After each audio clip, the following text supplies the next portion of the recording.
Chapter 754, Playtime's over. Conan's desperate struggle amused the Dryad, but she knew that she must end the battle soon. Although she wasn't afraid of the students of Hestia Academy, it was indeed troublesome if they discovered her presence now. I'll capture them first before I leave this forest, the Dryad thought. Those girls are of a much higher quality compared to the townspeople. I'm sure that they will become the perfect seed beds for my children. Elliot, who was seated on William's shoulder, suddenly looked to the south. Because of certain things, their departure had been delayed by a day. As they were about to leave the academy, Elliot felt that Conan was in some sort of predicament. Although it was just a passing feeling, the angelic familiar trusted his sixth sense because of the nature of his powers. "Will, I feel like Conan might be in trouble," Elliot said with a serious expression. "Since he is out of our communication range, he can't send us any messages. Can you talk to him telepathically and see if there's something wrong?" What Elliot didn't know was that William also felt that something was amiss. He didn't know what it was, but the feeling of uneasiness was starting to make him uncomfortable. His two familiars were born with a part of his soul, so he could vaguely sense their location, even if they were far away. This also allowed him to communicate with them anytime he wanted. William closed his eyes and used one of the skills of his Familiomancer job class to talk to Conan telepathically. "Conan, is everything fine?" As soon as the connection connected, Conan's voice immediately reached William's ears. "Will, save us. A myriad beast is chasing us. Everyone is paralyzed. I am ah." William's face immediately turned grim as he focused on Conan's location. A second later, a streak of lightning flew towards the south. William had used the power of his Prince of Thunder job class in order to travel to Conan's exact location at the speed of lighting. He could only use this skill twice a day, so he only used it in extreme instances. Elliot watched William go as he stood on top of a golden spear. The red-headed teenager had left Soleil in the academy, and tasked the angelic familiar to look after it. Back in the forest, Conan felt nauseous as he maneuvered the dented steel wrecking ball along the forest floor. Due to the Dryad's powerful attack, Conan's defensive dome was like a disfigured aluminum can that had been crushed. Finally, the steel dome broke apart after getting hit by the Dryad's thorn whip. The girls, Kenneth, as well as Professor Garin, rolled helplessly on the ground because they couldn't move their bodies. They hadn't lost consciousness, but they wished they had, because just like Conan, all that rolling made them want to puke. "Playtime's over," the Dryad said with a smile. "Although I enjoyed this little game of tag, it would be bad if others discovered us, no?" Conan gritted his teeth as he held his death sigh. He faced the Dryad with a glare as his body glowed briefly. A second later, a boy, with black hair, stood on the place where Conan hovered earlier. Aside from the hairstyle and hair color, the boy looked exactly like William when he was 12 years old. Conan had unlocked 70% of his power, which allowed him to jump to the peak of the Centennial rank. A Centennial-ranked creature fighting against a myriad beast was a fruitless endeavor. Even so, Conan stood his ground. He was a defender, and it was his job to protect everyone. Regardless of how strong his opponent was, he couldn't back down. He wouldn't back down. "I, the great Conan, will not allow you to harm my friends," Conan shouted.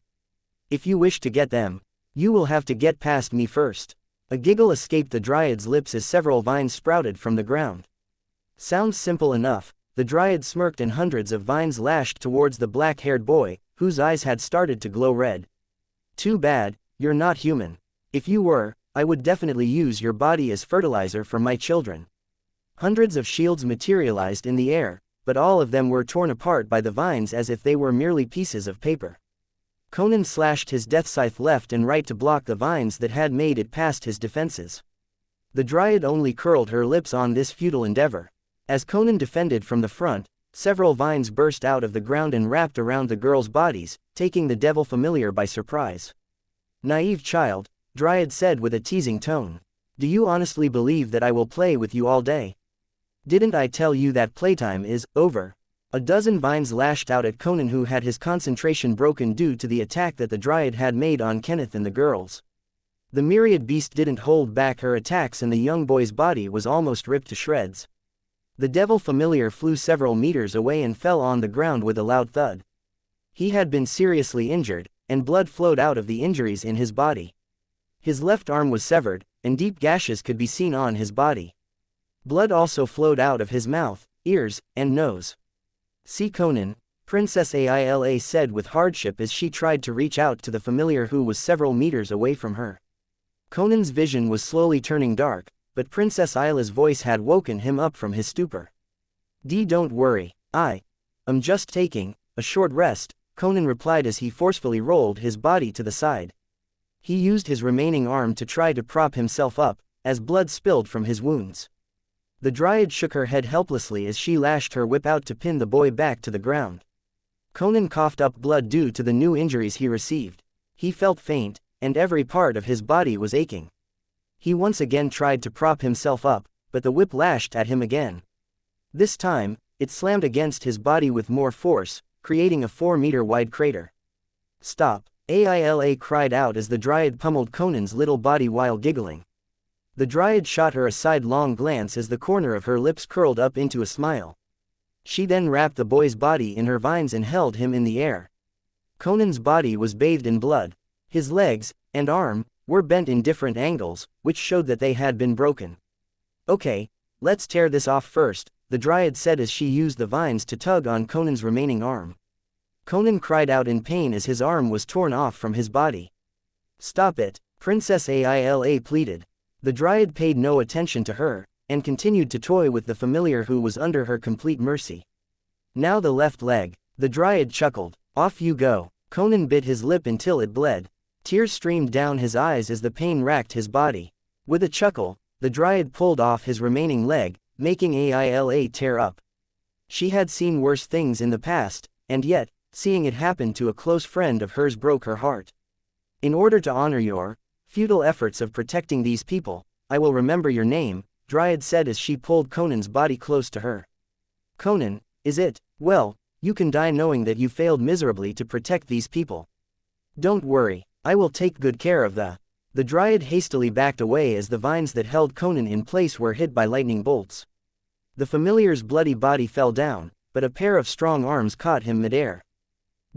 "What took you so long?" Conan said softly. He could no longer see as the strength in his body slowly faded. William patted Conan's head as he held back the anger that was burning in his chest. "You did well, you protected everyone," William replied as he gazed at his familiar's body that was slowly turning into particles of light. "Great job, Conan." "Kiki, I am the great Conan. A myriad beast is nothing."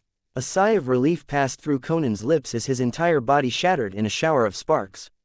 He had given everything he had, and he died knowing that everything was going to be fine. William looked at his empty hands before shifting his attention at the dryad who was looking back at him with contempt and ridicule. "Another wannabe hero," the dryad smiled sweetly. "A half-elf. I still don't have a half-elf in my collection. You will do quite nicely. Don't worry, I will give you lots of love." William didn't say anything and simply pulled something out of his ear. His eyes never left the dryad's pretty face as the anger in his chest slowly rose to the surface. Not long after, a golden metallic staff that shone brightly in the sunlight appeared in his hand. "Are those your last words?" William asked as he looked at the dryad in front of him. The golden staff in his hand gave a metallic hum as if to answer to the half-elf's raging heart. Right now, there was only one thing in William's mind, and that was to smash the dryad's pretty face, until it turned into meat paste. Chapter 755, The next time you reincarnate, make sure to live a better life. The smile on the dryad's face immediately stiffened after the half-elf in front of her released a terrifying aura. Earlier, she sensed that the newcomer's strength posed no threat to her. Very few individuals could threaten her because she was a very intelligent creature. If there was someone that far surpassed her level of strength, she would immediately migrate to another territory, and lie low for a short time before resuming her activities. This was how she managed to reach the myriad rank, in the span of just 100 years. Now, there was a creature in front of her that posed a threat to her existence, and the teasing expression on her face disappeared completely. "Take them away," William ordered. After giving out his order, a portal appeared behind him. Soglav, the demonic dog that had accompanied William for a long time, had finally entered the millennial rank. The demonic dog wasted no time and summoned dark whips to grab the paralyzed people on the ground. It made sure to knock them unconscious first, before taking them back to the Thousand Beast domain. William was planning to go all out, so he couldn't guarantee their safety. It would be best for them to sleep inside his domain until the battle was over. This would also prevent the Dryad from using them as hostages against him. Sweep away all adversaries, William roared. Ruyi Jingu bang. The golden staff grew until it was over a dozen meters long and slammed towards the Dryad without showing any mercy. The Dryad stood in place, motionless even after the staff had smashed her body to pieces. The attack also created a big crater where the Dryad once stood. A kilometer away from the battlefield, a giant flower sprouted from the ground. The Dryad had used a substitute in order to fool her opponent into thinking that they had slain her. She was not a battle junkie, and always prioritized her safety above others. Over the years, she had created various substitutes inside the forest and the nearby surrounding areas. In times of danger, she would swap locations with these substitutes in order to escape from her stronger opponents. I guess it is time for me to migrate to another territory, the Dryad thought. Too bad, I was starting to like this place. Just as she was about to quietly leave, her instinct told her that death was right behind her back. A second later, a gigantic golden staff descended from the heavens and turned her body to meat paste. Deep inside a mountain not far from the forest, a giant flower appeared inside a cavern. The moment the flower bloomed, the Dryad collapsed on the ground and spat a mouthful of green blood. This was the hiding place that she had painstakingly prepared as a last resort. The moment she felt that danger was approaching her, she didn't hesitate and swapped with another substitute. However, this time, she wasn't able to leave unscathed and suffered internal injuries. That brat, how dare he? The Dryad cursed out loud as she wiped the green blood on her lips. Just you wait, when I break through another realm, I'll come to find you and tear you to pieces. The Dryad was very irritated by the sudden turn of events. Earlier, she thought that it was her lucky day because several high-quality seed beds had entered her domain. It was very rare for her to find ladies with powerful magical and spiritual energies that could be used as nurseries. The Dryad had grown stronger after absorbing the seeds that had matured inside their bodies. She would repeat the process over and over until the lady's magical and spiritual powers ran out. When the Dryad saw Princess Aila, she felt a very strong life energy inside her body.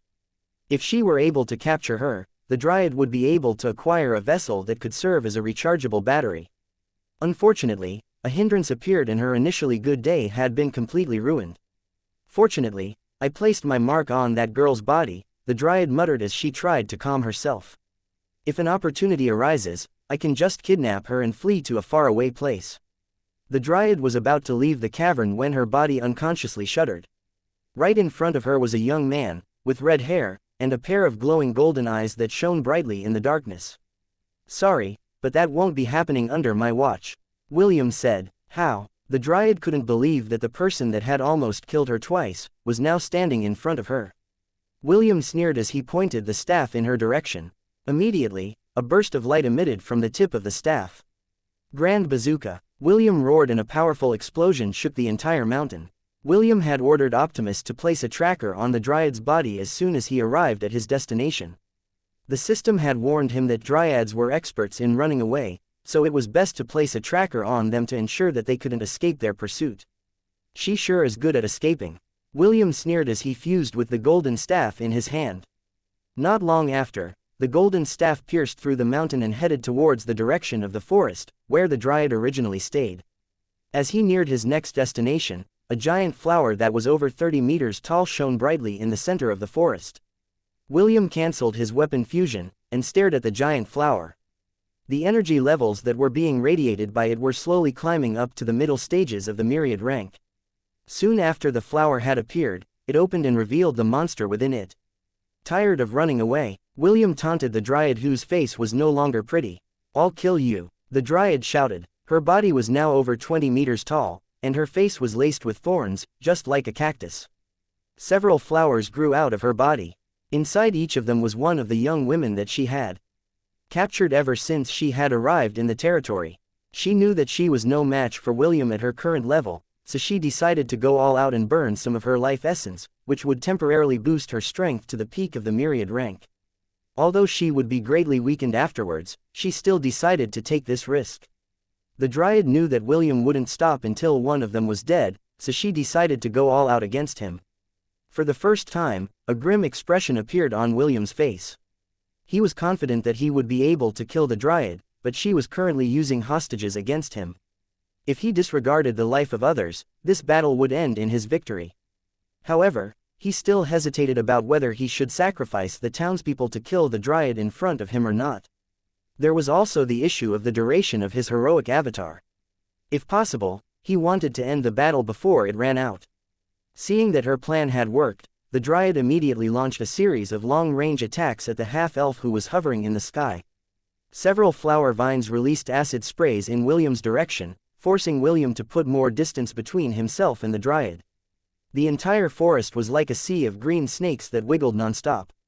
The beasts that resided in it had started to flee, but the Dryad had other plans for them.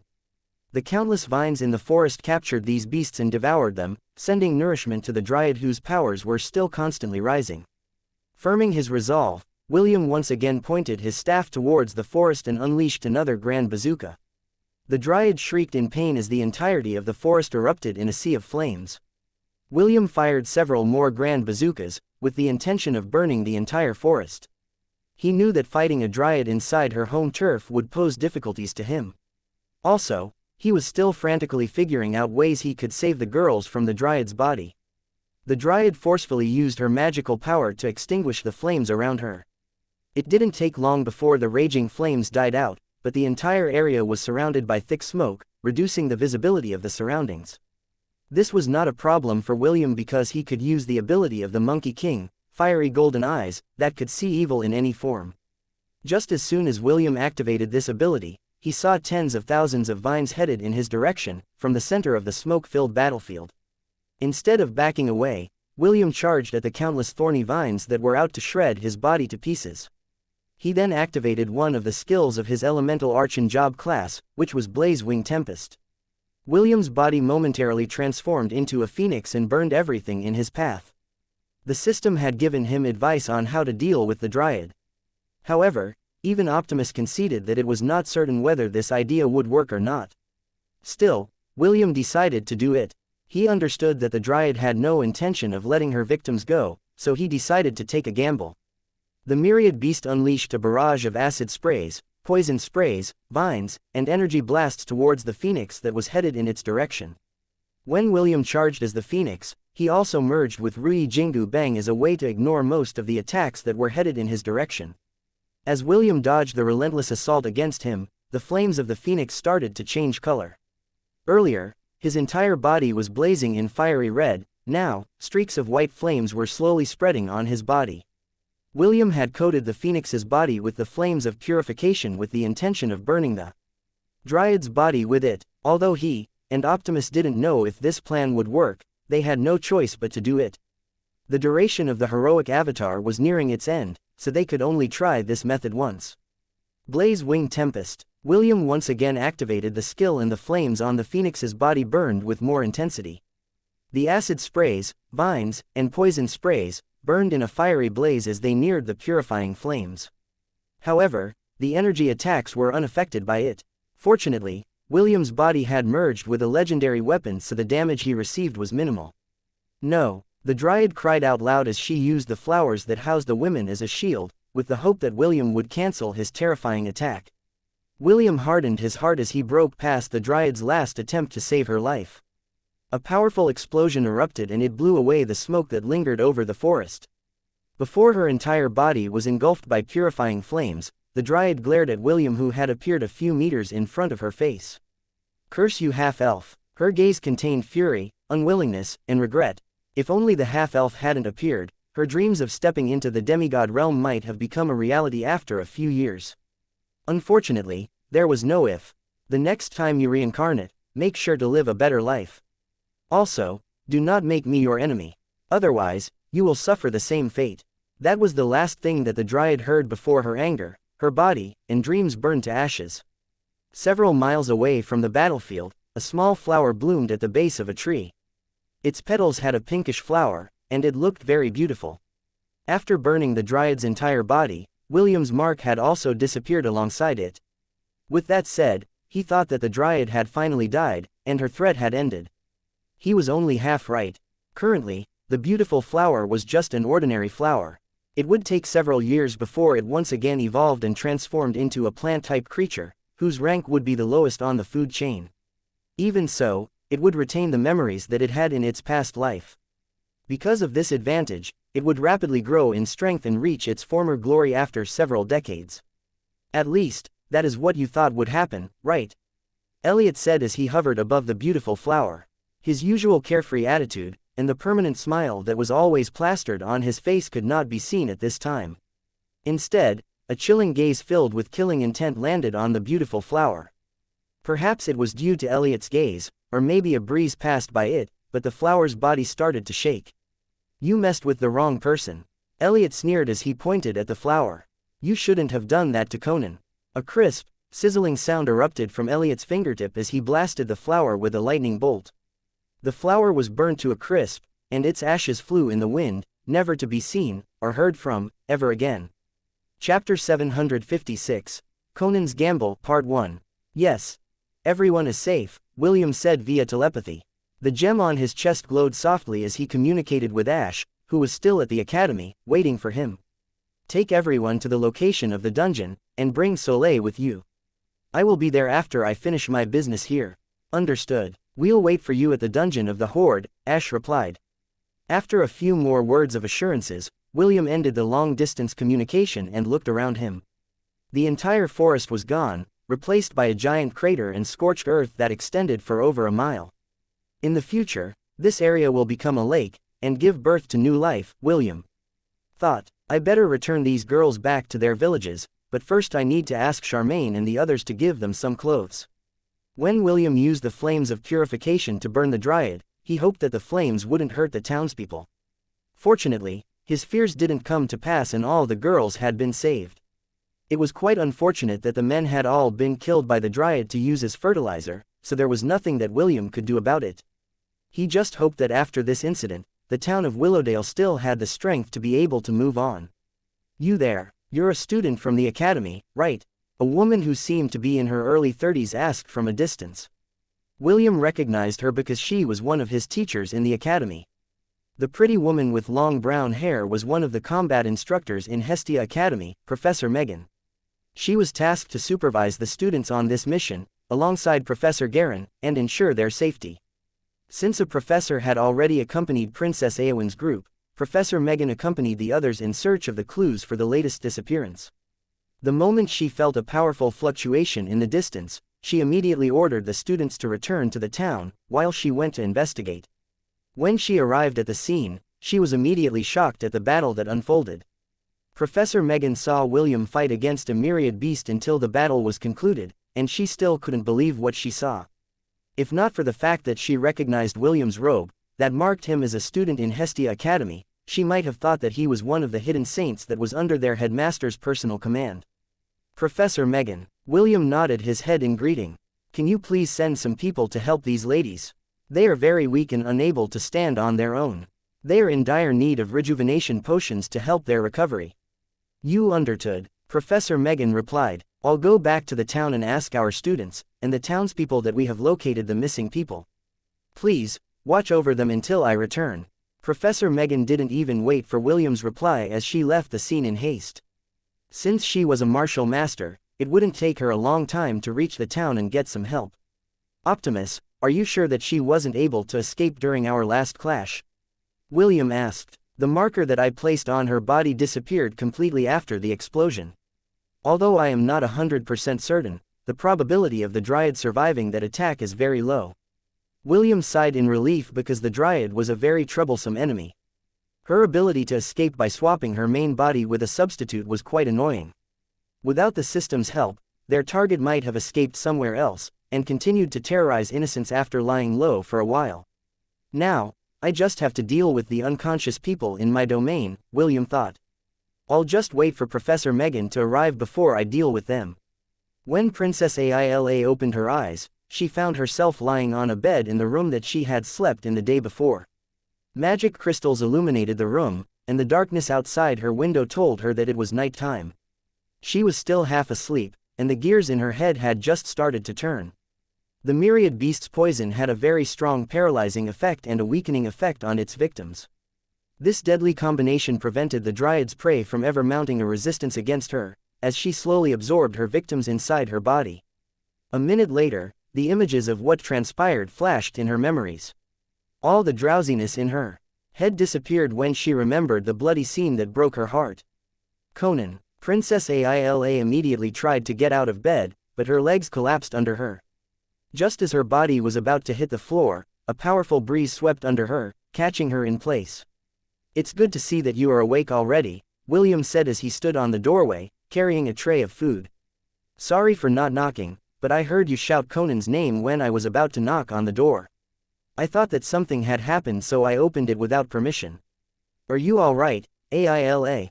William moved his hand and Aila floated back on the bed. "Sir William, what happened to Conan?" Princess Aila inquired. William could sense the anxiousness in her voice, so he decided to tell her the truth. "Conan died," William answered. However, after seeing Isla's broken-hearted expression, he hurriedly continued his explanation. "But you don't have to worry. He just needs to rest for a bit, then I can summon him again before noon tomorrow." "Are you telling me the truth?" "Yes. So, wipe those tears on your face. Conan will be sad if he heard that you spent the night crying because of him." William was truly surprised by Princess Isla's concern for Conan. He never thought that he would see someone react that way to the little devil's death. "You've found a good friend, Conan," William thought as he placed the tray of food on the table. He then grabbed a chair and placed it beside Isla's bed in order to check her condition. "Have you run a diagnostic spell on your body?" William inquired. "I did it while you were sleeping, but I didn't find anything wrong. I think it is best that you check your body first, and tell me if something seems amiss." After William's reminder, Princess Aila closed her eyes and her body glowed briefly. Several minutes passed before a sigh escaped her lips. "Aside from feeling a bit lethargic, everything is fine," Princess Aila replied. "This must be the after effects of the Dryad's poison." William nodded. Optimus and him had come to the same conclusion. Princess Eowyn, Lilith, Kenneth, Pearl, and Professor Garen were in the same boat, but all they needed was rest to completely recover. After finishing her diagnostic scan of her own body, Princess Aila stared at William with a confused expression on her face. "Sir William, why are you here?" Princess Aila asked. "Aren't you supposed to head to the dungeon of the Horde? Did you change your mind and choose the same mission we did?" Princess Aila was aware of the mission that William had chosen for the Academy's quarterly exam. The dungeon he was planning to challenge was 3 days away from the Academy by flying carriage, and was in the opposite direction of their mission. She found it strange that the half-elf had suddenly appeared in Willowdale, just in time to save all of them from harm. I'm not saying that I am not grateful that you appeared to save us." Princess Aila panicked when she realized that she was interrogating their savior. "I am really thankful, but could you have arrived earlier? If so, Conan might not have suffered so much." The corner of William's lips twitched because he could sense the traces of complaint in Princess Isla's tone. Even so, he also wished that he could have arrived earlier. If he did, then his little devil wouldn't have had to suffer like he did. "Eat first," William said as he took the tray from the table and placed it on her lap. "You will need to regain your strength before I summon Conan tomorrow." Princess Aila nodded her head. Deep inside she was feeling guilty and ashamed. She didn't know what came over her, and said those things to William. She was about to apologize, but William shook his head as he pointed at the food on the tray. "Eat. If you don't, I'll tell Conan that you are not taking care of yourself." "Sir William, you're a bully, aren't you?" William rolled his eyes at the princess who was slandering his good name. After the princess finished eating, William left the room and sighed. He remembered what Optimus had said about Conan's state when they arrived, and he hoped that the system had just made a mistake. "I'll know when morning comes," William once again sighed internally. "Conan, you really did your best. I just hope that you will not take a gamble like this again in the future." Even if familiars died, they could easily be summoned again after a 24-hour cooldown. Just like the angry birds, they could resurrect over and over again. However, there was an exemption. If the familiar used 100% of its true power, they would gain great strength, but after that power faded, they would die permanently. Even Chloe would only use 70% of her powers during battles, and would not exceed that mark. Unfortunately, Conan had crossed that line. Although he didn't use 100% of his powers, according to the system, he had used 80%. This was the thing that worried William. He hoped that his honest and straightforward familiar would not suffer any kind of extreme backlash from going past his limit when he summoned him the next day. Chapter 757, Conan's Gamble, Part 2. What did you say? A myriad beast appeared in Willowdale. The headmaster of Hestia Academy, Byron, couldn't believe the report he had received from Professor Garin and Professor Megan. The two were talking to him using communication crystals that exclusively belonged to the professors of the academy. Tell me everything that you know, Byron ordered. Make sure not to miss anything. He almost had a heart attack after hearing the professors' emergency communication in the middle of the night. A myriad beast appearing in one of their students' missions was a disastrous thing. Byron immediately became worried because several high-profile students had been involved in the incident. Fortunately, William had arrived and prevented the incident from escalating. After hearing this piece of good news, Byron felt that the great pressure on his shoulders had suddenly disappeared. He was finally able to breathe a sigh of relief after knowing that the members of the academy hadn't suffered any casualties during their expedition. Fine, I will no longer trouble you with what you did on Antilles Island, Byron thought as he listened to the rest of the two professors' report. After a few minutes, Byron ordered them to all remain in the town while he sent the academy's special forces to check the current situation. These elites would also serve as the students' escort when they returned to the academy. Sir William, please, Princess Aila looked at William with a pleading gaze. The half-elf nodded his head as he summoned Conan. A magic circle appeared in the air and the little devil appeared in front of them. A smile appeared on Princess Aila's face, but it didn't last long because she noticed that something was wrong. As soon as Conan was summoned, the familiar fell down from the magic circle. William had already prepared himself for something like this to happen, so he was able to catch Conan before he fell on the floor. Conan, William asked as he took a closer look at the devil familiar, who had his eyes closed. Conan's eyes fluttered before slowly opening. Oh, good morning, Will, and Aila, Conan said weakly. His face was very pale, and it was obvious that it took him great effort to speak. I'm still a bit tired from yesterday. Can I sleep a little more? William frowned as he used a diagnostic spell on Conan who was resting on the palms of his hands. The devil familiar could barely keep his eyes open and soon lost consciousness. It was not only William who was checking Conan's current condition. Princess Aila's eyes glowed in a purplish hue as she examined her friend's condition. Will, Conan's parameters are dangerously low. His life hangs in the balance, so I highly recommend that you give him a powerful rejuvenation potion. After that, sprinkle a bottle of lesser restoration on his body to help stabilize his condition. Get me the best rejuvenation potion from the god shop, William ordered. His heart shuddered when he saw Conan's current condition. Conan's life force was like the flame of a candle, swaying in the wind. A flame that could disappear at any time. This realization had made him very anxious, so he hurriedly asked Optimus to give him the best rejuvenation that was available. Princess Aila also noticed how dire Conan's condition was. If not for William giving her a stern glare, she might have already grabbed Conan from his hand and used her life magic to forcefully help him recover. Calm down, William said with a serious expression on his face. He tried to keep his voice from shaking because he knew that the princess in front of her was starting to panic, just like him. At that moment, a small bottle of rejuvenation potion materialized in front of Princess Aila. Let him drink it, William ordered.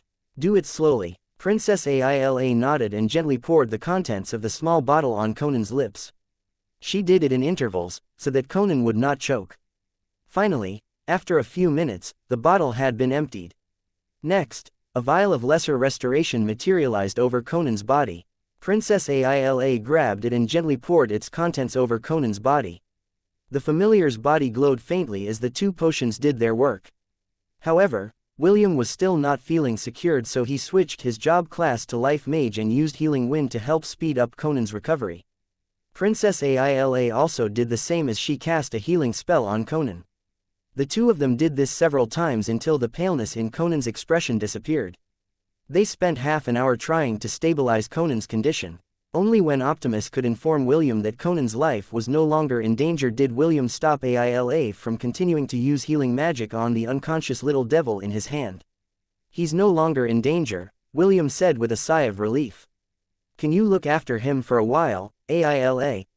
I still have things to do. Princess Aila nodded her head as William used a gentle breeze to lift Conan's body and place him in the princess's palms.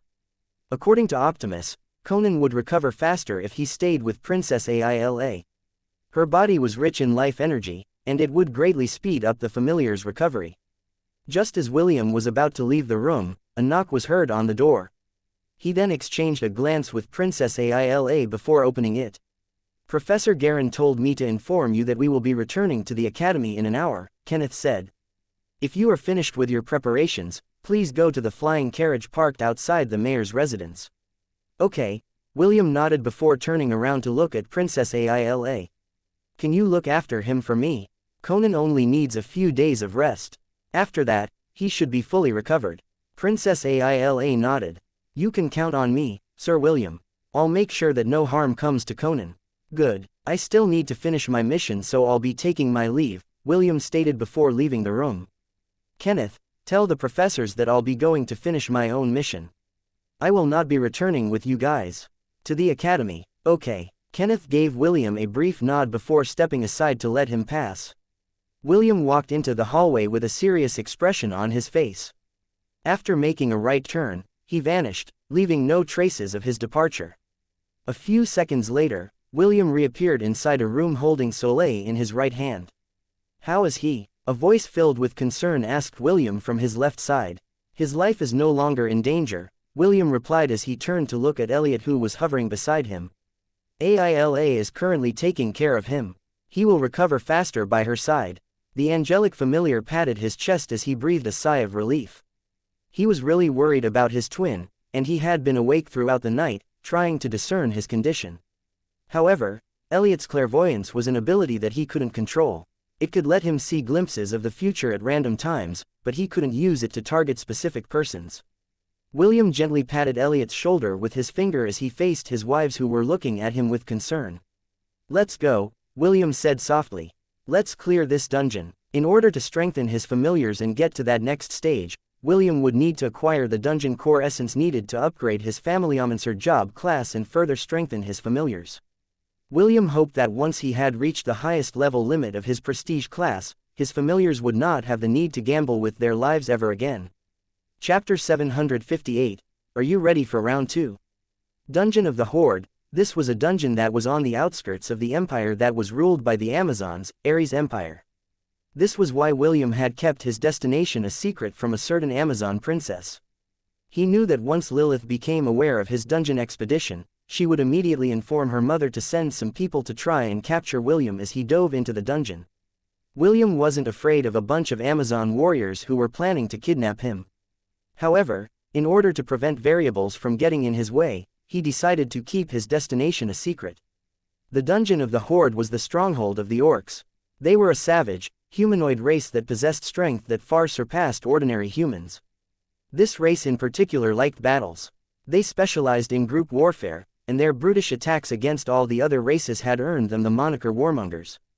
Because of this, no one dared to build any towns, cities, or any kinds of settlement within a 10-mile radius of their territory. However, these same savage orcs were now running for their lives, as a horde of monsters invaded their domain.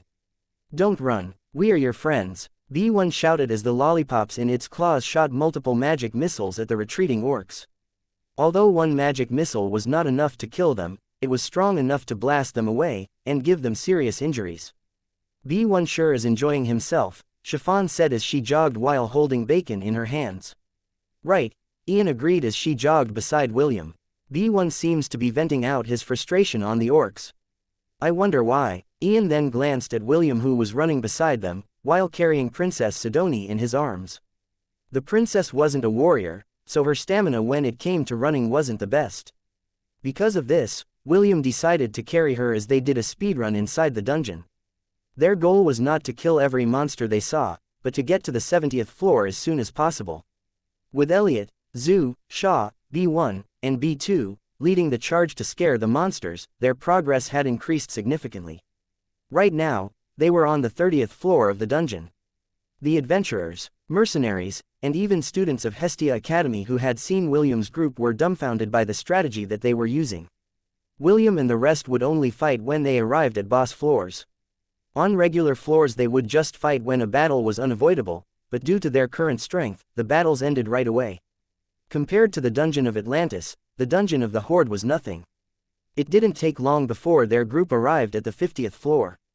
William only stood off to the side as his party faced the Orc Chieftain and its minions.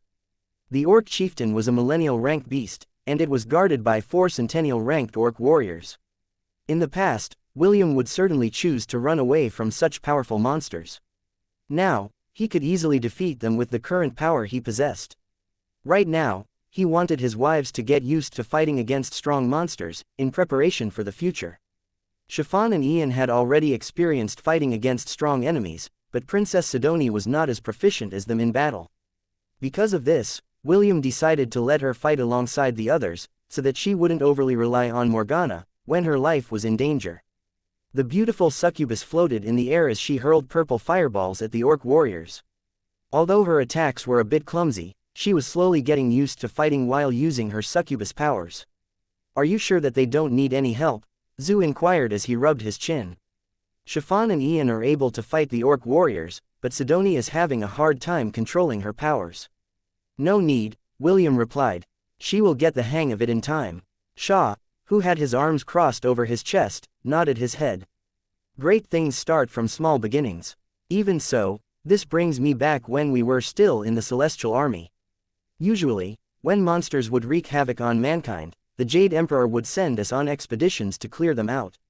The majority of the beasts we encountered were led by centennial and millennial ranked creatures. They were quite troublesome since they numbered in the thousands." While the three were discussing the expeditions of the Celestial Army, Chiffon and Ian had just defeated their opponents. Princess Sidonie, on the other hand, was still fighting against the Orc warrior assigned to her. "You can do it, Sidonie." Chiffon cheered. "Beat that Orc warrior." Ian supported her friend as well. Princess Sidonie redoubled her efforts as she channeled her energy and fired a barrage of fireballs at the Orc, giving it no chance to evade. Half a minute later, the charred body of the Orc warrior finally fell. Princess Sidonie landed on the ground and panted. She had long been used to giving orders to others, so her physical prowess was not her strong point. The only time her physical prowess shone through was during her night battles with William. "Good job to the three of you," William said as he approached his wives. "Do you girls still have the strength to fight against that millennial beast over there?" William pointed at the Orc chieftain who was roaring in anger at the annoying creatures that were toying around with it. "Yes," Chiffon said as she unequipped her devourer's gauntlets. This time a brilliant flash of light appeared and the smasher of thousands appeared in her hands. "Let's go, Sharuer," Chiffon stated as she ran towards the Orc chieftain. "Leave it to me," Sharuer replied. "I'll smash that orc to oblivion." Ian summoned her sword whip and ran after Chiffon. She also wanted to challenge the Orc chieftain and see how she fared against millennial beasts. William chuckled as he patted Princess Sidonie's shoulder. "How about you? Are you ready for round 2? Princess Sidonie rolled her eyes before flapping her bat-like wings to join the fray. She had heard about what happened to Princess Eowyn, Lilith, Princess Aila, Kenneth, and Pearl. If possible, she didn't want to become a helpless damsel in distress and be saved every time she was in danger. Just like the others, the Princess of Frisia also wanted to fight alongside William. Because of this, she decided to participate in the dungeon expedition in order to get used to fighting against strong monsters. Although she didn't mind always being saved by William, she didn't want to become a burden to him, especially when it came to critical moments. A few minutes later, the dying shriek of the Orc chieftain resounded inside the boss room. After getting the treasure chests and beast cores, the group once again continued their descent to the lower floors of the dungeon. Their target was the 70th floor, and according to William's estimates, it would still take them a day before they fully conquered the dungeon that held great importance to the Family-Omancer's job advancement. Chapter 759, You Call That a Perfect Being? Muspelheim was the land of the fire demons, giants, and other sinister monsters, whose fiery temperament had led to the destruction of many worlds in the multiverse. They were the world destroyers that were led by one of the gods of destruction, Surtur. Currently this frightening being was bathing in lava, inside the giant volcano that was located in the center of the planet. "Your Excellency, the battle that is being waged on the world of Fuma is about to come to an end," a fire demon who was 4 meters tall said in a respectful tone. Our warriors are victorious and have successfully destroyed the world core. The planet has started to collapse on itself, and it is only a matter of time before all life inside it will be given eternal rest. Good, Surtur replied. Any news about the expedition teams that we dispatched to the other worlds? To answer Excellency's question, all 3,000 exploration groups have long departed Muspelheim and Jotunheim. The majority of them have already arrived at the worlds that were assigned to them and are currently battling against the denizens of those worlds. The fire demon lowered its head. Some of them had activated their destroyer beacons to ask for assistance. Around 330, Your Excellency. Surtur stood up from the lava and walked out of the crater of the volcano. He then grabbed his helmet and donned his armor. Raising his hand, a giant flaming sword appeared, immolating Surtur's body in a cloak of flames. Tell my destroyer legion to prepare for an invasion, Surtur ordered. The fire demon bowed his head before leaving the scene. Surtur took giant strides as he headed towards the direction of the Void Gate. As the god of destruction, his sole purpose was to destroy worlds. I just hope that these resisting worlds will entertain me, Surtur muttered as he looked at the giant gate that would lead him to the worlds that were resisting their invasion. Soon, the sounds of battle horns reached his ears. Surtur allowed a chuckle to escape his lips as he turned around to see his mighty army. Billions of giants, fire demons, trolls, and other monsters roared in unison. With just a glance, Surtur could see the excitement on their faces. To war, Surtur roared, to war. With a domineering laugh filled with confidence, the god of destruction stepped into the Void Gate. Not long after, the army of world destroyers followed suit. Within the temple of the 10,000 gods, the Jade Emperor shook his head. Another world is about to be destroyed, the Jade Emperor said as he sighed in his heart. I pity those who will come face to face with this army. With Surtur personally leading them, all hope is lost. What do you think? The Emperor of the Celestial Realm glanced at the Monkey King who was busy picking his nose.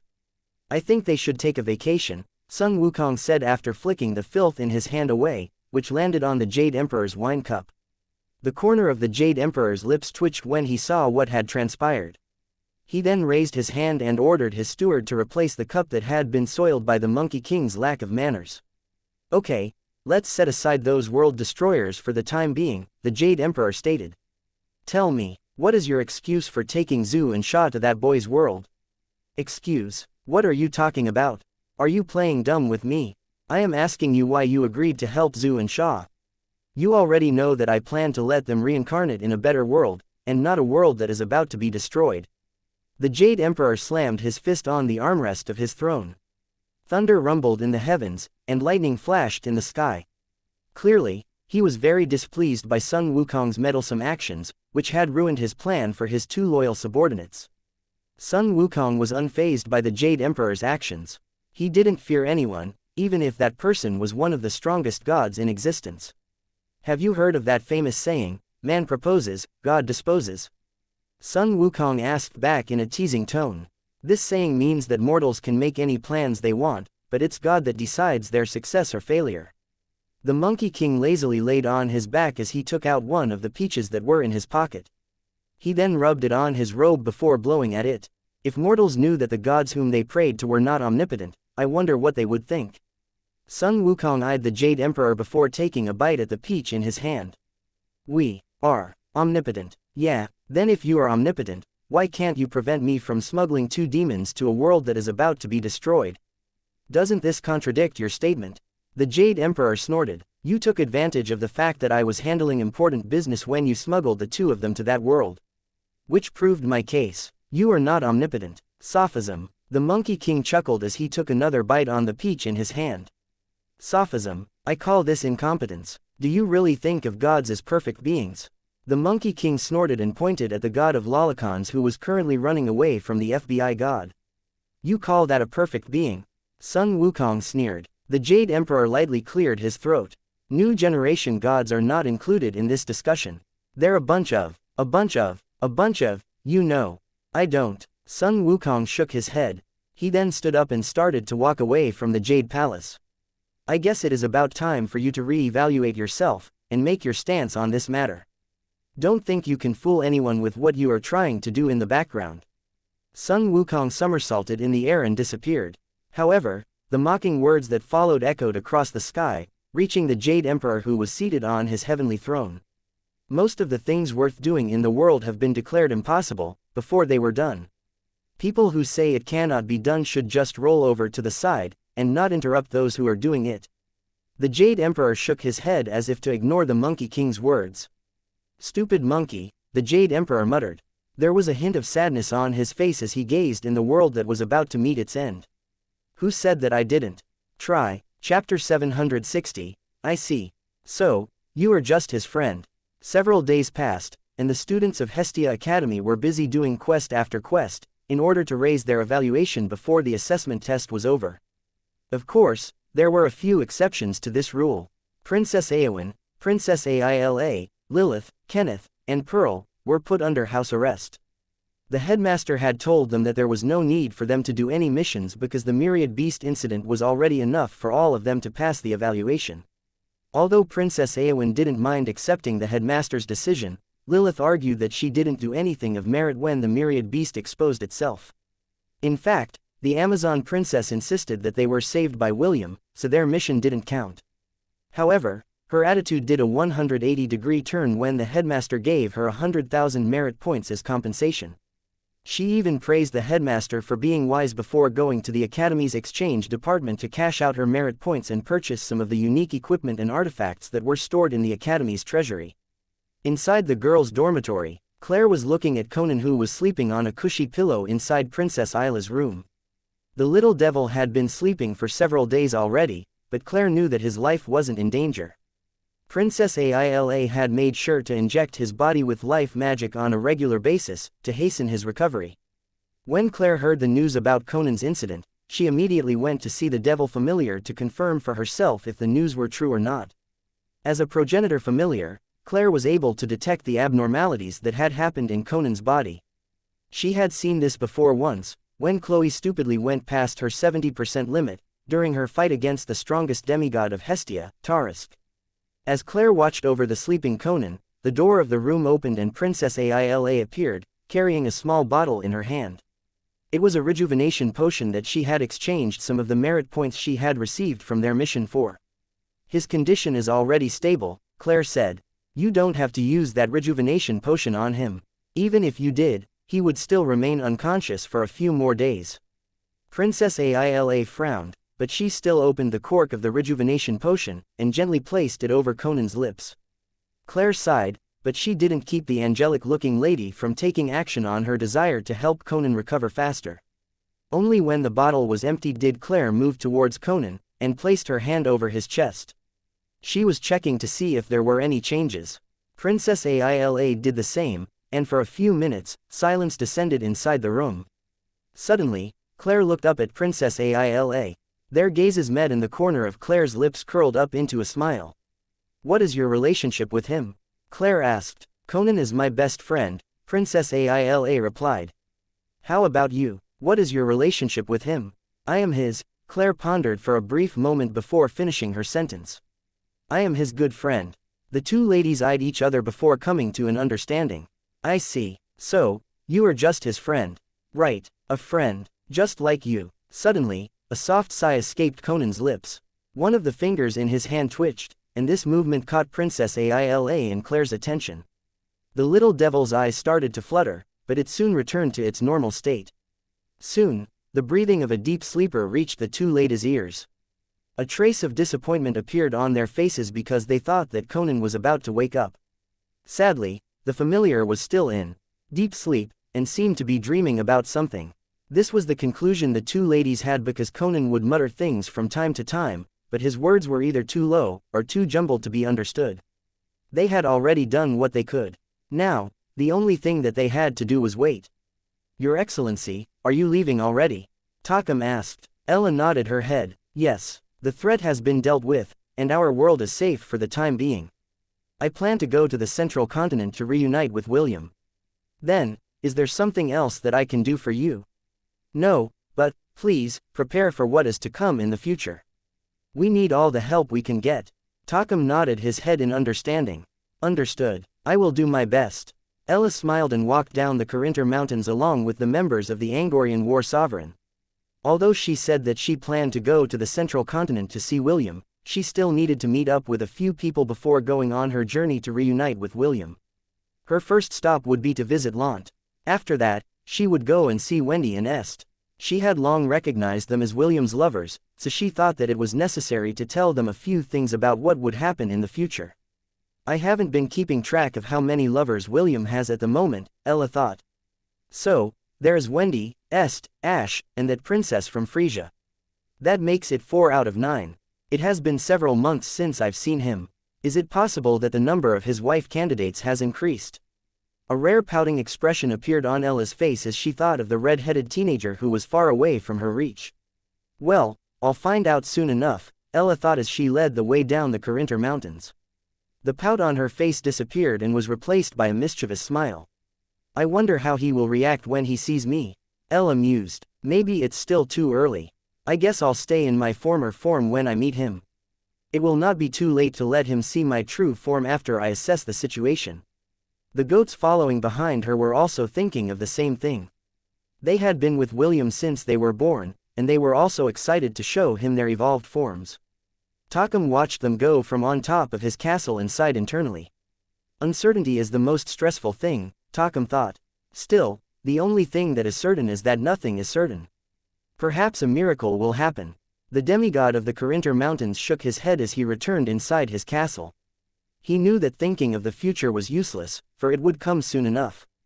Chapter 761, The Thorns of the Crimson Rose, Part 1, 63rd Floor Dungeon of the Horde.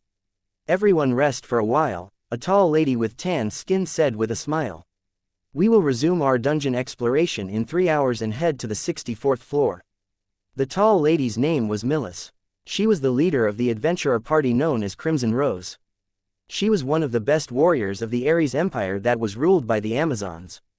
Since the dungeon of the Horde was within their borders, several hunting parties from the Ares Empire would frequently visit this dungeon, to collect materials, treasure chests, and beast cores. Leader, how far will we go this time? An Amazon with short hair, that made her look like a pretty boy, asked. Millis pondered for a bit before giving her answer. They had been challenging this particular dungeon for the past few months and this was the farthest floor that they had stepped on. Usually, their base of operation was only around the 59th floor, but due to her group's improvement they had decided to challenge the boss on the 60th floor. The battle on their current floor had been intense, but due to their amazing teamwork, they had been able to beat the 3 millennial bosses and their 6 centennial minions. Millis was a black-ranked warrior. Her strength was just a rank away from becoming a saint. This was why Empress Andraste held her in high regard. We will just check to see how strong the monsters on the 64th floor are, Millis replied. If we can't handle them, we will end our expedition and return to the Empire. Finally, I'm sick and tired of looking at these orcs. I know, right, aren't there any beautiful ladies around? It's quite unfortunate that we only see our fellow Amazons among these parts. I really want to hug a delicate-looking beauty and shower her with kisses. I miss Lilith. Last time, she promised that she would give me a kiss if we could clear the 60th floor. Ha ha ha, now that we've done it, I can cash in on our promise. What? No fair, I should have also asked her. Millis shook her head helplessly.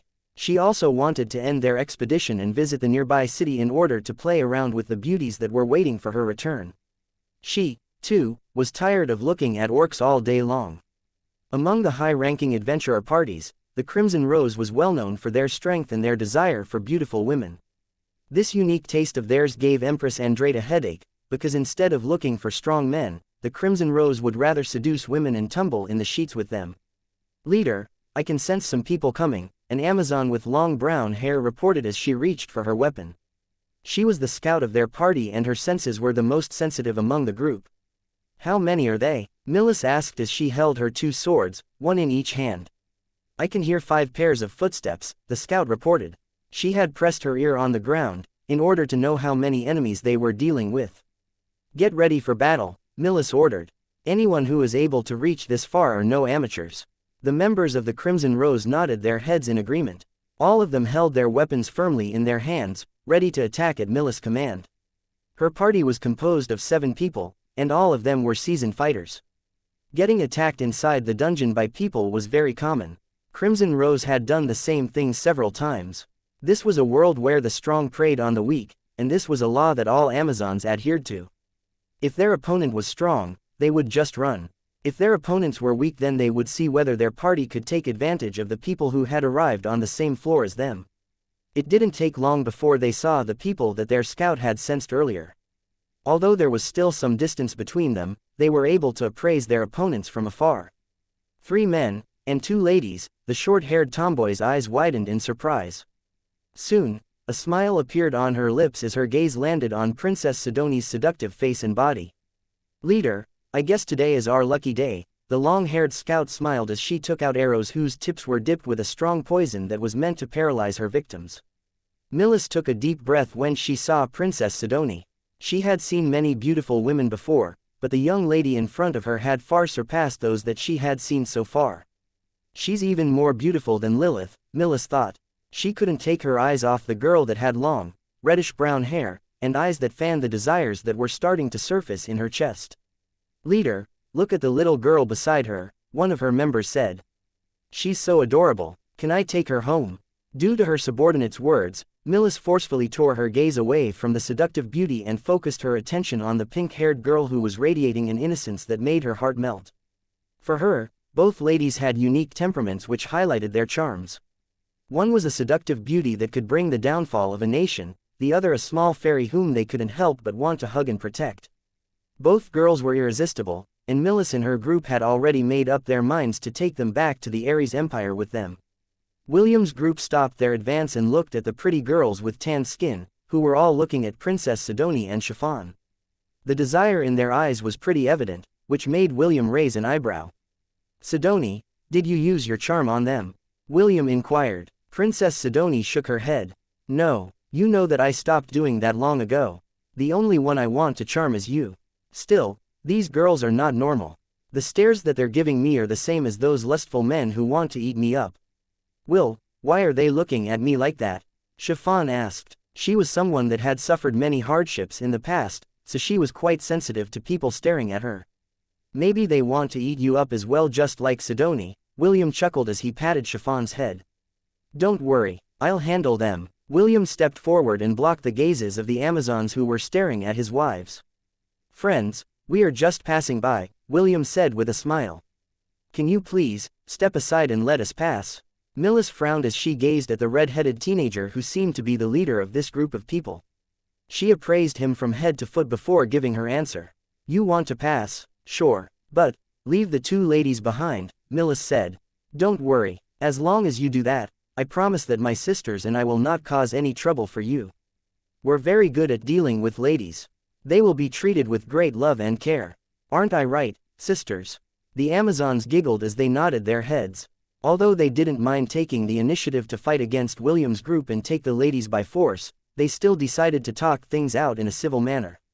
"Some people just don't know when to back down unless they get beaten to a pulp," William replied as he shook his head. "Can't we all just mind our own businesses and get along? Why must we make things difficult for each other?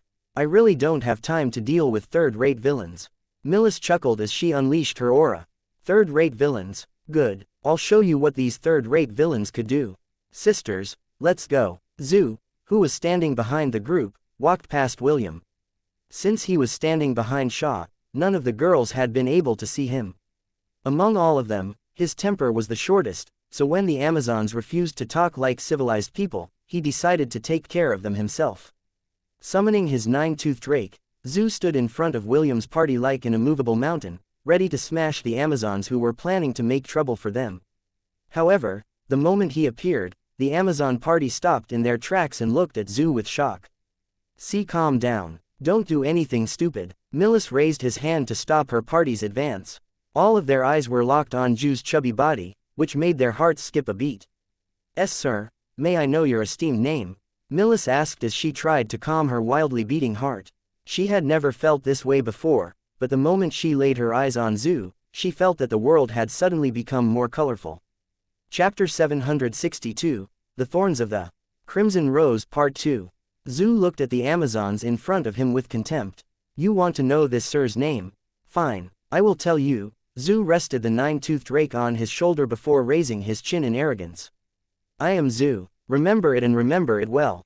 Zhu, his name is so manly. Ha! Such a well-rounded belly. It makes me want to rest my head on it while I sleep. Those meaty arms, how good it must feel to be embraced by them. Those chubby legs, his thighs must be thick. I like. Sisters, remember the tradition. We're going to draw lots who gets to do it with him first. Same old rule, okay.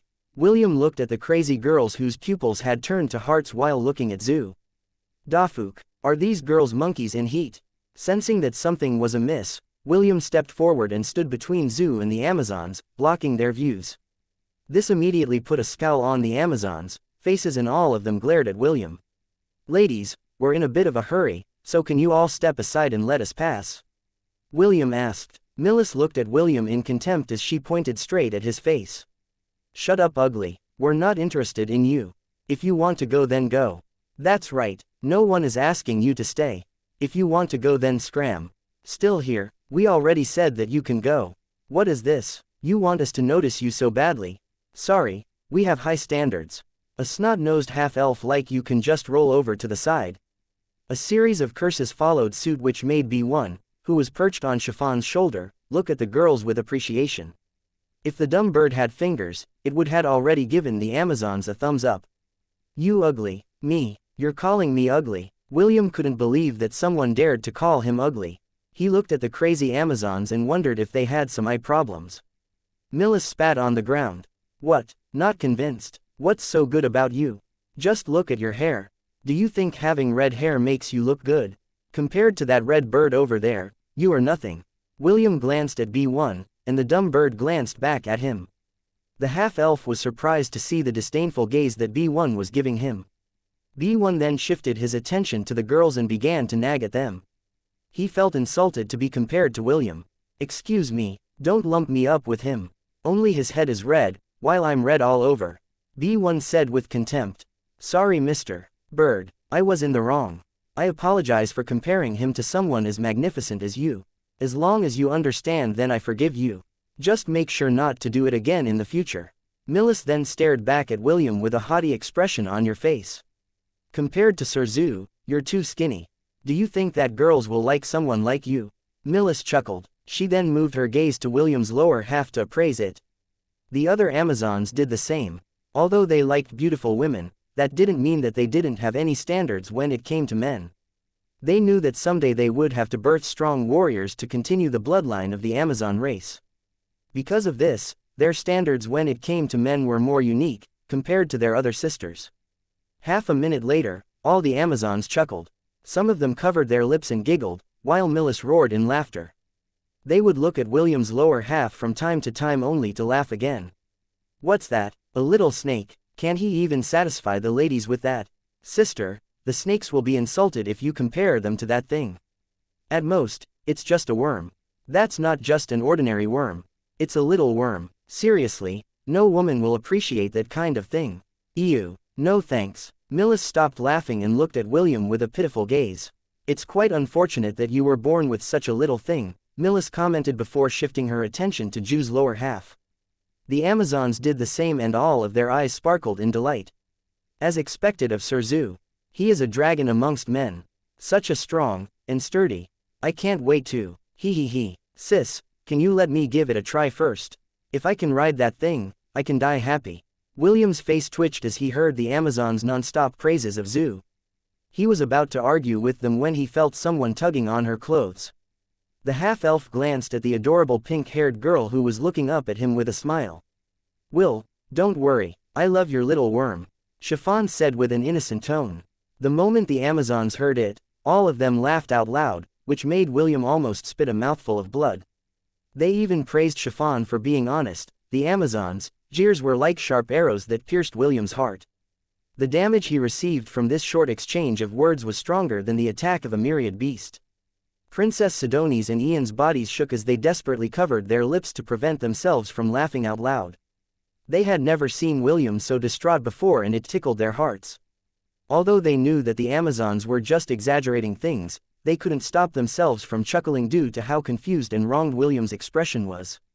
It was very rare to see her husband with that kind of look on her face, which made the two beautiful ladies feel more attached to him. Darling is so cute. I want to make love to him tonight. Yes, let's do that. Princess Sidoni agreed. Let's heal his heart, and make him fall in love with us all over again. So, William has this cute side to him as well, Ian thought. It's a shame that Est isn't able to see it right now. Zhu felt that something was wrong with William, so he asked Sha to take William to the side. He was not aware that the mental damage that the half-elf had received had made William question the meaning of life. Let my comrades pass and I'll fight with all of you for 200 rounds. Zhu declared. Don't worry, I promise that I will show you girls mercy. Millis and the Amazons looked at Zhu with sparkling eyes when they heard his declaration. 200 rounds. Did he just say 200 rounds? I think my hips will be dislocated with that number, but it sounds exciting. I knew that he is a man among men, a dragon amongst dragons, but to think that he wants all of us to have 200 rounds with him, he sure has guts. Millis had an impatient look on her face as she glanced in William's direction. Oi, all of you can pass, Millis stated. She was afraid that Zhu would take back his words if she didn't allow William and his groups to go past them. Can't you all hurry up? Stop wasting our time. The Amazons even approached William's group and hurriedly pulled the half-elf, Princess Sidoni, Chiffon, Ian, and Sha along. Clearly, they were raring to go and fight Zhu for 200 rounds. None of them thought that they would feel this much attraction to a guy and they planned to wring him dry. However, for that to happen, William's group must leave so that no one would interrupt the great battle that was about to unfold. After William's group had disappeared from their line of sight, the Amazons hurriedly attacked Zhu. The mighty demonic general of the celestial realm sneered as he prepared himself to fight 1 against 7. He was confident that no matter what tricks the girls used on him, he wouldn't lose no matter what. Oi, why are you taking my belt? Woman, stop pulling my pants. Why are you girls stripping? Fight me seriously. Damn it. Woman, just where do you think you're touching? Zhu's angry roars reverberated inside the dungeon floor, but the Amazons didn't care one bit about his plight. They even became more excited as they fought the mighty warrior, seriously, with all of their might. Chapter 763, Will you reward me as well? Big brother, will Zhu really be fine? Chiffon asked. She was walking hand in hand with William, and was still unaware that her innocent words earlier had almost made her husband spit a mouthful of blood. His sacrifice will not be in vain, William replied. He will not be forgotten. Big brother, Zhu is still alive. Well, after 200 rounds, he might just re-enter the cycle of reincarnation. Princess Sidoni, who was holding onto William's arm, giggled as she covered her seductive lips with her right hand. You've been giggling non-stop ever since we left Zhu behind, William commented. Do you want me to call you Gigglypuff? Don't be like that, darling. Morgana playfully batted her eyes on him. Don't worry, those Amazons don't know how well endowed you are. I am the sin of lust, I guarantee that little Will is a dragon amongst dragons. William snorted, but his wife's words calmed his heart. Although he knew that the words of the Amazons were not true, it was still difficult to not be affected after being ridiculed to that extent. After we clear this dungeon, I'll reward you for your honesty, William said as he kissed Morgana's forehead. Morgana smiled and nodded her head. I can't wait. Will, how about me? Chiffon asked. Will you reward me as well? Okay. William lightly squeezed Chiffon's hand. He had already planned to reward Chiffon for what she had said earlier. He will make sure that his adorable wife would never call Little Will a little worm ever again. Suddenly several centennial-ranked monster and millennial-ranked beast blocked their path. The monsters on the 63rd floor were composed of orc parties. Most of them were centennial-ranked beasts, led by a millennial beast. For most adventurer parties, this might have been a difficult battle, but for William, it was just a walk in the park. Urchatu, Soglav, Jareth, Sharks, Xerxes, Daz, clear the way, William ordered. We are heading straight to the 70th floor. Obliterate anyone who blocks our way. The beasts of William's King's Legion charged with fervor. All of them were of the centennial rank, with Jareth Goblin Paladin being at the peak of the millennial rank. These monsters were nothing to them, so they bulldozed their way through and sent the orcs flying. Elliot sat on Shaw's shoulder quietly, and seemed to be deep in thought. Conan and him were twins, so the two of them had a means of communicating with each other. However, no matter how hard Elliot called out to his other half, no reply came back to him. Meanwhile, on the floor of Valhalla in the Tower of Babylon. Father, are you really going to go? Morgan asked. James, who was seated on top of Sleipnir, nodded his head. I have to go, James replied. We don't have much time. The old bandit stared at the vast expanse of space with a smile on his face. His subordinates that had fought with him in the void had all been sent back to their homes, with the exception of a few who decided to stay at the floor of Asgard, to wait for James's return. Commander, I want to go with you, Helen said. I promise that I will not get in your way. James sighed and shook his head.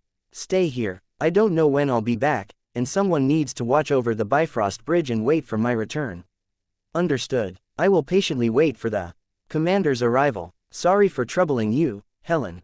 Make sure that William doesn't get out of line when I'm not around. Helen smiled and nodded her head. Compared to the commander, William is a saint. I'm sure that he will do his best to stay out of trouble.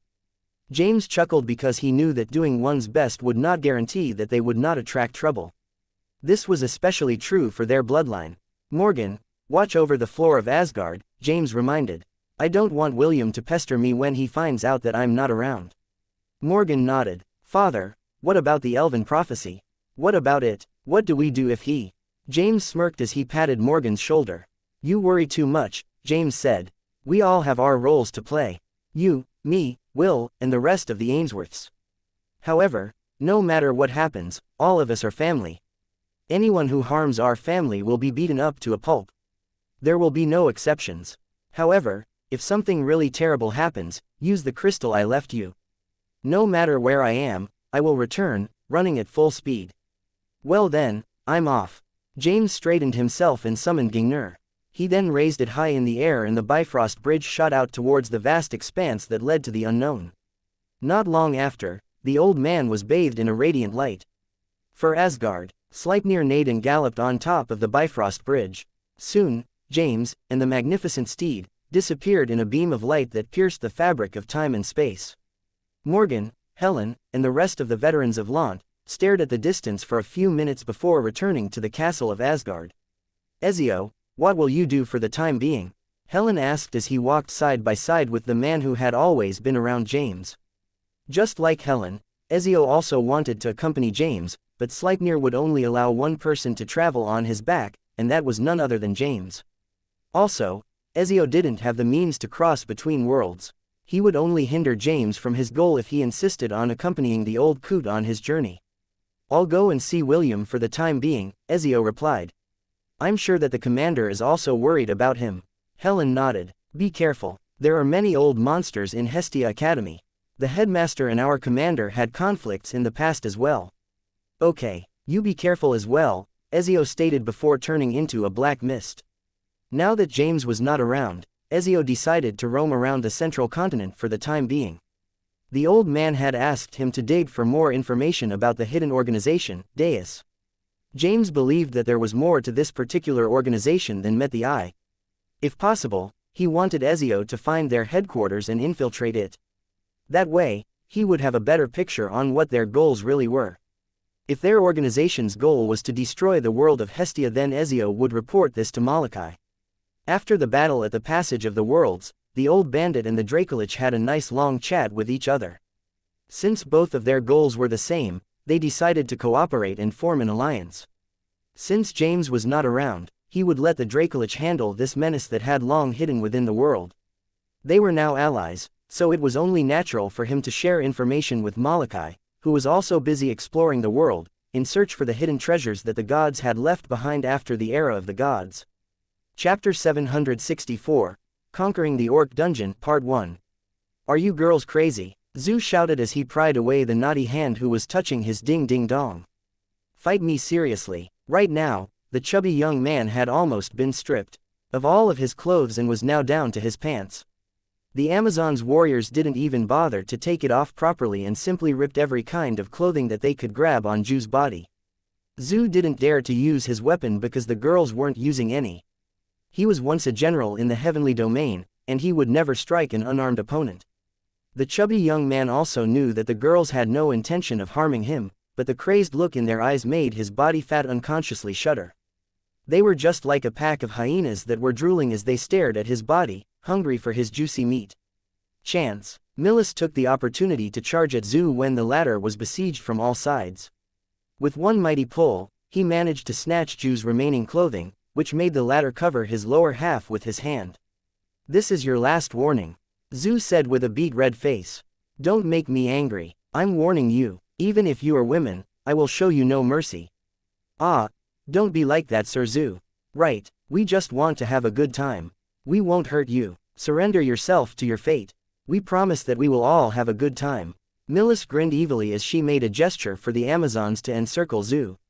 Their prey was already cornered. All that they needed to do was go in for the kill. Sisters, attack him, Millis ordered. I call first dibs. No fair, I want to be first. Stop arguing. Let's incapacitate him first. We can just draw lots later. Seeing that the crazy women were out to get him, Zhu gritted his teeth as his eyes turned bloodshot. You forced me to do this. Zhu roared. He had enough of the Amazons' craziness, so he decided to unleash his true powers. The chubby young man transformed into a demonic pig that was over 4 meters tall. He glared hatefully at the women who were currently looking at him with their mouths hanging wide open. Wow, so big, I don't think that will fit in me.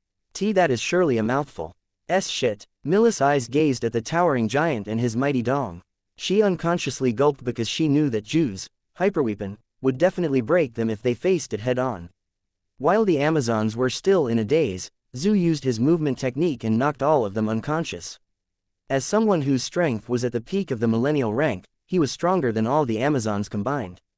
Bunch of crazies, Zhu muttered. He was about to walk away when he noticed a group of orcs headed in his direction. He gave the unconscious Amazons a sidelong glance before looking at the approaching monsters. So annoying. Zhu clicked his tongue as he charged towards the orcs to eliminate them. He could have just walked away and allowed the orcs to attack the defenseless women, but if he did that, Zhu knew that it would leave a bitter aftertaste in his mouth. Several minutes later, a chubby young man ran through the dungeon, following the monster trail that William's group had left behind. After dealing with the orcs, he carried the Amazons and tossed them into the safe zone where no monsters dared to go. Only after he was finished with his business did he go to catch up to William's group, which was now on the 64th floor. Several hours later, we've finally arrived, William said as he stared at the 5-meter golden gate that barred their way. This was the entrance to the boss room of the 70th floor.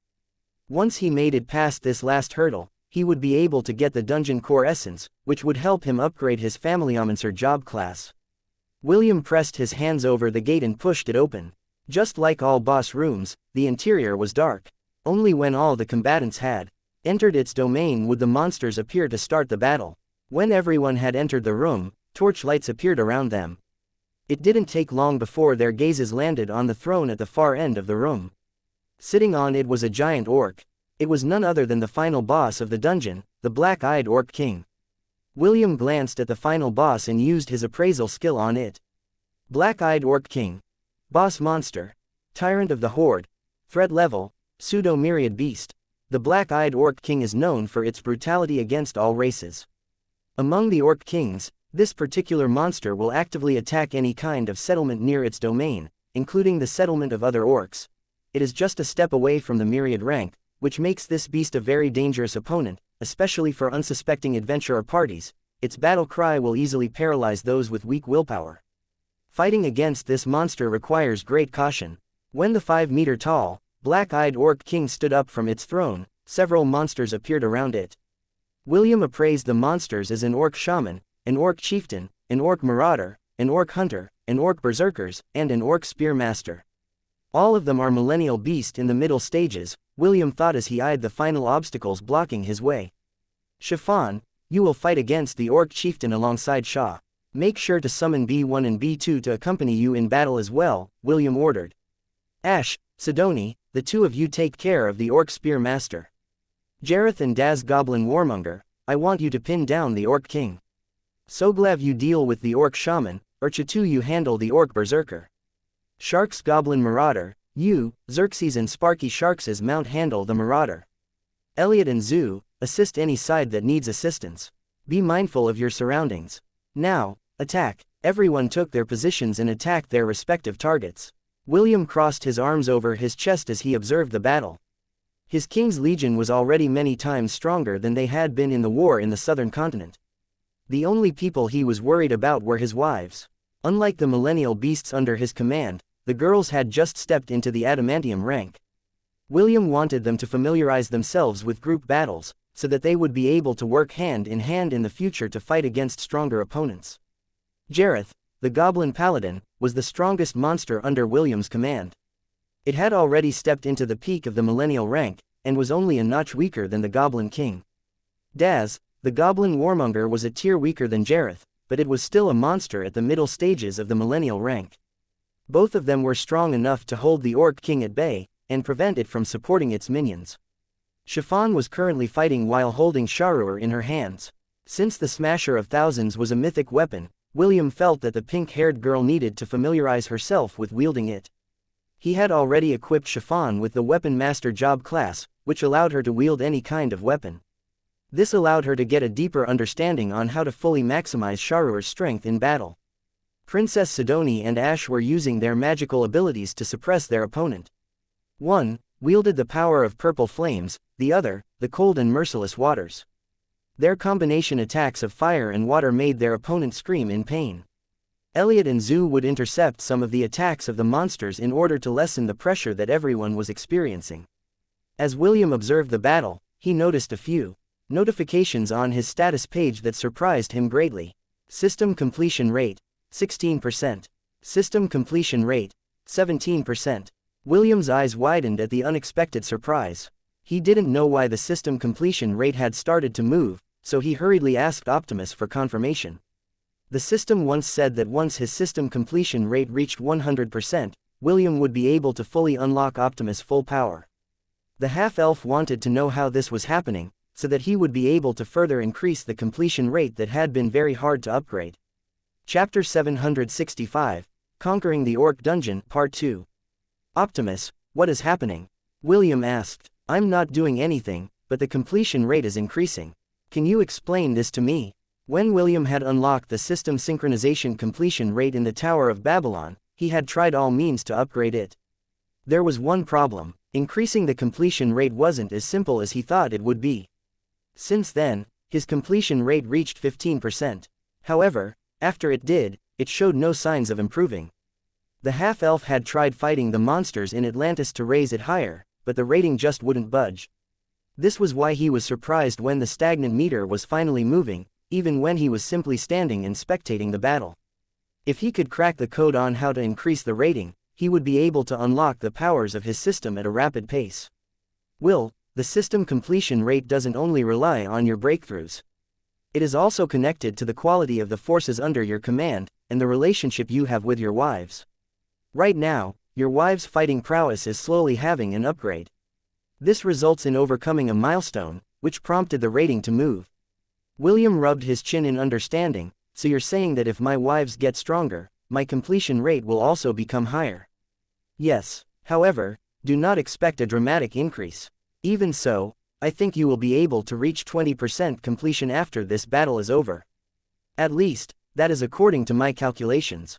Good. William clenched his fist in excitement. So this is also an option. This is good news. According to the information he had of the system completion rate, whenever he reaches 20% completion rate, all of his stats would increase by 50 points. If he reached 50%, he would be able to unlock one of the abilities of the system that he could use in battle. This would give William another trump card that he could use during critical situations. When he asked Optimus what kind of ability he would be able to unlock, the system only said that he would gain the ability to one-shot any myriad beast without any problem. William hissed after hearing this information. A myriad beast was not an easy opponent, and he would only be able to fight them when he used his heroic avatar, or Aenarion job class. One had a very long cooldown, the other required him to pay with his memories when it was used. Having this new trump card in hand would benefit him greatly. Is that ability awesome? William inquired. It is awesome. How awesome? It is super flashy. William was very curious to know what it was, but Optimus kept mum about it. In the end, he could only give up and return his attention to the battle that was happening in front of him. The orc chief swatted Chiffon with his mace, and the latter was forced to summon her mythical shield, Svelin, to block it. The ground under Chiffon's feet crumbled due to the powerful collision. The pink-haired girl was forced to kneel while holding up the shield in her right hand. Shah immediately clenched his hand, and the sand around him transformed into a giant fist, which he sent to punch the orc chieftain's face. sending it skidding for several meters. Chiffon finally got a breather and unsummoned Svelin. Chiffon, activate your giantess form, Sharu proposed. Let's smash this monster to kingdom come. Chiffon readily agreed as she took a deep breath. Moments later, she grew in size until she was 5 meters tall. Sharu also grew alongside Chiffon, and its dark blue body glowed brightly. The orc chieftain roared in anger as it once again charged at Chiffon, wielding its iron club with fury. The giantess didn't back away and faced the orc chieftain head-on. A powerful shockwave spread across the battleground as their weapons clashed. This time, the orc chieftain's weapon was overwhelmed by Chiffon and Sharu's might, which sent the second strongest monster in the boss room flying. Chiffon was surprised by the complete reversal and stared at the weapon in her hand. Did you see that? Sharu asked. Clearly, it was very satisfied with its performance. Now do you understand how powerful I am? Chiffon nodded her head before running towards the orc chieftain. Now that she had the upper hand, she wouldn't allow the monster to recover. William smiled as he watched his usual obedient and adorable wife brandish the mace in her hand with fury. The pained cries of the orc chieftain, that was being pummeled repeatedly, made the other orcs' hearts tremble. In the distance, dark and fire magic collided and repelled each other. Soglav had finally stepped into the centennial rank and was employing its abilities to its fullest. In the past, the demonic dog was a being that bullied the weak and feared the strong. However, after becoming part of William's King's Legion, it had faced many life-threatening situations, which had changed its outlook on life. The thing that changed it the most was Urchatu's death in the southern continent. It was at that moment when Soglav realized that there would be situations where running was not an option. In the past, it would not dare to sacrifice its life in order to save its friends, but after getting along with the beasts in the Thousand Beast domain like Kasaganaga and Urchatu, it no longer lived the lone wolf lifestyle. It strived in order to get stronger, even to the point of always arguing with Kasaganaga over beast cores.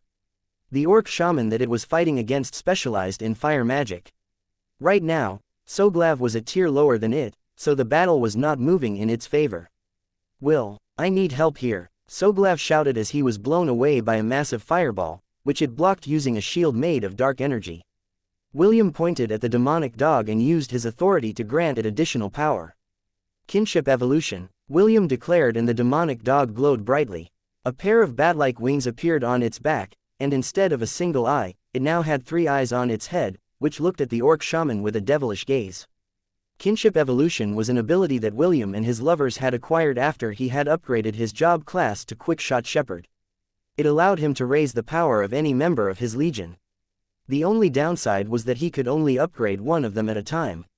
As long as the skill was active, he couldn't choose any other beast to upgrade aside from the one that he had forcefully evolved. Death Ray, Soglav shouted, and the third eye on its forehead shot an eerie red beam of light that struck the orc shaman in the center of its chest. The latter shrieked in pain as it clutched its chest, while hurling a fireball at the demonic dog, who dodged it in a casual manner. Ha ha ha, now you're no match for me.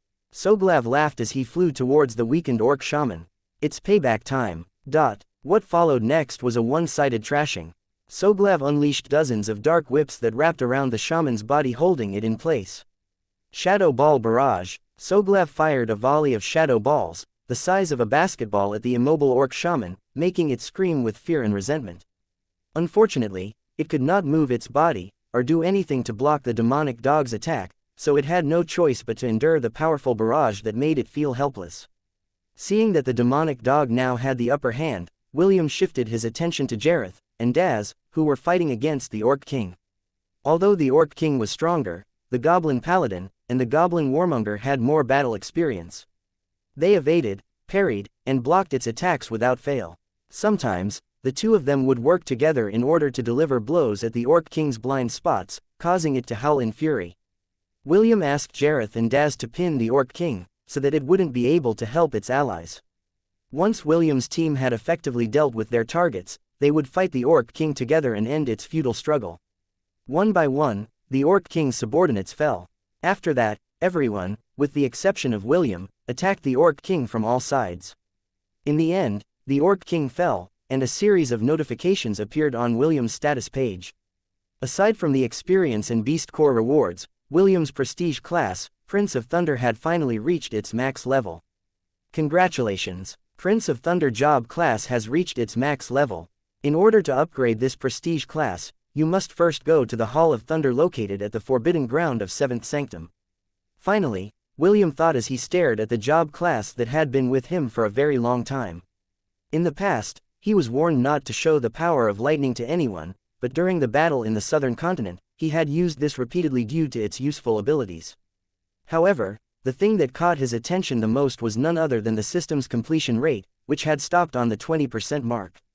With this achievement, William was finally able to gain 50 additional stats. He was also a step closer to finally unlocking the true power of the strongest system. Chapter 766, Which one would you choose? After beating the boss of the 70th floor, William found himself staring at the dungeon core of the Orc dungeon. Elliot was also inside the room with him and stared at the glowing orb of light that powered the entire dungeon. "Will, the bottle," Elliot reminded. "I will help you gather the dungeon core essence." William nodded and took out a vial that was made from a special material that Celeste had given him. Elliot then placed his palm over the dungeon core and closed his eyes. He and Conan were born as dungeon cores in the past. Due to the actions of Deus, both of them had been corrupted, and only their inner cores were able to survive. If William hadn't arrived on time, the twin cores might have been destroyed, and Elliot and Conan might not have been born as the half-elf's familiars. Dungeon cores could be considered as powerful batteries. Their powers were limitless. However, if one were to take their essence, they would weaken for a week or two, which would slow down the spawn rate of the monsters that appeared inside the dungeon. "Thank you," Elliot said softly after he finished communicating with the dungeon core. Suddenly, two wisps of light emerged from the surface of the core and flew towards the vial in William's hand. After that, the bright glow of the dungeon core dimmed a bit. This signified that the transfer had been completed. "Will, place your mark on the dungeon core," Elliot said. "I talked to him about your secret class, and he is very interested in joining you when the seal on your powers has been unlocked." Even if Elliot didn't remind him, he was already planning on adding the Dungeon of the Horde to the dungeons that would be under his command, once his Dungeon Conqueror job class had been fully awakened. Once a dungeon had been added to his legion, the dungeon would be transferred inside his Ring of Conquest, allowing William to modify it on his whim. Of course, once this happened, the Dungeon of the Horde would disappear from the central continent. All that would remain is an empty husk, that would slowly deteriorate over time. No monsters would respawn inside it, and the number of floors would decrease day by day until nothing was left. By that time, the Ares Empire would conduct its own investigation, but it would already be too late to do anything. "It's done," William said after placing the mark of the Conqueror on the dungeon core. The dungeon core glowed once as if acknowledging that it had been claimed by him.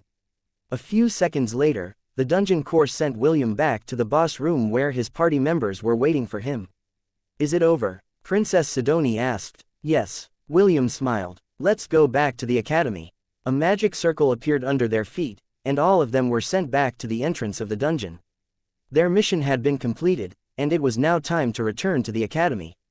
Elliot had already told William about Conan's condition.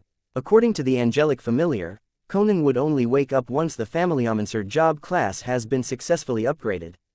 Because of this, William wasted no more time and went to a secluded place to transfer everyone back inside his Thousand Beast domain. Afterwards, he activated the skill of the Prince of Thunder job class to turn into a lightning bolt that streaked towards Hestia Academy.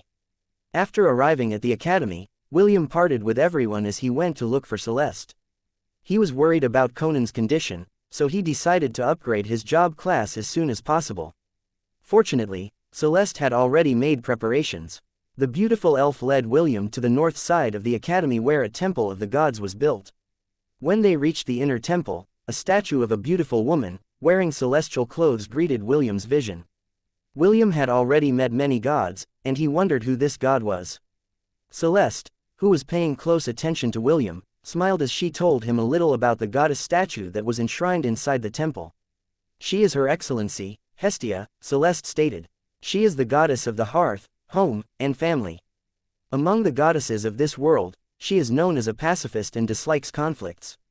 Some say that she appears in front of heroes who will save this world, one way or another. Those who are able to see Her Excellency can consider themselves lucky, for very few people catch her interest." William gazed at the beautiful statue that had a gentle smile on her face. He had already met several gods, but he hadn't had the opportunity to see Hestia in the Temple of the 10,000 Gods. "Have you seen her, Professor?" William inquired. "Me?" Celeste shook her head. "No. How about you?" "Not yet. But maybe I'll see her in the future." "Keep dreaming. Do you really think you're a protagonist or something?" William wanted to tell her that he was indeed a protagonist. However, he knew that Celeste wouldn't believe him, so he decided to just put the matter aside for now and focus on his advancement ceremony. The half-elf looked down at the cushion he was holding in his hands. Lying on top of it was none other than Conan, who was sleeping peacefully. He hoped that after the ceremony, the little devil would once again open his eyes and accompany him like usual. "Let's start," Celeste said. Chloe and Claire floated beside her as they, too, prepared for the ceremony. "I call upon you, esteemed king of all familiars." Celeste pressed her hands together in a prayer. "Your loyal followers humbly ask you for your guidance. Please, honor us with your presence." A moment later, a bright light appeared inside the inner temple. William hastily closed his eyes because the light was too bright for him. Only when he felt that everything returned to normal did he open his eyes. This time, he didn't see Celeste, Chloe, and Claire. He stood in a completely white world, devoid of any other color. "We finally meet. I've been waiting for a long time," a calm, yet firm voice said from behind William. The half-elf slowly turned his body to look behind him, and there he saw an old man, wearing a white robe with many symbols, similar to hieroglyphs. The old man had a friendly expression on his face, and his presence made William feel calm. "My name is Zenon," Zenon said softly. "I am the god of familiars, and I am here to help you ascend to become a family sovereign." "Nice to meet you, William."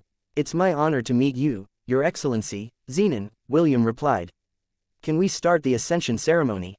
Zenon nodded his head. "Of course, but before that, let me ask you a serious question first. Is that fine with you?" William nodded and waited patiently for Zenon's next words. This was the first time he was meeting the god of familiars and he was very curious about what he had to say.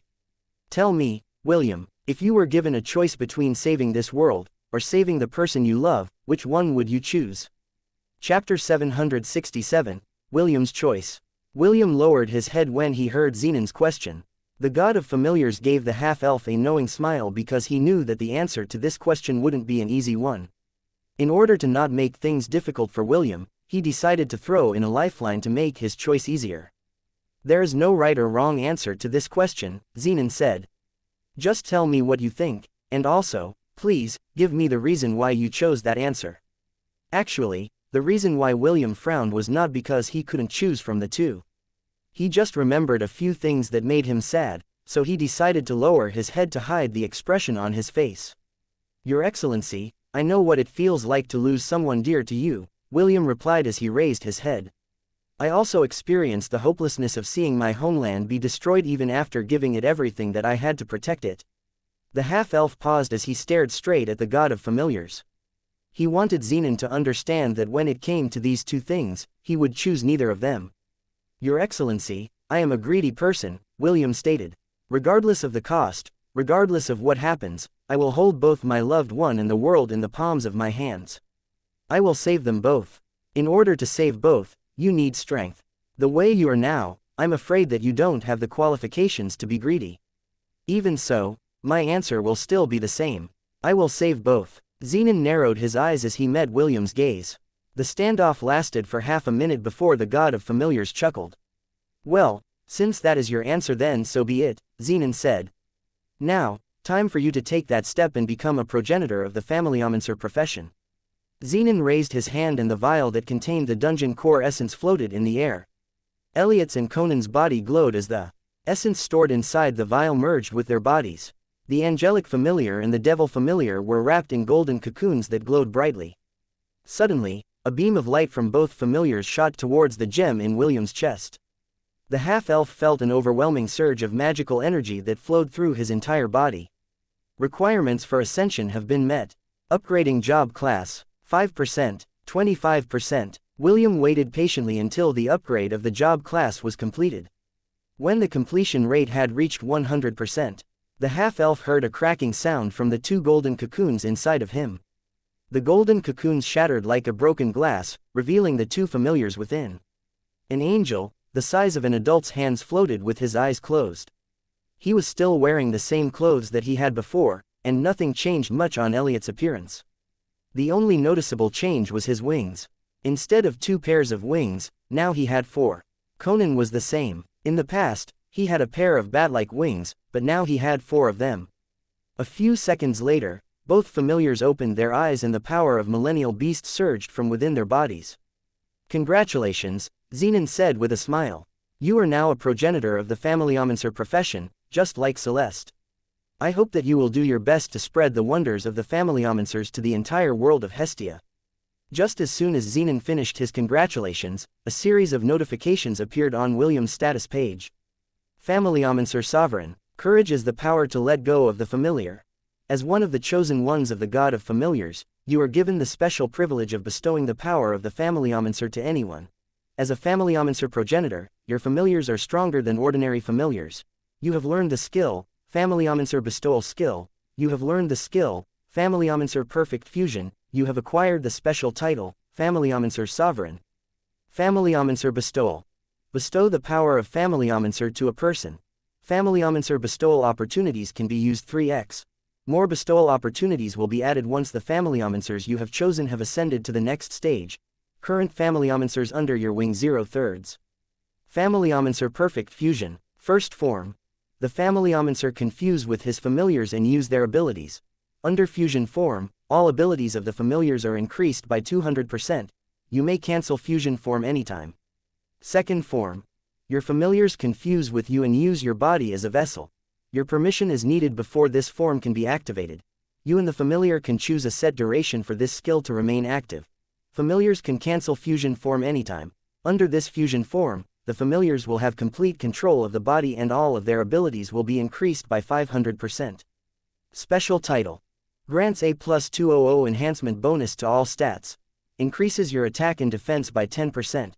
Familiars gain 100% increase in their attack and defense. William was quite happy with the additional bonus in stats.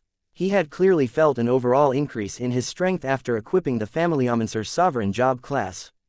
The one thing that piqued his curiosity was the familyomancer perfect fusion. He had experienced what it was like to fuse with his wives, but he had never tried fusing with his familiars. He was curious on how powerful his familiars would be if they fused with him. While he was deep in thought, Zenon's words reached his ears. "It's time for you to go back," Zenon said. "Make sure to take care of Celeste in the future." The corners of Zenon's lips rose as he waved his hand to send William back to the temple. The half-elf and the 2 familiars were enveloped in a golden light before disappearing from his domain. "You want to save both." Zenon placed his hands behind his back as he looked down from the top of the Tower of Babylon. "That will be difficult, William. But it's not impossible. I look forward to seeing you try." Chapter 768, With great danger comes great opportunity. "Did you succeed?" Celeste asked when she saw William reappear in front of her. The half-elf nodded with a smile. He then glanced at his 2 familiars who floated beside him. "Chloe, do I look more handsome than before?" Elliot asked as he approached the little fairy who was looking back at him with a curious gaze. "I swear that after I ascended, I became 50% cooler." I don't see any difference," Chloe replied as she circled Elliot. "The only thing that changed is the number of your wings. Are you supposed to look cooler because of it? My goodness, I am sincerely troubled by your lack of aesthetic criticism." Aesthetic criticism, is that edible? While Elliot and Chloe were having a heated discussion, Claire flew towards Conan, and the latter immediately hid behind William. "Don't worry, I will not hurt you," Claire said. "I just want to look at the changes to your body." "Why, you can look, but don't touch," Conan replied. "Look, I'm not going to eat you, okay? I know that you just recovered, so I just want to check your condition." "Just check my condition, you're not going to do anything else." Claire nodded. For some reason, after seeing how worried Princess Aila was to Conan, she felt an indescribable feeling of irritation in her heart. She didn't understand why she felt that way, but it made her feel very uncomfortable. Because of this, she decided to take a different approach in regards to the devil familiar, who seemed to have developed a trauma from her incessant physical examinations. Seeing that the 4 familiars were getting along just fine, William bid Celeste goodbye as he went towards the library of Hestia Academy. Right now, He intended to seriously upgrade all of his job classes and unlock the true power of the Jack of all trades. Since the Prince of Thunder job class had reached its maximum level, William decided to ascend it to its next form. The only problem was that he needed to travel to the forbidden land of the Seventh Sanctum and find the Hall of Thunder. He had already asked Optimus about the forbidden ground, but the latter said that it didn't have much data about it. The only thing that the system knew about the Seventh Sanctum was that it was close to the western edge of the central continent. The nearest city to the forbidden ground was the port city of Alabaster. This port city was a neutral ground, where humans, beastkin, dwarves, half-elves, and elves live in harmony. Slave trading was banned from this city, and any slave trader that was caught loitering around its borders was given the death penalty. Just like the name suggested, this city of Alabaster was a major trading ground due to its access to naval trade. Several merchant ships that hailed from the Silvermoon continent would often dock here to bring rare commodities that could only be found on the homeland of the elves. Since he wanted to know more about his destination, he decided to check the library to read the relevant references that would aid him in his quest. Although he said reading, the only thing he needed to do was open the pages and have Optimus record the information in its database. The system would then compile the information and give William the summary of the things he needed to know about the Seventh Sanctum. "Should I bring the others with me?" William muttered. The Forbidden Grounds was a dangerous place and very few people had the courage to venture inside it. Very powerful monsters that couldn't be seen anywhere else in the continent usually thrived inside this perilous domain. Of course, there were also rare ingredients, herbs, and metals that were used for cooking, alchemy, and forging. Only those that had confidence in their strength and ability would visit this forbidden ground. The riches that could be found inside it was enough for anyone to be set for life. As the saying goes, with great danger comes great opportunity. "I guess I'll just ask them later," William mused as he walked towards the library. If his wives decided to follow him, then he would not turn them away. The quarterly assessment lasted for a month, so he still had plenty of time to go to the Seventh Sanctum and discover the secrets that could be found within this mysterious domain. "Lilith, how can you be so careless?" Empress Andraste asked in a helpless tone. "You should have escaped immediately when the myriad beast appeared. Why didn't you prioritize your safety?" "Mother, I couldn't possibly leave the others behind," Lilith replied. "If I left them to fend for themselves, wouldn't that tarnish our reputation? What would others think of me?" "Silly girl, you are not fighting against a millennial beast. That is a myriad beast. If William hadn't arrived, you might have become that dryad's nursery by now. So what if your reputation is tarnished? You could have escaped and asked for help. Hestia Academy would have definitely sent its experts. Even Byron would personally lead the expedition in order to capture that dryad.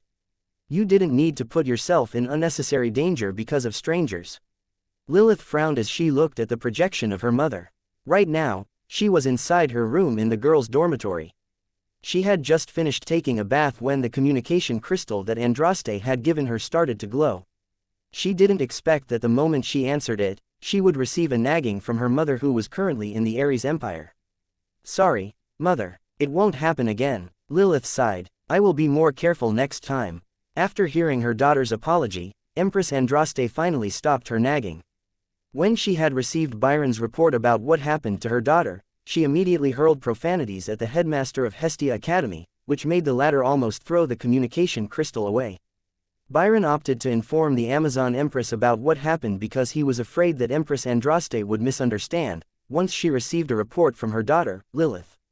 Right after their talk ended, she immediately called Lilith, which led to the current situation. "Okay, just don't let this happen again," Empress Andraste said softly. "How is the progress with William? Did you manage to invite him to the Ares Empire?" Lilith shook her head. "He is a tough nut to crack. It seems that he is satisfied with his wives, and has no intention of visiting our empire." Empress Andraste smirked when she heard her daughter's words. "Since that is the case, it's time for you to make your move, Empress Andraste. You already know what to do, right?" "Yes, Mother," Lilith replied. "Whether he wants to do it or not, he will not have a choice after I'm done with him." "Good girl. The Crimson Festival is almost here. Do your best to invite him to attend the festivities. Wait, it will be better to invite your entire class. You can even invite your homeroom teacher to come. That way he will not be too guarded when visiting our empire. As long as he steps inside our domain, he is as good as ours." Lilith smiled sweetly and nodded her head. Leave this to me, mother. Lilith smirked. I will definitely make it happen. Empress Andraste smiled evilly as well. Good, as expected of my daughter. Don't worry, I will make the necessary preparations on my end. The mother and daughter pair giggled as they gave each other knowing glances. They look forward to the unexpected gains that they would acquire on the day of the Crimson Festival in the Ares Empire. Chapter 769, Time for Round 23. Are you game? Disclaimer.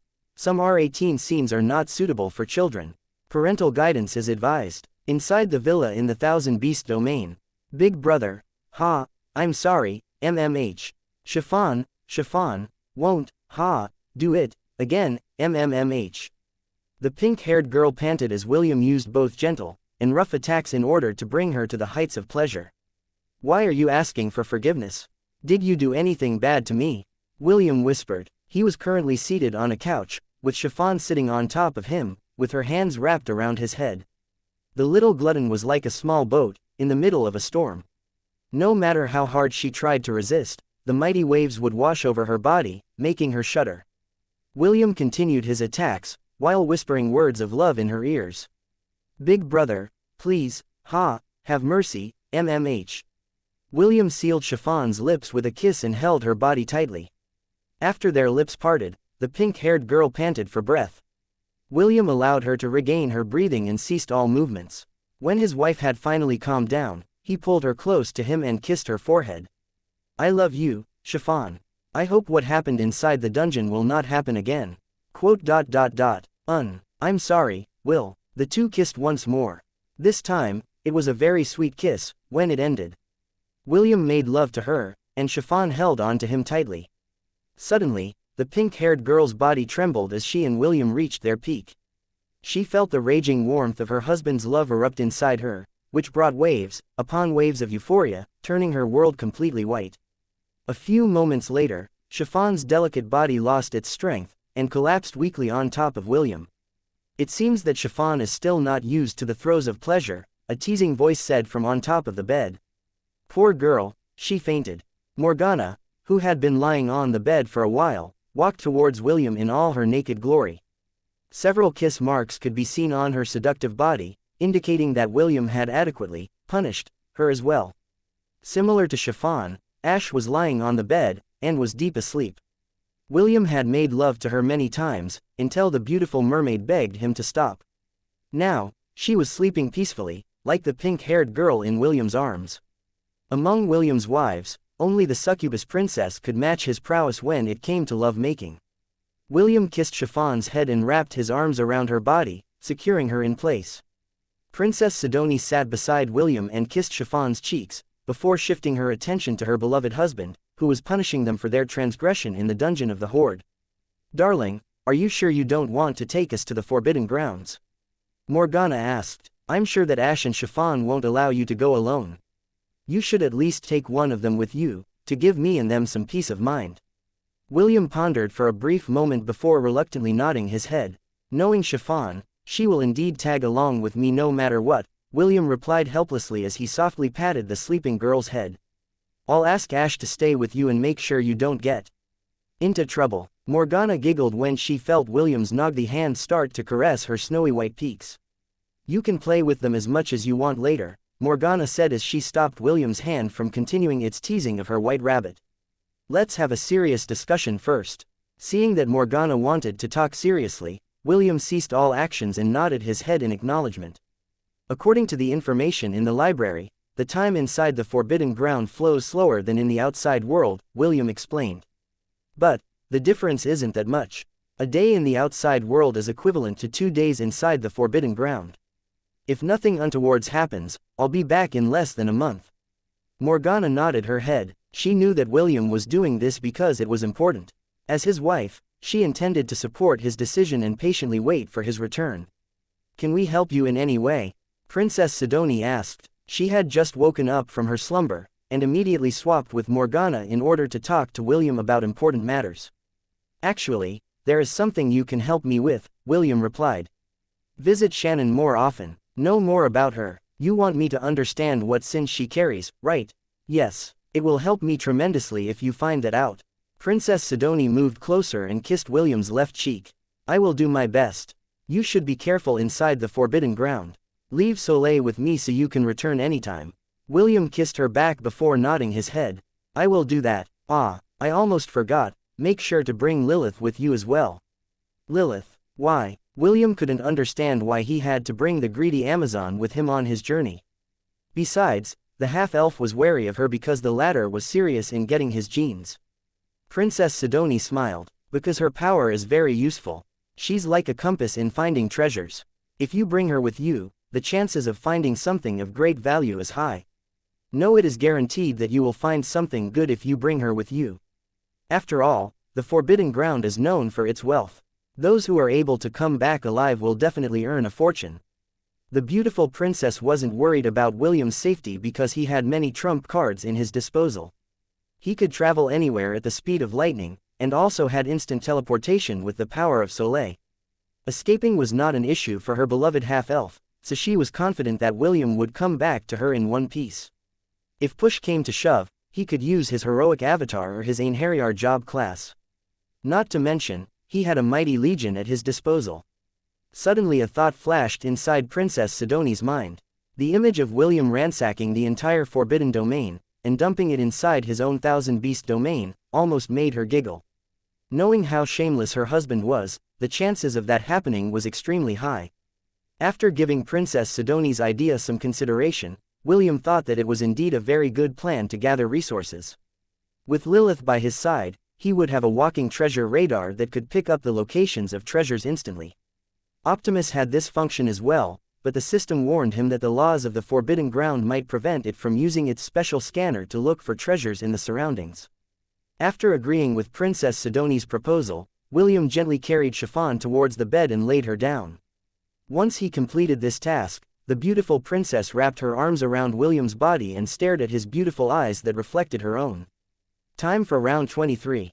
Are you game? Princess Sidonie asked in a teasing tone. William smirked as his naughty hands lightly squeezed the bum of the beautiful princess. Always, William replied as he pulled her lover towards the couch. Soon, the sound of spring permeated inside the room. William showed his succubus princess that his stamina and tenacity matched hers perfectly. Chapter 770. Don't let him cheat on us, okay? You are going to the Forbidden Ground, 7th Sanctum, and you want me to go with you?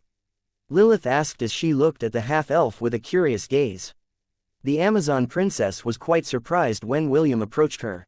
Lilith thought that the half-elf had a grudge against her after she had stolen the collar of wisteria from Princess Sidonie's neck.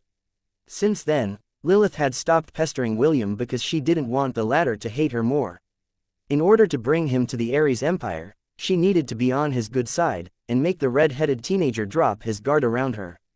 William nodded. Yes, are you free or do you have any other plans? I'm free, Lilith replied in a heartbeat. She was afraid that William would change his mind after inviting her. However, there was still one thing that bothered her, so she decided to ask the half-elf the question that had been in her mind. Why me? Lilith inquired. William scratched his head in embarrassment before giving his answer. Because you are the best partner when it comes to looking for treasures. The Forbidden Ground might be a dangerous place, but it is also ripe with resources. I was hoping that you could help me get some of them during my trip to the 7th Sanctum. Lilith smiled. I see, you came to find the right person. With me around, finding treasures is as easy as breathing. Great. William nodded. I still need to prepare things for our journey.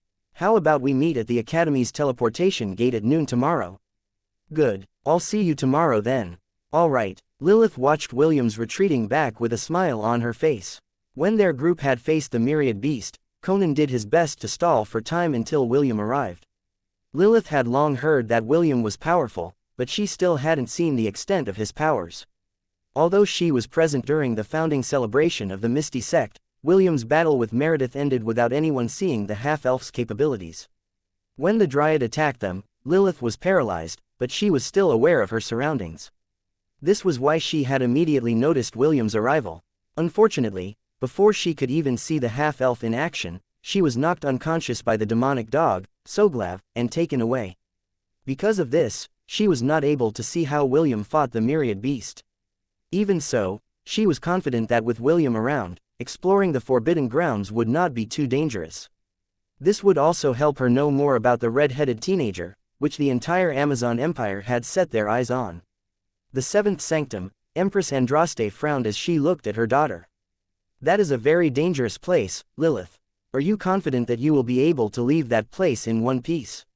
Yes, Lilith replied. I have 70% assurance that I will be able to leave it without fail. Also, I have a feeling that William wouldn't do something as stupid as going to the forbidden grounds without sufficient strength.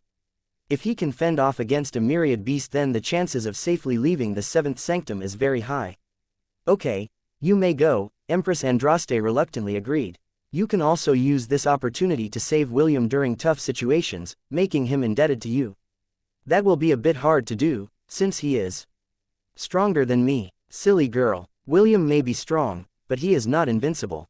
Just do your best to get close to him during this journey. Understood. Lilith smiled. Mother, about our plan, I think it will be best if you talk to the headmaster about it. You can invite the entire third grade, as well as the professors of the academy, and treat it as a cultural exchange. This way, we don't even need to invite William to the Ares Empire. The academy will do it for us. Empress Andraste smirked as she looked at her daughter with appreciation. As expected of my daughter, you are a genius, Empress Andraste praised. Very well, just leave this matter to me. You go and accompany our stud horse on a little field trip to the forbidden ground and come back as soon as possible. Lilith nodded. Understood. I will do my best, Mother. Lilith stood beside the teleportation gate of Hestia Academy, while she waited for William. Because she had informed her mother about her journey, the Amazon Empress repeatedly told her to be careful and to do her best to make the half-elf owe her a favor. While Lilith was deep in her thoughts, a familiar voice called out to her from a distance. Sorry if we made you wait. Are you ready to go? Lilith raised her head and saw William and Chiffon walking hand in hand. Princess Sidonie and Ian were also there to send them off, and they gave Lilith a brief nod as a greeting. Don't worry, I just got here as well, Lilith replied as she nodded back. I'm ready to go anytime. William nodded before turning his head to look at Princess Sidonie and Ian. We will be going now. Ian, make sure that Sidonie behaves. Ian smiled in acknowledgement. I'll look after her. As for the three of you, make sure to return safely. We will be waiting. Princess Sidonie, on the other hand, raised an eyebrow as she crossed her arms over her chest, highlighting the curves that would make any guy lose their composure. Chiffon, make sure to look after our husband. Princess Sidonie stressed the word, husband, before glancing in Lilith's direction. Don't let him cheat on us, okay? Chiffon patted her modest chest before replying. Leave it to me, I will not let him cheat on us. Sidonie felt like her warning wasn't enough, so she decided to walk towards William, and gave him a long passionate kiss on the lips. She was well aware that there are many beautiful ladies in the academy who were giving the half-elf meaningful glances. Fortunately, William didn't care about them, but it still irked Princess Sidonie to have her beloved man stared at by hungry, thieving cats. This was why she decided to give a public display of affection to deter the girls who were targeting her husband. Everyone who was there at the teleportation gate saw this passionate scene and gritted their teeth in envy. The boys couldn't help but wish that instead of William, the one that was being kissed by the princess was them. Damn, that bastard is so lucky. I wish I was him. Maybe he accumulated a lot of karma by saving a universe in his past life. This is the only thing I can think of for him to get Princess Sidonie as his wife. Just imagining how he can have his way with the beautiful princess's perfect body is enough to give me a nosebleed. Oh, you're really having a nosebleed. Wipe it off before anyone sees it. After the kiss ended, William gave Princess Sidonie that, you sure know how to make a scene, stare before giving her a light hug. Don't forget to visit Shannon on a regular basis, William whispered. I have a feeling that she's eager to have a conversation partner. Okay, Princess Sidonie replied. Leave her to me. Lilith looked at this scene with an indifferent gaze, but deep inside, she felt a little envious of Princess Sidonie. As the Amazon princess, she also had many suitors that hailed from the different kingdoms and empires in the central continent. The royal families of these nations would often send their princes to the Ares Empire for a possible marriage agreement, but the Empress had turned all of them down. The Amazons didn't care for a person's background. All they cared about was strength. Lilith had promised herself that she would only get the best, so she had been keeping an eye out for potential partners whenever she traveled around the continent. Her purpose for this trip was to get a better understanding of William's strength. Only after seeing it would she finally make her decision. After the hug ended, William bid his wives one last goodbye before walking towards the teleportation gate with Chiffon and Lilith. The three disappeared under the envious stares of the students of the academy. It would take them a week to reach the port city of Alabaster, and 2 more days before they reached the Forbidden Ground. William was actually looking forward to this journey. This was the first time that he would be entering a Forbidden Ground. The half-elf was quite eager to uncover the secrets that hid within that mysterious domain. Chapter 771, I'm Just Following the Rules Part 1. Boss, we got a good haul today, a skinny man said with excitement. Loitering around the borders of the city of Alabaster really yields great profits for us. We managed to get 2 half-elves, 2 dwarves, an elf, and 3 beastkins. They will sell a lot on the black market. A scar-faced man smirked after hearing his subordinate's reply. The port city of Alabaster is a gathering place for the various humanoid races, so it was very easy to capture some of them as long as they traveled beyond its borders. There were many slave traders, bandits, and mercenary groups that hunted these other races, for profits in the black market, along the borders of the city in secret. Even though the punishment for kidnapping was the death penalty, none of them gave a hoot. For them, as long as there was quick cash to be made, all they needed was to move swiftly and retreat just as fast. The auction will be held in 2 days, the scar-faced man said. Let's bring them to the underground headquarters. Make sure to erase our traces. I don't want the border patrols to get wind of our operation. Yes, boss. The scar-faced man was the leader of a bandit group named Wild Hounds. They don't have a permanent place of residence, because they believed that no place was safe. The Wild Hounds would only visit cities where the dark traders were located because these cities were under the black market's control. It was the safe haven for criminals, and most wanted people who had bounties on their heads would take permanent residence in these cities. The group traveled for 3 days until they arrived at one of these hidden cities that had been dug inside a mountain. This city was called Trudon. It was the underground city that held the biggest auction house located near the city of Alabaster. Due to its close proximity to the city of Alabaster, only certified members of the dark guilds knew of its existence. These members had powerful restrictions carved into their bodies to prevent them from leaking the city's location to anyone. The price of breaking this restriction was a very slow and painful death. It would not be an exaggeration to say that Trudon was the strongest stronghold of the dark traders in the western sphere of the central continent. This was a very important city to the dark guilds and its defenses were second to none, resembling a formidable fortress, which used the geography to its maximum advantage. Even if an army were to siege it, the dark guilds could easily defend it due to the powerful magical arrays that they had placed around the mountain. All of you get out. The scar-faced man ordered. Make sure to bring them to the underground containment area first. Skipper, I'll leave everything to you, do you understand? Don't worry, boss, Skipper replied. I know what to do. The scar-faced man snorted before taking his leave. He still had other things to do in the city, and would visit the auction house after a few hours, so he left the captured merchandise in the hands of his subordinates. A few minutes later, the scar-faced man arrived at a magnificent structure that was located at the center of the city. Brock, you're finally back, a middle-aged man wearing glasses greeted. How was your haul? Did you manage to snag us a few elven beauties? They are quite high in demand right now. Brock smiled before nodding his head. I got one, and she's quite the looker. We also have 2 dwarves in their early 20s, but they are pretty at best. Nothing special. The middle-aged man made a gesture, and Brock sat on the couch opposite him. We have noble ladies looking for good-looking men, the middle-aged man commented. Did you manage to get a few? We caught 2 half-elves, Brock replied. I'm quite confident that the ladies will love them. How about labor work? We captured a few beastkins. They will do just fine. The middle-aged man chuckled as he extended his hand. It's always a pleasure working with you, Brock.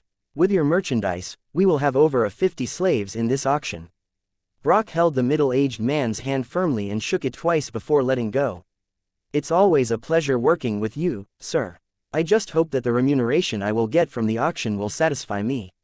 How about 60%? 65. Fine. You have a deal. The middle-aged man chuckled as he adjusted his glasses. The border patrols are getting more active as of late. Lie low for a while and don't come out of the city. You'll have plenty of cash to spend when the auction is over, so you don't need to hurry to get back to work. Brock pondered for a while before giving the man a brief nod.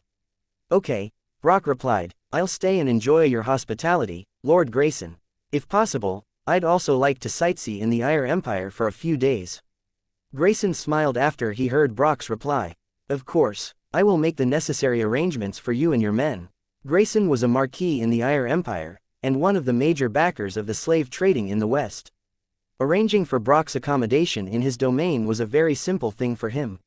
Meanwhile at the underground area, hurry up and start moving, Skipper shouted as he used a wooden stick to strike the half-elf's back whose good looks made him feel insecure. He's at it again, that Skipper, one of the bandits said in disdain. Aren't you used to it by now? A burly man asked. He's always like that when he faces off against any good-looking man. If not for his fear of the boss's wrath, he might have ruined the faces of all of the elven men that we've captured over this long while.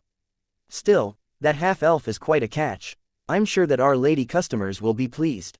Indeed, he will sell for a few thousands when the bidding starts. The ragtag group of elves, half-elf, beastmen, and dwarves, were tied up in special metal chains that prevented them from using magic.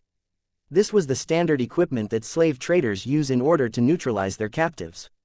As long as they were wearing these shackles, they were no different from commoners who couldn't use magic. When they arrived at their destination, all the demihumans were locked up.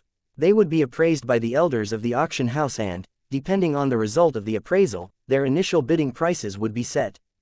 Get in. Skipper kicked the back of the half-elf, sending him falling face first inside a prison cell.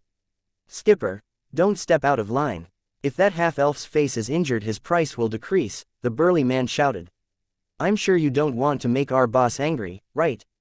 So what? Skipper sneered. At most he will just have minor bruises. Do you think the auction house doesn't have the ability to cast a healing spell on his face? The burly man snorted. We'll see what the boss says later. If the auctioneers complain to him later, you'd better prepare yourself for a beating. Skipper shrugged as he gave the half-elf one last glance before leaving the underground room. Although his boss might nag at him later, he just couldn't stop the urges to beat up the half-elf that made him feel inferior. As soon as the bandits had left the scene, the half-elf slowly propped himself up from the ground and dusted off his clothes. Optimus, start to map this area. Make sure to give me as detailed a report as soon as possible. I'm on it. Chapter 772. I'm just following the rules Part 2. Will he really be okay? Lilith asked as she eyed the mountain in the distance. That place is filled with hidden experts. No matter how strong he is, he couldn't possibly fight them all, right? Chiffon unwrapped a chocolate lollipop before placing it inside her mouth. She licked it for a few seconds before turning her head to the side to look at the Amazon who had a frown on her face. He will be okay, Chiffon answered with confidence. I trust him. Lilith frowned. When Willem told them that he found a group of slave traders hiding beside the borders of the city of Alabaster, the first thing she wanted to do was to beat them up and hand them over to the authorities of the city of Alabaster. However, William said that he had a better idea. After telling the two women about his plan, their group split, and the half-elf went off on his own. You sure trust him a lot, Lilith said. Chiffon nodded. I do. He is my husband after all. Hey, can you tell me how the two of you met? I'm very curious about how you became William's wife. It's a long story. Do you still want to listen? Lilith nodded. Yes. It's the perfect way to pass time. She was really curious on how one of her sisters managed to marry the half-elf that had shaken the entire world due to his achievements in the Tower of Babylon. Lilith thought that it would be a good idea to know more about William. That way, she would understand his character, which would greatly help her plan to bridge the gap between them. I need to know his likes and dislikes, Lilith thought. That way, I can help my mother prepare the girls that match his preferences. The Amazon princess was not ignorant and knew that men had varied tastes when it came to women. Some preferred mature ladies, some liked shy types, there were others who preferred tomboys like Lilith, and some liked innocent-looking girls. Since the Amazons was a race of women, they could easily handpick the ladies in order to tempt the men who visited their empire. This privilege was only given to the strong men that they had recognized as someone who possessed prized seed. Even though Prince Maximilian and Prince Jason were considered geniuses in the Crater Empire, the Amazons didn't give them much consideration.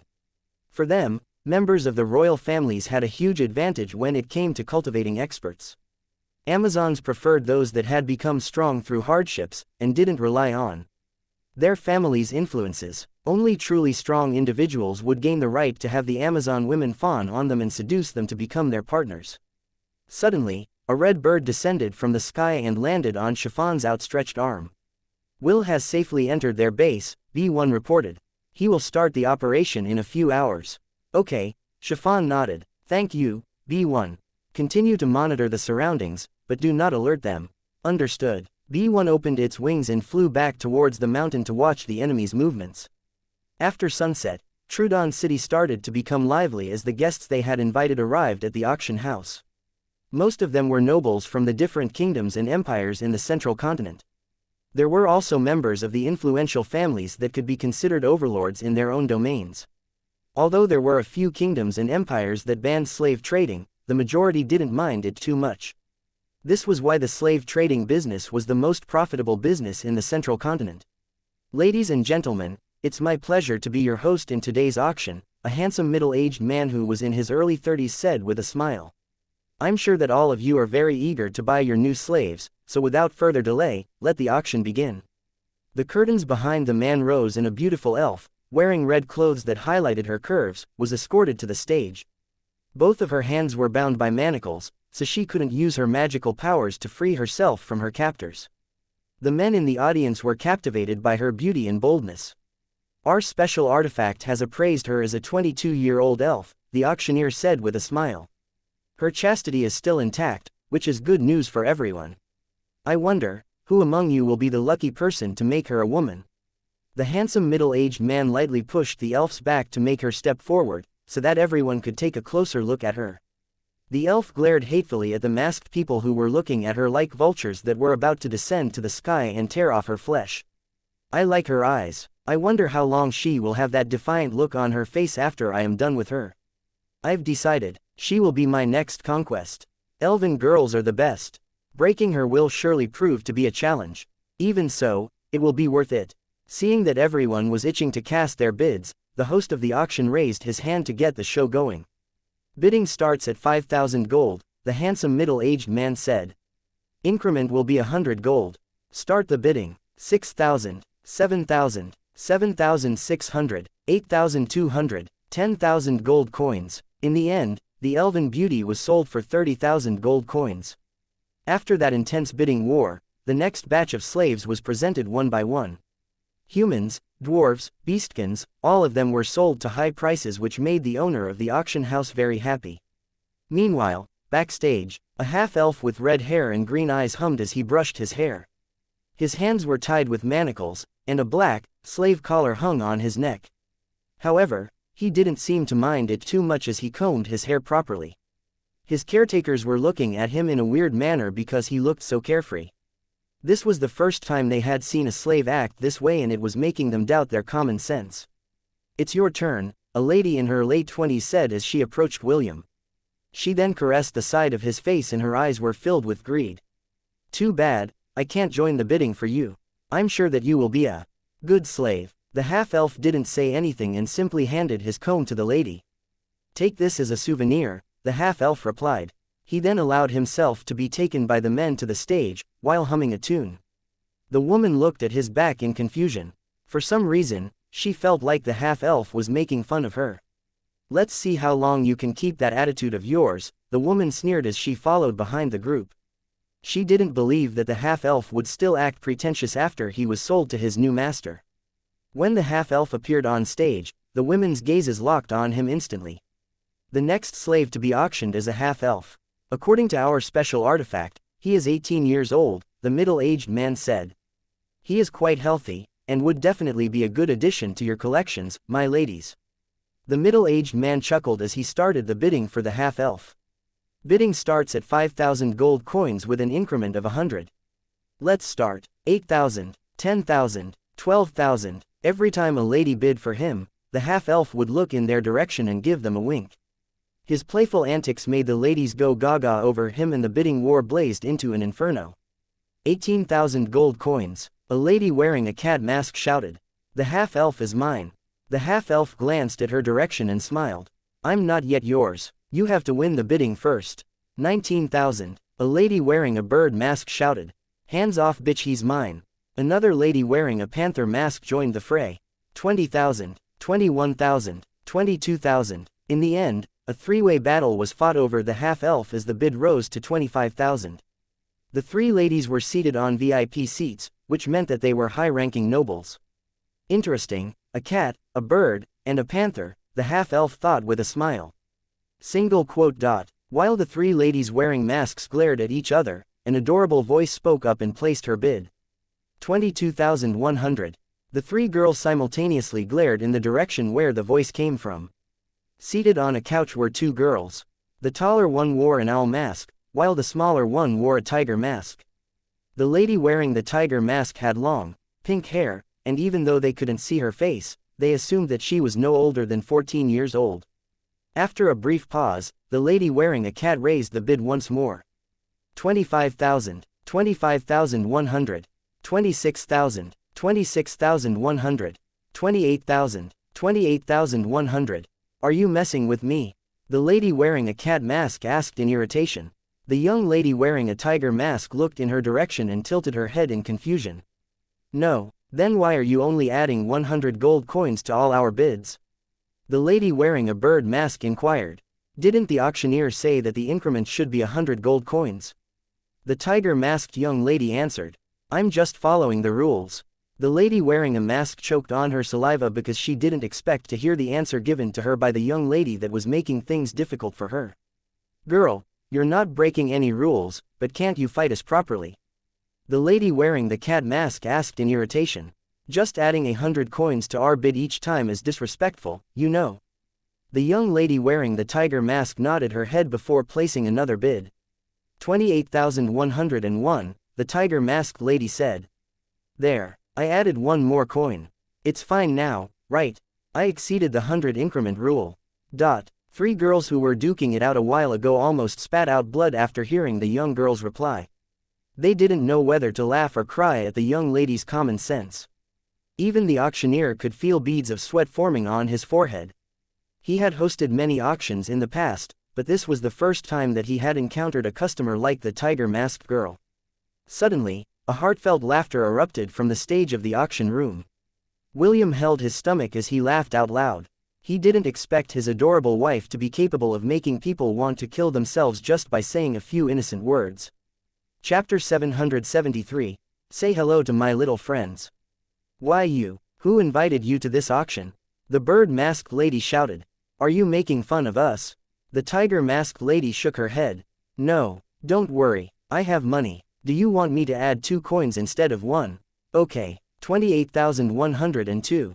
There, the cat-masked lady was about to throw a fireball at the irritating little tiger, but the people serving her immediately stopped her from doing so. The auctioneer knew that if this continued, their auction house would become a big joke to the people of the underworld, so he decided to step forward and handle the situation. Young miss, if possible, can you take this bidding seriously? The handsome middle-aged man asked. You are making things difficult for everyone. I'm sorry, but if you don't bid properly, we will have no choice but to ask you to leave the auction house. The tiger-masked lady pouted behind her mask as she shifted her gaze to the auctioneer who was looking at her with an unfriendly gaze. Didn't you say that the increment for each bid should be 100 coins? The tiger-masked lady asked back. Yes, I did. Then you're the one at fault. I'm just bidding according to your words. But, young miss, there is this thing called reading the mood. Surely, you know about this thing, right?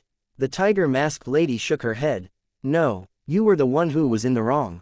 If you said that the increment should be 1,000 gold coins each time, then I would have done that. However, you said the increment should be done in the hundreds. I'm just doing what you told us. But, I am a paying customer. Customer is always right. Just because you are older than me you think you can bully me.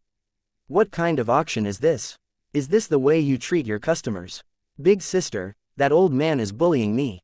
There, don't mind him. We should be more understanding of plebeians. Maybe he doesn't have enough money to buy clothes. Don't worry, I will give him a few coins later. The auctioneer became speechless because he didn't know how to proceed. Not only was the young girl calling him out for the words he said, but the older one actually called him a plebeian in front of everyone in the auction room. An awkward silence descended in the room. In a special VIP room overlooking the entire auction house, Marquis Grayson looked at this scene with a dumbfounded expression. Even Brock, who had brought William to the auction house, couldn't keep the corner of his lips from twitching. After recovering his composure, Grayson communicated with the members of the Dark Guild to politely escort the two ladies out of the auction house. He was sure that none of his guests would mind him sending the two girls away. "You sure invited some interesting nobles, Lord Grayson," Brock commented after Grayson finished giving his subordinates his orders. "Well, we get some weirdos from time to time," Grayson replied as he cleared his throat. Although there had indeed been a few incidents in the past auctions, there was nothing that could compare to what he had seen today. Grayson then communicated with the auctioneer and gave him the order to continue the auction. All of the guests he invited were influential people and he hoped that all of them could turn a blind eye to this unexpected turn of events. William shook his head helplessly when he saw the masked Lilith and Chiffon being escorted out of the VIP seats. "I apologize for this small mishap," the auctioneer said after wiping the sweat on his forehead with a handkerchief. "Let's continue the bidding." Just as the ladies were about to throw their bids, the half-elf stepped forward. "No," William stated, "this farce ends here." Before anyone could understand the meaning behind his words, the half-elf casually broke the shackles that bound him. William then turned towards the auctioneer and reached out his hand to grab him. "Stop, I order you to kneel on the floor," the auctioneer ordered. The slave collar on William's neck glowed once, and the latter ceased all actions. The auctioneer breathed in a sigh of relief as his face contorted in anger. "Kneel, I order you to kneel." The auctioneer pointed at William. In order to prevent any mishaps, he was given some authority to order the slaves that were wearing the slave collars inside the auction house. "Okay," William smirked. "Since you want to kneel that badly, I will let you kneel." Before the auctioneer could do anything, William appeared behind his back and pressed his hand on the middle-aged man's shoulder. "Go ahead and kneel," William ordered as he pushed his hands down. Immediately, a strong pressure descended upon the auctioneer which made his body collapse. The half-elf held him in place, forcing him to kneel on the ground. William then glanced at the surroundings and gave everyone a devilish smile. He then raised his hand and tore the slave collar off his neck, as if it was just a piece of paper. "I came here to do one thing, and one thing only," William stated. "And that is, to make all of you regret your decision for coming here today." Several portals appeared all around the auction house and the smile on William's face grew wider. "Say hello to my little friends," William sneered as dozens of monsters flooded out of the portals. The bodies of the guards that were present in the auction house shuddered because they clearly felt the strength of the monsters that were coming out of the portals around them. Brock's and Lord Grayson's faces paled when they, too, realized that the auction house had been invaded by centennial and millennial rank beasts.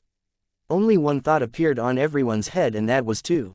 No one knew who said that word, but it was more than enough to snap everyone out of their daze. The auction house immediately descended into chaos, as everyone ran for their lives. William's loud laughter echoed behind them as the monsters in his King's Legion tore the entire place apart. Chapter 774, Wait. Don't you know how to count? Just where did these monsters come from? Stop talking and just run to the exit. Where are the elders that protect this place? Why aren't they doing anything? Doesn't this place have any defenses? Why is it being overrun by monsters? Trudon City focused its defense on an outside invasion, not an invasion from within. If you value your life, stop talking and just run. Complete pandemonium had erupted inside the auction house as hundreds of monsters flowed out of the portals in droves. Damn it, Lord Grayson hurriedly opened the secret passage in his personal VIP room. Although Trudon City had experts protecting it, most of them were adamantium and black-ranked warriors. There were only 2 saint-ranked warriors in the whole city, however they were only at the initial stages of the saint rank, so they were only as strong as millennial beasts in their middle stages. Brock followed behind Lord Grayson and escaped through the secret passage, along with the Marquis's bodyguards. Since the monsters were rampaging inside the city, his safest option was to follow Lord Grayson till they reached the base of the mountain. Remember, only incapacitate the members of the Dark Guilds and members of the Underworld, William ordered his legion via telepathy. As for the rest of the people, herd them towards the exit. There will be a surprise waiting for them outside. The monsters gave William an affirmative reply as they wreaked havoc around them. They were not mindless beasts that wantonly killed people. As William was about to pursue the big bosses of Trudon City, he heard a call from behind him. Will, Chiffon called out as she ran towards him. Lilith was not far behind with a dumbfounded expression on her face. Although she had heard that William could control a monster army, this was the first time that she had seen it in action. The powerful aura of the monsters made her realize that all of them were high-ranking beasts. Although they were only of the centennial and millennial rank, thousands of them appearing all at once would give any major force in the central continent a big headache. It's going to get a bit messy in here, Chiffon, William said as he patted her head. Do you want to fight alongside me? Chiffon nodded. William kissed her and the pink-haired girl turned into particles of light, which flew towards the gem on his chest. Soon, a golden flame appeared on William's forehead and his aura became more powerful. Lilith, who watched this scene, became slack-jawed because she could feel Chiffon's power emanating from William's body. How can this be? Lilith gasped in shock. He can merge with the deadly sins. As a member of the 7 deadly sins, Lilith was quite knowledgeable about their circumstances. There had never been any written record of someone who could use the divinity of the 7 deadly sins by merging with them. It was completely unheard of. William gave the dumbfounded Amazon princess a sidelong glance before flying out of the action house's broken roof. Optimus had already placed markers on Lord Grayson, Byron, and Skipper. The half-elf had no intention of letting any of them go, so he left the scene after giving his King's Legion some reminders. Hello, little girl, Soglav said as it appeared beside Lilith and grinned at her. William said that you specialize in finding treasures. He asked me to raid the treasury of this underground city. Do you want to cooperate with us? Lilith was quite familiar with Soglav because she had seen the demonic dog knock them out one by one during the fight against the Dryad. Sure, but I want a 70-30 split, Lilith replied. I get 70, you guys get 30. 60-40, or no deal. Soglav replied. We get 60, you get 40. William said that if you refuse, he will not take you to the forbidden ground to play. Lilith was about to reject the offer, but after pondering for a bit, she realized that going to the forbidden ground would yield greater treasures compared to the underground city. Fine, Lilith said through gritted teeth. The Amazon knew that she needed to work together with William in order to earn some brownie points. As long as she got her share, getting the smaller piece of the pie was acceptable. At the Lord's mansion located on the north end of the city. Damn, how could you do this to me, Brock? Grayson complained as he collected the valuable items in his treasury. Why did you bring that menace to the underground city? Brock's face had already turned ashen. It never crossed his mind that the half-elf that he had caught not long ago was a wolf in sheep's clothing. When he had captured William wandering the borders of the city of Alabaster, he thought that he had struck the jackpot. Elves and half-elves had always been in demand in the black market, so getting those races would definitely give him a good sum, once they were sold in the auctions. Not once did he think that instead of bringing in a sheep for the slaughter, he had actually invited a calamity inside their stronghold. Now, all the ringleaders of Trudon City were trying to escape like wild ducks that had heard the sound of gunshot. They knew that even if they mobilized their forces to defend the city, it would be all for naught. Everyone was busy trying to escape with their lives, and had already thought of abandoning the city. We should leave, my lord, one of Lord Grayson's bodyguards said. The monster army is almost here. Right now, their numbers have already increased to tens of thousands. This is the end of Trudon City. Lord Grayson clenched his fist in anger, but there was nothing he could do but flee. However, just as he was about to lead everyone to the secret passage that would take them to the base of the mountain, the roof above their heads crumbled.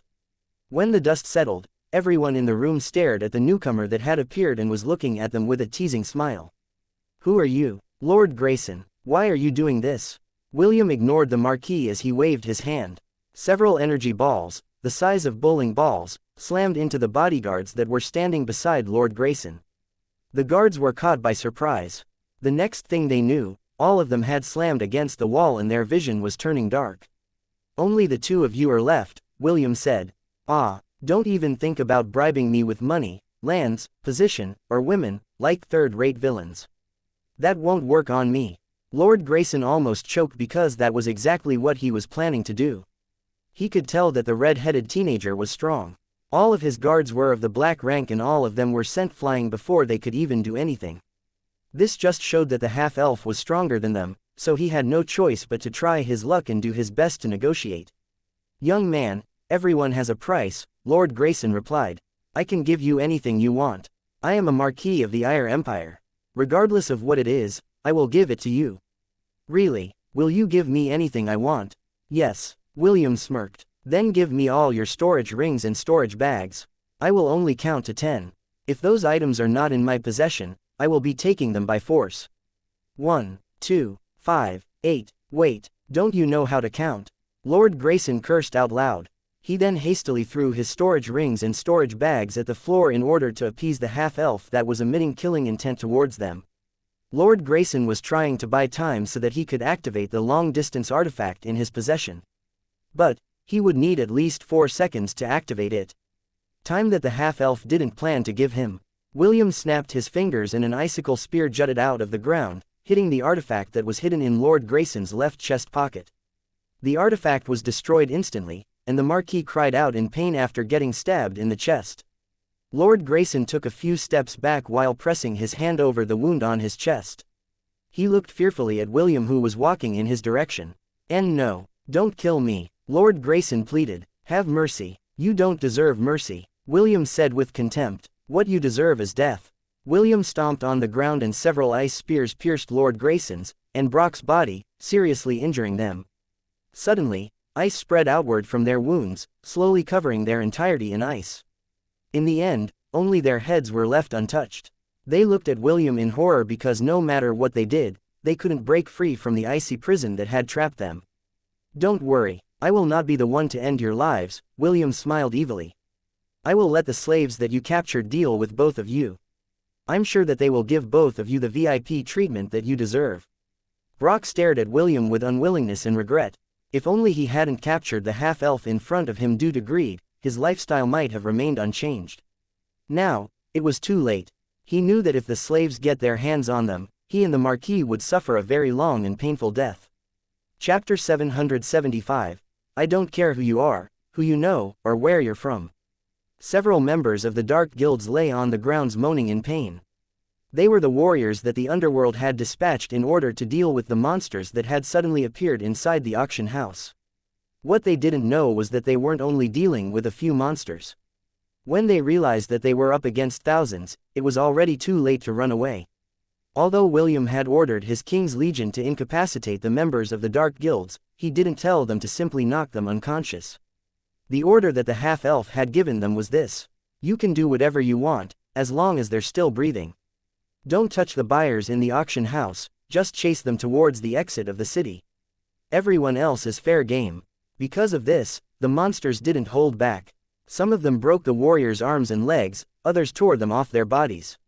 Soglav thrashed his dark whip around his surroundings, while gnawing on a dismembered arm that belonged to an adamantium-ranked warrior who had attacked him earlier. "Ha, so troublesome," Kasaganaga said as he walked beside Soglav. The rainbow-colored anteater didn't join the fight and simply observed the carnage around him. "Turning this place upside down doesn't pose any kind of challenge. All the enemies are weak." Soglav chuckled as it brandished its whip to grab a warrior who was about to run away. It then slammed the warrior to the ground repeatedly until the latter fainted. "It's not that the enemies are weak," Soglav corrected. "We just became stronger." Soglav then stomped on the warrior's legs and hands, breaking them completely. If it didn't accompany William in his journey, it might have never climbed the rank that it had now. Any of the warriors that the Dark Guilds had dispatched was strong enough to kill his former self. Now, he could trample all of them with ease. True, Kasaganaga agreed. After it had escaped its icy prison, its rank had degraded. If not for William, clearing out the magic crystals in the Corinter Mountains, the rainbow-colored anteater would have definitely remained trapped in time, unable to awaken from its slumber. Almost all the residents have evacuated. Soglav glanced at its surroundings. Time for the next phase of the plan. Can we really trust that Amazon? Relax. Athon, B1, and B2 are raiding the treasury alongside her. Those birds have a good memory and that girl will not be able to play any dirty tricks while they are around. I hope you're right, Kasaganaga replied. Do I look good? How about me? The two dumb birds were wearing golden necklaces on their bodies like gangsters. Oh, this ring looks good on my claw, B1 said in appreciation. How about you, Athon? Do you want some? The little wren shook its head as it chirped at the two dumb birds who had decked their bodies out with various accessories. Lilith, who was busy removing the various traps in the treasury, could feel her face twitching. This was the first time she had seen birds act in this manner. They're like William, Lilith thought.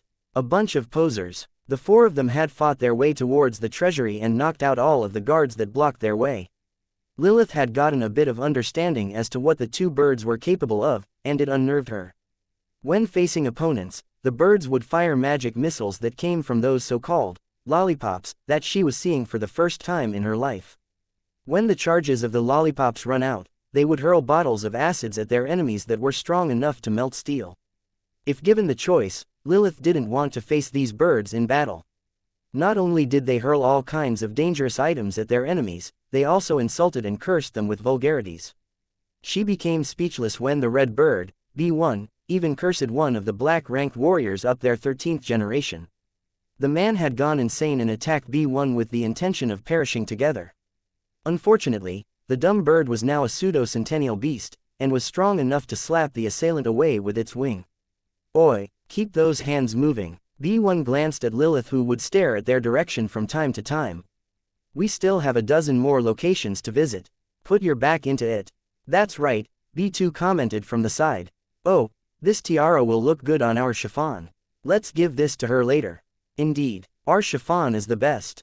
Lilith was very tempted to hurl the treasure chest she was trying to unlock at the two dumb birds and bury them with its weight. Fortunately, she was able to stop herself in time. Just you wait, Lilith thought as the lock in her hands broke apart. I'll make William pay for this. Achoo. William rubbed his nose while watching Chiffon smash the treasure chests using Sharur. Unlike Lilith, who had the ability to unlock any kind of traps in chests, the pink-haired girl opted to use the Smasher of Thousands to forcefully bash the treasure chests that were stored in the warehouse of one of the big shots of the city. Most of the members of the Dark Guilds had been dealt with. After their rampage ended, the members of William's King's Legion started to pillage the entire city. The Requiem ants that had transformed into lobsters and crabs diligently took everything of value back to the Thousand Beast domain. Even the tables and chairs didn't escape their grasp. The nobles and other non-combatants that escaped have all been captured by the border patrols that encircled the mountains. Good, William replied. The half-elf then sent his legion in order to double their pace in clearing out the items inside the city. He planned to ransack it to the ground and leave nothing for the army of Alabaster who had arrived to assist them in their operation. A few hours ago, Chiffon and Lilith had gone to the city of Alabaster to make their report. The Amazon princess went straight to the embassy of the Ares Empire and asked them to help her communicate with the various forces in the city. At first, the army of the city was skeptical about her claims. However, after knowing that she was the princess of the Ares Empire, they thought that listening to her report was the least that they could do. However, when she told them that there was a slave trading city near them, everyone went bonkers and pressed her for more information. Since the city was a gathering place of the different races, they hated slave traders to the core. Once Lilith had told them that there was an underground city that sold slaves near their territory, they decided to mobilize their troops to surround the mountain, in order to purge the bastards from their domain once and for all. Don't you know who I am? A captured noble screamed at the top of his lungs. I am a good friend of the Prince of Renoa. You can't touch me. I am the daughter of a count. Get your filthy hands off me. Release me. You mongrel, release me. A burly tigerkin who was over 2 meters tall had his arms crossed over his chest as he watched his men tie up the nobles that had escaped from the mountain. Due to the commotion that had happened inside the city, all the defenders that were keeping a lookout for outside forces hastily entered the city to check what was happening. The army of Alabaster used this opportunity to storm the front door and lay in ambush, capturing everyone that was headed to the exit. They couldn't believe that an underground city was built so close to their city. If not for the angry birds that led them to the hidden entrance, they would have overlooked it completely. Commander, we managed to capture over 500 nobles, as well as 1,000 slave workers, a half-elf reported. The anger in her eyes was evident. If not for the strict discipline that had been imposed on them by their commander, she might have already started killing the people who dared to break the taboo of their domain. Take 200 men and scout the interior, the Tiger Kin ordered.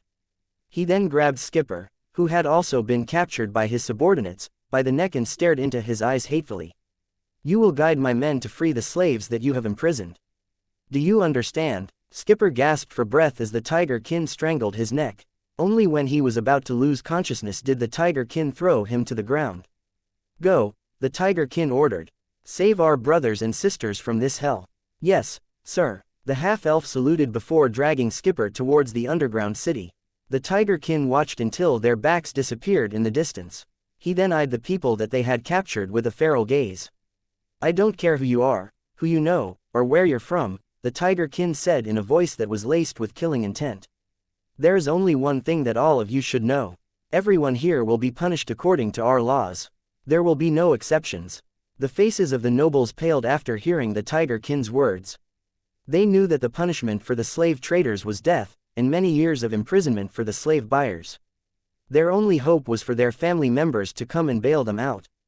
But, even then, the price they had to pay as compensation would amount to no less than 1,000,000 gold coins. If their families couldn't pay this amount, they would be imprisoned for an indefinite amount of time. The Tigerkin snorted as he ordered his men to be on high alert.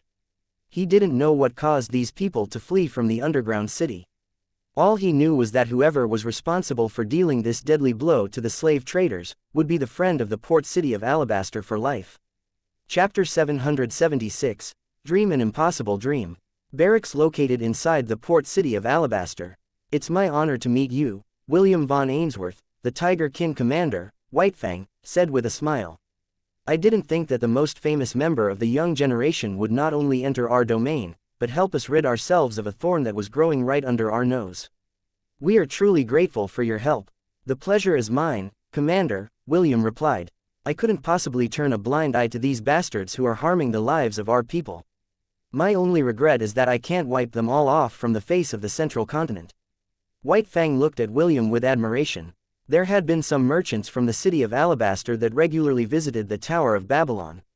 When they heard that William had kicked the ruling families that promoted slave trading from the tower, the half-elf's name had been the talk of the town for the past few weeks. Most of them wanted to get the chance to meet the red-headed teenager, but due to their duties, they couldn't leave their posts.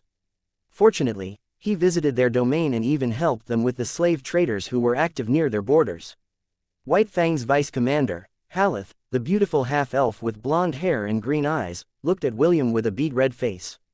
Sir William, are you planning to stay in the city? Haleth said in a voice that was laced with adoration. If you don't mind, I can be your tour guide during your stay.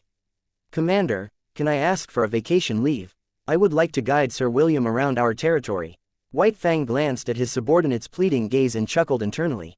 I never thought I'd see the day when our pretty Haleth would act like a lady, Whitefang teased. You've always acted like a tomboy when you're with us, but as soon as Sir William arrives in our city, you become all ladylike again. What kind of sorcery is this?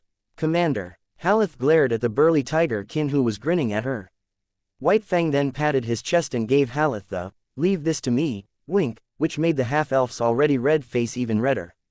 Commander, we came here to the city to resupply our food rations, William said with a smile. At most, we can only stay here for 2 days before we resume our travels. Disappointment flashed across Haleth's face when she heard that her idol was planning to leave the city in 2 days. However, this expression only lasted for a brief moment before she returned to her normal state. 2 days, what's the rush? Whitefang asked. For him, Haleth was like a little sister. He thought that since William was also a half-elf, Haleth and him had a lot in common, since both of them were half-elves. There's a place that I need to visit, and I want to go there as soon as possible, William replied. However, since this is a rare opportunity, I can stay for another day or two to see the attractions of the city of Alabaster. Whitefang nodded in understanding. He then thought of a way to use this short period of time to pull some strings in the background. Although it might be a long shot, it was quite possible that sparks would fly between the two half-elves if he gave both of them a little push. I didn't think that I would play matchmaker in this manner, Whitefang mused as he glanced at the two half-elves that were smiling at each other. After thinking things through, he decided to give Haleth a chance and decided to give her a few days off. Haleth, from today onwards, you will be Sir William's tour guide, Whitefang ordered. This will be your mission, so make sure that you accomplish this mission at all cost. Why yes, sir, Haleth stuttered as she gave Whitefang a salute. Chiffon and Lilith looked at the overly excited blonde half-elf whose face had reddened once again. Sir William, since you will be staying here for a few days, please, allow me to take you to the best inn in the city, Haleth proposed. I promise that you will not be disappointed. William smiled and nodded his head. Thank you, I'll be in your care. Please, lead the way. Understood. Haleth unconsciously saluted William out of habit, which made White Fang burst in laughter. After that brief episode in the barracks, Haleth led William, and the two ladies accompanying him, to the inn called Shaking Nut Tavern. The medium-sized inn was located not far from the city center, which made it the ideal place to stay if you were a traveler. How many rooms do you plan to have, Sir William? Haleth asked as she gave Chiffon and Lilith a sidelong glance. Both girls were exceptional beauties in their own right. Lilith had a valiant appeal, and her sun-kissed skin was radiating with youth and energy. Since she was a warrior, her body was fit and no excess fat could be seen anywhere. She also had curves in the right places, which made the men they met along the way turn their heads to look at her in appreciation. Chiffon, on the other hand, stood out because of her cuteness. Her small height, and her overall appeal makes people want to give her a hug. Even Haleth found it hard to resist the little girl's innocent charms. As part of the army that managed the safety of the city of Alabaster, Haleth's observation skills were second to none. She could tell if one was an evildoer with a glance, and this ability of hers had allowed the patrolling army to capture suspicious individuals before they could even manage to do their nefarious deeds. 2 rooms, William replied. 1 room with an extra large bed. I see. Haleth nodded her head in understanding. We'll do that then. After observing Chiffon and Lilith for a while, she found out that there seemed to be a distance between Lilith and William. This made Haleth a little happy because for her, the one with the highest threat among the 2 girls was Lilith. With that said, Haleth couldn't help but feel envious at the special treatment that Chiffon received from William. The way the red-headed teenager held the young lady's hand, as well as the way he looked at Chiffon, made her jealous. It was very obvious that William truly cared for her, and Haleth wished that she could take the young lady's place. Of course, this was only in her mind. For her, William was the idol of all half-elves. A man that wouldn't turn a blind eye to the evil of the world and would use force to mete out justice to those who deserved it. William was like the moon in the sky during night time. He seemed so close that one could reach out to hold him, and yet, those same hands wouldn't be able to hold anything. Ha, who am I kidding? This is impossible, Haleth sighed as she tried to curb the fantasy that was starting to play in her head. Get a grip, Haleth. You should face reality. Don't dream an impossible dream. Using all of her willpower, she did her best to push down the budding feelings in her heart.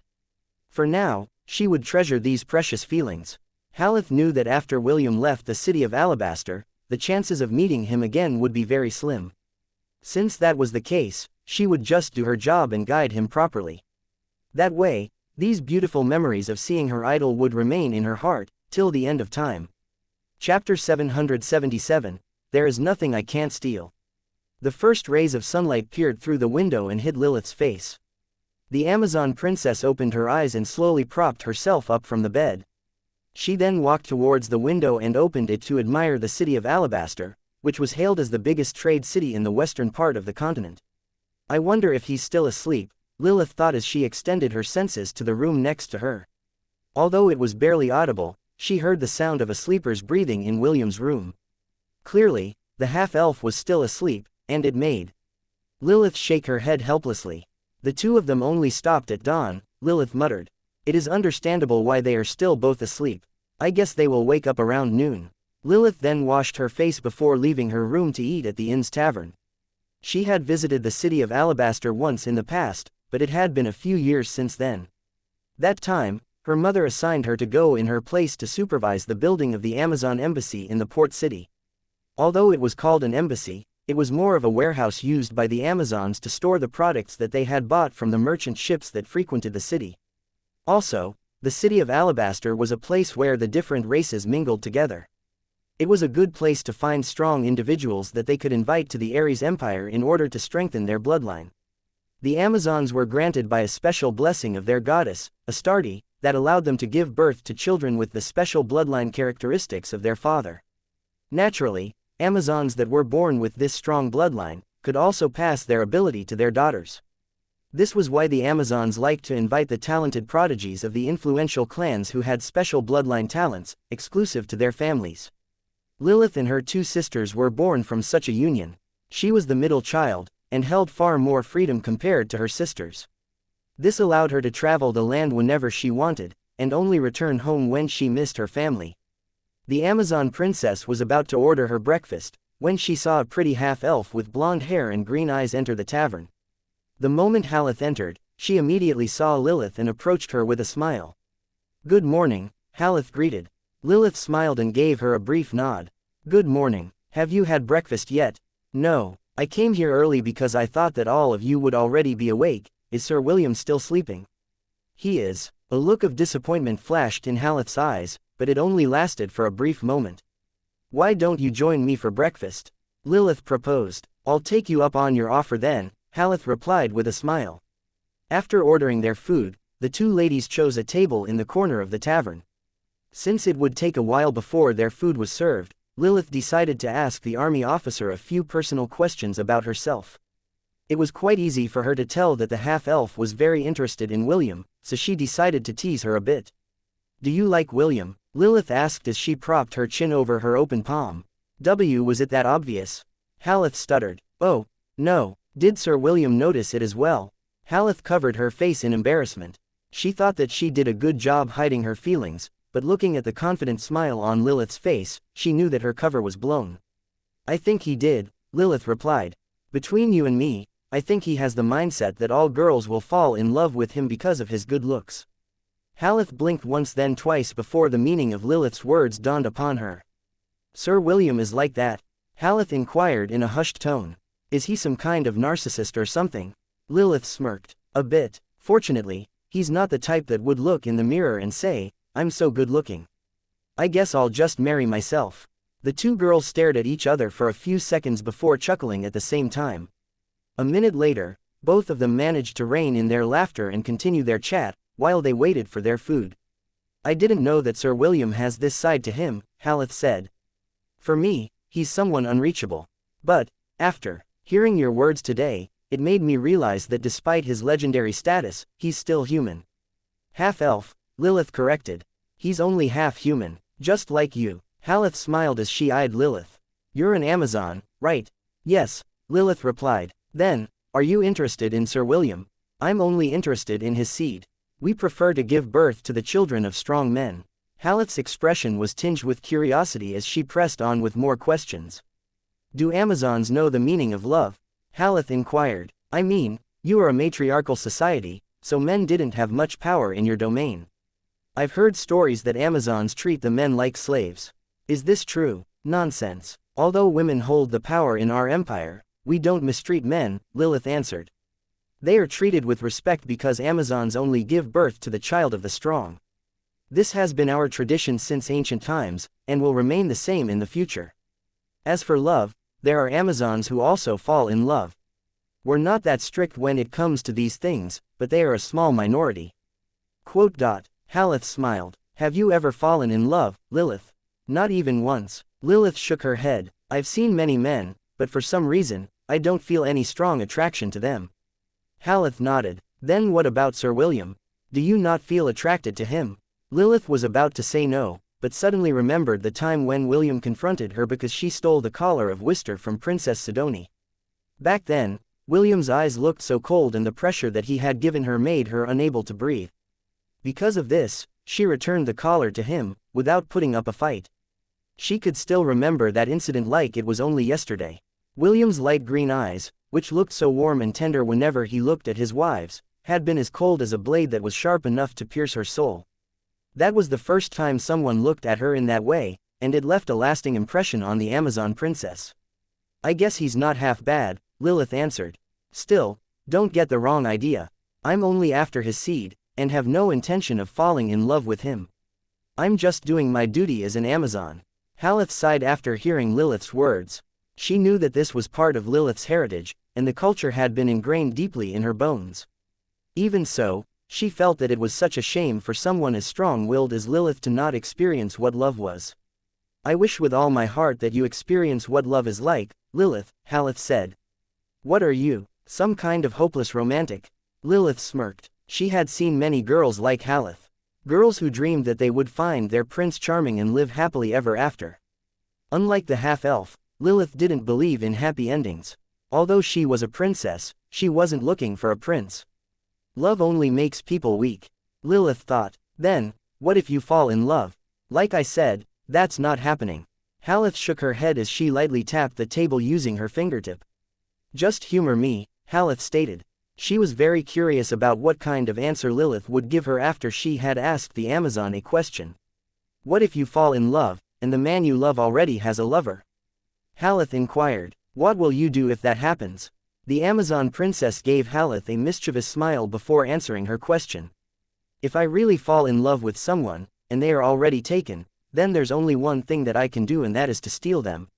Lilith replied. Silly girl, there is nothing in this world that I can't take. The Amazon glanced in the direction of the staircase and saw William walking down the stairs, while holding Chiffon's hand. The two chatted with each other, and the tender gaze that he gave the pink-haired girl was vastly different from that cold and indifferent look that he had given her back then. The smile on Lilith's face widened as she looked at the two lovers, who were still unaware that she was looking at them from the corner of the tavern. Yes, there is nothing I can't steal, Lilith mused as she looked at the half-elf who only had eyes for his wives. Not even your heart is safe from me. Chapter 778, Do I look amazing enough for you to surrender your seed? After breakfast, Haleth took William, Chiffon, and Lilith for a tour around the city.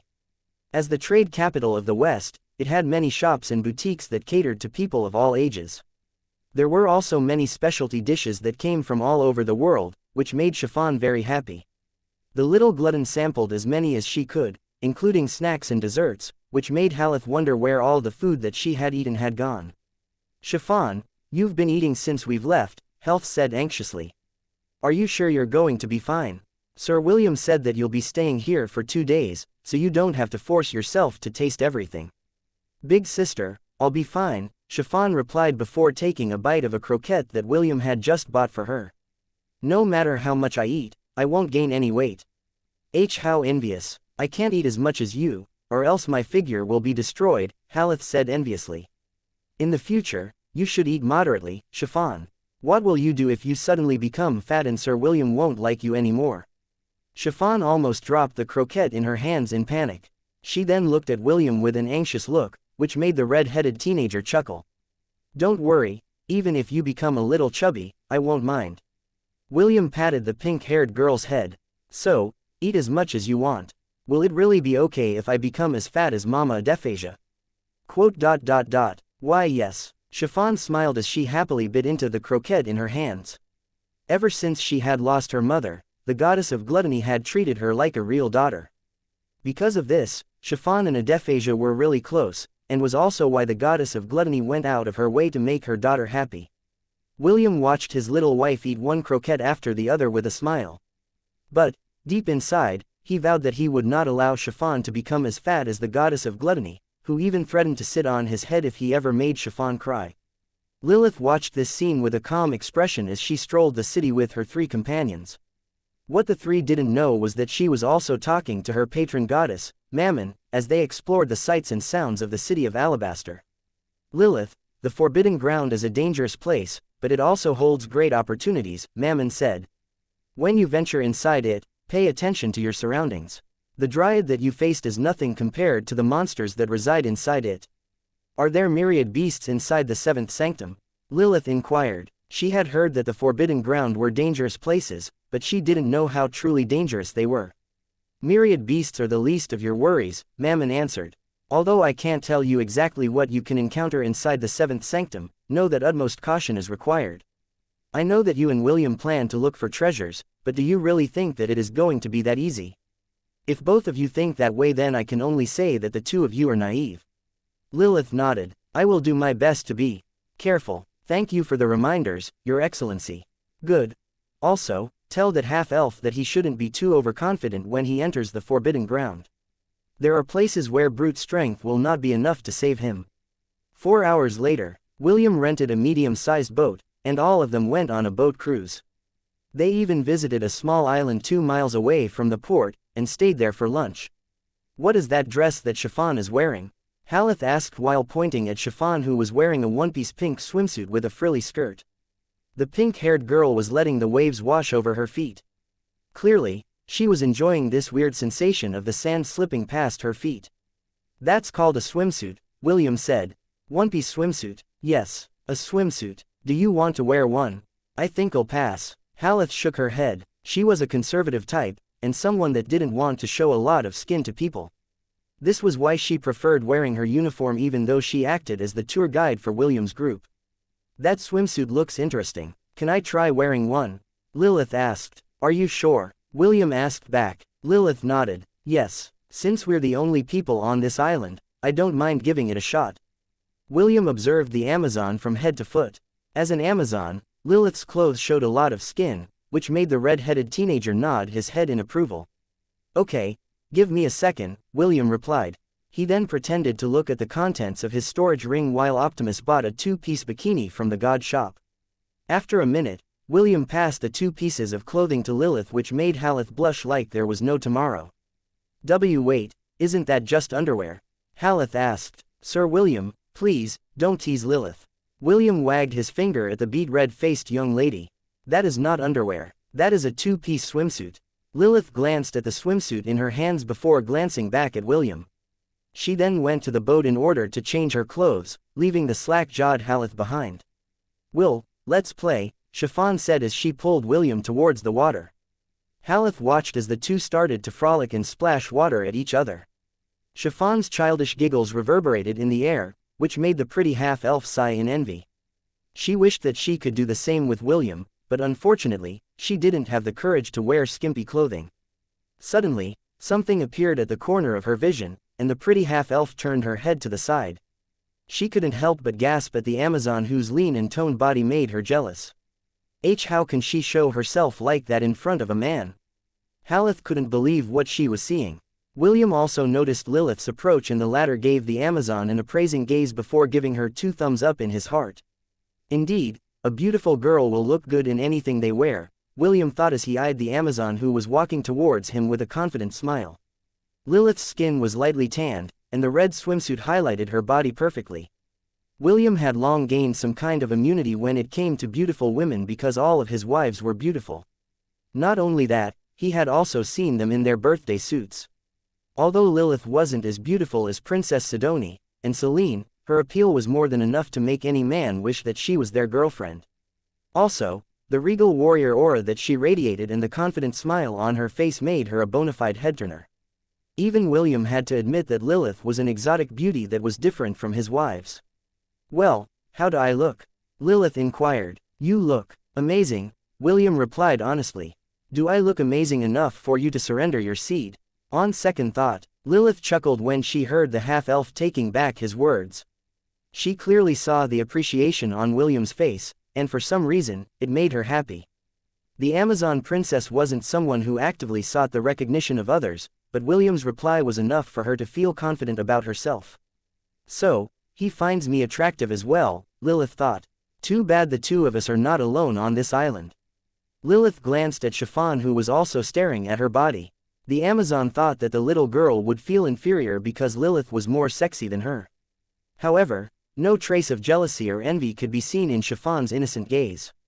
For a brief moment, Lilith even felt a sense of peace in the pink-haired girl's eyes as she appraised her from a distance. Lilith was not aware that Chiffon had been able to throw away all of her insecurities after she had become William's wife. The little glutton knew that William loved her for who she was, so she stopped worrying about competing with his other wives.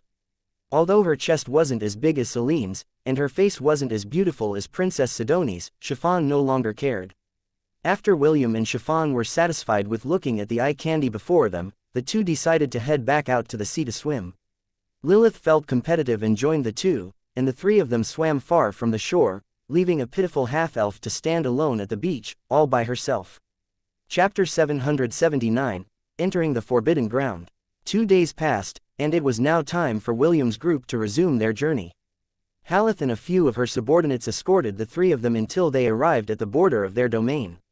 Sir William, please visit us again, Haleth said as she gave the half-elf a salute. That goes for Chiffon and Lilith as well. I'd be happy to become your tour guide once again. William smiled and nodded his head. I'll take you up on that offer, Miss Haleth. We will be passing by the city of Alabaster on our return trip, so I look forward to seeing you again. Once again, thank you for your hospitality. Our short break here in the city washed away the fatigue of our journey.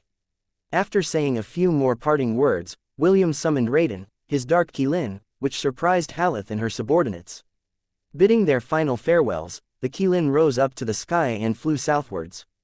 As the scenery sped past them, William, Chiffon, and Lilith noticed the subtle changes in the terrain. They noticed that, as they neared their destination, the flora and fauna on the ground was getting sparse. An hour later, William and the girls saw a giant purple dome in the distance. Tendrils of lightning snaked across its surface, and a purple mist covered its interior. As they drew closer, all of them felt like a weight was pressing down on them. Even Raiden's speed slowed, and their altitude slowly decreased with each passing second. Lilith, if you still want to back out, feel free to speak your mind, William said. Once we enter that thing, I can't guarantee your safety. I already made up my mind, Lilith replied. I'm going with you. Since the Amazon had already decided, William didn't try to dissuade her. He only ordered Raiden to land near the border of the purple dome, because they planned to enter it on foot. Flying inside the forbidden ground was a disaster in the making. Not only would they not know what lay ahead, the Dark Qilin's presence might also attract the overlords of the domain. This would only make things difficult for William and his group, so he decided against it. The half-elf firmly held Chiffon's hand as they passed through the purple dome. Lilith followed behind the two as she raised her guard to the fullest. When they entered the domain, the purple mist was so dense that they could only see a meter in front of them. Suddenly, William reached out to hold Lilith's hand, which caught the Amazon completely by surprise. Visibility is close to zero, William said with a serious expression on his face. We need to stick together. If we get separated in this mist, we might have a hard time finding each other. Lilith nodded in understanding. She knew that what William said was right, so she didn't reject his offer. As the three of them walked side by side, all of them expanded their senses outwards. They didn't know how long they walked, but after William looked at his status page, he found out that they had already been walking for 2 hours. Optimus had activated the system's compass, so the half-elf was sure that they were walking in a straight line.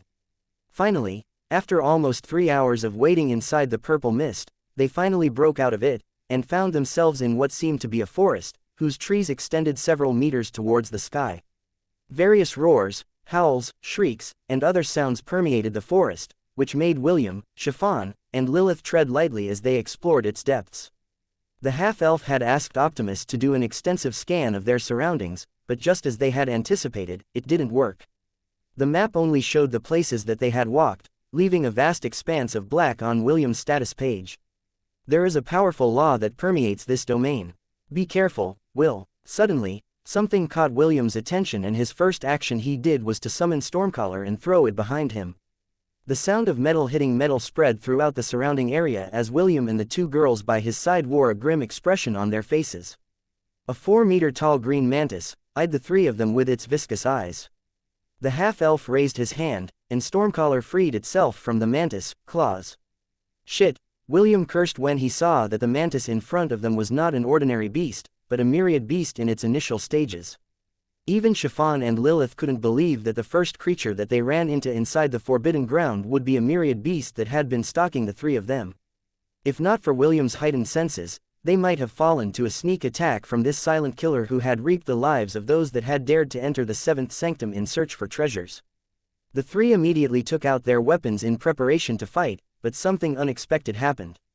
Just as they were about to duke it out with the mantis, William's face paled when he sensed a few more presences behind them. Sure enough, when William turned his head to look behind him, 3 more green mantises appeared in his vision. The 4 mantises then sprang towards them, leaving William no choice but to grab Chiffon's and Lilith's waists and activate the skill Lightning Strider. This skill allowed William instantaneous travel at the speed of lightning, completely evading the 4 mantises that had planned to slice the 3 of them in half. Having lost their targets, the green mantises looked in the direction William had escaped, but none of them pursued him. They only glanced at each other and clicked their mandibles in frustration. Soon, the 4 mantises leapt up into the trees and hid themselves once again. They would patiently wait for their next prey to come and ensure that none of them would be able to escape their grasps. Such was the life inside the forbidden ground. Only the strong would survive and the rest would end up as prey. Although the domain hid untold treasures within its vast lands, one must have sufficient strength in order to take those treasures and make it out of the seventh sanctum with their lives. Chapter 780, Meeting an Old Acquaintance Inside the Forbidden Ground. A streak of lightning flew through the trees as William looked for a safe place to land. Soon, his gaze landed on an area that he deemed to have no wild beasts laying in wait in order to ambush them. Although he wasn't sure if his hunch was correct, he could only try it for now. Flying randomly around the forbidden ground was not the best choice that they could make right now. William sighed as the effect of the lightning strider's skill faded. This was one of the trump cards that he could use to escape and travel across the land with the speed of lightning. Although it wasn't as convenient as Soleil for instant transmission, it was more than enough to escape the pursuit of 5 myriad beasts who intended to kill them without mercy. "Are the two of you all right?" William asked as he looked at the two ladies, whose complexion had turned pale. "I feel dizzy, Will," Chiffon said as she held her head with both hands. William pulled the pink-haired girl against him and gently patted her head. "Sorry, I didn't have the time to warn the two of you about my plan." Lilith, on the other hand, weakly leaned on a tree and puked. Unlike William, who was already used to instantaneous movement, the Amazon princess felt nauseous, and was unable to stop herself from emptying her stomach, due to the discomfort that she was feeling. Fortunately, as the sin of gluttony, puking was not an option for Chiffon. Even so, Chiffon still leaned weakly against William's body as she allowed the dizzy sensation to pass. While the two girls tried to get over their discomfort, William extended his senses throughout their surroundings. The ambush of the green mantises made him realize how dangerous the forbidden ground really was. Although he could have used his heroic avatar to deal with their enemies, it had a very long cooldown. William didn't plan to use it unless it was a last resort. After a quarter of an hour, the two girls were able to recover enough to continue their exploration of the seventh sanctum with William. As they walked, the half-elf asked the Amazon princess if she could feel any treasure near their surroundings. "Actually, I've been sensing a very rare treasure in that direction," Lilith said as she pointed towards the northwest. "Although I don't know what kind of treasure it is, I'm pretty sure that it is extraordinary. My only concern is that there is a possibility that this treasure might be guarded by a powerful beast. At the very least, the beast protecting it should be at the peak of the millennial rank. There is also a possibility that the one guarding it is a myriad beast." William weighed his options, whether they should go in the direction of the treasure or continue to wander around their location. With Optimus' mapping system weakened, we will have a hard time finding the Hall of Thunder, William thought. The only thing we can rely on is Lilith's ability to find treasures. If the Hall of Thunder has treasures inside it, there is a high chance that we will stumble upon it as we go treasure hunting. After weighing the pros and cons of his decision, William decided to give it a try. "Optimus, place trackers on Chiffon and Lilith," William ordered. He was afraid that they would get separated if something unexpected happened as they journeyed towards their destination. "Understood. Trackers have been placed." After the trackers had been successfully placed on the two girls, William asked Lilith to lead the way. However, as an extra precaution, William decided to summon B1 and B2 to scout ahead. When the two dumb bird appeared, both of them instinctively felt that they were in a very dangerous place. Because of this, they decided to be extra cautious and kept each other within eyesight. With Lilith leading the way, and the two birds telling William about the dangers in their path, they were able to detour around the powerful beasts that lived in groups. After 2 hours of walking, William, Chiffon, and Lilith came upon a small clearing. At its center was a blood-red tree that was 3 meters tall. A single golden fruit could be seen hanging from one of its branches. Even from his hiding place, William could sense the powerful life force that was coming from the fruit. He had a feeling that if ordinary beasts were to eat it, their ranks would immediately skyrocket to the peak of the millennial rank.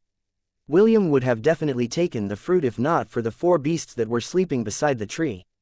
The half-elf cursed internally after he saw the information of the beasts after using his appraisal skill. Black-striped terror rat. Vengeful rat beast. Threat level, SSR low. Myriad beast. Cannot be added to the herd. The black-striped terror rat is known for its vengeful attitude. If anyone were to offend it, this beast would not rest until it had killed those who antagonized it. This beast usually form groups with other black-striped terror rats. When more than 5 individuals form a group, they will be able to trigger their racial ability, Primal Rend, which is strong enough to severely injure a myriad beast of a higher tier. This race also had the special ability called Trace. Once they have planted this skill on their target's body, they would be able to find their location without fail for the duration of a month. Unless you don't want to be hunted down by these savage, and vengeful creatures, stay as far as you can from them. William could feel a headache about to descend on him after he realized that all 4 of the giant rats in front of him were myriad beasts. Even Lilith, who liked treasures, had a grim expression on her face as she watched the rats from afar. Chiffon, on the other hand, had a more simplistic attitude when it came to the golden fruit on the tree. The little glutton was thinking about what the fruit would taste like when it was eaten. The half-elf then shifted his attention to the fruit and used his appraisal skill. He was very curious about what kind of fruit would entice 4 myriad beasts to guard it. Golden blood fruit, 95% ripe. This fruit will automatically detach itself from the tree once it has reached maturity. When this fruit is eaten by a creature when it is 100% ripe, it will allow that creature to undergo a special transformation. If this is eaten by a beast, it would gain a massive upgrade in its overall strength, and undergo beast evolution. If that beast has a special bloodline, then their bloodline powers will be fully unlocked after their evolution. If this fruit is eaten by a human, it will allow that person to break through 1 tier in their ranking. Meaning, if this was eaten by a saint in his or her initial stages, he or she would have the strength of a myriad beast in its middle stages. Those with special bloodlines will get their bloodline abilities enhanced by 100%. If this fruit is eaten by a creature when it is still not fully mature, it will only give them a strong boost in their physique, but they will not undergo evolution. They will also not be able to unlock the hidden bloodlines in their bodies due to the fruit's immaturity. I see, that explains it, William thought. These giant rats are aware that the fruit is not yet fully ripe, so they decided to guard it in turns to prevent others from snatching it. With Optimus' help, William was able to detect at least a dozen more beasts that were lurking around the clearing. The half-elf was sure that when the fruit dropped off from its branch, a bloodbath would occur. Should we snatch it? Lilith inquired. I am confident that I will be able to take the fruit if I am at least 10 meters away from the tree. The problem is that I'll probably be torn to shreds once those rats discover me. William shook his head. The fruit is still not ripe. It will detach itself from the tree when it reaches maturity. Also, there are some opportunists like us that are aiming for the fruit as well. Aside from those 4 rats, there are other beasts that are lurking around it. If we do something funny, all of those beasts will become our enemy. Also, those rats will be able to trace you if you try to steal the fruit from them. If you don't mind being chased by 4 crazed and vengeful myriad beasts, then feel free to give it a try. Lilith sighed as she looked at the fruit with regret. Treasures were good, but what good would they be once you're dead? William was about to tell the 2 girls to leave the beasts to fight against each other, when he felt a familiar presence headed in his direction. The half-elf became confused because it had been a very long time since he had met this creature. Also, from the looks of things, this creature had finally crossed that threshold and stepped into the myriad rank. William stood in front of the 2 girls and made a gesture for them to not do anything. Before they could even ask what was going on, they heard a pair of footsteps walking in their direction. A minute later, a young man, who seemed to be in mid-20s, appeared in front of William's group. Fancy meeting you here, the young man with brown hair and eyes said with a smile. This is truly unexpected, don't you think? William was still unsure of the young man's identity, so he decided to test the waters to confirm if his hunch was right. Are you His Excellency, the diabolical hell ape? William inquired. The young man smiled and nodded his head. When the half-elf last saw the diabolical hell ape, it was still in the southern continent. Also, back then, the powerful beast didn't have the capability to take human form.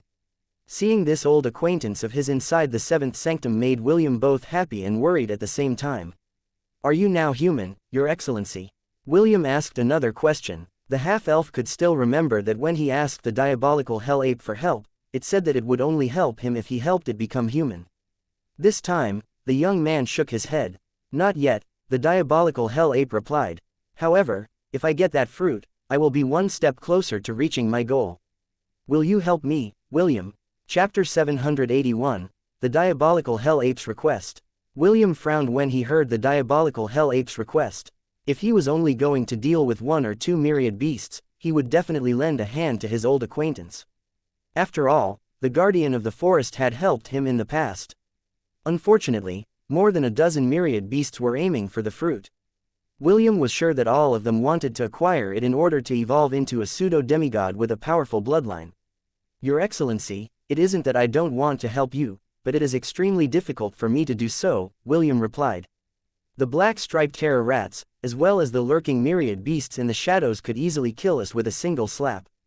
The battle for the golden fruit is way beyond our league. The diabolical hell ape sighed. He understood that his request was too hard for humans that still hadn't stepped into the saint rank to accomplish. If he was in William's shoes, he might have already ignored the idiot who was asking them to risk their lives for his sake. Even so, he was hoping that William could help him snatch the fruit in this free-for-all battle, so that he could make his dream a reality. The young man eyed the half-elf whom he hadn't seen for a few years. When he first saw William, he was but a fragile child that would die if he were to accidentally step on him. Now, the red-headed teenager was famous all over the world for the accomplishment that he had achieved in the Tower of Babylon. Because of this, the diabolical hell ape thought that the half-elf would be able to help him achieve his lifetime wish to become human. Understood, the diabolical hell ape said. Sorry for asking for too much. William scratched his head helplessly when he saw the disappointment on the young man's face. However, he wouldn't risk Chiffon's and Lilith's lives in a struggle where they were at a great disadvantage. I'm sorry, Your Excellency. If I can assist you in any other way without endangering our lives, I will be more than happy to help you. William stated. After pondering for a while, the diabolical hell ape then thought of something. Do you have any means that can temporarily restrain these beasts? The young man asked. Even if it will only last for a few seconds, that will be more than enough for me to grab the fruit and flee. Whether I succeed or not, I will owe you a favor. How about it? William rubbed his chin as he eyed the fruit from a distance. Delaying them for a few seconds is not impossible, William answered after a minute of observation. Really? That's great. I've been here for 2 months, and during that time, I have been paying close attention to the fruit. According to my estimate, it will reach maturity sometime tomorrow. Good. That will give me enough time to prepare. By the way, Your Excellency, is there some place where we can rest? We just entered the Forbidden Ground and we're still a bit tired from our journey. I was wondering if you can help us with this problem. The diabolical hell ape nodded his head in understanding. I have made a temporary residence near this area. I guarantee that it's safe. All of you can rest there for the time being. Thank you, Your Excellency. No, it is I who should be thanking you. With your help, my chances of getting that fruit will increase by a good margin. The diabolical hell ape glanced at the fruit in order to ensure that he hadn't miscalculated the time when it would ripen. After 2 minutes of observation, he decided that the time that he had estimated needed some adjustments. After ensuring that everything was in order, he made a gesture for William and his group to follow him. 10 minutes passed and they arrived at a tree that didn't stand out from those beside it. The young man then knocked on its trunk thrice, then stopped for 5 seconds before knocking twice. Suddenly, a 2-meter-tall door appeared in front of them, which the young man opened with ease. Come in, the young man invited. I apologize if it's messy inside. I didn't anticipate that I would have guests. William nodded and entered the door while holding Chiffon's hand. Contrary to what he expected, the interior of the tree was very spacious. This reminded him of Eternity, the artifact that Celine possessed and used during their training. There are 3 floors in this house, the young man said. The bedrooms can be found on the 3rd floor. Please, follow me. The 3 glanced at each other before following behind the young man. Soon they arrived at the 3rd floor where several doors could be seen. There are a total of 9 bedrooms here, the young man explained. All of them are the same, so it doesn't matter what room you choose. Feel free to take any room you like. If you need me, I'll be on the 1st floor. After the diabolical hell ape left, William approached the nearest door and opened it. The room was quite spacious as well. If he would give a rough estimate on how big it was at least twice the size of his dormitory room back in Hestia Academy. The bed was big enough to fit 6 people, and Chiffon happily jumped into it to check how comfortable it was. Seeing the pink-haired girl roll over the bed, William could tell that she was very satisfied with it. We will be taking this room, William said as he looked at Lilith. How about you? Lilith pondered for a bit before making a decision. I'll be staying with the 2 of you, Lilith replied. Just in case something unexpected happens, it will be best if the 3 of us are together. William didn't find anything wrong with Lilith's words, so he nodded his head in agreement. He then took out a few baskets from his storage ring and placed them on the table. Are you hungry? William asked. Let's have an early dinner before we rest. Although we won't be actively participating in the battle for the golden fruit, we still need the strength to escape if the circumstances turn for the worse. Lilith glanced at the food on the table and nodded her head. Since she had emptied her stomach a while ago, truth be told, she was very hungry. At the mention of food, Chiffon stopped playing on the bed and approached the table to eat. While the three were eating, the diabolical hell ape sat cross-legged on the first floor with his eyes closed. He had left a magical ward near the tree which allowed him to observe the golden fruit, as well as the beasts that were slowly gathering around it. He felt a bit anxious because the number of monsters that were gathering at the blood-red tree had increased. A fifth black-striped terror rat even joined its comrades in order to increase their chances of securing the fruit. "I only have one chance," the young man muttered. "I just hope that William's restraining plan will work." Chapter 782, May the Gods Shower You with Their Blessings. An hour before sunrise, William heard a knock on the door of their room.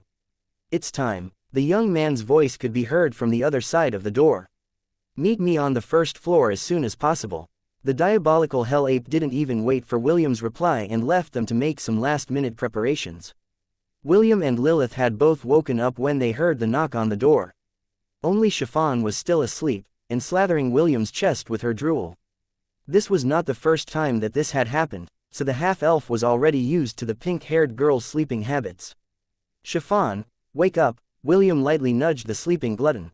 "Breakfast is ready." The pink-haired girl's eyes abruptly opened as she sleepily looked around her. William chuckled as he lightly pinched Chiffon's cheek, which made the latter break out of her daze.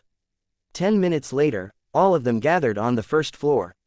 William explained the strategy that they would be using, and the diabolical hell ape nodded his head in understanding. "After you've done your part, run away as far as you can," the young man said.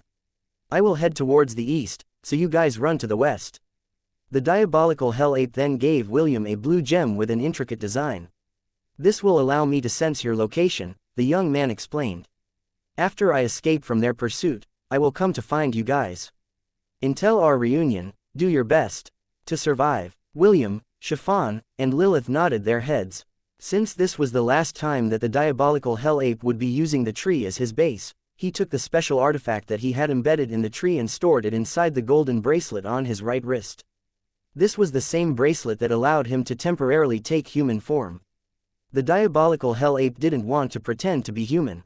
He really yearned to be one, so even though he could take human form, he still wanted to realize his dream of actually becoming one. As they neared the clearing, William, Chiffon, and Lilith could sense a heavy pressure that was steadily increasing with every step that they took. "This is more dangerous than I thought," William muttered as he broke out in cold sweat after Optimus gave him the number of beasts that were vying for the golden fruit. 30 myriad beasts. That was the total number of beasts that had gathered in the clearing to snatch the fruit that had started to release a very fragrant aroma. After giving it a quick glance, William noticed that it had reached 99% maturity. Basically, the fruit could fall any moment from now and, once that happened, a royal rumble of epic proportions would definitely unfold. If 30 myriad beasts were to suddenly appear in the central continent, the patriarchs of influential families, the kings and emperors of their respective domains, would all be praying to their respective gods and goddesses for salvation. Fortunately, the myriad beasts born in a forbidden ground would be unable to leave it due to the powerful restriction that the domain possessed. William felt a shiver run down his spine because he understood that the myriad beasts in the clearing was just a small number compared to the overall population of beasts within the Seventh Sanctum. As an independent world, the Seventh Sanctum was just as big as the central continent, and many more powerful beasts hid within its vast expanse of land. "Remember, after you distract them, run away without looking back," the young man reminded. "If you have an instantaneous movement technique, use it right away." Chiffon's and Lilith's expressions paled when they heard the young man's reminder. If possible, they didn't want to experience that again. If not for the current tense situation, William would have teased the two pale-faced girls because of the impending hardship that they were about to face. "Don't worry, I will not make the two of you suffer," William said. "Chiffon, I'll leave Lilith in your hands." Chiffon looked up at William and nodded her head in understanding. "I understand. Be careful, Will." The pink-haired girl then grabbed Lilith's hand as she walked forward. Lilith was caught by surprise by Chiffon's actions, but before she could even ask for an explanation, a portal appeared in front of her. A few seconds later, both girls had successfully entered the Thousand Beast domain. Although William knew that sharing this secret with Lilith might hold complications later on, this operation was too dangerous for them to participate in. The half-elf was confident that he could run away if he was alone. However, if he were to drag Chiffon and Lilith along during his escape, it might cause consequences that he was not willing to bear. "You made the right choice," the young man said as he patted William's shoulder. "I'm going. Good luck," William replied. "May the gods shower you with their blessings." The diabolical hell ape smiled as he walked towards the tree, which was now surrounded by many formidable beasts that were not weaker than himself. The 5 black striped terror rats hissed at the beasts that were trying to get close to the tree. Clearly, they were hell-bent to stand their ground to defend and acquire the golden fruit at all cost. The young man took a deep breath before he transformed to the ferocious diabolical hell ape who was born from the pits of hell. Dark purple flames enveloped its body as it prepared itself to fight with everything it had. As if waiting for that moment, a loud cracking sound reverberated in the air. Several cracks appeared on the surface of the golden fruit, as the fragrant smell in the air intensified. The various beasts then started to bare their fangs as they, too, prepared to snatch the fruit that was on the verge of falling. Suddenly, the entire golden fruit shattered and a golden ball, no larger than a basketball, fell along with the broken shards of the fruit's shell that protected it until it reached maturity. "Now," the diabolical hell ape shouted to William via telepathy as it charged towards the falling fruit. William threw the lollipops in his hand and activated Lightning Strider, flying towards the east. Since everyone's attention was on the falling fruit, they didn't notice the lollipops that William had thrown by using the power of his quick-shot war art first form, railgun. These lollipops arrived in front of the falling golden fruit and a blinding light erupted in an instant. The various myriad beasts were caught by surprise and all of them shrieked in pain by the sudden brightness that turned their world completely white. The diabolical hell ape then snatched the falling fruit and ran towards the east with all its might. It knew that after the beasts had regained their bearings, all of them would run after it and tear the diabolical hell ape apart. William didn't even bother to glance behind him, and simply left the scene at the speed of lightning. He sincerely hoped that the next time he met the diabolical hell ape, the latter would have already taken the final step to realizing its long-cherished wish. Chapter 783, The Path of Atonement. Where are we? Lilith looked at her surroundings in a dumbfounded manner. "We are in the Thousand Beast domain," Chiffon answered. "Come with me." Chiffon pulled Lilith along as they walked towards the villa in the distance. Along the way, Lilith saw several beasts looking in their direction. The weakest among these beasts were rank B, and Lilith could tell that all of them were looking at her with curiosity. Soon 2 birds flew down from the sky. Lilith knew who these birds were because they had seen them not long ago. They were none other than Chiffon's beast companions, B1 and B2. The 2 dumb birds reduced their size until both of them were the sizes of sparrows. They then landed on Chiffon's left and right shoulders, and started to chat with her about random things. A moment later, a little golden piglet came running from the villa and stopped beside Chiffon's feet. Chiffon happily picked up the little piglet and patted its head. The latter gave a soft grunt as it closed its eyes. Clearly, it was enjoying the pink-haired girl's attention. After a few minutes of walking, they finally arrived at the villa, where Charmaine and a few elves greeted them with a smile. "Lady Chiffon, would you like to have some snacks?" Charmaine asked. "We just cooked a few pancakes and they are still warm." Chiffon felt conflicted after hearing Charmaine's words. As someone who bore the sin of gluttony, eating was second nature to her. However, William had told her through telepathy that they should hide in the Thousand Beast domain, while he helped the diabolical hell ape secure the golden fruit from its competitors. William added that he would call out to them after the threat had passed, so Chiffon didn't know whether she should accept Charmaine's offer or wait for William's news. "Thank you, Charmaine," Chiffon replied. "I'm just waiting for Will to summon us back outside." Lilith, on the other hand, eyed Charmaine and the other elves with curiosity. She was quite curious about the type of clothes that they were wearing because she had never seen clothes like that before. Charmaine and the elves were wearing frilly-made costumes, which highlighted their natural beauty.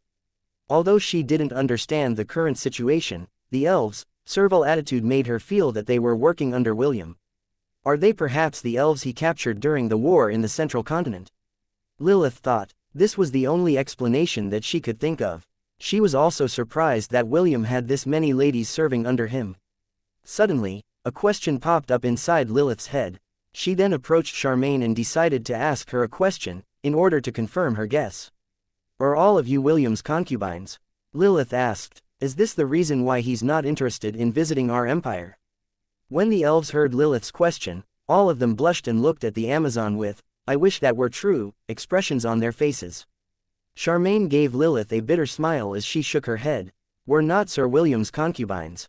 However, I'm sure that if he asked any of us if we wanted to warm his bed, all of us would definitely say yes. It's quite unfortunate that our Lord deeply cherishes Lady Chiffon and his other wives, so we are not given the opportunity to serve him to our fullest." Lilith frowned when she heard this. She then gave Chiffon a sidelong glance before shifting her attention back to Charmaine. "Your name is Charmaine, right? Do you know someone named Pearl?" Lilith asked. After becoming part of Princess Eowyn's group, she managed to befriend Pearl. Charmaine's older sister had mentioned in passing that William had taken her sister custody, and her goal was to set her free. Lilith didn't understand what Pearl meant when she told her that William had taken her sister in custody. But, after seeing the beautiful elf in front of her, she finally understood what "taken in custody" meant. After hearing her sister's name, Charmaine showed a sad expression on her face. Because of the sudden change in her mood, Lilith thought that the elves were being forced to stay in the Thousand Beast domain regardless of their will. This discovery made her look at William in a new light, but the elf's next words made her feel that her assumptions were wrong. "We did terrible things during the war in the southern continent," Charmaine replied. "I, and the others, wanted to atone for our sins by serving Lord William for a few years. Even if we served Sir William for a lifetime, it will not be enough to repay the mercy that he has given us. My sister doesn't understand this and is making things difficult for our Lord. In fact, Sir William intends to set us free after a few years. It is quite unfortunate that my sister wanted to resort to violence in order to drag me back to the Silvermoon continent." Lilith frowned because Pearl had also mentioned that her sister's character was very different from the one she knew. She even suspected that William had brainwashed her, and the rest of the elves. After hearing Charmaine's answer, Lilith came to the same conclusion. Elves were a proud and arrogant race.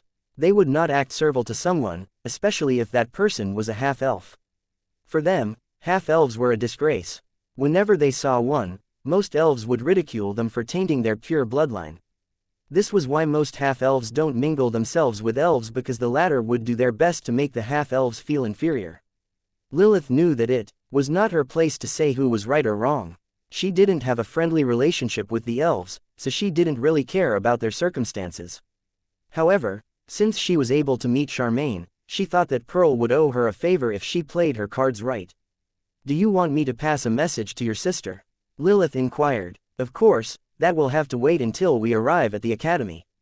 But, if you ever want to say something to your sister, I can help you out and pass your message to her." Charmaine thought for a moment before looking at Lilith with a serious expression on her face. "Please, tell her to wait for a few more years," Charmaine replied. "I promise to return with her to the Silvermoon continent after my atonement period is over." Lilith nodded. Whether Charmaine had been brainwashed or not, it was none of her concern. The victors in a war had the right to treat the defeated as slaves. This was the rule of conquest in the central continent, so she didn't find any of this uncommon. The Amazon princess then walked towards Charmaine and whispered something in her ears. "Have there been any instances where he's shown signs that he wanted to do it with you?" Lilith whispered. She was dying to know if William was a lustful person.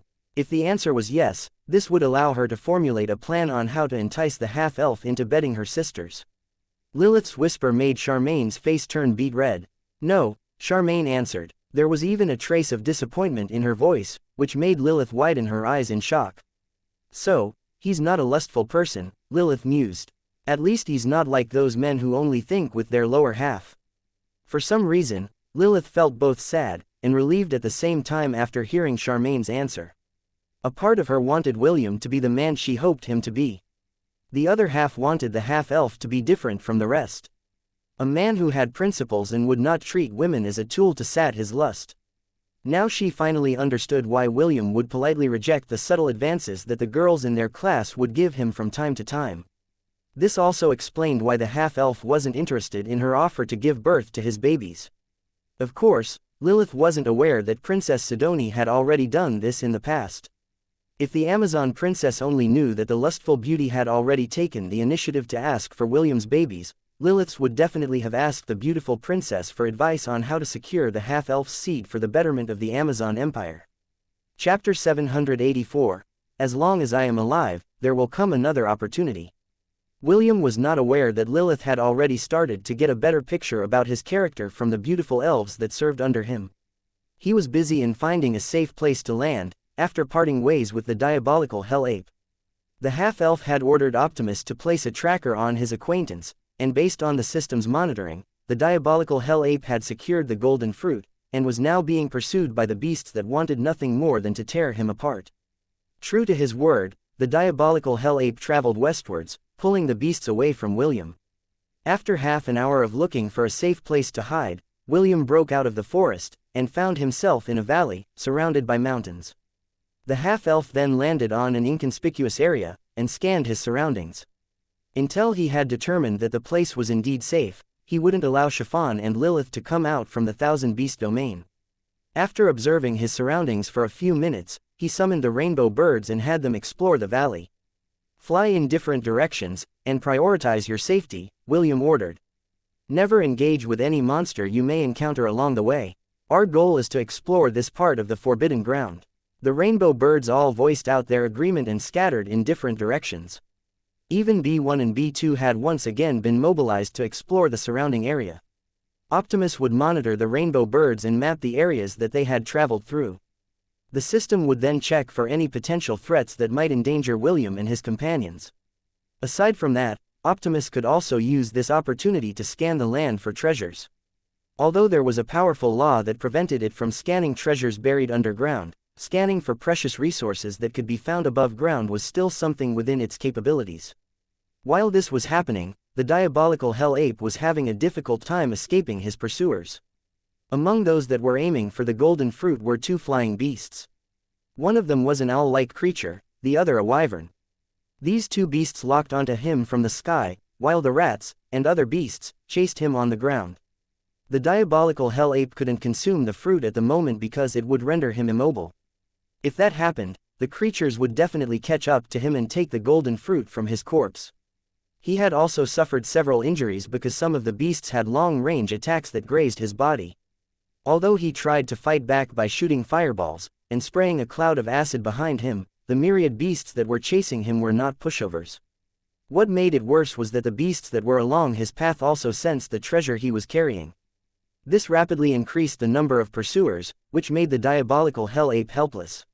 More hours passed and the diabolical Hell Ape found himself on the precipice of a cliff. In front of him was a horde of monsters. Behind him was a long drop, where a purple river was waiting at the bottom.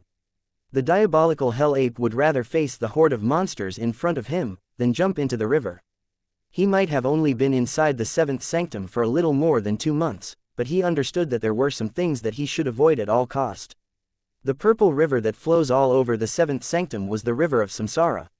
Anyone who fell on this river would experience a perpetual cycle of death and rebirth.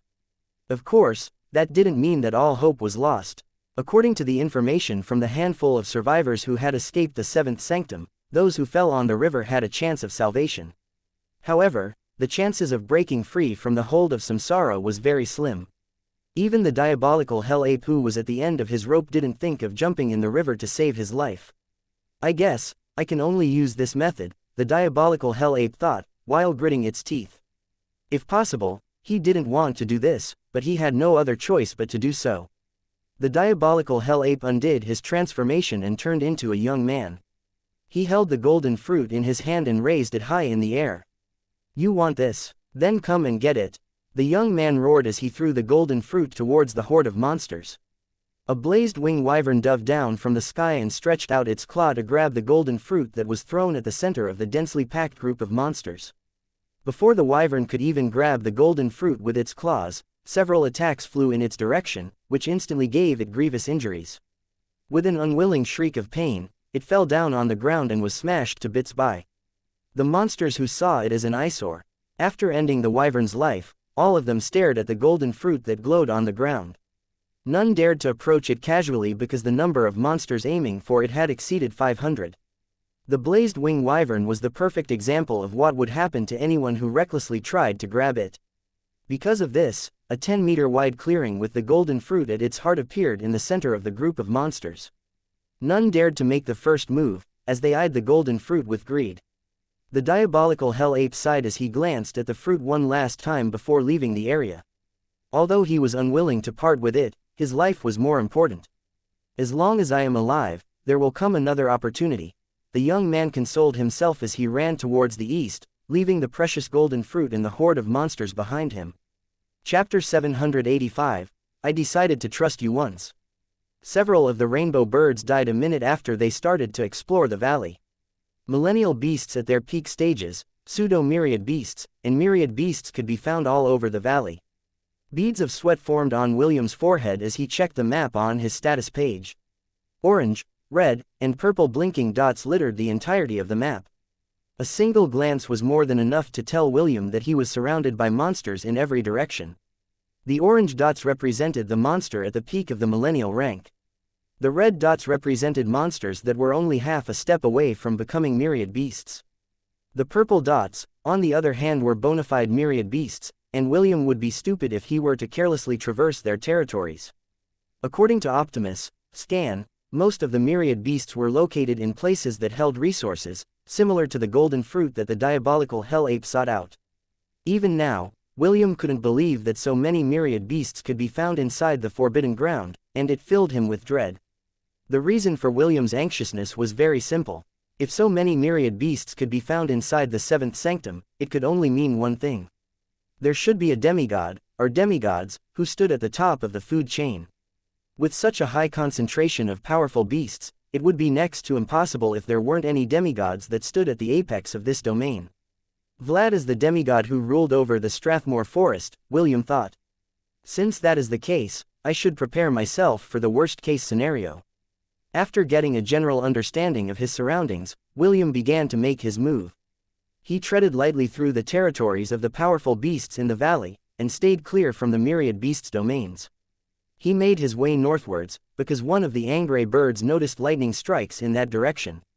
Although he wasn't too sure about his hunch, he believed that the Hall of Thunder should be located in a place where there was lightning. William gave the surviving rainbow birds a new order and all of them flew towards the north. B1 alone took the lead because B2 had already died, after it had unknowingly trespassed into the territory of a flying myriad beast. With every minute, more of the rainbow birds died. 2 hours later, even B1 died after being hit by a fireball from the ground. When all of the rainbow birds had fallen, William also stopped his advance. He made a small cave at the base of a mountain. He then engraved several runes that would hide his presence and scent from the beasts that roamed his surroundings. After making sure that his new hiding place was safe, William then opened a portal that led to the Thousand Beast domain in order to rest. The journey had stretched his nerves to its limit because he had to be wary of his surroundings at all times. He was only able to breathe a sigh of relief after he had entered his domain. The moment he appeared outside the villa, Chiffon immediately sensed his presence and came running. "Will, are you all right?" Chiffon asked as she looked up at him. "I sensed B1's and B2's deaths and became worried about your safety. Also, your face looks pale. Did something happen outside?" William sighed as he gave Chiffon a light hug and patted her head. "For the time being, you and Lilith will be staying here," William replied. "It is too dangerous to go outside." Chiffon nodded and pulled William towards the villa. "Is it that bad outside?" Lilith inquired. She had followed Chiffon when the latter sensed William's presence, so she was able to hear their discussion. Lilith then looked at William with a serious expression on her face as she asked him a question. "Is it really okay for me to know about this place?" Lilith asked. "Or are you planning to brainwash me like you did to those elves?" Lilith wasn't a fool. Although she had only been inside the Thousand Beast domain for a few hours, she knew that she had stumbled upon William's core secret. The Amazon was afraid that in order to protect his secret, William would resort to foul means in order to prevent her from divulging his secret to other people. William smiled evilly as he looked at Lilith. "Now that you know my secret, you will not be able to leave this place alive, is what I'd like to say, but you can rest easy. I'm not going to brainwash you or do anything to you." The half-elf smiled as he approached Lilith. "All I ask is that you keep everything you see here a secret." "That's it?" Lilith asked. "Only a verbal promise that I won't say anything about this domain of yours." The Amazon princess snorted. "I don't know if you're bold or stupid. Aren't you afraid that I will betray your trust? Although it is risky, I've decided to trust you this once." William looked at Lilith with a serious expression. If you share this secret with anyone, especially your mother, I will never trust you again for the rest of my life. Are you a kid? Lilith teased. So what if you don't trust me for the rest of your life? Do you think I will not be able to sleep at night knowing that you are disappointed in me? William didn't say anything to Lilith's provocation. He just smiled and pulled Chiffon towards the villa. He was very tired and wanted to rest as soon as possible. Although there was a possibility that Lilith would betray him, he decided to believe in her for the time being. Actually, he was relieved when the latter took the initiative to tell him that there was a possibility that she would betray him. William could tell from Lilith's words and actions that she was a very smart person. If the Amazon princess hadn't voiced out her thoughts out loud and remained silent, William would feel more anxious because that meant that there was a higher chance of Lilith betraying him. Lilith watched his retreating back with a look of appraisal. She could tell that William was truly exhausted and didn't have the strength to argue with her. Also, when William said that he was willing to trust her once, the Amazon princess felt that a pressure had disappeared from her shoulders. Unlike her calm expression on the surface, she had been quite anxious at the possibility of being brainwashed by William. If that were to happen, would she still be herself? Or would she be servile like Charmaine and the others? This thought scared her. Fortunately, William had washed away her fears with a few words. After making up her mind, Lilith walked towards the villa with determination. She decided to get to know more about William. Lilith wanted to know more about the boy who had cleared the devil's floor. She wanted to know more about the boy who had been chosen by her sisters that belonged to the 7 deadly sins. It was very difficult for someone to accept them because they were the abnormalities that broke the rules of the world. Even so, 2 of her sisters had married William. Not many people could accept them for who they were, and their predecessors' love stories almost always ended in tragedy. The Amazon princess wanted to know why Princess Sidonie and Chiffon had chosen William to become their partner for life. Lastly, she wanted to know more about the boy that said that he was willing to trust her.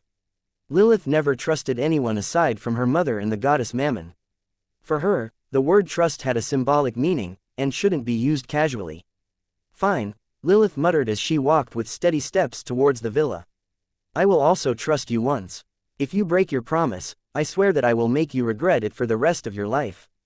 High above the temple of the 10,000 gods, the goddess Mammon smiled ever so lightly. Daughter of mine, trusting people is hard. Knowing who to trust is harder, Mammon chuckled. Don't worry, if that half-elf dares to harm you in any way, I will steal everything from him, until not even his sanity is left. Chapter 786, a treasure that belonged only to her.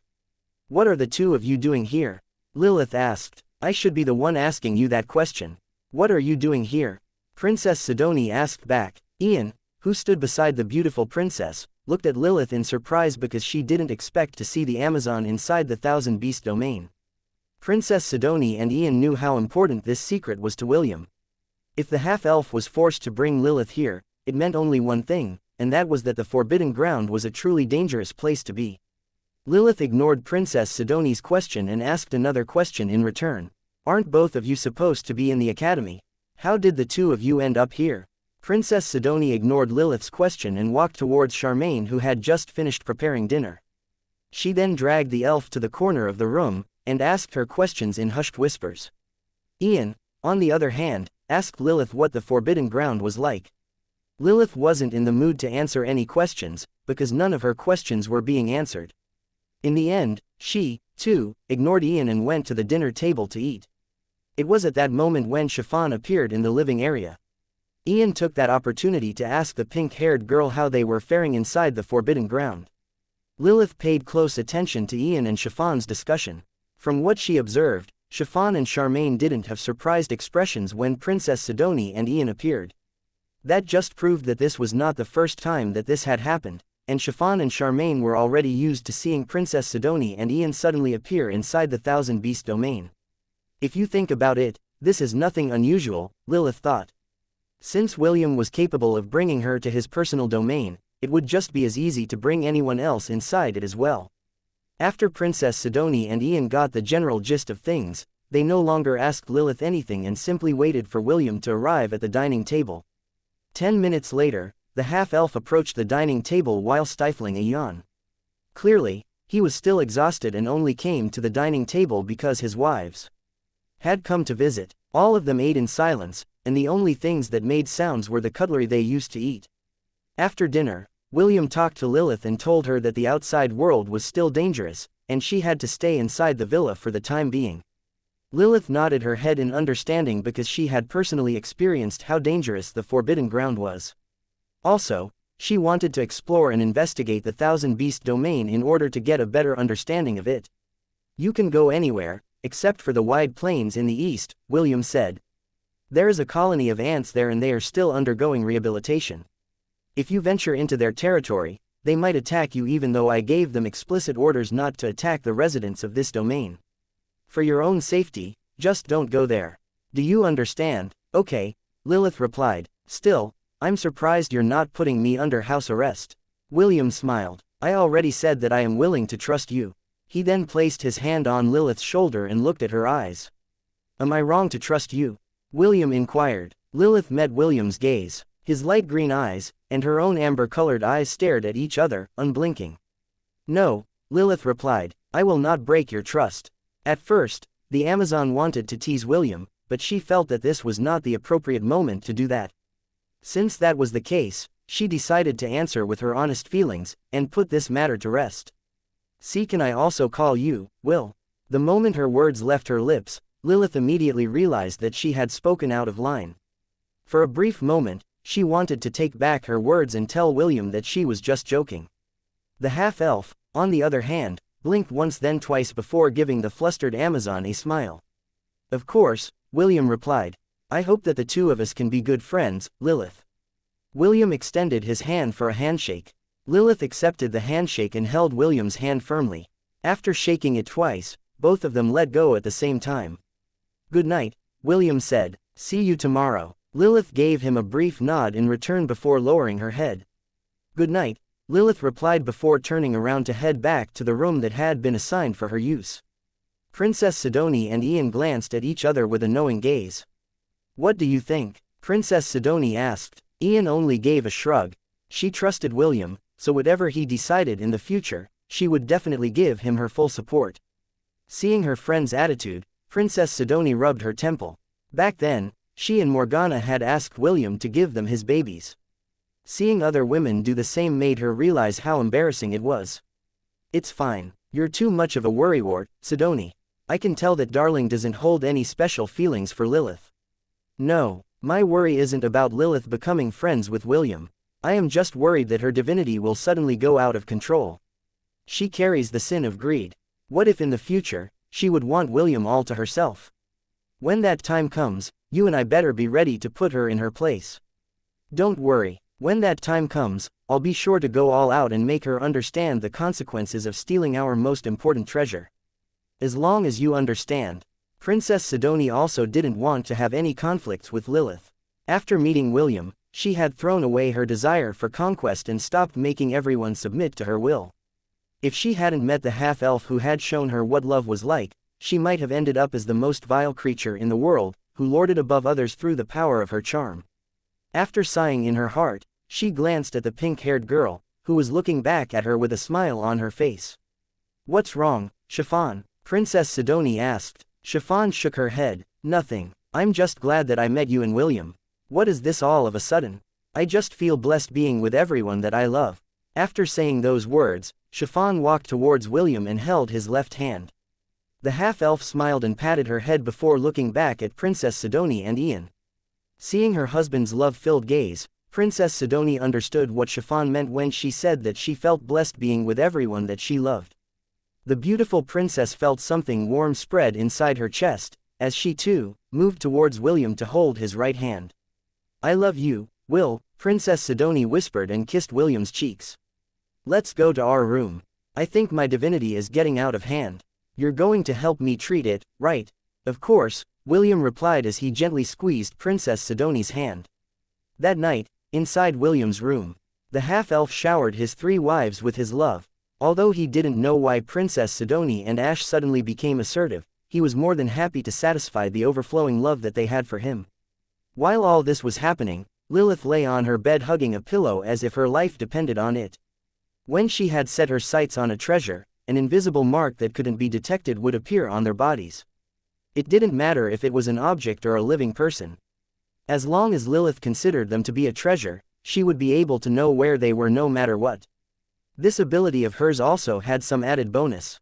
Lilith would be able to see, hear, and feel anything around her marked object, as if she was the object herself. Because of this ability, she had also accidentally discovered Ian's secret, which surprised her greatly. However, that was the least of her concern.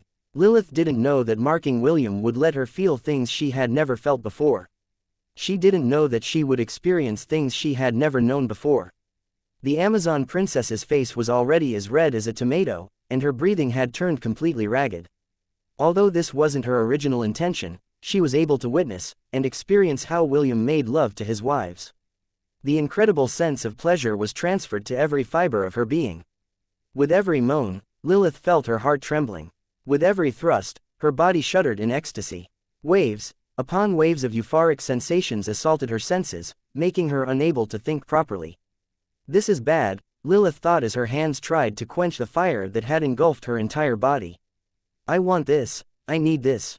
Lilith's divinity slowly awakened and a great yearning to obtain the half-elf bloomed inside her heart. In the past, she was just curious about William, but now, she was being consumed by the greed that took hold of her senses. Calm down, Lilith said as she temporarily cut off her connection with William. She then used her willpower to resist the power of her divinity that had suddenly erupted, catching her by surprise. Calm down, I must calm down, Lilith closed her eyes as she panted for breath. I don't want him to hate me, so I must calm down. Lilith's amber eyes glowed as the divinity inside her body surged. In the end, the Amazon princess took out a vial from her storage ring. She hastily drank its contents and closed her eyes. It is going to be okay, Lilith thought. I am going to be okay. Lilith repeated these words inside her head over and over until the effects of the potion started to kick in. The drug was a very potent sleeping potion that would knock anyone unconscious for a few hours upon consumption. This was a medicine she had planned to use on William in order to drag him back to the Ares Empire when an opportunity presented itself. Now, she was forced to consume this same potion in order to prevent her divinity from getting out of control. Soon, the Amazon princess collapsed on the bed with tears streaming down her eyes. The potion had taken its effect, and the danger had been suppressed for the time being. She hoped that when morning came, her craving would subside. That way, she would be able to act normally in front of William, who was still unaware that the Amazon princess had marked him as a treasure that belonged only to her. Chapter 787, Unexpected Reunion. Good morning, William greeted Lilith as soon as he saw her in the living room of his villa. Good morning, Lilith replied as she looked at William's face. She could feel her cheeks heating up as the sights, sounds, and sensations that she had felt yesterday once again resurfaced. William frowned when he saw the flushed expression on Lilith's face. He immediately walked towards her, and pressed his palm over her forehead, to check if she was sick or having a fever. The half-elf thought that the Amazon princess had been infected by a disease that was exclusive to the Forbidden Ground, due to how red her face was. I'm fine, Lilith said as she pried away William's hand from her forehead. However, instead of releasing the half-elf's hand, she held it firmly in her grasp as she faced William with a beet-red face. Thank you for your concern. I just didn't get much sleep last night, so I might not be at my peak performance. I see, William replied. That's good to know. Since Lilith was holding William's hand, the red-headed teenager asked Optimus to use a diagnostic spell on Lilith's body to ensure that she was as fit as a fiddle. There is nothing wrong with Lilith. All her vital signs are good, and I don't see any abnormalities aside from a slightly higher heart rate, which I think is normal for girls her age. That's good to hear, William replied. The half-elf smiled at the Amazon who was looking at his face with a serious expression. Her gaze was so intense that it made William feel uncomfortable. Although he didn't mind being stared at by a beautiful girl, Lilith's stare was different. Her gaze was like those of a thief that was looking for ways to steal a treasure that was housed inside a crystal casing. William didn't feel safe under Lilith's gaze, and he had a feeling that the latter would tie him up and carry him back home with her. Is there something on my face? William asked as he tried to keep the calm expression on his face. Or do you perhaps find me so handsome that you can't keep your eyes off me? William's words broke Lilith out of her daze, and the latter reluctantly let go of his hand, before briskly walking towards the dining area.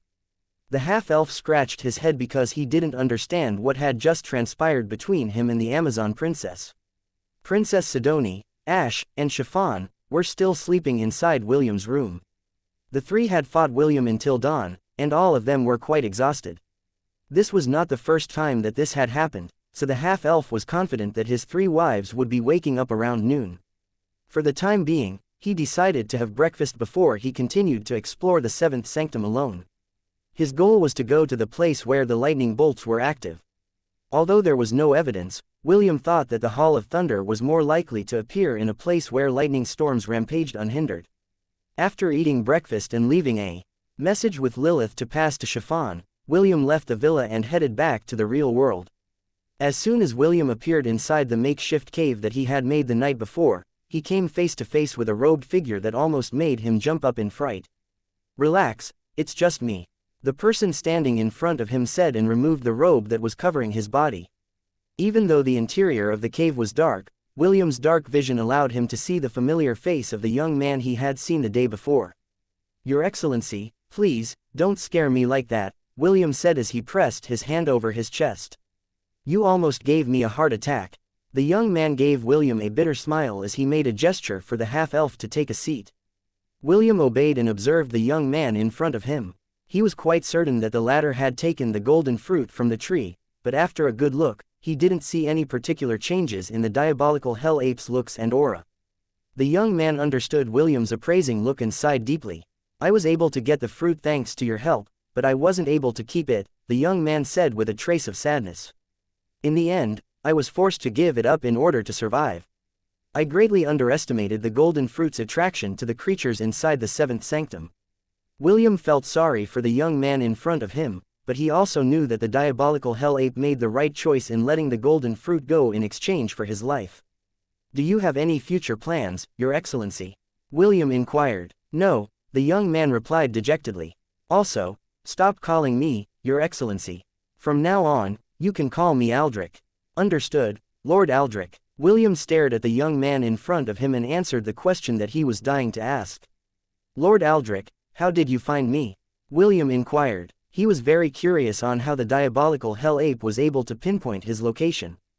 "Good question. I was able to find you because I can trace your aura," Aldrich replied. "This is an ability I acquired after spending a month inside the seventh sanctum. My senses made a breakthrough and I can lock on the auras of any individual of my choosing. I already said that whether I succeeded or not, I would owe you a favor. I memorized your aura so that I could find you, and repay you for the help that you have given me. Now, tell me, what is it that you search for in this forbidden ground? Don't tell me that you're just out for a stroll in this dangerous place." After pondering for a short moment, William decided to tell the diabolical hell ape that he was looking for the Hall of Thunder. He was hoping that Aldrich had come across this place during his 2-month stay inside the seventh sanctum. "The Hall of Thunder," Aldrich frowned. "You're also looking for it?" "Well, to tell you the truth, I am also looking for it. I was supposed to head there after acquiring the golden fruit. My plan was to consume the fruit, while undergoing the trial of the heavenly thunder. According to that person, my chances of achieving my goal would be higher if I had the golden fruit in my possession. She was also the one that gave me this bracelet that allowed me to temporarily take human form. If I remember correctly, her name should be Ariadne." William's body stiffened after hearing the familiar name. He hadn't seen the oracle since he left the southern continent, and he found this whole situation baffling. "Aldrich, do you remember her face?" William inquired. He wanted to know if the diabolical hell ape was referring to the oracle that served under the god of Shepherd, or a lady that only shared the same name. Aldrich shook his head. "This is also the reason why she gave me a lasting impression. Aside from her name, I can't remember her face. During our entire conversation, I felt like my focus would lapse from time to time whenever I observed her face. It was quite a mysterious encounter. Ah, I almost forgot. When she met me, she wasn't alone. There was this young girl, with red hair beside her. Actually, the little girl was also holding a wooden staff, similar to the one you own. If memory serves me right, her name is Eve." Chapter 788, What a Small World. William didn't expect to hear about Aldrich's encounter with Ariadne. As an oracle, Ariadne was blessed with the power to glimpse the future. Unlike Eliot's clairvoyance, the mysterious lady could activate her ability whenever she wished for it. My meeting with Aldrich should be a coincidence, right? William thought. However, He couldn't stop the nagging feeling inside his head that the oracle might have set things up for William to meet the diabolical hell ape inside the seventh sanctum. For the time being, William decided to ask subtle questions in order to verify his hunch. "How did you meet her?" William inquired. The half-elf knew that the guardian of the forest preferred to stay inside his domain and not meddle with the outside world. Even when William came to ask for his help, the latter only said that he would help William if he could help him become a human. "She came to my forest to look for me," Aldrich replied. "She said that if I wanted to become human, I should stop wasting my time in the southern continent and go to the central continent. I didn't know how she found out about my wish, but since a path has been opened up for me, I decided to take a leap of faith and come to the central continent with them." Wait, William couldn't stop himself from stopping Aldrich from continuing his explanation. "Ariadne and Eve are also here in the central continent. Do you know them?" Aldrich raised an eyebrow. "Yes, the three of us traveled together, but we parted ways after she led me to this place. I've been here for 2 months, so that means that we arrived here in the central continent a month ago."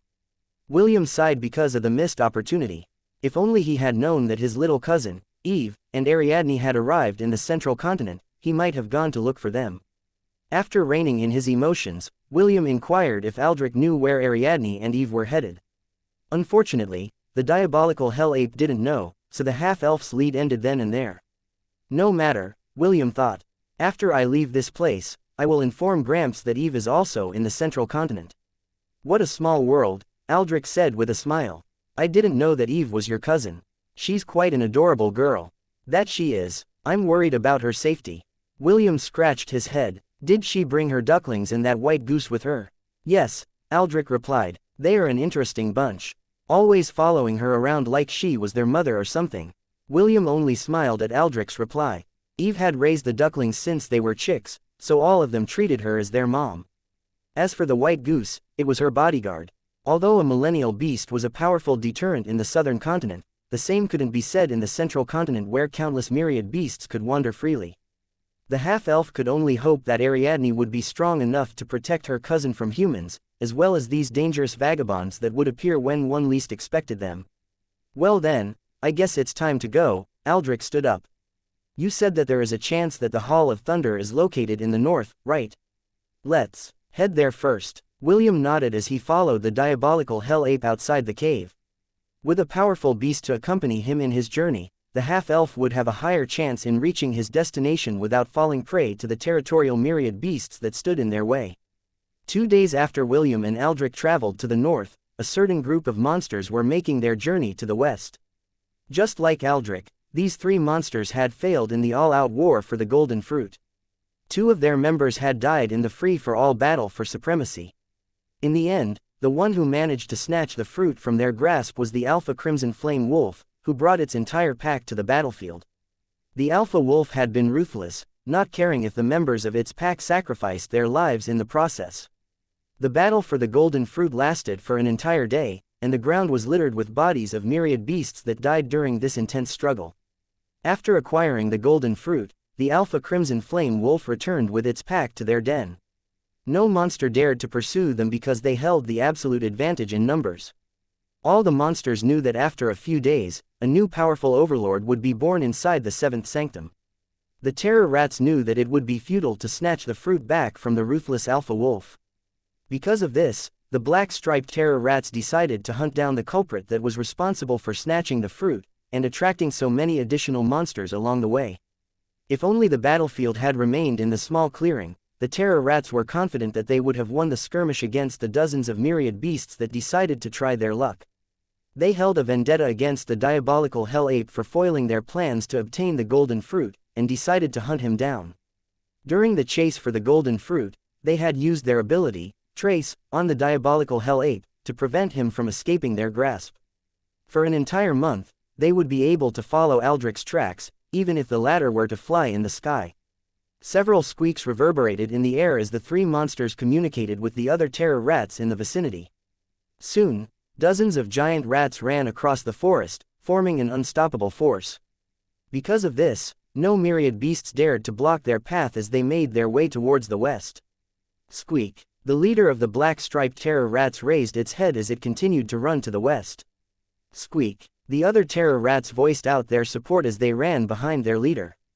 They were out for vengeance, and they would not stop until the target of their hatred was ripped to shreds by their very own hands. Chapter 789, I will stop him even if this body of mine breaks into pieces. Inside Hestia Academy, ever since we returned, the Academy forbade us from accepting any missions, Princess Aowen said as she glanced at the beautiful flowers that swayed in the distance. She, along with Kenneth, and Pearl were having afternoon tea inside a gazebo located in the Academy's garden. The headmaster is just worried about your safety, Your Highness, Pearl replied. The incident with the Dryad had alarmed His Majesty, and he personally requested that we be exempt from the quarterly test of the Academy. I know, and I understand why Father acted the way he did, Princess Aowen commented. If not for Conan delaying for time, and Sir William's arrival, all of us might have suffered a fate worse than death. Even so, I just feel that nothing has changed. I'm still a flower inside a greenhouse, that is not allowed to go outside in fear that I might wither away. Pearl sighed as she listened to Princess Aowen's complaints. She then glanced at her comrade, Kenneth, who was sitting perfectly still with his eyes closed. Kenneth, are you asleep? Pearl asked as she lightly tapped the silver-haired elf's shoulder. After spending some time with William's ex-roommate, Pearl noticed that he would automatically fall asleep whenever they were not going to do anything.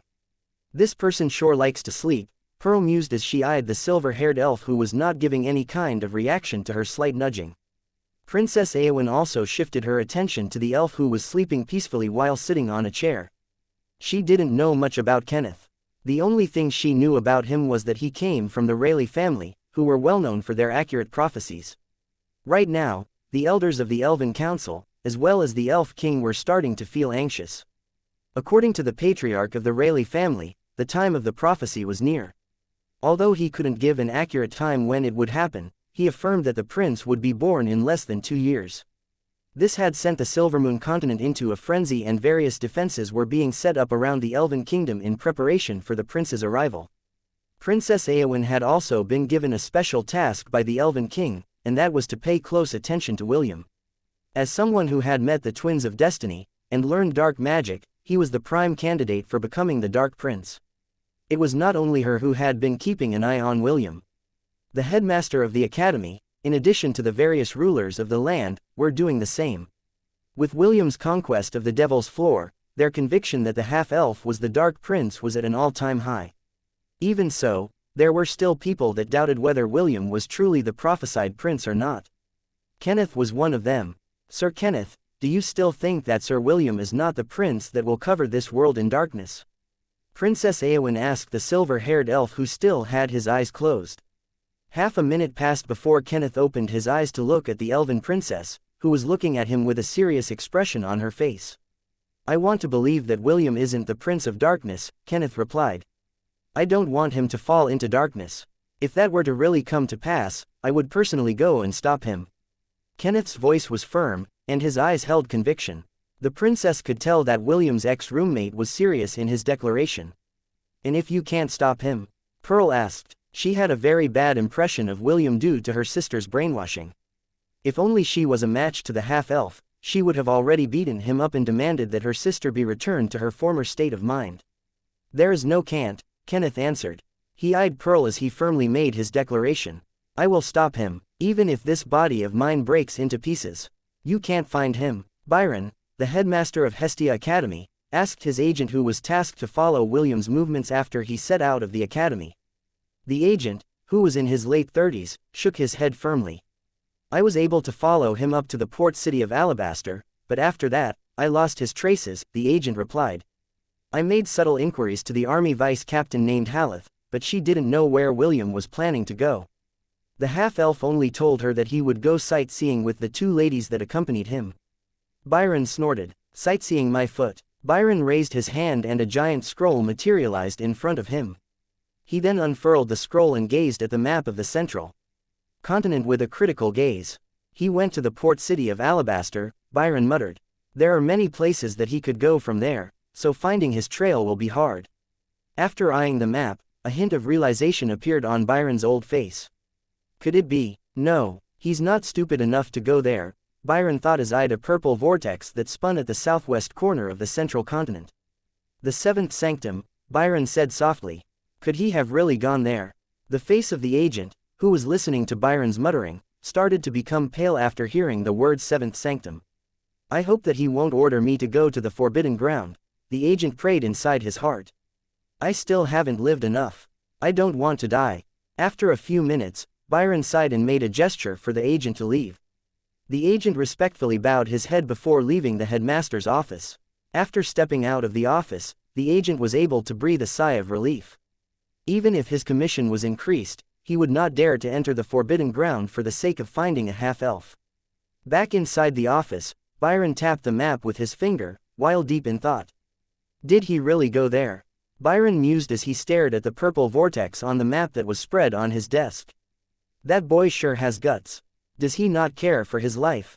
The headmaster of the academy sighed as he rolled up the scroll and returned it inside his storage ring. Even with his current powers, he would have to think twice before venturing into this mysterious domain that had claimed many lives. He knew that if William really had entered the seventh sanctum, it was already too late to do anything. All he could do now was wait in the academy for the half-elf's return. As the headmaster was about to deal with other urgent matters that required his attention, the door of his room broke apart, and a little fairy entered the room with a big smile on her face.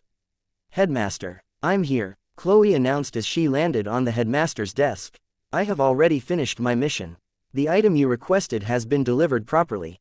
The corner of Byron's lips twitched as he looked at the destroyed door of his office. He had just repaired it a week ago, and it was once again destroyed by the little fairy who liked to smash things that blocked her way. "Chloe, didn't I tell you to knock on the door properly before you enter my office?" Byron asked. "Didn't I just do what you told me to?" Chloe replied while tilting her head. "I knocked down your door properly. He. Now, pay me for my mission. I plan to go shopping." The little fairy stretched out her little hand and demanded her payment. Byron was about to argue with her when an idea came to his mind. "Say, Chloe, I have another mission for you, and I plan to give you double, no, triple the rewards," Byron asked with a benevolent smile. "Are you interested?" "Triple the rewards?" Chloe looked at the headmaster suspiciously. "Since when did you become generous? Are you an imposter? Tell me, where did you hide that senile and stingy old man that doesn't take a bath? If you don't tell me the truth, I'm gonna clobber you." It took a while for Byron to coax and convince the violent little fairy that he was not an imposter. Also, after hearing the contents of the mission, Chloe readily agreed and set out to look for Celeste in order to inform her and ask for permission for her next expedition. The headmaster of Hestia Academy looked out of the window of his office with a smile.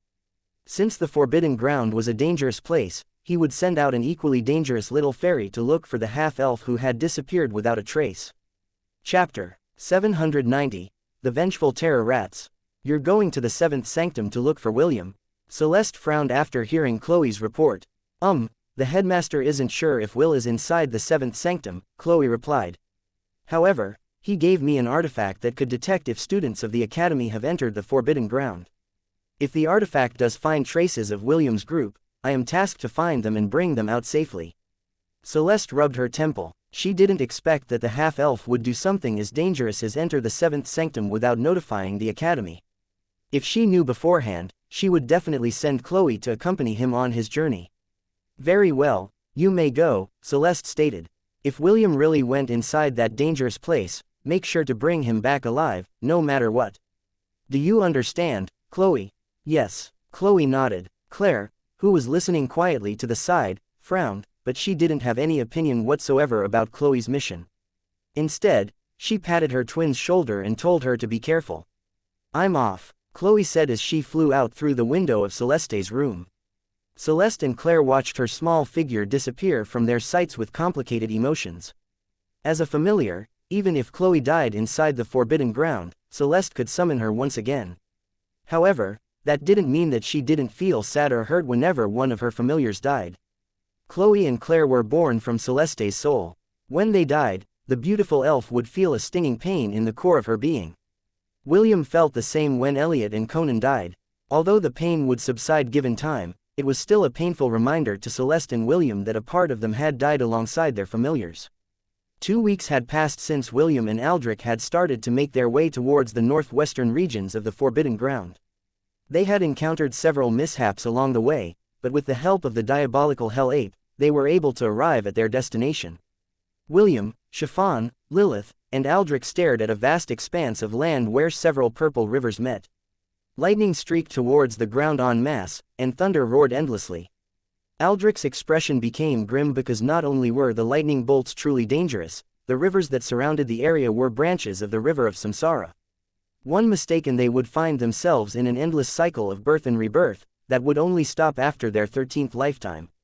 William, Chiffon, Lilith, no matter what happens, don't fall on the river, Aldrich said with a serious expression. That is the river of samsara. If you fall on that river, your obsessions and memories will be taken from you, and you will undergo a series of lifetimes through the cycle of death and rebirth. I advise all of you to tread lightly.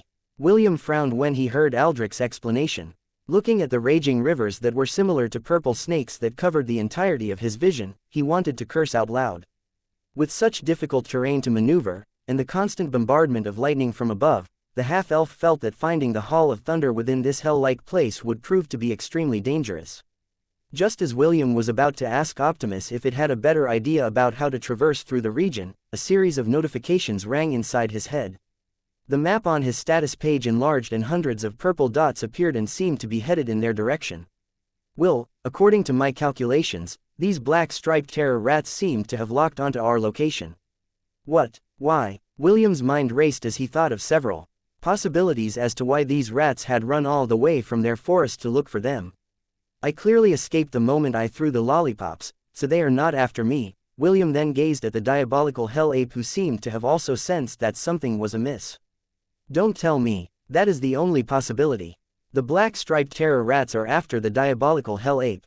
Fuck. Soon, the ground trembled as the horde of terror rats appeared in their vision. Shrill shrieks that spoke of death spread throughout their surroundings as the monster horde eyed William's group with murderous eyes. Chiffon, go, William ordered as he tried to open a portal that led to the Thousand Beast domain. The pink-haired girl didn't waste any time and instantly teleported into William's domain using the wedding ring on her finger.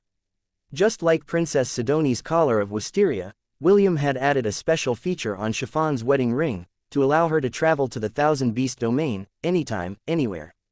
Once Chiffon was safe, William started to open a portal so Lilith and Aldrich could also enter his domain.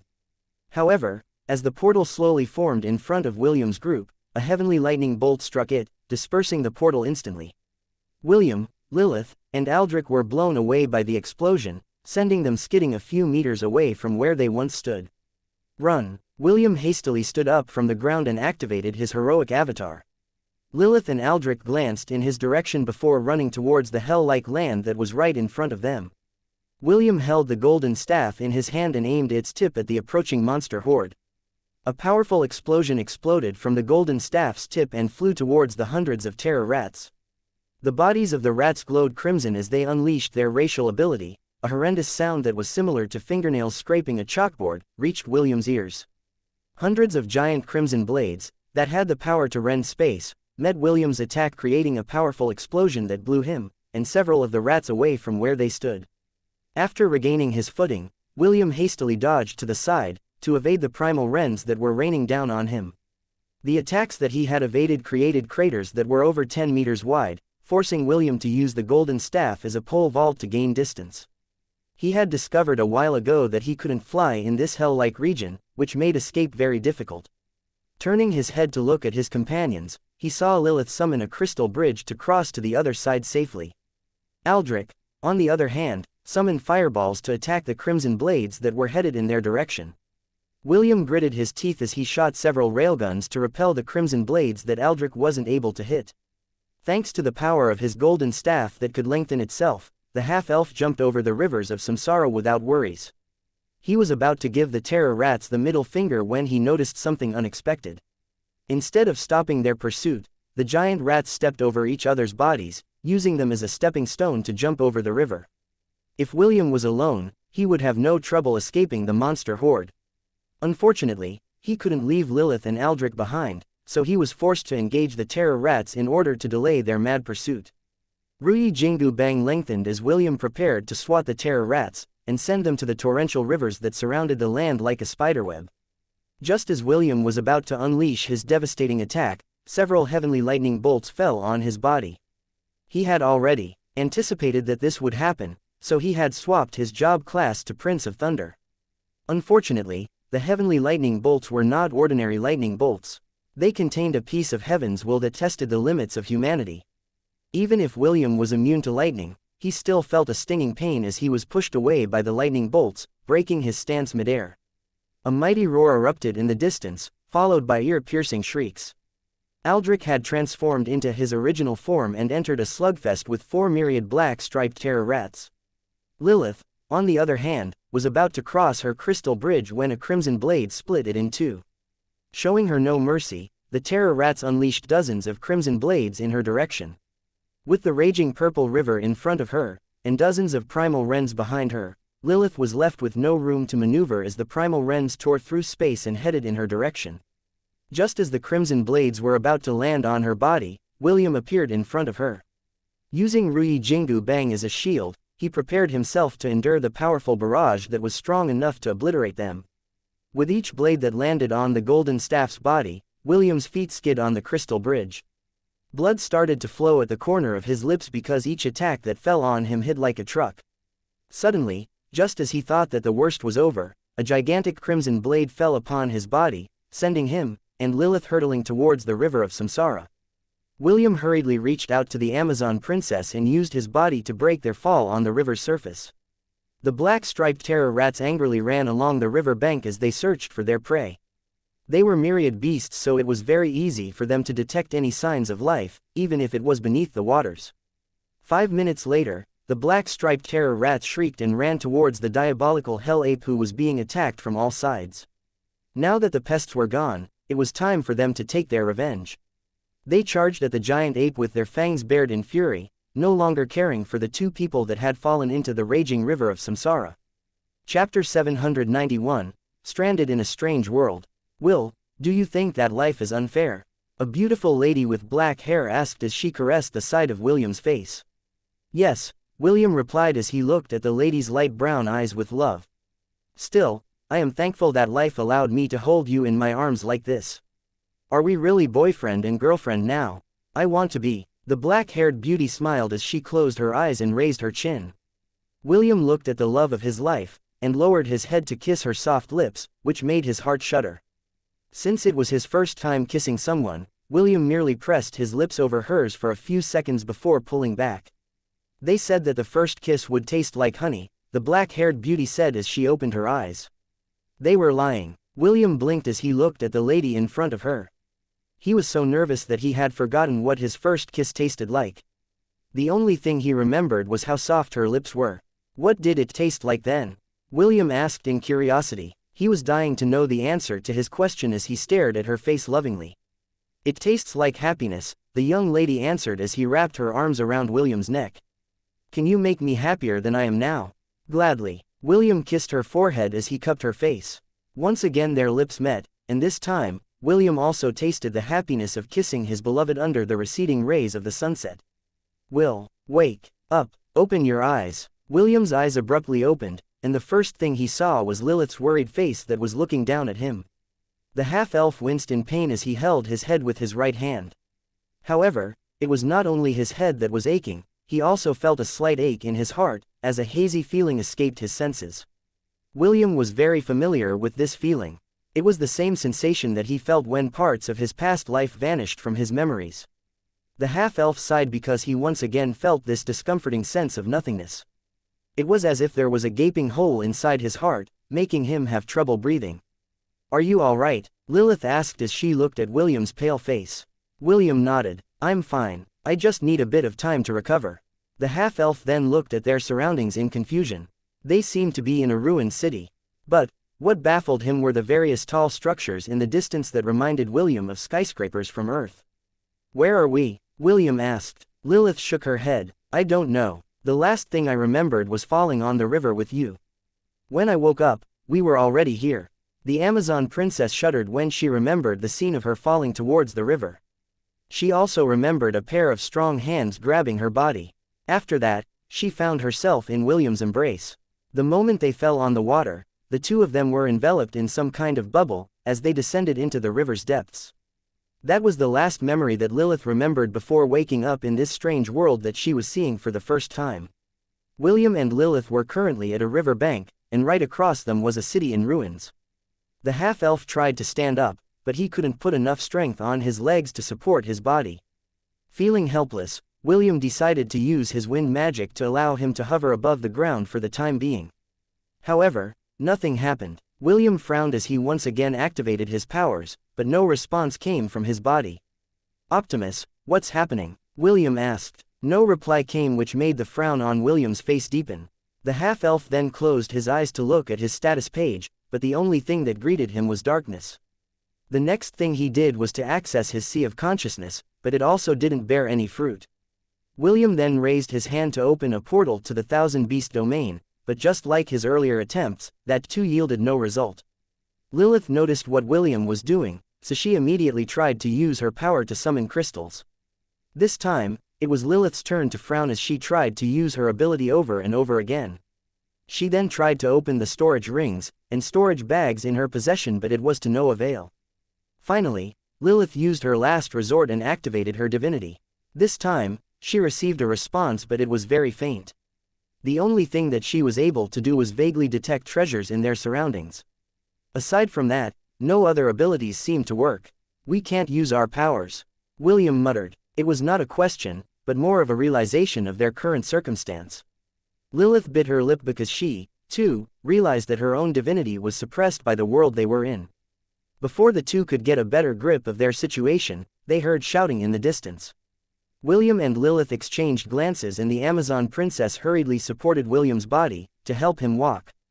As they struggled to make their way to the place where the shouts were getting stronger, they saw several people fighting against decaying bodies that greatly resemble zombies.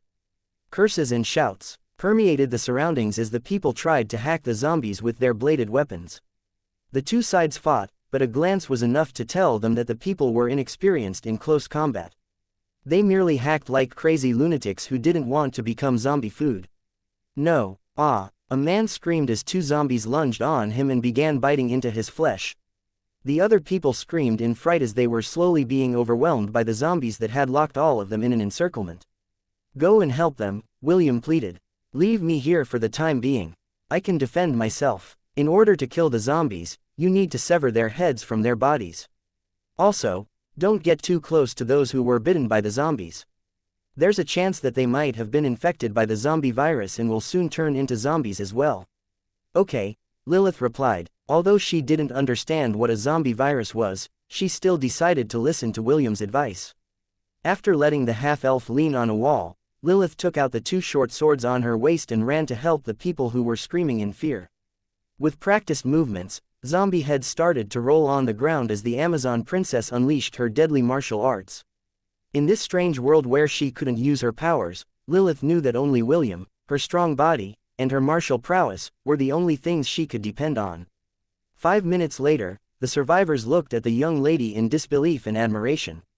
Standing over a pile of corpses, with two short swords in her hands, she looked like a goddess of war that had descended on the land to save them from the horrors that plagued their everyday lives. Chapter 792, Welcome to Glory Shelter. Lilith stared at the man that had been bitten by the zombie earlier. William had told her not to get too close to the person because he might have been infected by the zombie virus. The man's comrades stood at a distance while they looked at him with sadness, because they understood that his fate was already sealed. Kill me," the man pleaded. He knew that in less than an hour, he would turn into a zombie as well. "Just make it quick, I don't want to suffer much." Lilith nodded. She moved behind the man and prepared to stab his heart with one quick thrust. Wait, the Amazon's short sword stopped only an inch away from the man's back. She then looked in William's direction and saw the half-elf walking towards her, using a steel bar as support. "Let me try something first," William said as he struggled to walk towards the man. He still felt weak, and his legs weren't strong enough to support his body. Lilith didn't move to support William because she was paying close attention to the man's current condition. If the man turned into a zombie, she would immediately sever his head and end his misery. "Give me your hand," William stated as he reached out towards the man. "I will end your suffering." The man looked at William's outstretched hand before shifting his attention to the red-headed teenager's face. After a brief internal struggle, the man reached out to hold William's hand.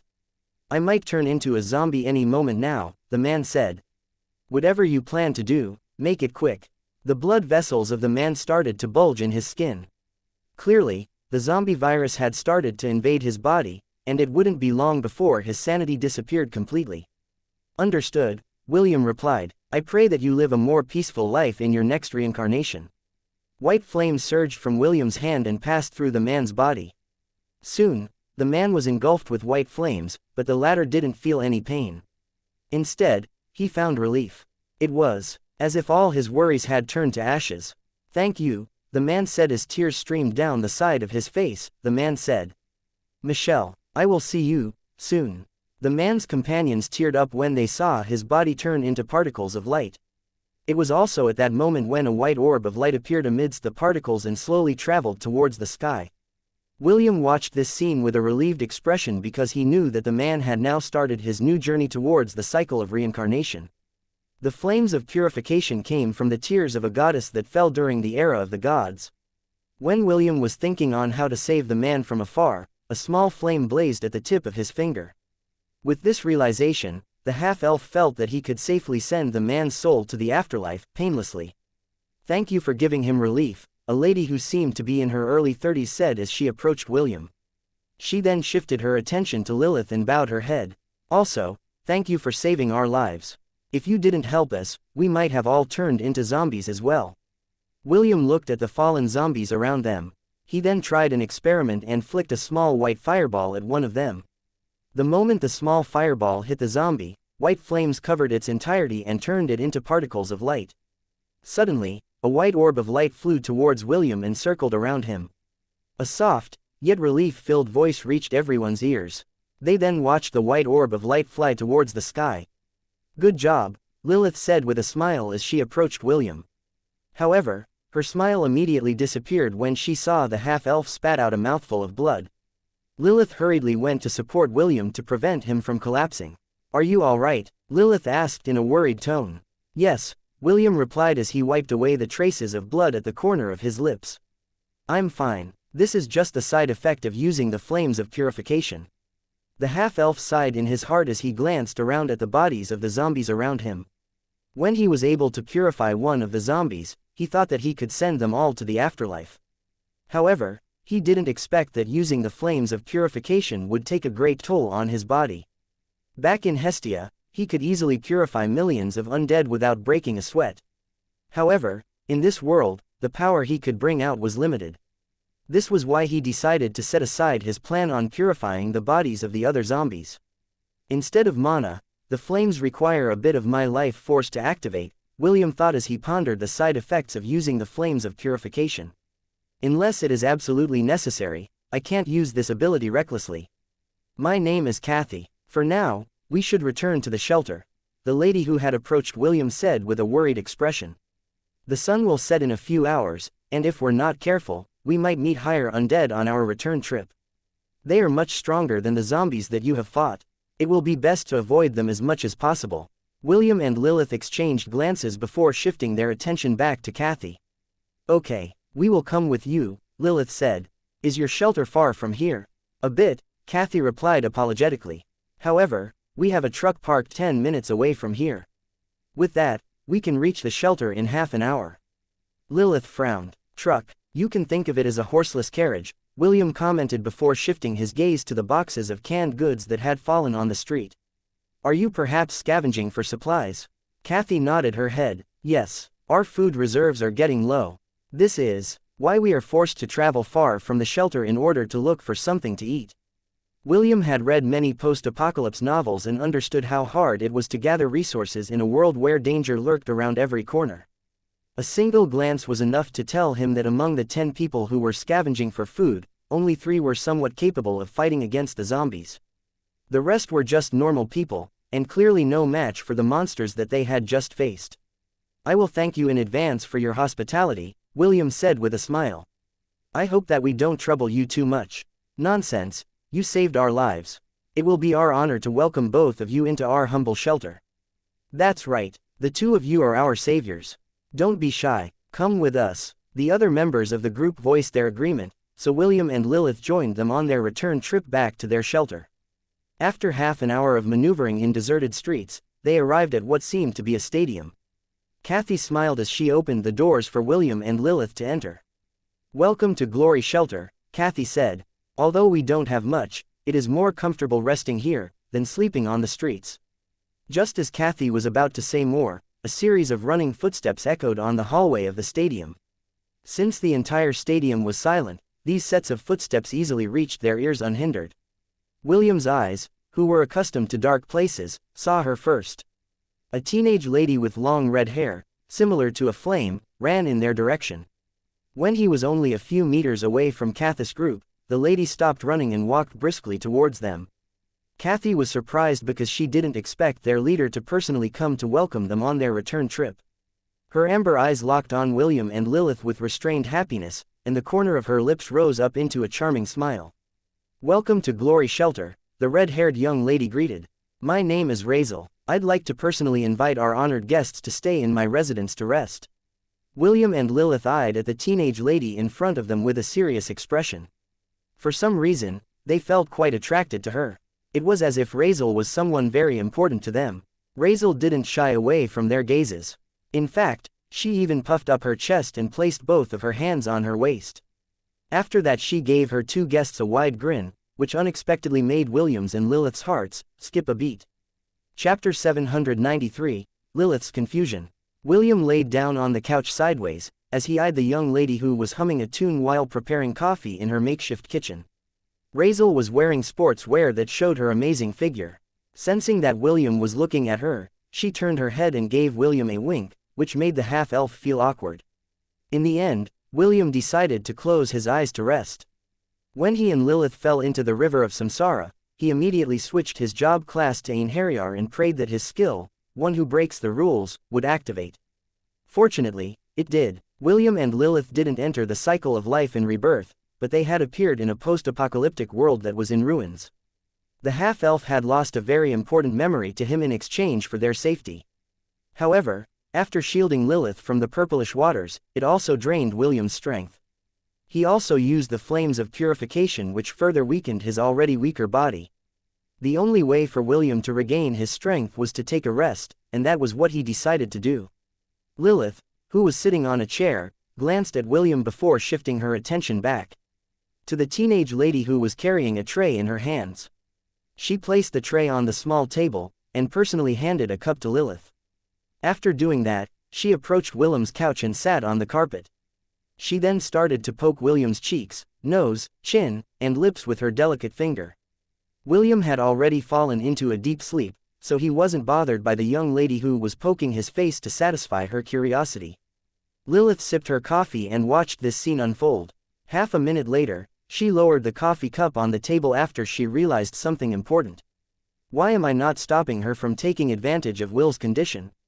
Lilith was inwardly shocked about this development. She was very sure that if other women were to poke William's face in such a manner, she would probably break their finger without batting an eye. However, not only did she not stop Razel from poking William to oblivion, she also thought that this was a very normal occurrence. Did she use charm on me? Lilith thought, but she immediately rejected this idea. She was the embodiment of greed, and the power of the 7 deadly sins didn't work on her. Even Princess Sidoni and Morgana, at their full power, wouldn't be able to charm him even if they worked together. Lilith took a deep breath to calm herself down before calling out to the red-haired young lady, who had sneakily kissed William's cheeks. "Razel, it is inappropriate for a teenage lady like you to kiss a sleeping man."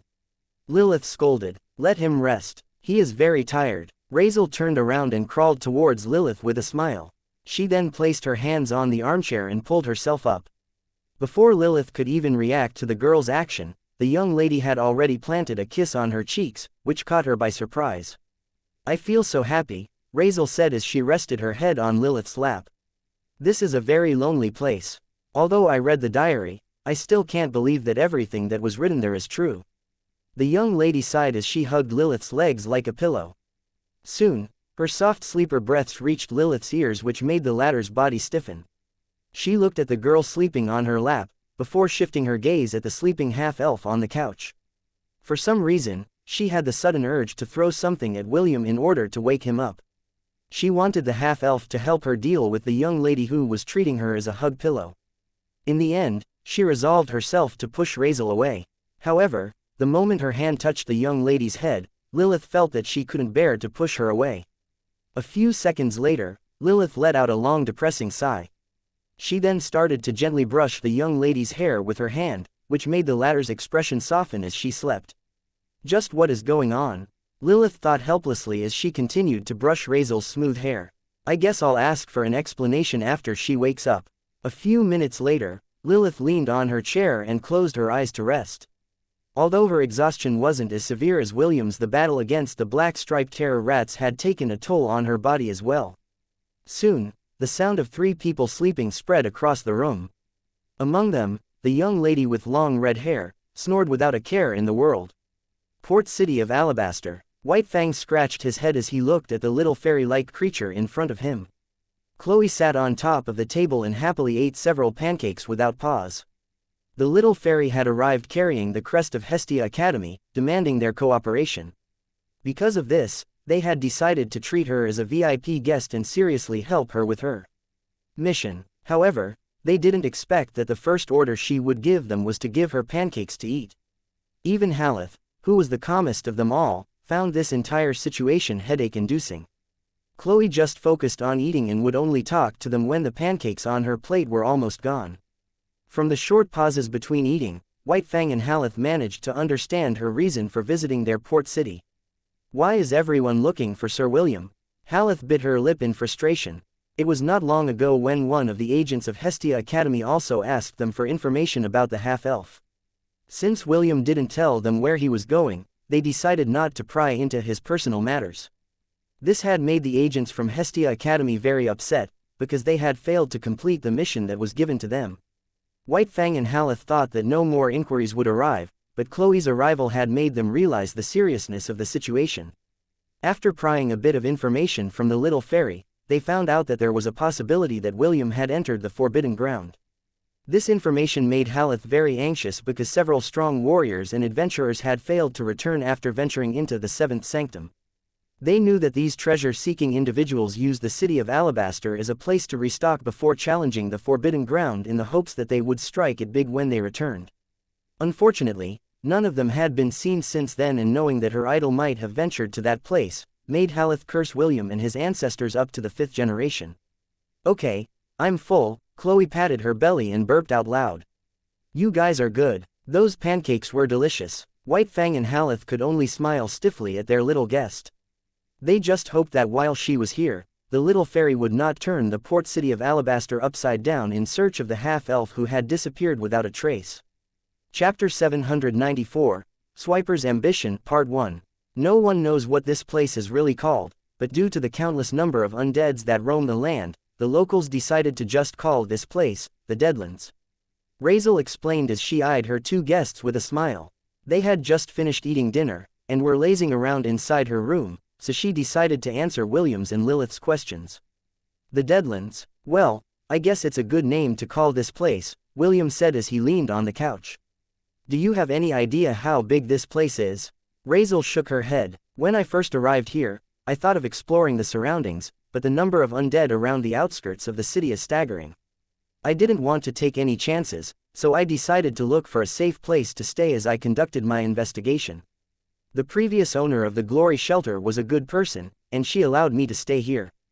Unfortunately, during one of our scavenging operations, the haunting commenced and we found ourselves surrounded on all sides by Death Knights and other higher undead. A sad expression appeared on Razel's face as she told William and Lilith how the previous guardian of the Glory Shelter sacrificed her life in order to buy time and allow them to break through the encirclement. That was 3 months ago. Razel lowered her head. The number of people in the Glory Shelter has also decreased since then. Right now, there are only 38 survivors in this shelter. 40, if I add the 2 of you. Lilith, who had maintained her silence while listening to Razel's explanation, crossed her arms over her chest. Does this haunting happen on a regular basis? Lilith inquired. Razel nodded. It happens every 3 to 5 days. Usually, we only scavenge for food a day after the haunting ends. Fortunately, the 2 of you arrived today. If you had appeared in this world yesterday, you might have found yourselves trapped amidst a vast army of undead. William frowned. He and Lilith weren't able to use their powers, so fighting against an army of undead is akin to suicide. Even though he could use the flames of purification, he could only use it sparingly because it took a toll on his body every time he used it. Are there any other shelters aside from the Glory Shelter? William asked. Of course, Razel replied in a heartbeat. Although I don't know about other places, this city has at least 20 shelters. Aside from humans, there are other races that appear here from time to time like orcs, demons, devils, elves, beastkins, dwarves, gnomes, etc. Our shelter mostly has humans, but the others have mixed races in them. Are these shelters all in good terms with each other? Lilith inquired. If so many ethnicities were gathered in one place, there were bound to be disputes. She was very curious if, aside from the undead, they also had to be wary of the people that were also doing their best to survive within this land ruled by the undead. Razel sighed. She was about to answer the question when a ringing sound rang out inside the building. Speaking of the devil, Razel muttered in annoyance. She then grabbed the sword that was hanging on the wall before glancing back at the two clueless people inside her room. Please, come with me. I might need your help in dealing with these bastards who don't know how to coexist in peace. William and Lilith glanced at each other before following Razel, who had already started running down the hallway. A few minutes later, they arrived at the entrance of the stadium where a dozen demons were gathered. What do you want this time, Swiper? Razel asked as she glared at the 2-meter-tall Borkin that reminded William of Zoo. Do you really think that we are people that you can bully? The Borkin laughed out loud as he eyed the beautiful young lady in front of him. Razel, my boys told me that your people managed to salvage plenty of resources earlier. Don't worry, we didn't come here to trouble you. We just came to ask you to share some of those provisions with us. Razel sneered at Borkin, whose face was as thick as an electric pole. Share our provisions? Do you really think I am a gullible child? Why don't you just say that you intend to steal the provisions we worked hard to acquire? Swiper shook his head and clicked his tongue. Steal? Don't slander me, my dear. I don't have a habit of bullying the weak. Tell you what, why don't you and your people join our demonic shelter? I will guarantee your safety and the safety of those under you. All you need to do is help us gather provisions from time to time. What do you say? It's a win-win proposal, right? Razel gritted her teeth and unsheathed the sword that she had brought with her. Since you want provisions so much, how about I use your body to cook a barbecue for your people? Razel took a fighting stance and glared hatefully at the demons in front of her. Swiper chuckled as he eyed the young beauty whose eyes had locked onto his body. Do you really want to go down this route? Swiper raised his hand and the demons took out their weapons. I admit that you are a strong fighter, but you're only one person. The Borkin eyed the people behind Razel, who unconsciously took a step back from the demons' intimidation. While some of the members of the Glory Shelter could deal with normal zombies, they couldn't possibly fight off demons who are well versed in combat. Razel frowned because she knew that none of the people behind her were the demons' match. Razel, I admire your strength, Swiper commented. Become my subordinate and I promise that your people will no longer have anything to fear in the Deadlands. This is your last chance. You're a smart person, so make the right decision. Razel gritted her teeth as she firmly held the weapon in her hand. She now understood that Swiper's true reason for coming to their shelter was to annex them and bring them under his wing. Sharing the supplies was just an excuse to force them to submit to his will. While she was pondering on what to do next, she felt a hand rest on her shoulder. Turning her head to the side, she saw William looking at the demons with a calm expression on his face. I'll handle this, William said as he took a step forward. In his hands was a long steel pipe that he had picked up from the ground. The half-elf walked towards the demons while resting the steel pipe on his shoulders. He was like a hoodlum that was about to ask people for protection money. Your name is Swiper, right? William asked. And you are? Swiper frowned as he looked at the handsome half-elf. This was the first time he was seeing William, so he didn't know if he was a capable fighter or not. Only Razel held a significant threat against him because he had crossed swords with her a month ago and experienced her fighting prowess firsthand. Because of this, he desired to make her his subordinate so that their demonic shelter could have the power to annex the other shelters in order to become the sole ruler of the survivors in the Deadlands. Me. William smiled as he stopped a meter away from the Borkin, who made a gesture to his subordinates to surround the half-elf. I am your daddy, Without another word, William swung the steel pipe on his shoulder, hitting the side of Swiper's right face, sending him tumbling to the side. This scene made the demons, and the humans, who were paying close attention to William's and Swiper's chat, look at the half-elf with dumbfounded expressions on their faces. All of them only had one thought in their minds, and that was, "This guy is dead." Swiper hastily stood up from the ground and touched his right cheek. He didn't expect that William would have the guts to take the initiative to attack him. Because of this, he felt that he had been shamed in front of his subordinates, and it made his eyes become bloodshot. "What are you waiting for?" Swiper roared. "Kill him." Chapter 795, Swiper's Ambition, Part 2. Swiper's roar broke the demons out of their daze, and they immediately closed the distance to attack William. The red-headed teenager only smirked at their advance and held the makeshift weapon in his hand firmly. Since he was surrounded, William decided to deal with the nearest enemy and break the demon's momentum. William thrust his steel pipe backwards to hit the demon who tried to stab him from behind. This sent the demon tumbling backwards as the pipe hit his chest perfectly. If not for the piece of armor he was wearing, he might have already been seriously injured by William's backhanded attack. After knocking back his attacker from behind, William lowered his body and spun around, using the steel pipe to hit the legs of the demons that had ventured within his strike range. A burly demon roared as he used his hands to grab the steel pipe in a firm grip. "I got his weapon," the burly demon shouted. "Kill him." 6 demons hurriedly closed the distance and engaged William in close combat. The half-elf smirked as he let go of the steel pipe, and started to punch, kick, and elbow the demons that thought they could easily kill him without his weapon. Even though William couldn't use his powers, that didn't mean that his body had weakened significantly when they appeared inside the Deadlands. Although he couldn't see his stats, he could tell that his strength was still the same. As someone who had been taught hand-to-hand combat by Dwayne, the half-elf was just as deadly as he was in close quarters, even if he didn't have a weapon in hand. One of the demons that had suffered from William's punches took out a throwing knife and threw it while the half-elf wasn't looking.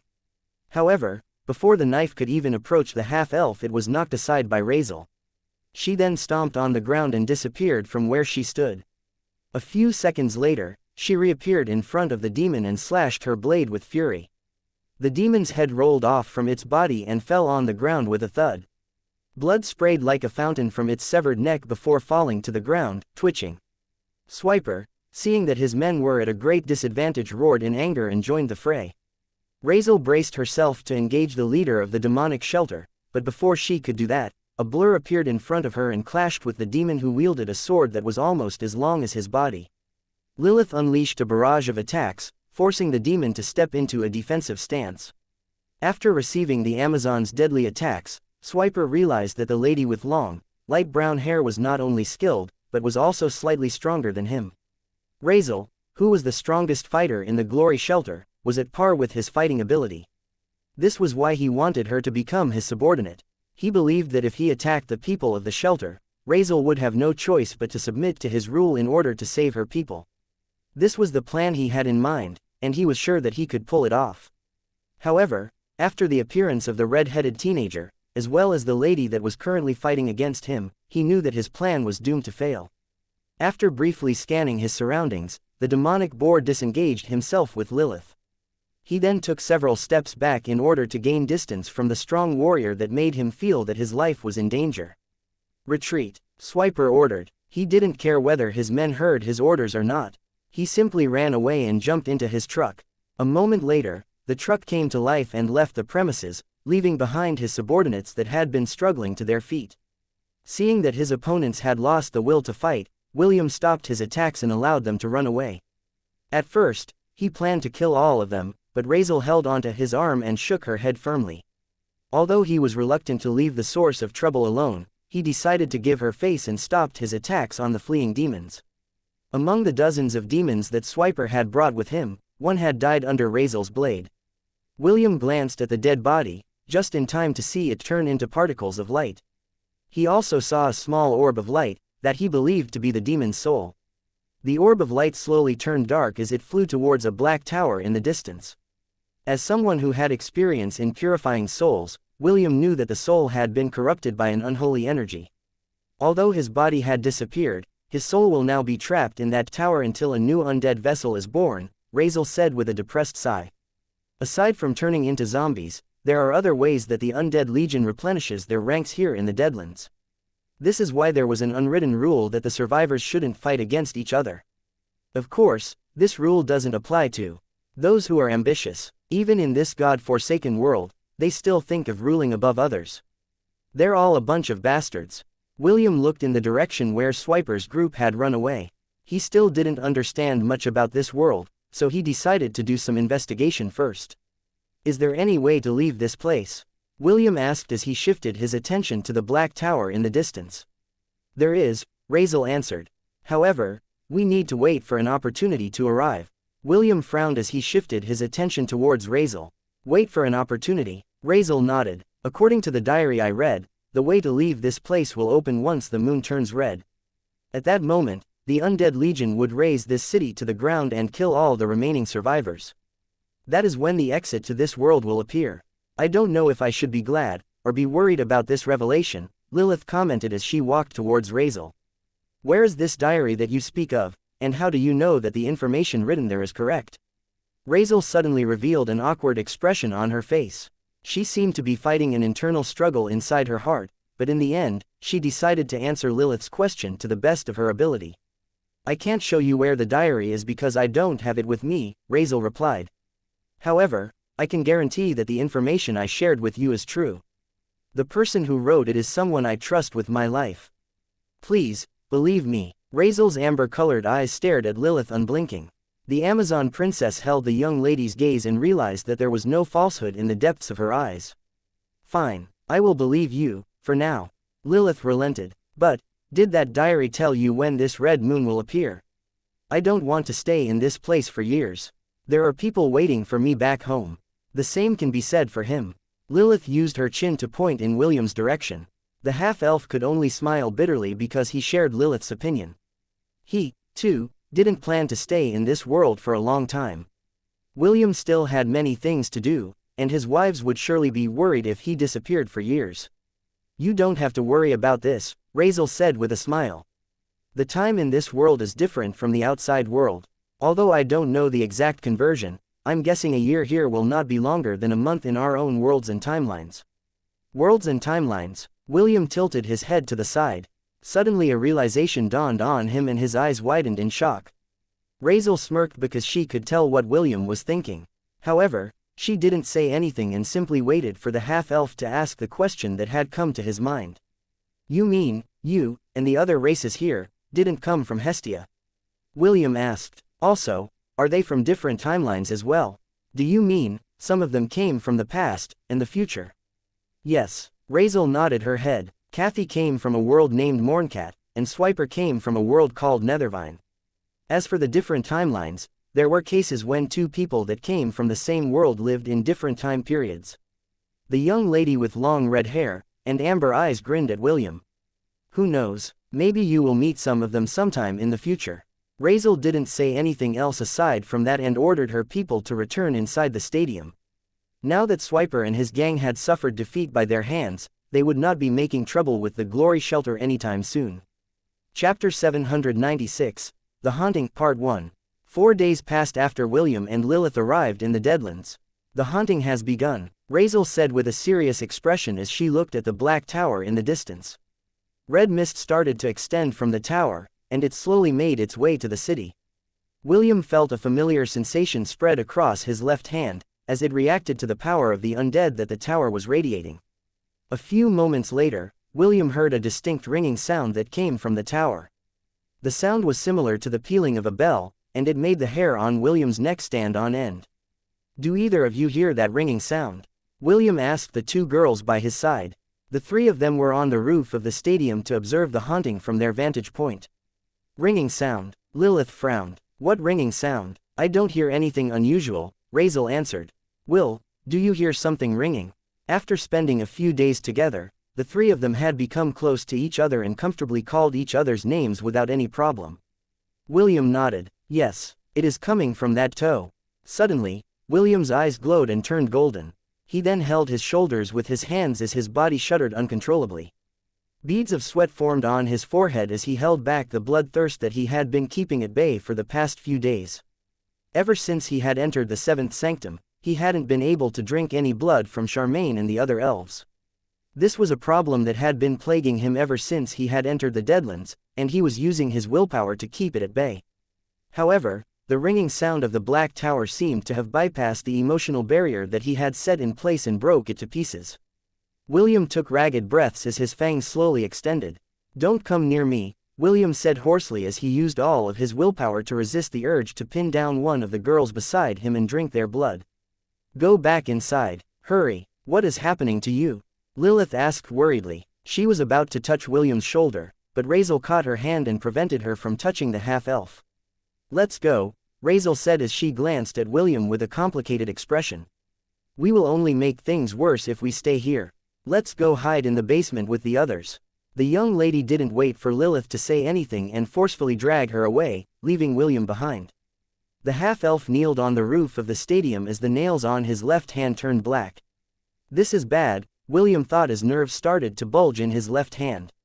He had never allowed his bloodthirst to get out of control because he had a steady supply of blood to drink from. Now that his connection with the Thousand Beast domain was cut off, he had no means of quenching his bloodthirst, aside from drinking from the people in the shelter. This was something William didn't want to do, so he had tried to hold himself back for as long as he could. He just didn't expect that the haunting would cause his vampiric powers to rise to the surface. Due to William's heightened senses, he was able to see countless eerie-looking, glowing orbs of various colors coming out from the base of the tower. Minutes passed and this procession of glowing lights entered the city. William took in a deep breath when he realized that those glowing lights were actually the eyes of the undead legion that Razel had spoken of. "This is indeed troublesome," William muttered. He was not a stranger to the undead, so he was able to get a rough estimate on how powerful this unholy army was. Death Knights, Wraiths, Zombies, Zombie Lords, Skeleton Soldiers, Skeleton Mages, Skeleton Archers, and Dullahan littered William's vision. What made him feel cold were the 4 bone dragons that flew above the Black Tower. Although he had a feeling that these dragons wouldn't be joining the undead army, he still felt threatened because a single one of those dragons could obliterate the stadium with a single dragon breath. The unholy army then dispersed in the city. Among these undead, a group that William estimated to number over 1,000 headed towards the glory shelter. William knew that even if the bone dragons didn't help, this small army was enough to massacre everyone inside the stadium. The half-elf didn't know how the people in the various shelters were able to survive the haunting on a regular basis. In William's opinion, this was simply overkill. Even if Razel was as strong as Lilith, she wouldn't be able to handle this many undead, especially since they weren't able to use their powers. While the half-elf was busy holding back his bloodthirst and observing the undead army, a set of footsteps reached his ears. "You're probably wondering why we were able to survive this long every time the haunting commences, right?" The familiar voice reached William's ears, and it almost broke his concentration in suppressing his vampiring urges. "Don't worry, they will not be able to enter the stadium," Razel said as she glanced at William, who was kneeling beside her. "I will not let them enter this shelter." Razel took a step forward and a golden lasso appeared in her hand. "Their numbers have exceeded my expectations, but it is still within the acceptable range," Razel said. "But I will not be able to beat them alone. I'll need your help, Will." The golden rope in her hands wrapped itself around William's body and held him in place. She then knelt in front of the half-elf and held the back of his head. "This is my first time," Razel said. Her voice carried a trace of anxiousness and excitement at the same time. "I still need to fight later, so, please, don't take too much of my blood, okay?" William wasn't able to continue his words because Razel pulled him close and rested his head on her shoulder. "It's fine," Razel whispered in William's ear. Her voice carried a temptation that was too hard to resist. "We need to survive and escape the Deadlands together. That is the only way for the 3 of us to be reunited in the future." William didn't have time to digest Razel's words because the latter had already pulled his head closer to her neck, forcing his lips to press against the throbbing blood vessels in her neck. The ringing of the bell that had rang ceaselessly atop the Black Tower took the opportunity of William's short lapse in judgment to break past his defenses. With a sigh of acceptance, William opened his lips and sank his fangs into the offering that had voluntarily presented herself to him. Razel's rich and powerful blood tasted so sweet that William found it hard to control himself.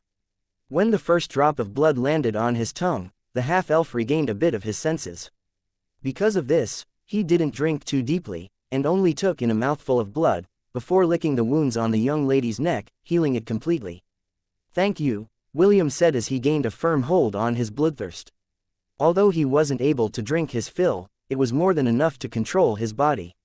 Razel, on the other hand, sighed as she basked in the afterglow of the unbelievable pleasure of having her blood drank from her neck. "Are you sure you had enough?" Razel asked. Her face was flushed, and it seemed that the euphoria she felt still lingered within her mind. "Yes," William replied. Can you remove this binding? The undead are almost here. We need to deal with them now." Razel stared at the golden rope that bound William's body in a daze. It took a moment for her to remember where they were and the current predicament that they were facing. In order to hide her embarrassment, she hastily removed the binding on William's body and looked at the undead army to hide the blush on her face. "Now that you've drunk my blood, do you feel anything different?" Razel asked. William nodded. He didn't know the reason why, but he felt very powerful right now. Perhaps it was due to the combined effects of the Black Tower and Razel's blood. But, right now, William felt that even if a few thousand more undead were added to the unholy army in front of him, he would still come out victorious. "Let's go," Razel said as she jumped off the roof of the stadium. She then waved her hand and the golden lasso descended upon the undead that were now only a few meters away from the entrance of the stadium. "Bind the world in your embrace and hold it in place," Razel shouted. Hold the Firmament, Gleipnir. Chapter 797, The Haunting, Part 2. The golden rope extended and descended upon the undead army like a raging storm. The undead who were unlucky to cross its path were instantly torn to pieces. William jumped down from the roof of the stadium and smashed down on a Dullahan that was about to charge in Razel's direction. Right now, he felt very powerful. Usually when he drank the blood of others, his strength would get a significant boost that would last for a few hours. However, because of the effect of the Black Tower, and red mist that seemed to heighten the powers of the undead, William's strength had increased drastically. Even though he couldn't see his status page right now, he had a feeling that his prestige class, Vampiric Necromancer, had been forcefully equipped, giving him the strength of a vampiric prince. The Dullahan weren't even able to form any kind of resistance as William smashed it to the ground, obliterating it completely. The Death Knight that was close to the Dullahan brandished its sword at William, but the latter caught it with his left hand. "Mind if I borrow your sword?" William asked with a devilish smile. Without waiting for the Death Knight's answer, the half-elf pulled the undead close to him and used his fist to break its hands, freeing the sword in its grip. With a weapon in hand, William twisted his body to the side and swung the sword heavily. The Death Knight's head flew in the air as William severed it from its body. As someone who had dealings with the undead, he knew that higher undead were capable of reattaching their bodies together even if they were cut down. Because of this, William didn't give the Death Knight any opportunity, and stomped on its head, shattering it to pieces. 2 down. William smirked as he scanned the undead army, looking for the strong undeads that lead the army. He gave Razel a sidelong glance before running towards his new target. The beautiful warrior was busy fighting against the normal zombies and skeleton soldiers. It was quite obvious that Razel had no trouble dealing with the small fries, so William left her with peace of mind. He just focused on the leaders of the undead army, and ground them to dust under his feet. Lilith, who became worried about William's and Razel's continued absence, appeared on the roof of the stadium. She thought that Razel would bring William back with her to hide in the makeshift basement that they use as a bunker whenever the haunting commenced. Her eyes widened in shock when she saw the golden lasso in Razel's hand. Gleipnir. Lilith gasped in shock at the weapon that was considered as the national treasure of the Amazon Empire. Impossible. How come she has it? The Amazon princess was quite familiar with Gleipnir's abilities. Because only the members of the royal family could wield it. Empress Andraste had allowed her to use this weapon on several occasions when she was dealing with dangerous missions for the sake of their empire. There's no doubt about it, that's Gleipnir. Lilith's expression became serious as she watched the red-haired lady use the mythical artifact as if it was part of her body. Just who is she? As she continued to watch Razel's battle, Lilith could tell that the young lady had mastered how to wield its powers. In fact, the way she used Gleipnir far surpassed Lilith's understanding of the weapon. In the end, the Amazon princess decided to just observe for the time being, and ask questions after the battle ended. Lilith then shifted her attention to William, who was performing a one-sided massacre in the distance. Anything that came within his range would immediately be destroyed by punches and kicks that held the force of a wrecking ball. After an hour, all the undead, and their reinforcements had been dealt with. Every undead that William and Razel killed had turned into black orbs of light that flew towards the Black Tower. The weapons that were scattered on the ground had also turned into particles of black light, with the exception of the sword that William had snatched earlier. The blade glowed with an eerie green light that made William look like a death knight without a helmet. When the battle ended, William and Razel made their way to the roof of the stadium. There they saw Lilith with her arms crossed over her chest. Before William and Lilith could even say anything, Razel hugged Lilith and gave her a kiss on her right cheek. "Lilith, I have a favor to ask," Razel said with a serious expression. "Will's condition is still unstable. He needs to drink blood. Can you give him some of yours?"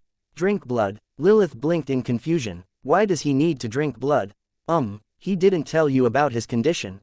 Razel frowned as she shifted her attention to the half-elf who was looking at the Black Tower in the distance. Feeling Razel's gaze, William turned around and gazed at the two ladies with a complicated look on his face. To be honest, he was still shocked by the fact that Razel knew that he was suffering from bloodthirst.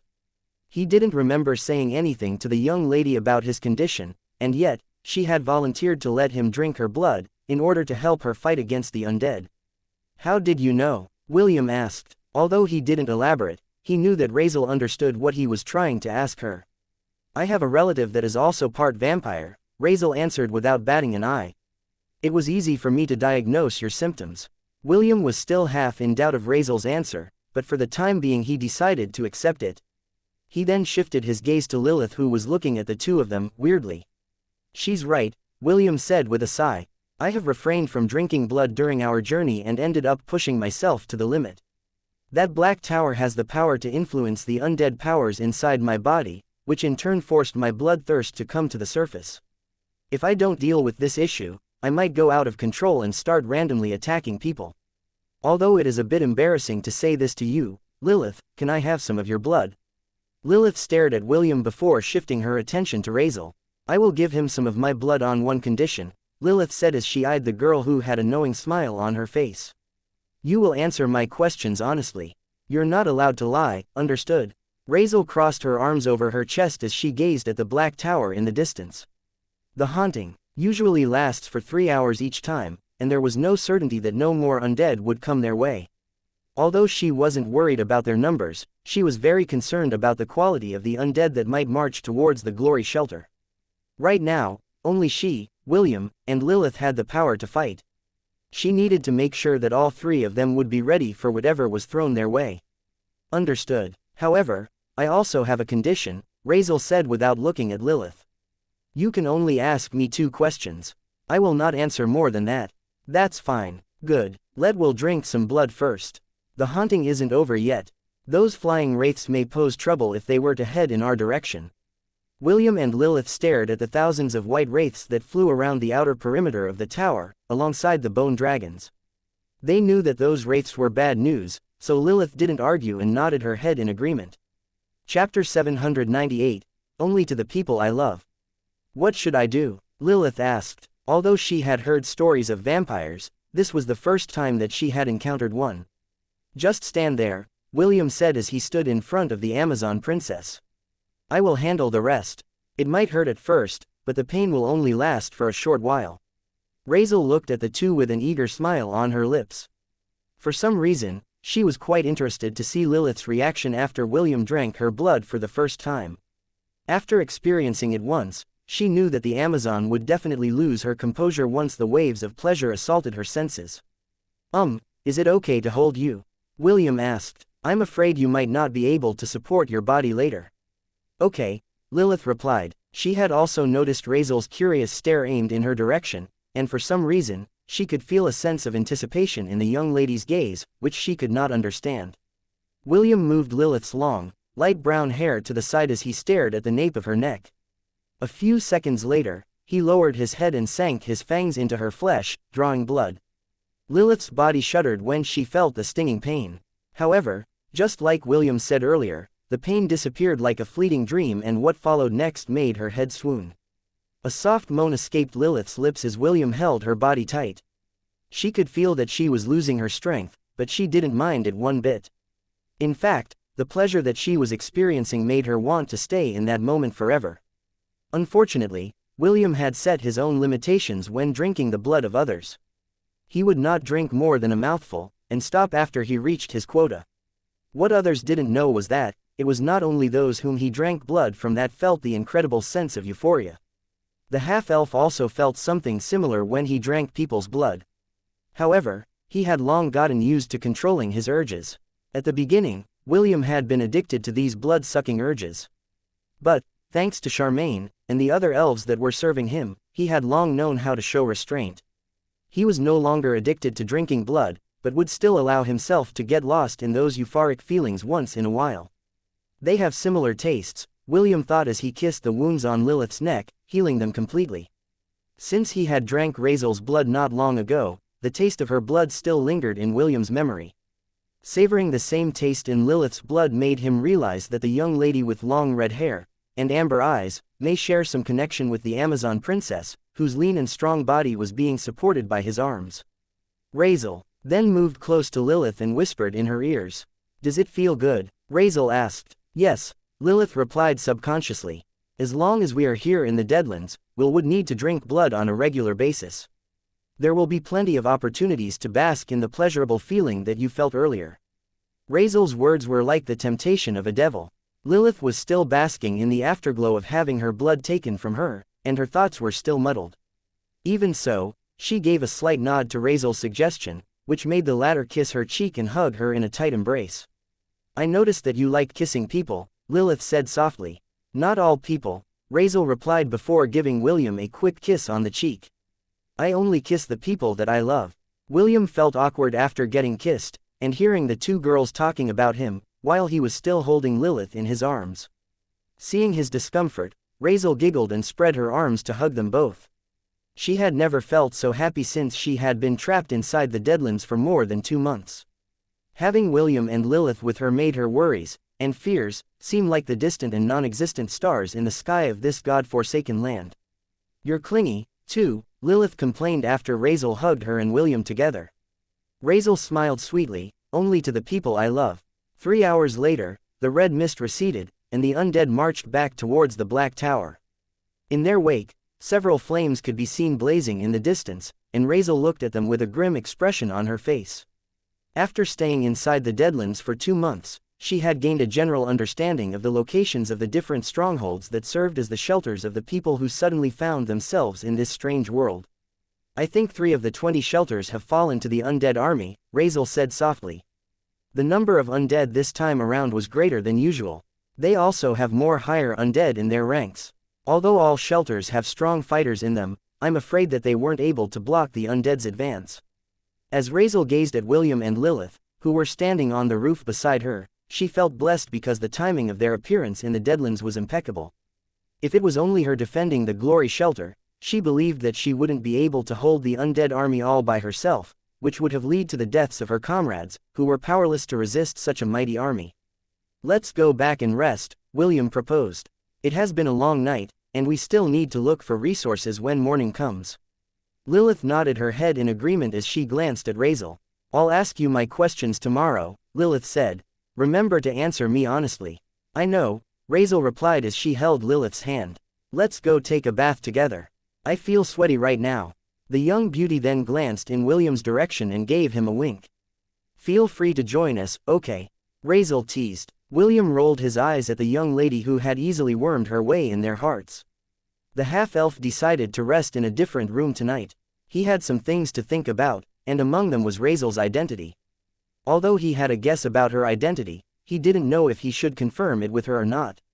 A part of him was scared to know the answer, and the other half was not ready to embrace it. Since that is the case, he would keep his suspicion to himself, and let nature take its course. However, if given the opportunity, he would like to have a nice, long talk with the beautiful red-haired girl who liked to kiss his and Lilith's cheeks, and hug them without permission. Chapter 799, A Beautiful and Lovable Cupid. "Girl, watch what you are touching," Lilith pried away the Nogti hands that were fondling her chest. "You told me that you're going to wash my back, but your hands are wandering to different places." "I just slipped," Razel replied with a giggle. She then hummed and scrubbed Lilith's back properly. Lilith shook her head helplessly because the young lady was just too unreasonable. However, even though Razel was being unreasonable, she was surprised that she couldn't find it in her heart to be truly angry at the girl, whose eye color resembled her own. Okay, all done, Razel said as she turned on the shower. The water fell on their bodies like rain, washing away the sweat and grime that they had accumulated during the day. A few minutes passed in silence before Lilith turned the water off. She then turned around to look at the beautiful young lady in front of her, who was admiring her body from behind. "Why do you have Gleipnir?" Lilith asked. "Did you steal it from the Amazon Empire?" Razel smiled. "Aren't we going to discuss this tomorrow?" "I changed my mind." "I see." Razel turned around and picked up the 2 bath towels and gave one to Lilith. "Let's dry ourselves first," Razel proposed. "I will answer your questions back in my room." Lilith nodded her head in understanding and started to wipe her body dry. Razel had prepared a set of sportswear for Lilith to use, while the latter's clothes were left to dry. She had already volunteered to wash it earlier, and Lilith wasn't able to stop her. In the end, the Amazon relented and allowed her to do as she wished. A few minutes later, 2 beautiful ladies walked in the hallway of the stadium wearing fit sportswear that highlighted the curves on their bodies. No sane man would be able to resist their charms, but these 2 ladies were no ordinary women. Anyone stupid enough to take advantage of them would find themselves having their arms and legs broken. The worst-case scenario was that the men would be missing a limb, or 2, after the 2 girls were done with them. When they entered Razel's room, they immediately noticed that William wasn't around. Lilith felt that this was a good thing because she didn't want the half-elf to hear the discussion between Razel and her. She wanted to get into the bottom of things, and she had already braced herself for the answers that the red-haired beauty was about to tell her. "Sit," Razel said as she sat on the couch. She then patted the side next to hers and looked at Lilith expectantly. The Amazon sighed and sat next to her, as per her wish. This time, Razel didn't attempt to hug or hold her. She just leaned her head on Lilith's shoulder and closed her eyes. "You asked earlier why I have Gleipnir, and the answer is really simple," Razel answered with her eyes closed. "It was passed on to me by my mother." "Your mother?" "Yes, my mother." Lilith took a deep breath as she spoke out her mind. "Gleipnir is the treasure of the Amazon Empire. Naturally, only the members of the royal family can use it." "Are you a member of the royal family? Is this your second question?" Razel asked back, still with her eyes closed. "No, this is just a continuation of the first question," Lilith argued. Although she knew that the girl had already answered her question, she only had 2 chances to ask her. With that said, she tried to force the issue that Gleipnir belonged to the Amazon Empire, and as the Amazon princess, she had the right to know the answer. Razel giggled, and just listened to Lilith's excuse, so that she would answer a question for free. "All right, I'll make this exception once," Razel relented. "I am, indeed, a member of the royal family." "Who is your mother? Is that your second question?" "Yes," Lilith stated. "Tell me the truth." Razel didn't answer right away. Minutes passed by in silence, but Lilith didn't mind. Since she had made the girl promise to answer her honestly, she would give her the time to answer her question. "My mother is a very greedy person," Razel said with a smile. "Surprisingly, my father is also a very greedy person. You could even say that they are a match made in heaven. One holds material treasures, the other holds priceless ones. Treasures that all the money in the world couldn't buy. When the 2 of them met, they started off on the wrong foot. My mother was at fault back then because she stole something she shouldn't have. Fortunately, Papa was a benevolent person, and forgave her easily." Lilith didn't say anything and simply listened to Razel's story. She found her words very soothing, and the Amazon princess liked hearing her voice. Then one day, the 2 of them went on an adventure. Razel continued her tale. Along the way, they encountered a dangerous situation, and both of them barely managed to escape with their lives. Perhaps it was fate, but the 2 of them met a very beautiful Cupid, who helped them get closer to each other. Papa wasn't a dense person, so he understood that Mama had her sights on him. However, the problem was that Mama was too afraid to take the initiative during this time period. Mama thought that she needed time to get on Papa's good side, so she decided to just go with the flow. I think this is Mama's shortcoming. As an Amazon, we should always take the initiative when it comes to looking for our life partners. Being passive isn't our style. Razel's voice took on a pouty tone, which made Lilith subconsciously pinch her cheek. What happened next? Lilith asked. Clearly, she wanted to know more about Razel's papa and mama. Due to mama's inaction, and papa dealing with his own circumstances at that time, their distance remained, Razel explained. Fortunately, a beautiful and lovable Cupid had seen the problem, so she decided to take matters into her own hands. And what did that Cupid do? She gave mama some advice. And that advice was? Lilith asked as she raised an eyebrow. Razel opened her eyes and smirked. I already answered your 2 questions, so I'm not telling, Razel giggled as she ran away. Lilith smirked as she ran after the girl. Soon, the sound of 2 girls giggling echoed on the walls of Razel's room, not knowing that a certain half-elf could hear the 2 of them from the room next to theirs, where he had chosen to rest for the night. Chapter 800. Nice tush. When William opened his eyes, it was still dark outside. It had been a few hours since the haunting, and he had only slept lightly through the night.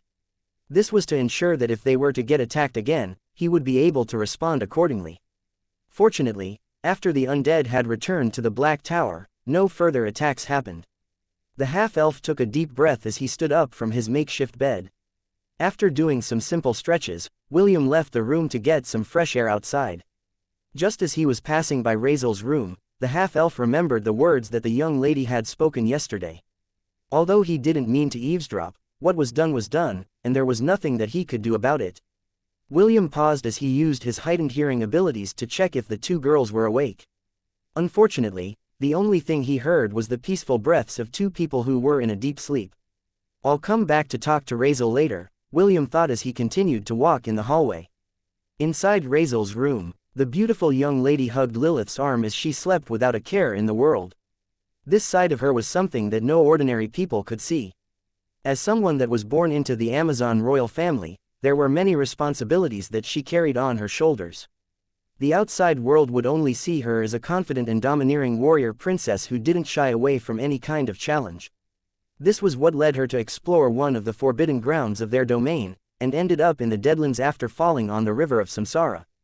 If not for her quick wits to using Gleipnir to wrap her body up like a mummy before falling to the river, she might have already undergone a series of lifetimes, as per the laws of Samsara.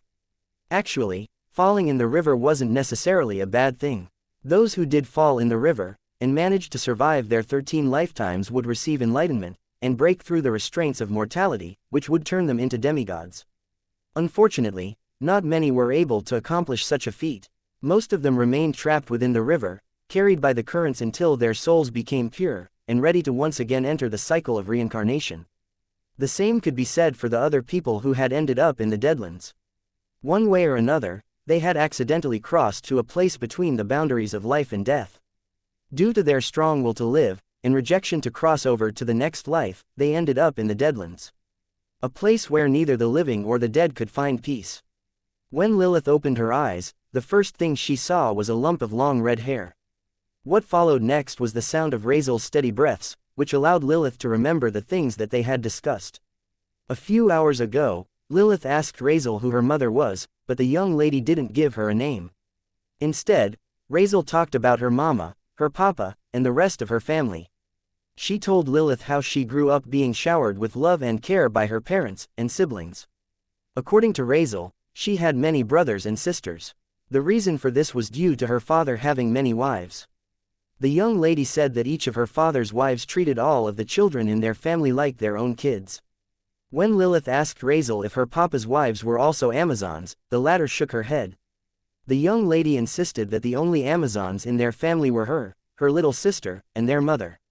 Lilith then asked Razel specific questions like what did his papa's wives look like. To this question, the young lady only gave Lilith a mysterious smile and refused to comment further. The 2 of them talked about many things, until they fell asleep together. The Amazon princess gazed at the young lady beside her with a complicated expression on her face. Razel's long red hair, that reminded her of William, covered the side of her beautiful face. Lilith lightly brushed it off, and tucked it behind the girl's ear, so she could get a better look at her. The young lady's eyes were closed right now, but she had stared at those beautiful amber eyes, that were the same color as her own, last night. Although Lilith wasn't 100% sure of her hunch, she didn't reject the idea either. As she gently caressed the side of Razel's face, a big part of her heart wished that it were true. Is this fate playing with me? Lilith thought as she stared at the young lady with a tender gaze. She didn't have the answer to this question. However, right now, her heart felt warm and ready to accept this possibility. A minute later, Razel's eyelids fluttered. Lilith watched as the young lady opened her eyes and gazed at her sleepily. This lasted for a few seconds before Razel burrowed her head into the Amazon princess's chest. Clearly, Razel still wanted to sleep, and Lilith felt helpless about it. You're such a big girl, and yet you still act like a baby, Lilith mused as she wrapped her arms around the young lady and hugged her. I guess I can let you sleep for 15 more minutes. Lilith also closed her eyes as she listened to Razel's breathing. Unknowingly, she also fell asleep and would wake up with Razel an hour later. They're still asleep. William scratched his head. He was having an internal struggle whether to eat breakfast without them, or wait for the two girls to wake up. After a few minutes, he decided to go to the shower room to take a bath. He hadn't taken a bath yesterday due to the circumstances they had to deal with. As the water fell on his head like rain, he closed his eyes and tried to sense anything from inside his body and sea of consciousness. William spent a few minutes trying to activate all his abilities, but only the flame of purification appeared in his vision. I guess the flames of purification in my prestige class, Vampiric Necromancer, are the only things I can use in this place, William mused. Just as he was about to turn off the water, the door of the shower room opened and two beautiful ladies appeared in his vision. The three people stared at each other for half a minute. Suddenly, Lilith lowered her head and stared at Littlewool, who had sensed that enemies had appeared to fight him. Nice tush, Lilith said before covering her lips and giggled. Razel, on the other hand, covered her eyes with her hand. However, the small gaps in between her fingers, and the giggle that escaped her lips made William turn around and reach for his bath towel in haste. He had been too occupied with his thoughts that he didn't notice the arrival of the two girls. You don't have to go, you know, Lilith asked as she moved towards William. Why don't I help you scrub your back? William backed away, and wrapped the bath towel on his waist. He then hurriedly left the shower room without turning back or saying a word. To be honest, he didn't mind being seen by Lilith, but since Razel was also with her, he decided to make a strategic retreat. Although he still hadn't confirmed his suspicions, he wouldn't allow the red-haired beauty to see him in his birthday suit. Chapter 801, Uniting Under One Banner, Part 1. 2 hours after the bathroom incident, the three people finally finished eating breakfast together. Since the haunting had just ended, Razel proposed that they scavenge for food, water, and other resources that they could find from the ruined city. William and Lilith didn't have any objections, and decided to accompany Razel on her expedition. However, just as they were about to head out from the shelter, two trucks stopped at the main entrance of the stadium, blocking their way. Razel raised her hand to stop William and Lilith from doing anything reckless because she saw a few familiar faces that disembarked from the trucks. Lindir, Ildan, Wade, Avril, and Swiper. Razel raised an eyebrow when she saw the leaders of the 5 out of 20 shelters in the Deadlands.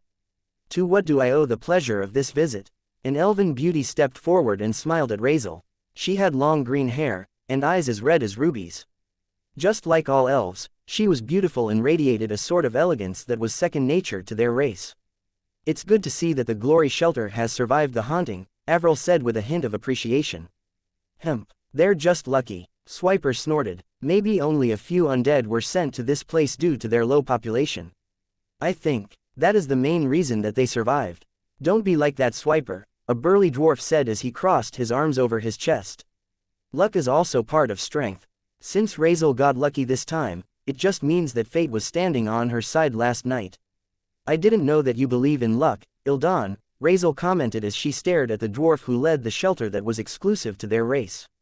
You always struck me as someone that only believes in the strength of his hammer. Girl, Ildan nodded his head in agreement. Without my hammer, our shelter might not have lasted through the night. A lizardfolk who stood 2 meters away clicked its tongue in annoyance. His name was Lindir, the leader of the Swamptide shelter. Razel, we just came here to inform you of 2 things, Lindir stated. The first one is that Mythos, Spirit, and Hidden Grove were overrun last night. A few of their members managed to escape and informed us of what happened last night. Among those 3 shelters, less than 30 people combined survived. Razel frowned. Compared to those 3 shelters, the Glory Shelter was nothing. All of them had over 200 members each, and there were many fighters among their ranks. It just showed how dire the situation was for less than 30 people to survive the haunting that had plagued the city last night. And your second reason for coming? Razel crossed her arms over her chest. She knew that the leaders of the 5 shelters wouldn't come to see her just to inform her about the 3 shelters' demise. The haunting is getting more troublesome with each cycle, Wade, the leader of one of the strongest human shelters, replied. Judging by what happened last night, we believe that the next wave will be more deadly. There is a very high possibility that more than 3 shelters will fall this time.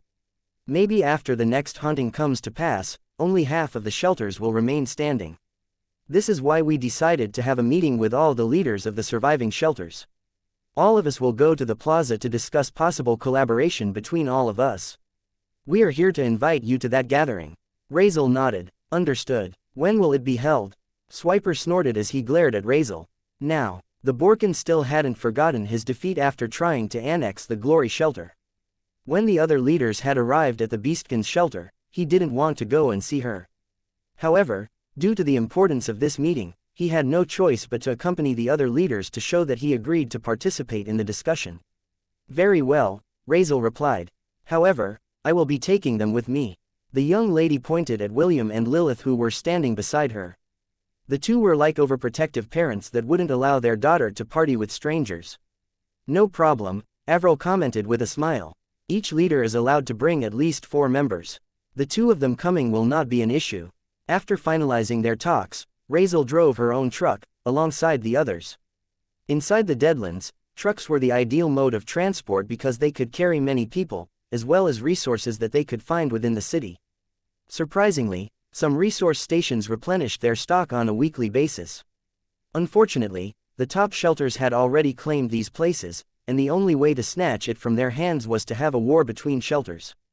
This was something that they tried to avoid at all cost. Only during desperate times would a war of that scale come to pass. When the 3 trucks arrived at the plaza, they saw that all the other leaders were already there. This was the first time that all the leaders of the shelters had gathered to discuss something. At most, only groups of 3 or 4 would talk about collaborating with each other. This just showed how serious they were in this meeting that would decide the fate of everyone living inside the Deadlands.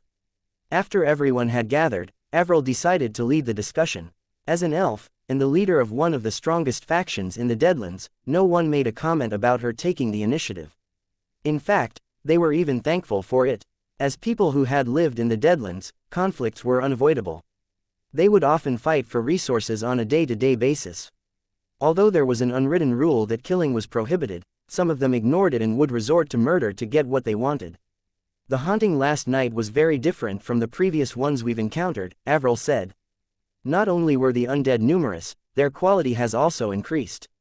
Over 50 high-level undead attacked our shelter yesterday, and we suffered many losses while resisting them. I believe that the same thing happened to all of you as well. This is why we decided to hold this meeting in order to find a way to have a united front against a possible undead outbreak that we will not be able to resist if we remain divided. Swiper stood up and voiced out his agreement. Indeed, after living in this shithole for many months, I believe that right now we are going to face the greatest challenge of our lives, Swiper stated. Those who think that they can survive the next haunting alone are delusional. The Borkin made sure to glance in Razel's direction before scanning the faces of everyone in the plaza. I vote that we all unite under one banner and create a super shelter that can resist any further undead invasion, Swiper declared. Anyone who has a better idea, step forward and make your voice heard. The leaders glanced at each other, but no one stepped up to say anything. Wade stood up and gave Swiper a brief nod of appreciation. Since no one has an objection in making a super shelter, there is only one question I have in mind, Wade said. Who will lead us? Do we select a leader who will call the shots, or should we continue to command our shelters and just defend an area that the Alliance had tasked us to do? We need to come up with an agreement today. Delaying this matter will only be counterproductive, so I suggest we take a 10-minute break so we can discuss with our comrades what the best course of action to take is. Everyone voiced their agreement to Wade's words. None of them wanted to relinquish the power they had over their subordinates. If they were to choose only one leader, that person would have absolute control over everything, including their manpower and resources. Razel was in favor of having a united front, but she wasn't too keen in following the orders of any of the leaders present in the plaza. The only time she would agree to such a condition was if William or Lilith was named commander of the alliance. Chapter 802, Uniting Under One Banner, Part 2. Several minutes passed as the leaders discussed the details of their united front. All of them agreed that working together is the way to survive their impending doom. However, all of them had conflicting opinions about having a single leader to command their united front.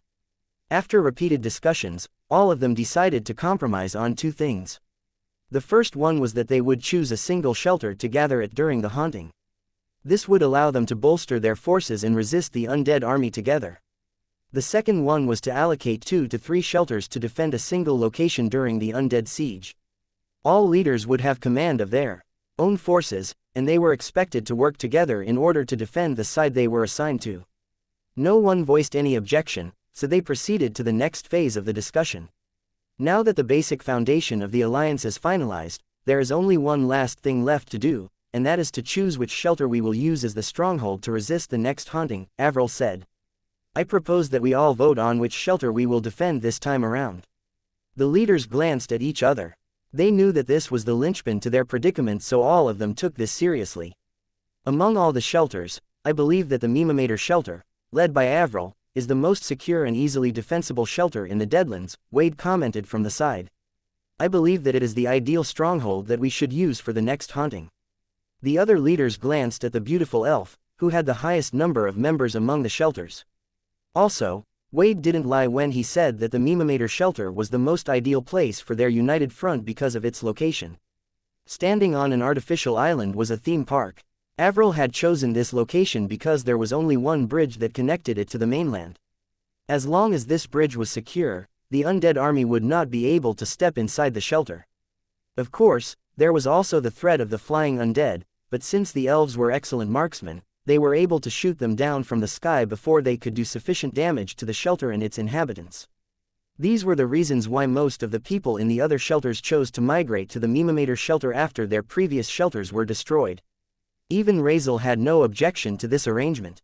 For her, as long as the people under her wings were safe, she didn't mind lending her hand to protect their safety. William and Lilith offered no opinion on this matter. Both of them had just arrived at the Deadlands, so they stayed out of the discussion and simply listened at the side. Since everyone is in agreement, I will give everyone 2 days to visit my humble abode, Avril said with a smile. For now, gather as many resources as you can. During this period, no one is allowed to attack each other. I know that all of you have old grievances with each other, but anyone who breaks this rule will be left to fend for themselves. Do I make myself clear? All the leaders nodded. They knew what was at stake, so they decided to set aside the grudges in their heart for the time being. The discussion ended at around 3 in the afternoon, and all the leaders returned to their shelters to relay the news to their people. The people in the Glory shelter became emotional after hearing Razel's explanation. Although they hadn't participated in the battle, they knew how dangerous the haunting was. In fact, they were very ashamed of themselves because they couldn't offer any help and could only depend on Razel to protect their shelter from the undead army each and every time. Kathy, we are to gather as many resources as possible in 2 days, Razel ordered. Will, can you go with Kathy on their scavenging operation? Even without the haunting, danger lurks in this ruined city. Zombies, skeletons, and other lesser undeads can wipe out a team if they are not careful. Please, can you ensure their safety? William nodded. Okay. Razel felt relieved after hearing William's reply. With him around, the safety of Kathy's team was assured. Lilith, you will come with my team, Razel said. She then looked at everyone in the shelter with a sweet smile. It's already late, so let's wait until tomorrow before we start our operation. We will split our groups into 2. We are to secure as many resources as we can. Fighting against the other survivors is not allowed. If they provoke you, just ignore them, understood? Okay, everyone is dismissed. After the people dispersed, Razel returned to her room with William and Lilith. She needed to inform them a few things about the city, and the things that they should watch out for whenever she was not with them. Our location is here, Razel pointed at the stadium located on the city map that was placed on top of the table. Mimamator shelter is here. The demonic shelter is in this location. Lilith pointed out the location of all the shelters to William and Lilith. She told them about the strengths and hierarchy of each group. Avril is the strongest warrior here in the Deadlands. I mean, was the strongest warrior. But, now that you're here, she has no choice but to step down to second place. However, you should not let anyone know that you're part vampire. The undead is a sensitive issue, and if they see you drinking the blood of others, none of them will take such news lying down. Even if I back you up, they will not listen to me. What I'm saying is that, you should try to be as low-key as possible. Don't stand out and just fight normally, okay? Also, just to be on the safe side, you should drink blood every 2 days, and you should do it in secret, Razel warned. The beastkins have sensitive noses, especially that swine Swiper. Once he finds dirt on you, he will definitely not let it go. I'll keep that in mind. Good. Remember, you and Lilith are our secret weapons. Although Swiper had experienced how strong both of you are, he still had no idea as to the extent of your powers when the two of you decide to get serious. Lilith, who was only listening at the side, cleared her throat to catch the two's attention. There is something that I need to tell the two of you, Lilith said with a serious expression on her face.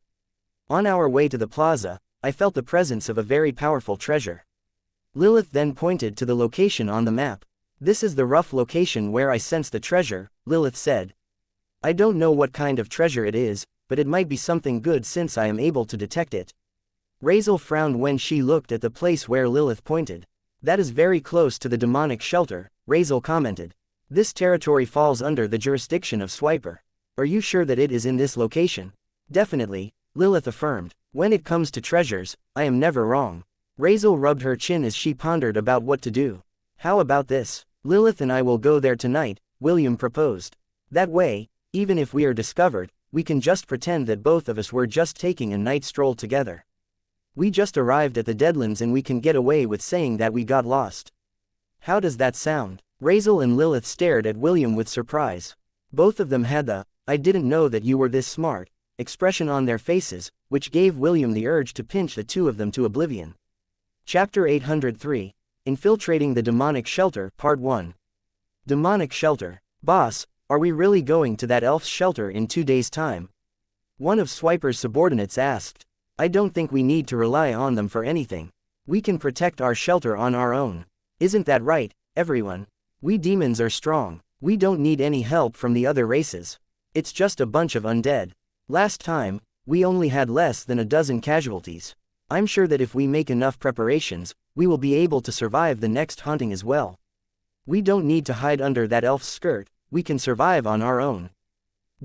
Yeah, the demons voiced their opinions while Swiper sat on his chair and smoked a cigar. You fools, do you really think that I am scared of the haunting? Swiper snorted. Then, why did you agree to that alliance, boss? A wolfkin asked. Swiper took a deep drag of the cigar in his hand before puffing the smoke in a casual manner. This is the perfect opportunity to teach that high-strung elf a lesson, Swiper replied. Don't you guys think that this time's haunting is a good occasion to weaken the forces of Mimamator Shelter? If all of the survivors gather in one place, naturally the undead army will concentrate their forces on that shelter as well. The demons glanced at each other as realization dawned on them. They then looked at their leader in admiration. Once Mimamator Shelter falls, the elves will lose control over the resource station and it will be ripe for the picking, Swiper said with a smug expression on his face. All that you need to do is act that you are fighting with everything you have, when in truth you will allow the undead to infiltrate the area we are guarding. Once that happens, the undead will be able to destroy the shelter, and force Avril to send some of his members to stop their advance. Once their number has decreased, they will no longer be the top shelter in the Deadlands. It will then be our turn to rule this place. As expected of the boss. You truly are a demon. You're so evil, ha ha ha. Once those humans and elves realize what is happening, it will be too late for them to do anything. We will be the new rulers of the Deadlands. Everyone will have to listen to us. Swiper smirked as he gazed at his subordinates who were already thinking of lording over the other survivors once his plan came to fruition. He laughed in his heart at the thought of making everyone kneel and submit to his will. It was also at that moment when the faces of leaders of the different shelters flashed inside his head. You stupid fools, Swiper muttered. I will make all of you understand who the true overlord of this place is. What is this artifact? Lilith asked. It's not an artifact, William replied. It's called a bike. Now, just hold tightly or you will fall. Lilith frowned as she stood on top of the bike peg. She placed her hands over William's shoulder, while the latter placed his foot on the pedal. He had thought of using a motorbike to travel to the territory of the demonic shelter, but they were too noisy and would definitely catch the attention of the demons. This was why William decided to use a bicycle as their means to transport. "Ready?" William asked. After hearing her confirmation, William pedaled and the bike moved forward. Slowly, but surely, it gained speed until they had traveled a good distance from the glory shelter. Razel watched them go from on top of the roof of the stadium with a smile on her face. She had wanted to go with them, but this was a sensitive time. This was why she decided to agree to William's plan and just stay in the shelter to defend it. The cold night breeze passed through William's and Lilith's body, making the Amazon princess's long hair flutter in the wind. This was the first time she had experienced something like this, and its novelty made her feel good. "I guess doing this from time to time isn't a bad thing," Lilith mused as she looked at the half-elf who was busy navigating the abandoned streets under the cover of darkness. The two didn't talk and simply focused on the task on hand. Due to William's dark vision, he was able to spot some of the demons that served as lookouts before they could even see them. He made sure to avoid these places as much as possible. Suddenly, Lilith leaned on William's body and pointed in a direction. William used his willpower to ignore the softness that rested on his back, as he nodded his head to tell Lilith that he understood. The half-elf then navigated the bike to the area where Lilith had felt that the treasure was located. As someone that was born with the divinity of greed, it was very easy for her to sense the direction of a treasure. Even though most of her powers had been suppressed by the Deadlands, she was still able to vaguely feel the presence of treasures that exceeded a certain threshold. Lilith lightly tapped William's shoulder, telling him to stop. The half-elf nodded and parked the bike on the side of the road. Although they couldn't see any demons in the immediate surroundings, they decided not to talk to each other and only used gestures to increase their chances of not getting discovered. Lilith led the way, but since she didn't possess William's dark vision, their progress was quite slow as she tried to pinpoint the treasure's location. In the end, the two arrived at an abandoned carpenter's shop. Lilith walked slowly, using the dim light of the moonlight that passed through the windows of the shop. Usually these places would have many tools lying around, but after looking at his surroundings, William noticed that only a few items remained.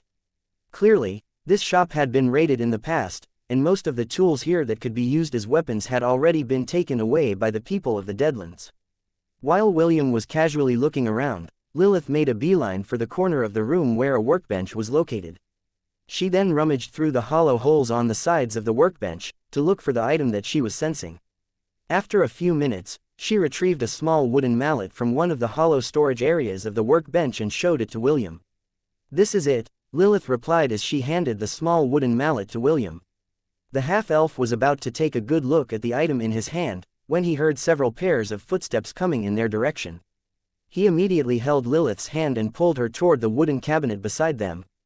As soon as the door of the cabinet was closed, the door of the carpenter's shop opened. A moment later, 4 demons entered the shop carrying flashlights in their hands. "Are you sure they're here?" a one-horned demon asked. "I'm sure," a chubby demon that looked like a frog replied. "They're at that cabinet over there."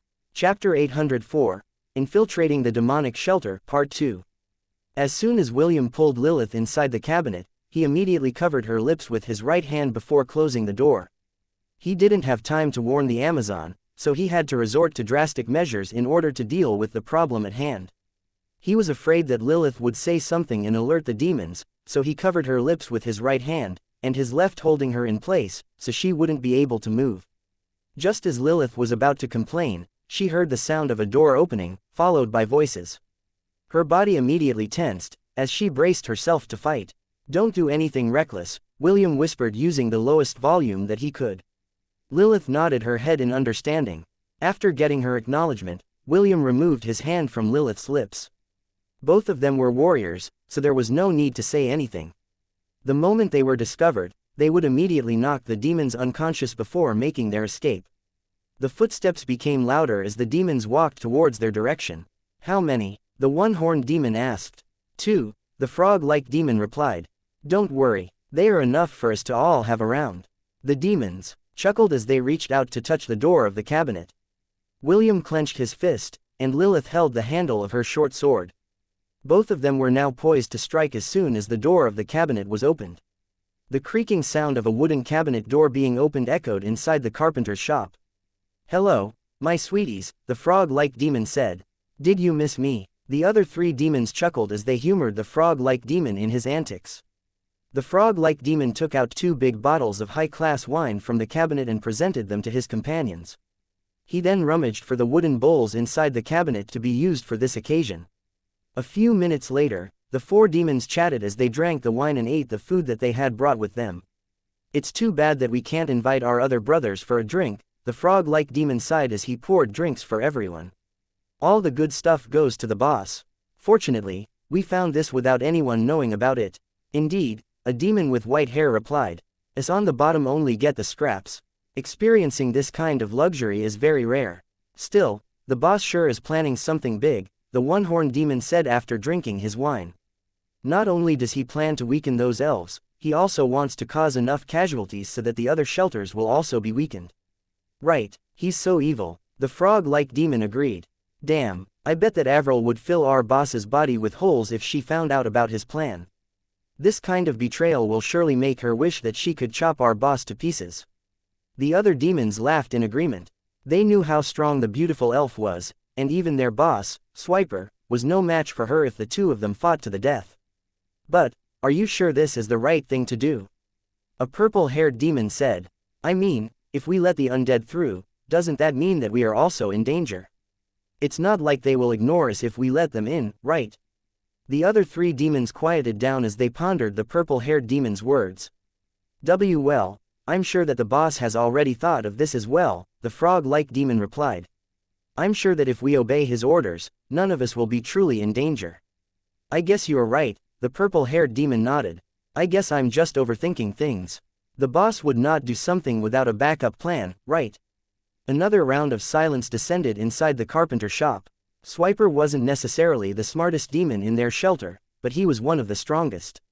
The other strong demons accepted his rule because Swiper promised them high positions if they agreed to make him the leader of the shelter. Since then the Borkin had ruled the demonic shelter and constantly waged war on the other shelters in an attempt to weaken them. It was only recently that Swiper decided to annex the weaker shelters, but his plan collapsed when he failed to make Razel and the Glory shelter submit. "Yes, our boss is smart," the white-haired demon agreed. "As long as we follow him, all of us will become the new rulers of the Deadlands." Cheers. William and Lilith exchanged a glance at each other. Both of them were shocked to discover that the demonic Borkin was planning to backstab everyone in the Alliance during this crucial period. Swiper had been very supportive during the meeting, and they thought that the latter had already given up his grudge against them. However, this new information made them realize that even if you painted a black boar white, its true color would still be black no matter what. The demons continued to chat about random things until the wine and food had gone to their stomachs. "Let's go back, brothers," the frog-like demon said as he stood up wobbling. "That wine sure packs a punch. You just have a low tolerance," the one-horned demon chuckled. "Just that tiny bit of wine and you're already like this. You need to grow a pair." "Ha ha ha, don't worry, we can try to explore near the outskirts tomorrow," the white-haired demon said. "Maybe we get lucky and find another stash of goodies." The purple-haired demon nodded as he helped the frog-like demon on his feet. However, just as they were about to walk towards the door, the frog-like demon sneezed and a glob of green goo escaped its nose. This goo then hit the cabinet in front of him, creating the sizzling sound of acid burning through wood. The demons laughed at their comrades' antics.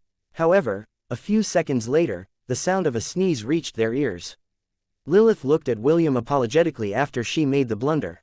The smell of melting wood and acid irritated her nose, so she wasn't able to stop herself from sneezing. William sighed internally, but still nodded his head in understanding. Since their cover was blown, they had to prepare to fight their way out of this mess. The demons all looked at the cabinet, which now had a hole on its door. The one-horned demon sniffed the air and his expression became serious when 2 unfamiliar scents reached his nose. The purple-haired demon made a gesture and all of them held their weapons firmly in their hands. Even the frog-like demon that had been feeling light-headed earlier instantly sobered up as it glared at the wooden cabinet. It then took a deep breath and was about to spit an acid spray at the cabinet when the wooden doors opened. 2 blurs charged in their direction, and 2 of the 4 demons slammed into the walls of the workshop. "You guys are from the Glory Shelter. The purple-haired demon shouted as he recognized William and Lilith. He was one of the demons that had come with Swiper to annex the Glory Shelter. He had a lasting impression of these two people because William had punched his face, and knocked a few of his teeth out. Lilith, on the other hand, was able to stand her ground against their boss, so the purple-haired demon also remembered her. What? From the Glory Shelter? The white-haired demon gritted his teeth as he prepared to fight against William and Lilith. Suddenly, a loud croaking sound pierced the quiet of the night, which alerted the other demons in the area. William clicked his tongue as he pulled Lilith's hand and ran toward the door to make their escape. Due to his heightened senses, he had already heard the sound of motorbikes headed in their direction. Although he was confident that he and Lilith could fight their way through an encirclement, he tossed this idea to the side because they were still inside the demonic territory. He didn't know how many demons were in the area, so escaping was their best option. He had thought of killing the demons, but this was a risky move and might have serious repercussions. Also, they didn't want the demons to have an excuse to target Razel and the people of Glory Shelter. For their sake, William and Lilith refused to kill the demons and simply decided to escape. The frog-like demon used its long tongue to swing on top of a building. He then croaked out loud to inform everyone in the demonic shelter of what was happening. "Don't let them get away." The frog-like demon roared as he pointed at the two fleeting figures in the distance. "Kill them." Chapter 805. Just look at that face. I bet his own mother doesn't trust him. The sound of motorbikes could be heard around the demonic shelter as they scoured their territory in search of William and Lilith that had disappeared without a trace. The two had holed themselves up inside a building, while erasing the traces that they had left behind. For the time being, they decided to lie low until the demons had given up their search. "Fortunately, we made a plan B," William thought. "Razel will handle the rest." Lilith slept lightly on the couch. She was currently in a half-awake, half-asleep state, and ready to fight at a moment's notice. Although their bodies were strong and could last several days without rest, William told her that she should take a rest while she could. The half-elf had volunteered to become the night watch since he was more proficient in surveying their surroundings, especially when it was dark. Lilith had no rebuttal to this reasoning, so she agreed to the half-elf's suggestion and rested for the time being. She was quite confident that William would wake her up if something that was beyond his control suddenly came to pass. 3 hours later, the sound of motorbikes searching the area stopped. They once again returned to their headquarters to report that they weren't able to find the two people that had heard something that they shouldn't have. Swiper smashed his fist on a table after hearing his subordinate's report. He then glared at the 4 demons who had unknowingly informed others about his plans, which made them shudder in fear. "Are you sure that they are those 2 people that recently arrived in the Deadlands?" Swiper asked as he lifted the chin of the purple-haired demon that had recognized William and Lilith. "Yes, boss," the purple-haired demon answered in a heartbeat. "I can't possibly forget the face of that half-elf who knocked out my teeth yesterday. Also, that woman who fought you was with him. There is no mistake about it." Swiper snorted as he pushed the demon away. He then walked around in circles as he tried to think of a solution about how to handle this mess. William and Lilith were newcomers, so they were trickier to handle than those that had been in the Deadlands for a long time. Also, both of them were expert fighters. Swiper knew that if they really went all out and fought against them, the other shelters might get suspicious, giving the true intruders a good reason to back up their claims for his planned betrayal. "Listen to me," Swiper said as he looked at the 4 demons who were kneeling at the floor. "All of you will testify that you were attacked by those 2 humans inside our territory. Also, you will deny any allegations firmly and tell the leaders of the shelters that the 2 of them are lying. Do I make myself clear?" "Why yes, sir." "Yes, boss." Swiper nodded his head. "The 4 of you, and a dozen others will follow me to see Avril. We will strike while the iron is still hot, and leave no room for those 2 newcomers to worm their way out of this mess." As the night deepened, William's eyes, that could see almost anything in the dark night, saw over 2 trucks and a dozen motorbikes head in the direction of the Mimamator shelter. The half-elf had memorized the location of all shelters in the city, and he could make a guess about what Swiper was planning to do. After making sure that this wasn't a trap to lower their guard, William shook Lilith awake and told her that they would make their escape while their pursuers were meeting with the elven leader. The journey back to the Glory Shelter was smooth, but it still took them 2 hours to return because William and Lilith decided to play it safe and only travel along the outskirts of the demonic territory. The first thing they did when they arrived at the shelter was to tell Razel everything that they had heard, which made the young beauty frown. "There's no doubt about it," Razel said after hearing William's and Lilith's explanation. "They're trying to frame the two of you. That swine, Swiper, will definitely deny everything that you have heard, and make sure that the two of you pay for breaking the rules of the Alliance." William and Lilith exchanged glances and nodded their heads at the same time. "The best way to deal with this is for Lilith and I to leave the Glory Shelter," William said. "By doing so, you will not be involved in this matter. You can also claim that you had just picked us up the other day, and were merely giving us a place to stay for the time being." Lilith nodded. "Or, we can still tell the leaders about Swiper's planned betrayal. Even if he denies it, the other leaders will be wary of him. This will also ensure that the demons will be under heavy surveillance, which would definitely affect their performance." "The second option is better." Razel agreed. Avril is not stupid. She'd rather be suspicious of the demons than turn a blind eye to the possibility of getting stabbed in the back. "Believe me when I say that no one here has any love for the demonic shelter. All of them are scum." Before they could continue their discussion, the sound of vehicles approaching the stadium reached their ears. The Deadlands were very quiet at night, so it was not hard to know that they had uninvited guests arriving at their front door. "We will come with you," William said. His voice was firm and would not take no for an answer. Lilith smiled because she was planning to say the same. There was no way she would allow Razel to be intimidated by anyone. Razel sighed as she looked at the two people in front of her. "Very well, but do not resort to violence," Razel replied. Avril, Swiper, and the other leaders of the shelter stood in front of the stadium's entrance. They had made their arrival known, so they knew that Razel would come out and meet them even though it was still the middle of the night. When Razel, William, and Lilith appeared, the expressions of the leaders hardened because they had heard only Swiper's side of the story. The demonic Borkin made sure that all of them had become aware of the serious offense that William and Lilith had committed. Now that Razel appeared with both of them, Swiper's plan on including the Glory Shelter into the mess crossed his mind. However, for the time being, he decided to let the matter unfold, and wait for the right opportunity to drag Razel into the mud along with her two new friends. "Razel, I'm sure that you are already aware of why we are here," Avril said. "We've come for the two people beside you." Several warriors behind the leaders unsheathed their weapons in preparation to attack. However, none of them made a move because their leaders had still yet to give them the order to apprehend William and Lilith. "I'm sure that all of you had heard this swine's lies, so it's time for you to hear my friend's side of the story," Razel said. "You will allow that, right, Avril?" "Of course," Avril replied. "Communication is the key to any successful negotiation. Let me hear your side of the story, and depending on their testimony, their sentences could be lessened." "Lessened? Meaning, you already plan to punish them?" Razel raised an eyebrow. Regardless of the reason, the two of them still broke the rules that we just set a few hours ago, Wade replied with barely restrained anger. "Do you understand? Just a few hours have passed and these newcomers have already trampled on our dignity. Tell me, why should we not punish them?" Razel didn't bother to answer Wade's accusation and made a gesture for William to tell everything that they had heard to the rest of the leaders.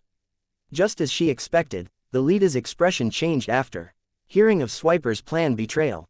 They all gave him sidelong glances, but the Borkin was unperturbed. It was as if he was even enjoying the slander that was being tossed in his direction, and kept a smug grin on his face the whole time. "These allegations are serious," Avril said after hearing William's explanation.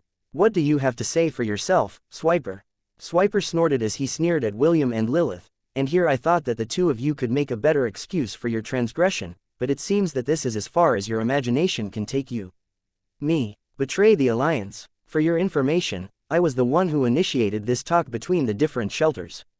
Why would I want to destroy something that I have worked so hard to make? Do you think we're playing house here in the Deadlands?" Swiper spat on the ground as he glared hatefully at William and Lilith for trying to ruin his reputation. "Both of you are newcomers, so you don't understand how hard it is to survive on a daily basis." Swiper roared. "How dare you slander me with this bunch of bullshit? Can't you think of a better excuse?" After hearing Swiper's hateful reply, some of the leaders also glared at William. It was indeed Swiper who had initiated that the Alliance be formed in order to resist the haunting. Although his character wasn't the best, he had been in the Deadlands for a very long time. William and Lilith, on the other hand, were just newcomers, so they felt that neither of them fully understood the circumstances they faced every day. Even so, after hearing the half-elf's reply, a seed of doubt had been planted in their hearts, which was William's and Lilith's true goal. In reply to Swiper's words, William just chuckled. Wow, bravo. William clapped his hands together. What a passionate speech. Unfortunately for you, do you really think that these leaders are 3-year-old gullible children that will nod their heads because you tell them to? What are you, their homeroom teacher? The half-elf then scanned the faces of the leaders who were looking at him with frowns on their faces. All of you are the leaders of the various shelters here in the Deadlands. This swine has been around for a long time.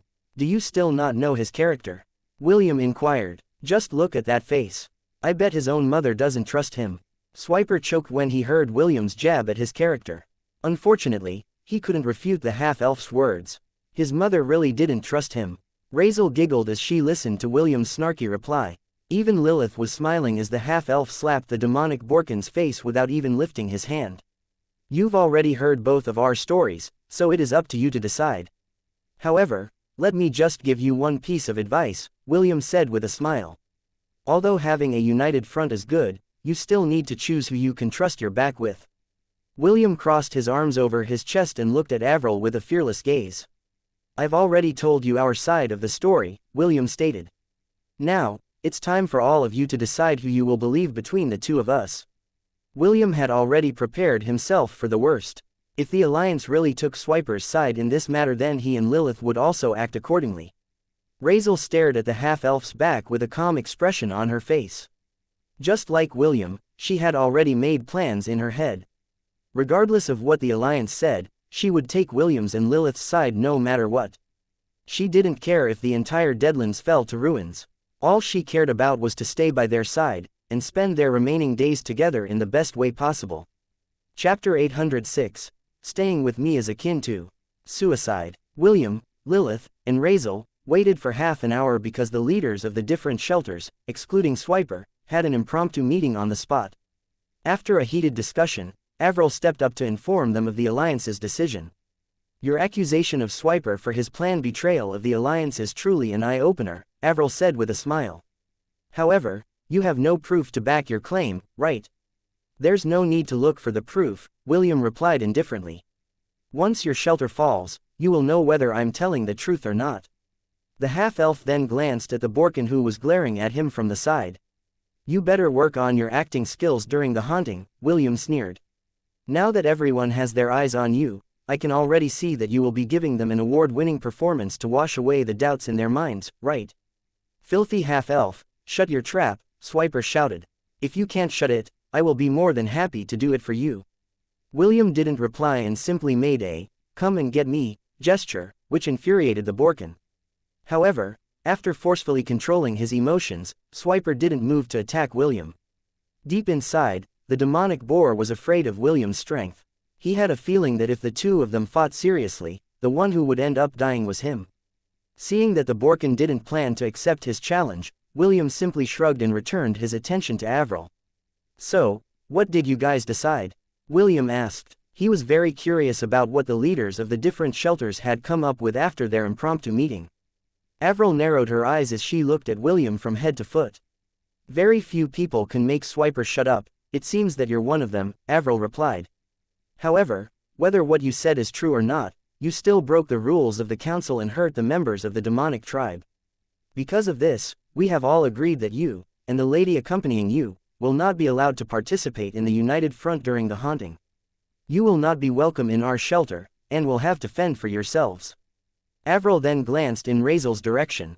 According to the information we received, you didn't accompany them during their infiltration to the demonic shelter, so the glory shelter will not be sanctioned, Avril stated. All of you can still participate in the plan and are welcome in the Mimamator shelter.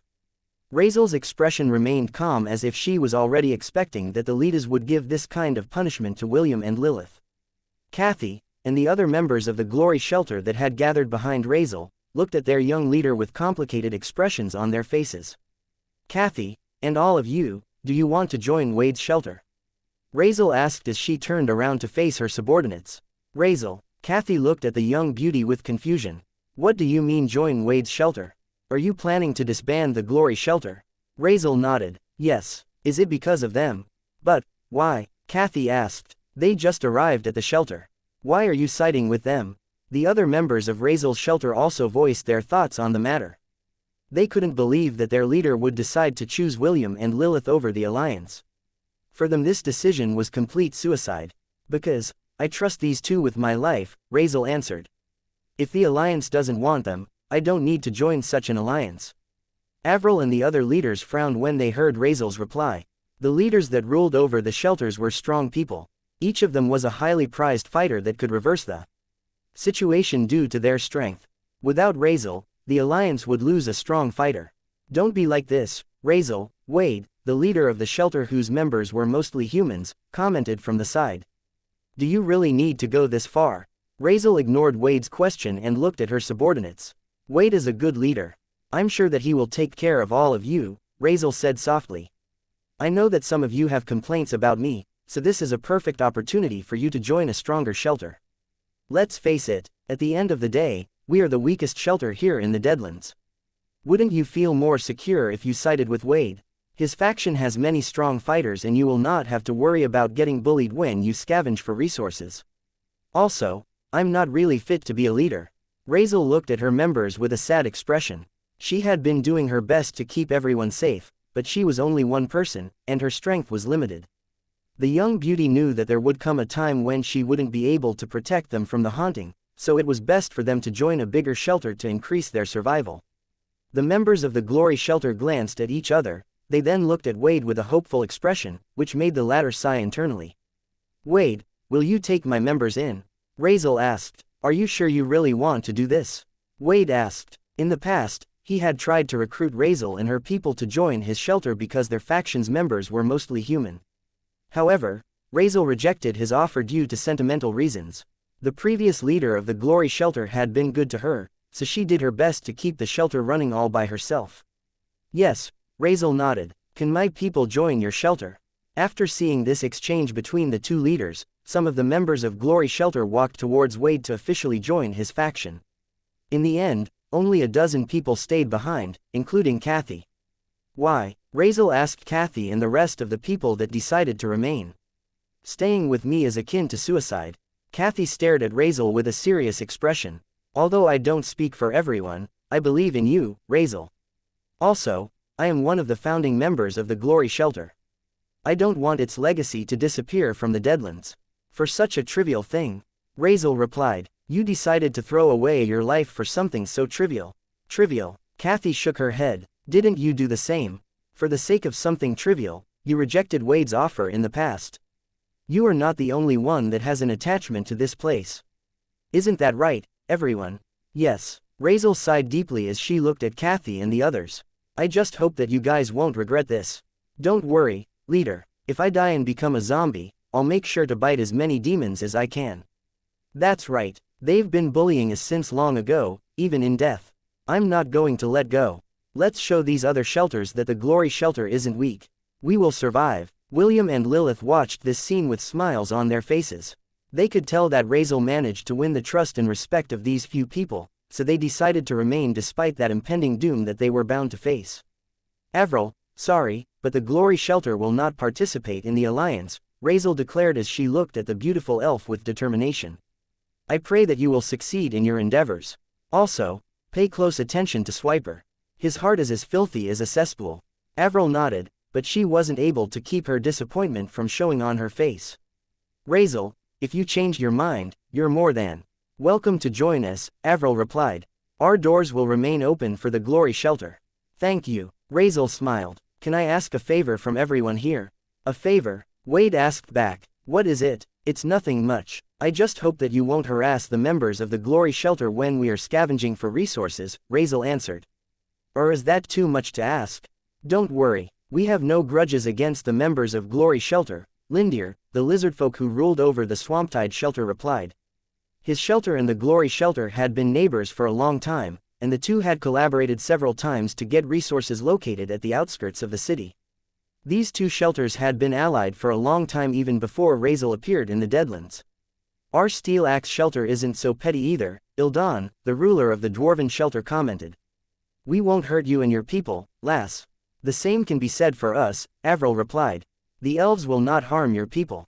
The other leaders also said the same thing. Finally, all their gazes landed on Swiper, who hadn't spoken.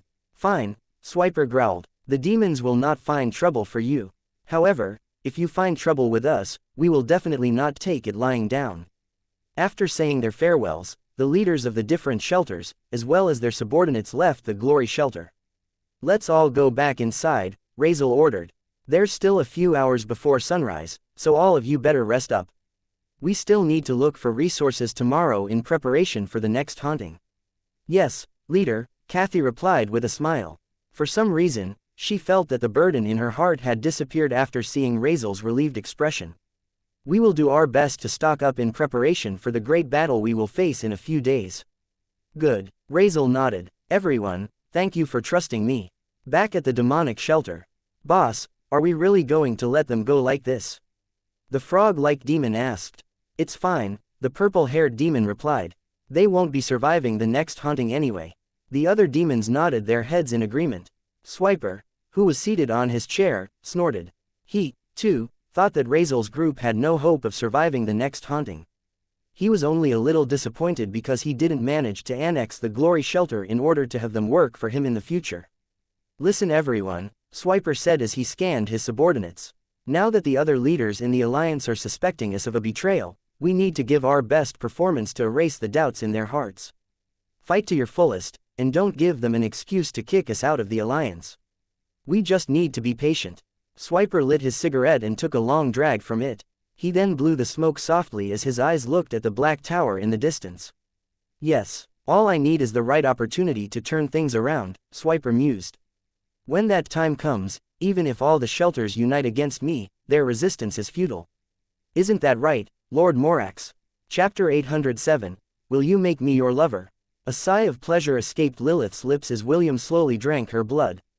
The half-elf was like a thirsty man traveling alone in a desert, drinking his supply of water sparingly. The atmosphere in the Deadlands had a way of strengthening the power of the undead, but for William, it was a boon that he would rather live without. His bloodthirst was something that he was able to keep in check because of the elves inside his thousand-beast domain, as well as the help he received from his wives. Unfortunately, he couldn't access his thousand-beast domain, so his blood supply was limited. This was the second time that he had drunk Lilith's blood, but he was only drinking it in sips, trying to savor the taste, and prolong its effects for as long as he could. The Amazon noticed that William wasn't drinking her blood as quickly as last time.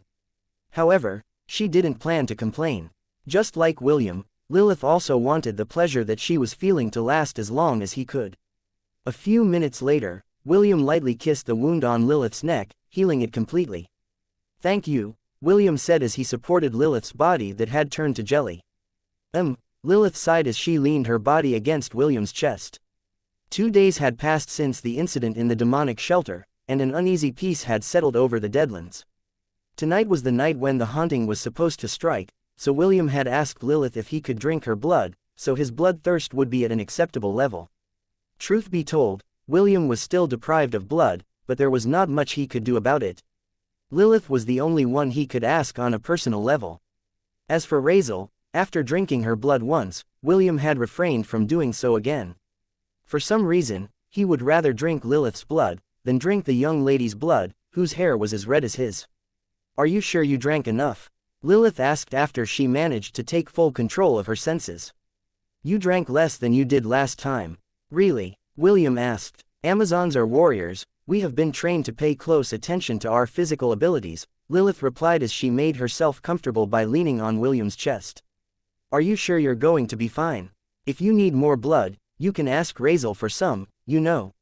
William sighed. I just can't. It feels wrong to drink her blood. Lilith hummed, but didn't comment any further. She just closed her eyes as she continued to lean on William. 2 hours before sunset, William said, I think I'll be okay for one rough night. And after that night is over, I don't know. Lilith giggled. Do you like demon blood? Since we're on bad terms with them, taking a bite out of them is good, right?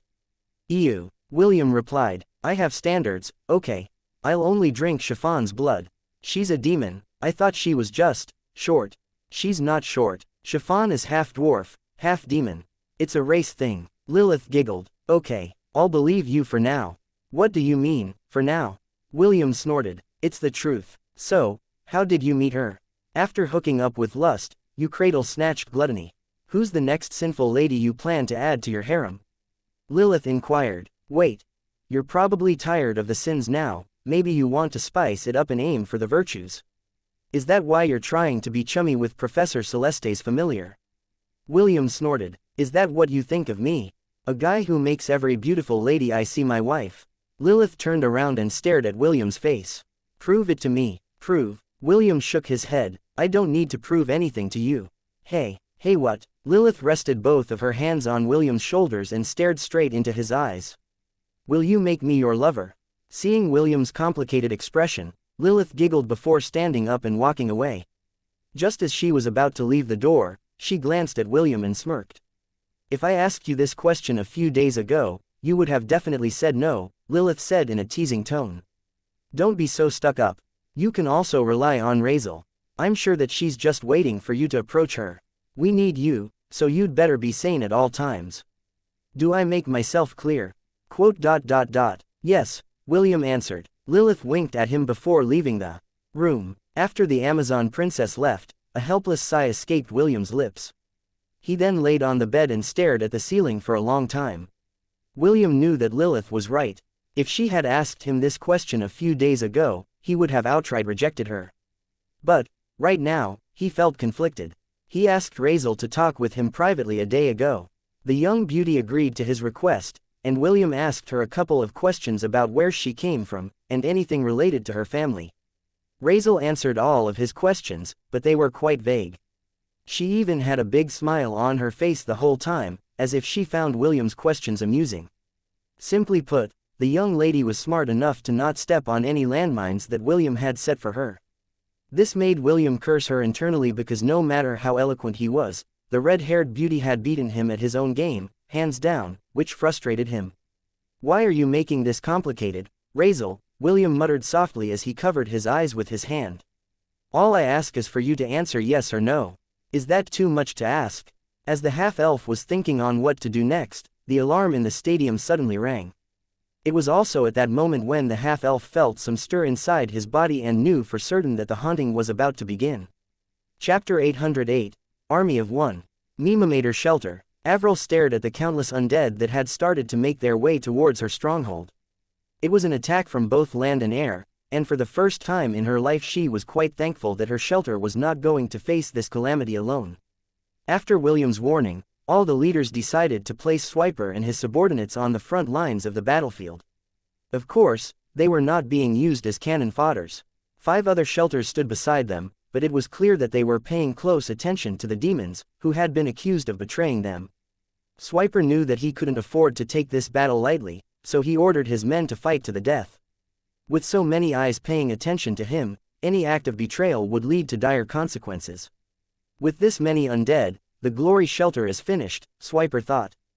Good riddance. The demonic Borkin was still annoyed that his plan to decrease the overall power of the shelters would have to be set aside for the time being. For now, he decided to play his part, so they wouldn't be able to say anything about his performance. Wade sighed after seeing the undead army that was making their way towards them.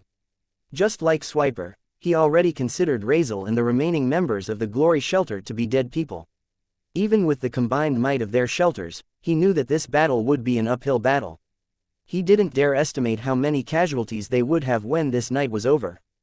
Razel, it truly is a pity, Wade thought as he remembered the young beauty who had cared for the glory shelter after its previous leader had died.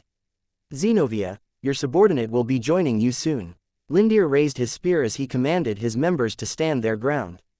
The lizardfolk and the other reptilian races took a fighting stance, as they, too, prepared to clash against the undead who were already halfway across the bridge. Ildan, the leader of the dwarven shelter, firmly held the war mace in his hands. He stood beside Avril and gazed at the undead gargoyles who were flying in their direction. His shelter's role was to attack using their crossbows, as well as defend the elven archers, once the gargoyles opted for close-range combat. The battle-hardened dwarf glanced at the beautiful elf beside him and sighed. That lass, Razel, is done. For, Ildan said, if only she was not as stubborn as her former leader. Avril knocked an arrow on her bow as she gazed at the distance. It is the choice she made. There is nothing we can do about it. We have our own battle to fight. Let's survive this fight first before we worry about others. Ildan nodded. This is going to be a very long night. There's so many of them. Lilith's expression became grim as she looked at the hordes of undead that were headed in their way. Is that an undead wyvern? Such a troublesome fellow. Flying in the center of the undead gargoyle army was an undead wyvern. This was the first time that Lilith had seen a war of this magnitude, and it unnerved her. Even with her powers, she would find this army very hard to deal with. Without her powers, she felt that she was facing a mission that was impossible to clear. Although Razel had a calm expression on her face, deep inside she was feeling very anxious.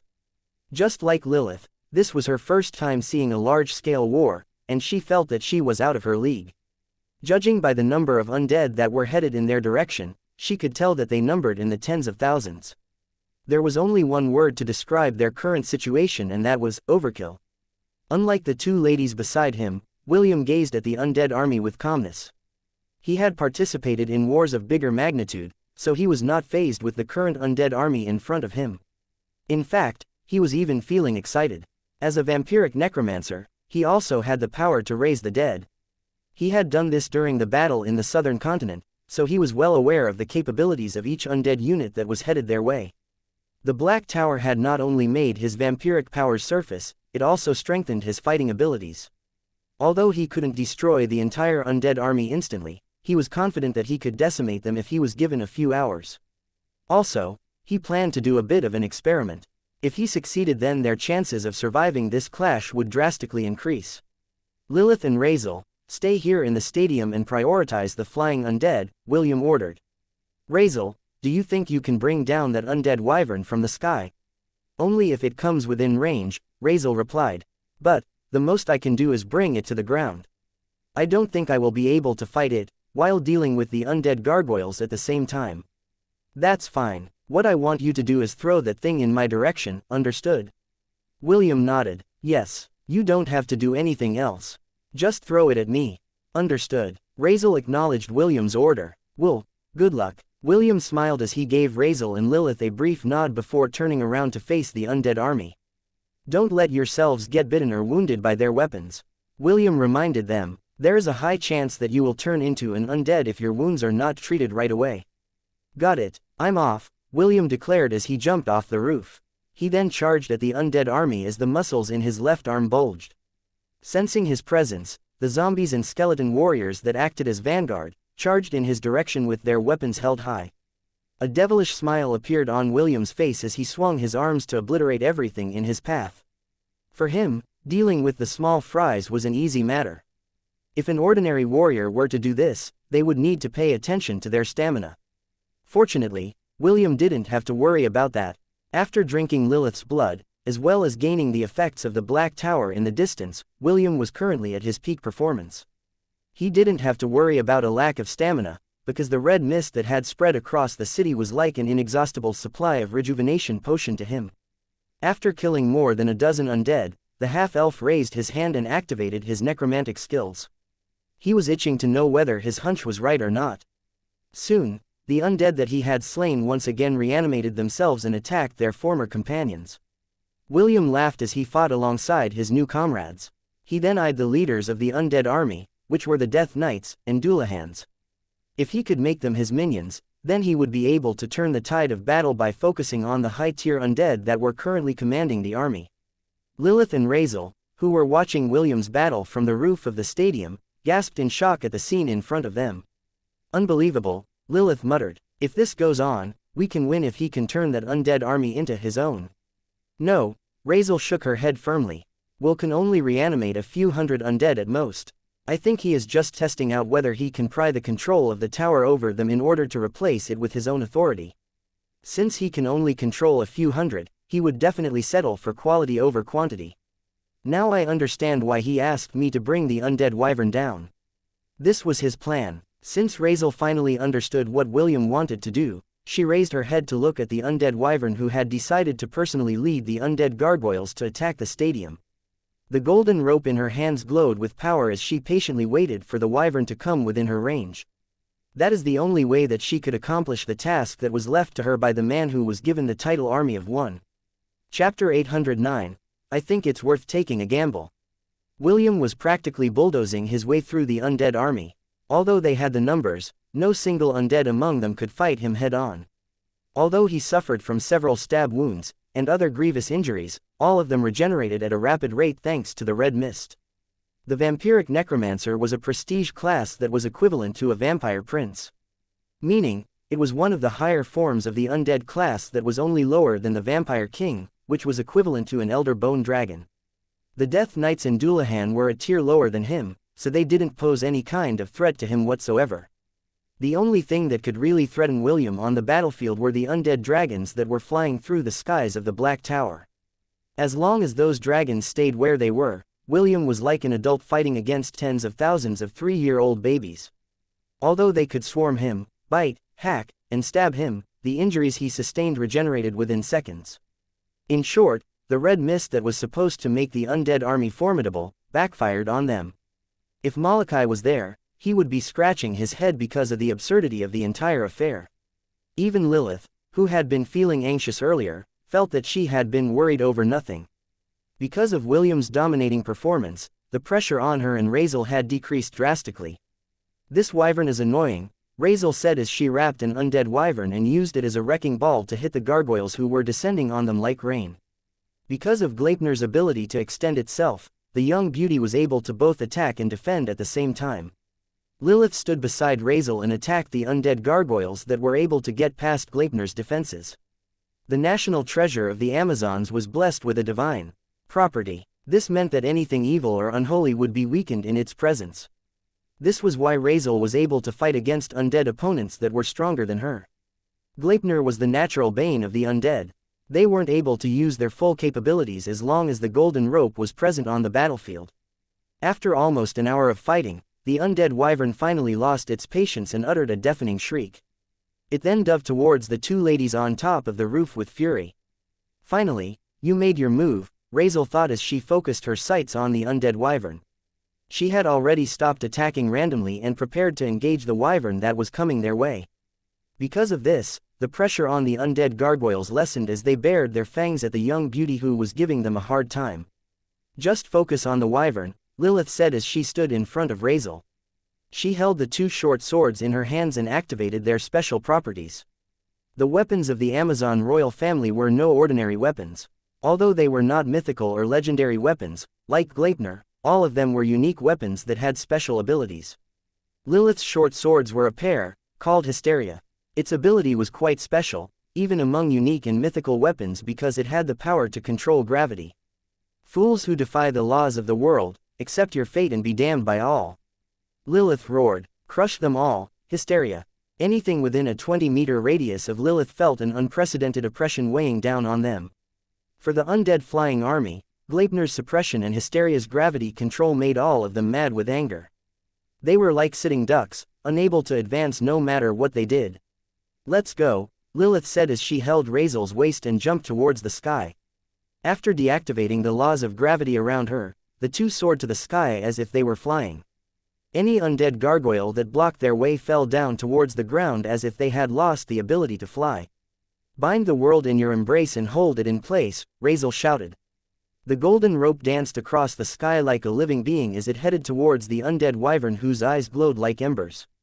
Hold the firmament, Gleipnir. When the golden rope had wrapped around the wyvern's body, the overlord of the sky immediately felt that something was terribly wrong. No matter what it did, it couldn't break away from the golden rope that had tied its body up in a firm knot. Razel didn't know, but Gleipnir was a divine artifact that Astarte had acquired through trade from another god in the 10,000 domain. This artifact had bound the world wolf, Fenrir, thousands of years ago, so it was nigh impossible for any creature under the rank of demigod to break free from its shackles. After securing her target, Razel glanced at the battle on the ground and shouted with all of her might. The red-headed teenager looked up and saw the tied-up wyvern in the sky. He then waved at Razel to tell her that he was ready to accept her gift.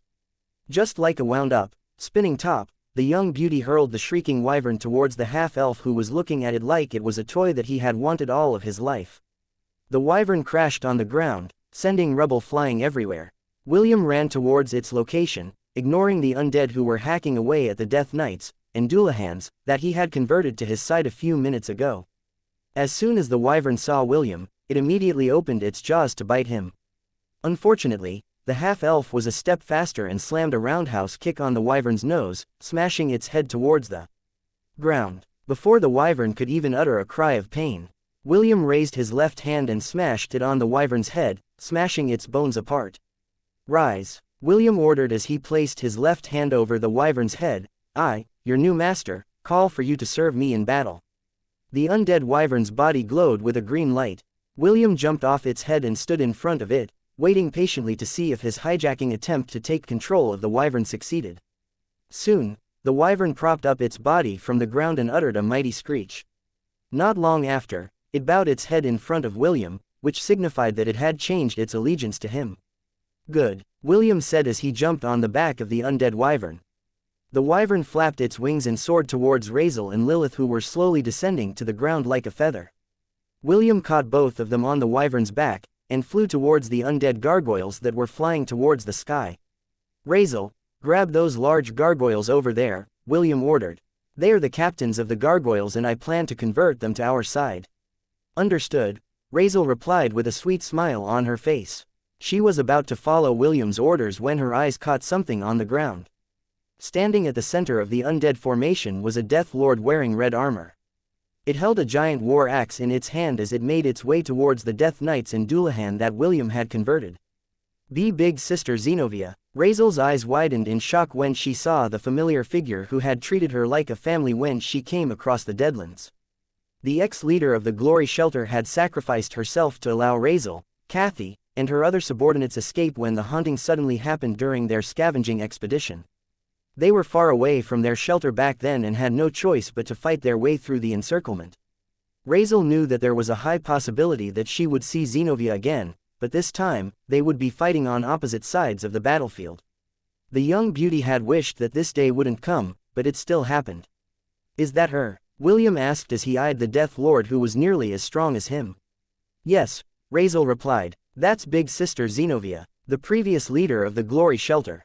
William nodded. "What do you want to do? Do you want to fight her and end her misery? Even if we destroy her body, her soul will still return to the Black Tower," Razel replied. "She will face us again in the next haunting, and there's a chance that she may be even stronger next time." William frowned as he shifted his attention to the Red Death Lord that had already killed half of his converted undead army. "All right, I've decided. Let's get her," William said. "Can you?" Razel gave William a hopeful look. William nodded. "Although the chances aren't high, as long as you bind her with Gleipnir, and she still has memories of you, there is a chance to convert her. Also, you didn't want to fight her, right? Since that is the case, we can only try. Besides, having her around would definitely bolster our shelter's manpower. I think it's worth taking a gamble." Razel eyed the Red Death Lord on the ground before nodding her head. "Will, please save Big Sister Xinovia," Razel said. "I owe her my life." William smiled. "Understood. Even if we don't succeed, you can just tie her up and use her as a wrecking ball. That way, we don't need to fight her, and she can help us that way as well.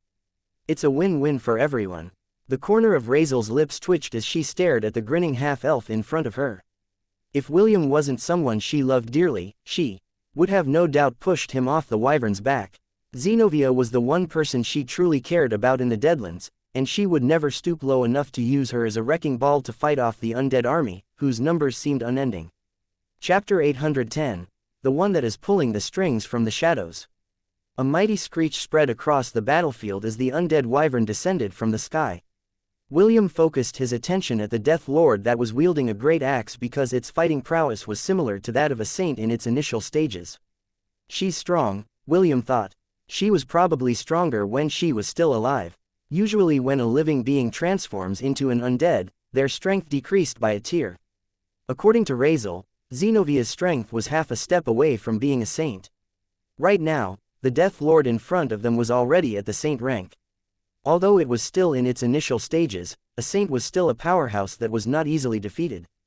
Due to William's prestige class, Vampiric Necromancer, the boosts that he was receiving from the Black Tower, and the Red Mist, his strength had been boosted to the middle stages of the saint rank. This was why he was able to fight against the undead army, even if he was alone. His only concern was that their numbers were truly too much. Even if he had converted dozens of them, it was nothing compared to the bulk of the army that was still being led by the Red Death Lord, who was once the leader of the Glory Shelter. "I'll try to weaken her first," William said. "The two of you stay in the sky and deal with the undead gargoyles. Razel, when I give the signal, use Gleipnir to bind her." Razel nodded. "Be careful, Will." "Don't worry," William replied as he jumped off the wyvern's back. "This is not the first time I've fought on this kind of battlefield." William descended into the midst of the undead army like a meteor, smashing everything around him. As soon as the dust cleared, he charged towards the Red Death Lord to stop her from decimating his converted undead. Sensing his approach, the Death Lord swung her axe backwards to meet his sneak attack from behind. William hurriedly lowered his body to evade the attack, allowing the axe to pass over him safely. Her reaction time is good, William thought. The half-elf then smashed the skeleton warriors around him and snatched two swords from their destroyed bodies. Soon, the sounds of metal clashing against each other reverberated throughout the battlefield. Usually, William wouldn't meet a war axe head-on using a sword, but his current strength gave him the leeway to do that. The two exchanged blows, sending shockwaves around them. The members of the undead army that decided to come close were blown away by the powerful gusts of winds that the two created with every clash of their weapons. After exchanging blows for the umpteenth time, William managed to get past Zenovia's defenses and push her back. It was at that moment when a Dullahan swung its blade on Zenovia's back, forcing the latter to use her axe to block the attack from behind. William didn't let this opportunity go to waste and closed the distance in a heartbeat. With one powerful palm strike, the Death Lord flew several meters away from her main army. "Razel," William shouted as he blocked the attacks of the undead that had encircled him on all sides. Because he was surrounded on all sides, the only thing he could do was to break through using brute force. Fortunately, his enemies weren't like the Death Lord that could fight him on even ground while being supported by her undead companions. A golden rope descended from the sky and wrapped around Zenovia's body. Although the Death Lord tried her best to free herself from her binding, it was all for naught. With one mighty roar, William bulldozed his way through the encirclement, sending bones and rotting flesh in all directions. "Will," Lilith shouted, "get out of the way." The undead wyvern opened its mouth and prepared to unleash a dragon breath that would decimate everything in its path. Seeing that the wyvern's attack was nearing completion, William hurriedly ran towards his right side, just in time for the wyvern to unleash its most powerful attack. Rows upon rows of undead were incinerated by the green flames that made the surroundings look like a horror movie. After creating a wall of flame that separated William and the undead army, the half-elf was able to escape safely, and use his remaining converted undead to attack his pursuers. William jumped up, catching the wyvern's claws in a firm grasp. After securing William, Lilith maneuvered the undead wyvern towards the roof of the stadium. Razel's hands were tied because of Zenovia, so the undead gargoyles swooped down from the air in an attempt to bite them all. "Not on my watch," Lilith roared as she raised her twin swords high in the air. Hysteria. An invisible pulse spread out around the surroundings, with Lilith at its center. Soon, any gargoyles that came within the range of the Amazon's attack fell from the sky like hail. This lessened the pressure around them, but this ability was taking its toll on Lilith, so she couldn't use it often. Panting for breath, the Amazon guided the undead wyvern to land on top of the stadium, while the gargoyles were still hesitating to attack them out of fear. The battle on the ground was getting messier as William's converted undead were being hacked to pieces. At most, they could only hold the line for 10 more minutes before all of them were wiped out. "Can you do it?" Razel asked as she looked at the wrapped-up Death Lord. The longer the undead was detained by Gleipnir, the less resistance it would have when William tried to convert it. "I'll do my best," William replied as he placed his hand on the struggling Death Lord's head. "Guard my body. I will force my way inside her sea of consciousness." Lilith and Razel nodded their heads. They knew that now was the crucial moment, so they would do their best to guard William to the best of their abilities. After making contact with Zenovia, William closed his eyes and allowed his consciousness to invade the Death Lord's sea of consciousness. A moment later, he found himself on a hell-like plain, with fires burning all around him. William scanned his surroundings because he knew that he didn't have much time. He needed to find Zenovia's consciousness and suppress it in order to convert her to his side. There, William ran towards a glowing red orb in the distance that was the size of a volleyball ball. When his hands touched the glowing orb, a projection of a 4-meter-tall demon appeared in front of him. "Who are you?" the demon asked. "How dare you invade my slave's consciousness?" William stared at the towering monster in front of him. The humanoid demon had 4 pairs of bat-like wings on its back, and 2 protruding red horns on his head. His purple eyes filled with malice glared at the half-elf with fury. "A Dread Lord," William muttered as his countenance changed. Dread Lords were powerful undead-like demons, who specialize in dark magic and also had the ability to infiltrate dimensions. This information appeared inside William's mind when he touched the glowing orb that comprised Xenovia's consciousness. It was as if the ex-leader of the Glory Shelter had passed this information to him, so he would be aware of what was currently happening. Inside the Deadlands. "I see, so that's it." William's face paled after discovering the identity of the Dread Lord that was pulling the strings from the shadows. He didn't expect that the Deadlands was hiding such a dark secret, and this information made William realize that the current situation they found themselves in was more sinister than he had initially anticipated.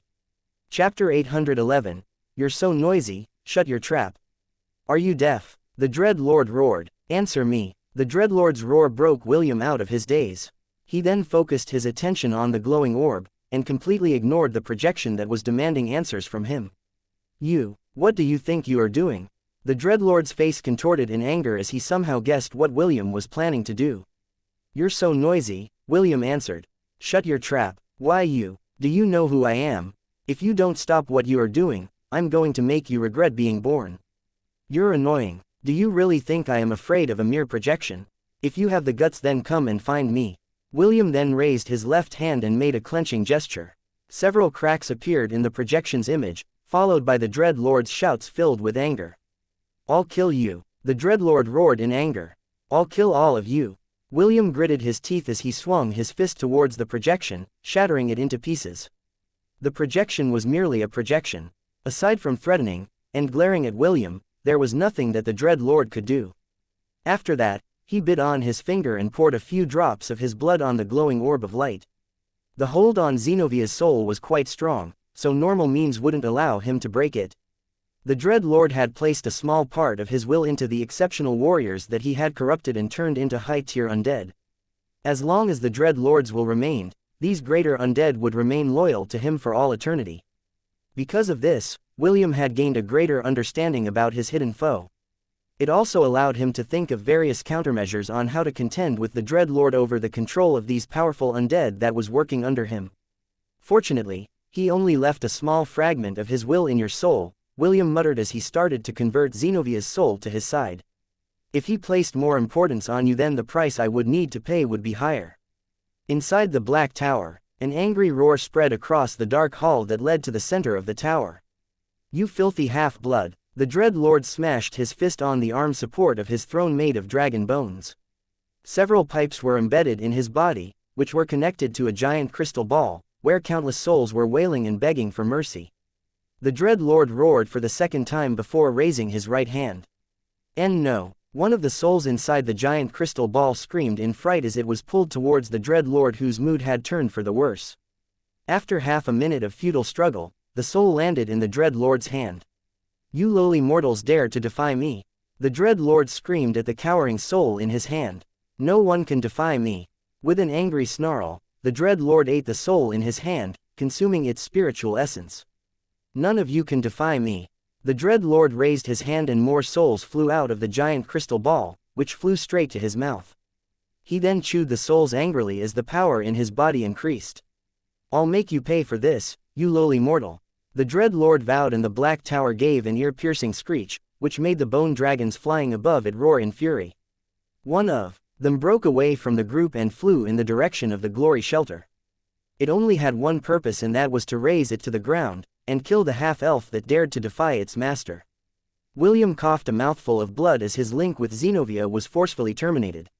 "I knew it," William thought as he wiped away the blood from his lips using the back of his hand. Wrestling for the control of a contracted higher-tier undead from its master is not an easy task. "Fortunately, I got lucky this time." The Death Lord had stopped struggling completely. The green orbs of light that glowed in its eyes had diminished, and were replaced by a golden fiery blaze. "Will, are you all right?" Lilith asked anxiously. Are you hurt anywhere? The Amazon didn't know why William had spat a mouthful of blood.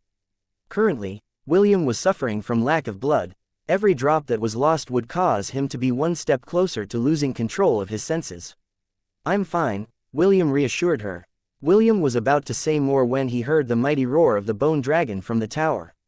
He knew that things were about to get very dangerous, so he forced himself to stand and face the new threat that was headed their way. Lilith and Razel, you stay here with Xinovia, William ordered. She has been converted, so she won't hurt the two of you. William then mounted the undead wyvern's back and glanced at the bone dragon that was only minutes away from the stadium. Xinovia has a certain amount of control over the undead, William stated. With her around, the army will hesitate to invade the stadium. I'll deal with the bone dragon. All of you just do your best to protect yourselves. The red-headed teenager didn't wait for their reply and immediately ordered the wyvern to fly towards the sky. He had just converted Xinovia, and the loss of blood was giving him a stinging pain in his head. William knew that he had to finish the battle as soon as possible, or else he would risk his bloodthirst going out of control. When that happened, there was a high chance that William would lose all reason and attack any living creature within his vicinity and drink their blood, with or without their permission. From on top of the tower, Xinovia stirred. She first looked at her hands, then her body before shifting her gaze to Razel, who was looking back at her with tears streaming down her eyes. It's me. Xinovia reached out to briefly hug Razel, whose tears had already stained her beautiful face. We can talk again later, Xinovia stood as she helped Razel stand up. For now, we should focus on protecting the shelter. Also, can you tell me who that person is? Razel smiled as she glanced at William, who was guiding the undead wyvern to clash against the bone dragon that was 2 times bigger than it. His name is William, Razel said. You can call him Will for short. Xinovia nodded. Although her consciousness had been seized by a dread lord, she was still aware of what she was doing. She remembered the people that she killed under the dread lord's orders, the short battle he had with William, and the face-off that happened inside her sea of consciousness. Xinovia had long lost hope of being able to break free from the dread lord's control. If not for William's assistance, she would have still been trapped inside her sea of consciousness, and been part of the great calamity that was about to descend on the Deadlands. Chapter 812. I'm not that fragile. William urged the undead wyvern to make a beeline towards the bone dragon that was twice its size. The half-elf knew that he couldn't allow the dragon to get near the stadium. Once it decided to go on a rampage and unleash its dragon breath, everything they worked hard to protect would be all for naught. He was still reeling from the discovery that he had made a few minutes ago, and the stinging pain inside his head was making things worse. Too bad I can't convert this dragon in my current state. William felt regretful as he neared the bone dragon, whose glowing eyes had already locked onto his body. Instead of backing away, the half-elf urged his flying mount to go faster. The undead wyvern heeded William's orders and flapped its mighty wings. The dragon didn't expect William to ram its body using his mount, so it was too late to do anything when the two collided in midair. The dragon screamed as it clawed the wyvern's head, holding it in place. It then opened its mouth to unleash a dragon breath at point-blank range, but it stopped after seeing that its main target had disappeared from the wyvern's back. It was at that moment when a teasing tone spoke from on top of its head. Looking for me? William sneered as he raised his fist. You're lucky I'm low on blood. I would have loved to make you my mount if I hadn't used too much of it to convert Xinovia. After saying those words, William smashed his fist on the bone dragon's head, cracking its skull. The dragon screamed as it let go of the undead wyvern in its grasp. It squirmed in the air as it tried to dismount William from on top of its head, but the half-elf was like a leech that refused to let go. What, do you have a complaint?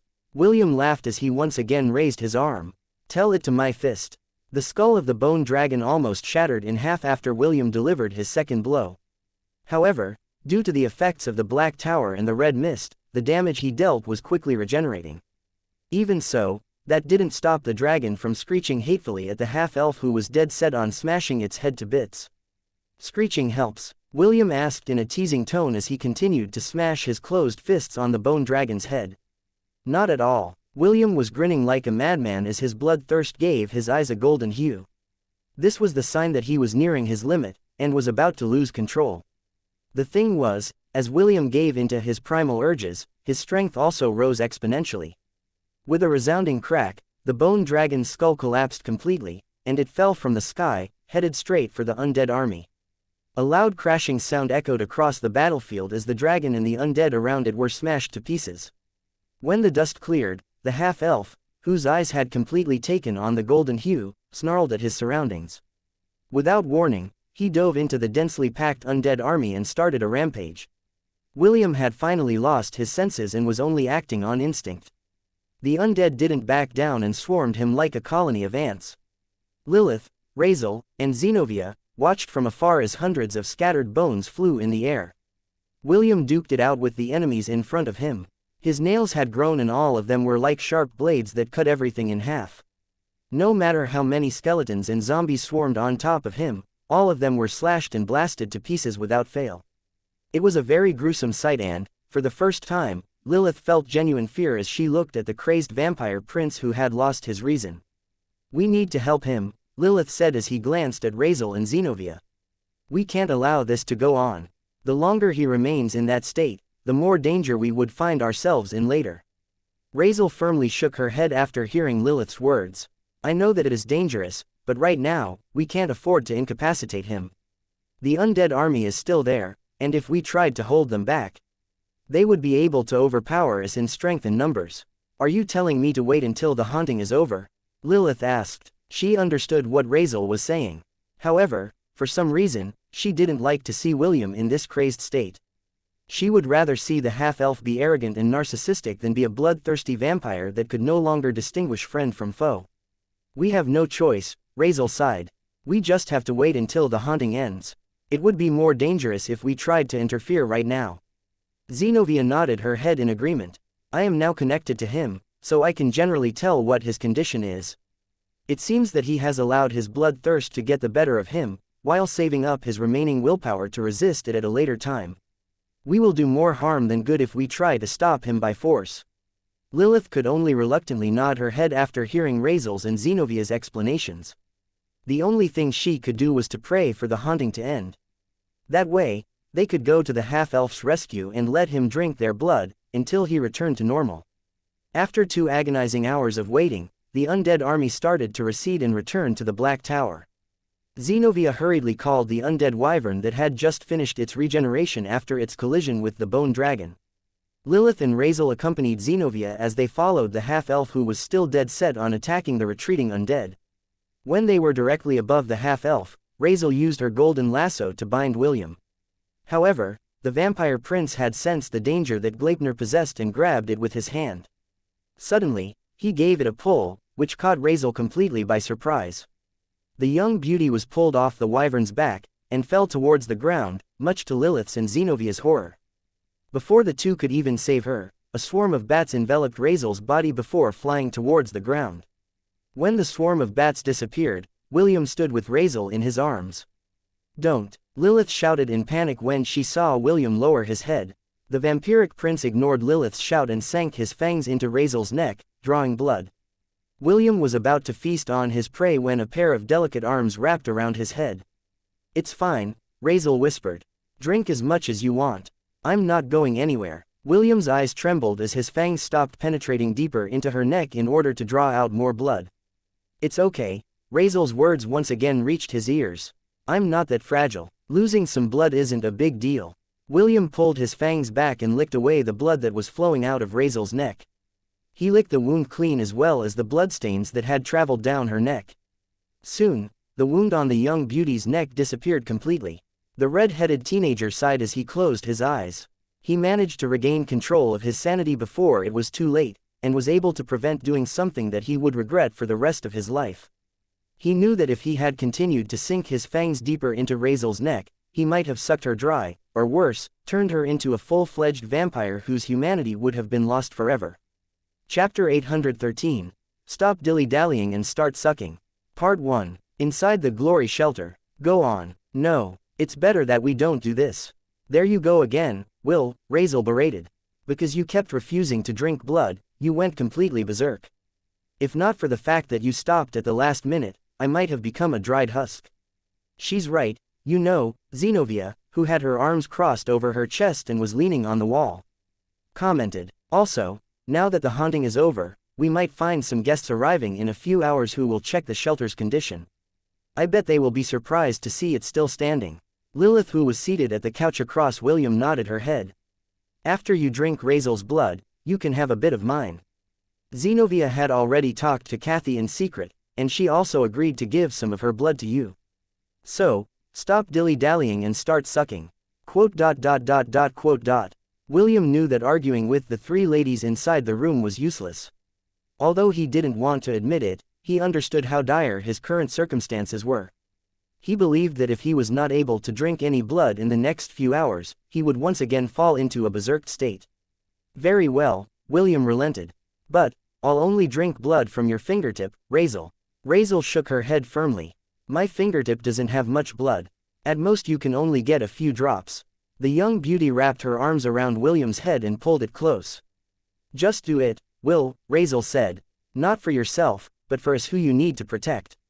With someone working behind the scenes, we need you more than ever. Razel pressed William's lips on her neck and closed her eyes.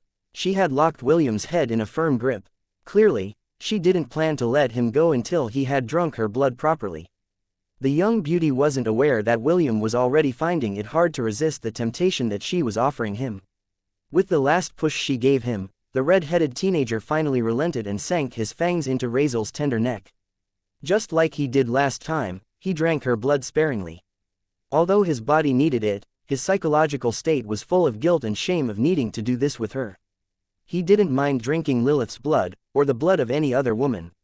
However, Razel was different. William held complicated feelings in regards to her. This was why he had some aversion to taking blood from her body. A few minutes later, William finally pulled back. Thank you, William said. Razel smiled and nodded her head. You're welcome, Lilith. It's your turn next. I'll go find Kathy and bring her here as well. Big sister, would you like to accompany me? Why not? Zenobia replied with a knowing smile. Razel smiled back. She even playfully winked at Lilith before leaving the room with Zenobia. When the door closed, William and Lilith stared at each other in silence. After a few minutes, William sighed and stood up from the couch. He then sat beside Lilith and gazed at her beautiful amber eyes, which were very similar to Razel's. What did she tell you? William asked. Did she confirm anything? Lilith shook her head. The only thing she shared with me is the story about her family. She even admitted that she was a daddy's girl. The Amazon princess smiled after saying this, which made William cough lightly. How about you? Lilith inquired. Did you learn anything from her? This time, it was William's turn to shake his head.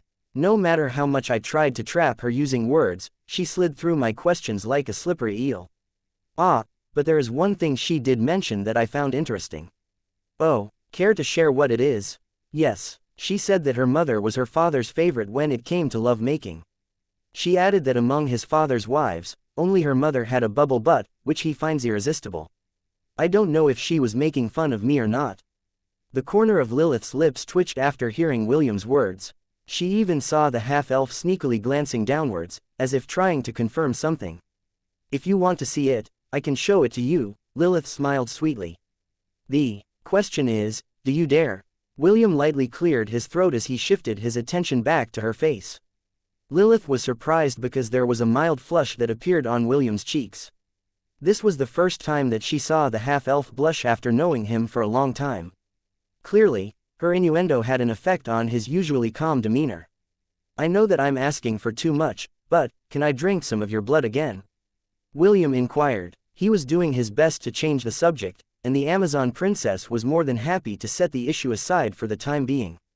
Of course, Lilith replied. Just like Razel told you earlier, we need you now more than ever. You're not allowed to go out of control again. Do I make myself clear? William nodded. I can't make any promises, but I will do my best to prevent it from reaching that point. I will no longer be stubborn when it comes to drinking yours, Razel's, and Kath's blood. Good. It is troublesome when you don't cooperate. Right, you've been drinking Charmaine's blood and the blood of the elven beauties in your thousand beast domain, right? Why don't you take some of Avril's blood as well? Let's cross that bridge when we get there. Also, I doubt that the leaders of the different shelters will find my blood-sucking tendencies to their liking. They don't have to like it. I'm sure that if they had to choose between turning into an undead or losing some of their blood, they would no doubt choose the latter hands down. William could only smile bitterly at Lilith's words. Although her tone carried a trace of ridicule, the possibility of it happening existed. While the half-elf pondered over the Amazon's words, Lilith took this opportunity to take off her upper clothes, which made William almost choke on his saliva. "Why are you removing your clothes?" William inquired as he moved backwards. "I don't want to get it stained with blood," Lilith answered in a casual manner. "Do you know how hard it is to remove the bloodstain from clothes? Washing it doesn't really work, and we can't use our powers in this place." "Don't worry, I won't bite. The only one that will be doing the biting is you." William did his best to keep a straight face as he looked at Lilith's smiling face. The Amazon didn't know, but he had heard the line, "I don't want my clothes to be stained by blood," countless times already. Charmaine and the elves had said the same things before. Even his lovers, Wendy, Ash, and Est, had done the same when he was still in the southern continent. Although he didn't do anything untowards to Charmaine and the other elves, it won't change the fact that it was impossible not to feel any kind of appreciation in seeing the naked upper body of a lady. Especially if that lady was someone as beautiful as Lilith. Chapter 814. Stop dilly-dallying and start sucking. Part 2. William tried to ignore the soft peaks that were pressing against his chest as he drank Lilith's blood. He was no longer an inexperienced man, and had already had his share of holding beautiful women in his embrace. All of William's wives and lovers could easily make any man go crazy, so his resistance to seduction and carnal temptations was very high. If this scene had happened before William had entered the Deadlands, he wouldn't be too affected even if Lilith had gone full commando. However, because of Arazel's mysterious identity, the red-headed teenager was finding it hard to not be conscious of Lilith's womanly charms. Since a certain possibility existed, William wasn't too adverse to having skin-to-skin contact with the Amazon princess, whose soft moans were starting to make him feel hot and bothered. It came to the point where William momentarily stopped sucking her blood, and asked her if she could cover her mouth, to prevent her sensual voice from escaping her lips. Lilith agreed to William's request, and did her best to prevent her voice from distracting the half-elf.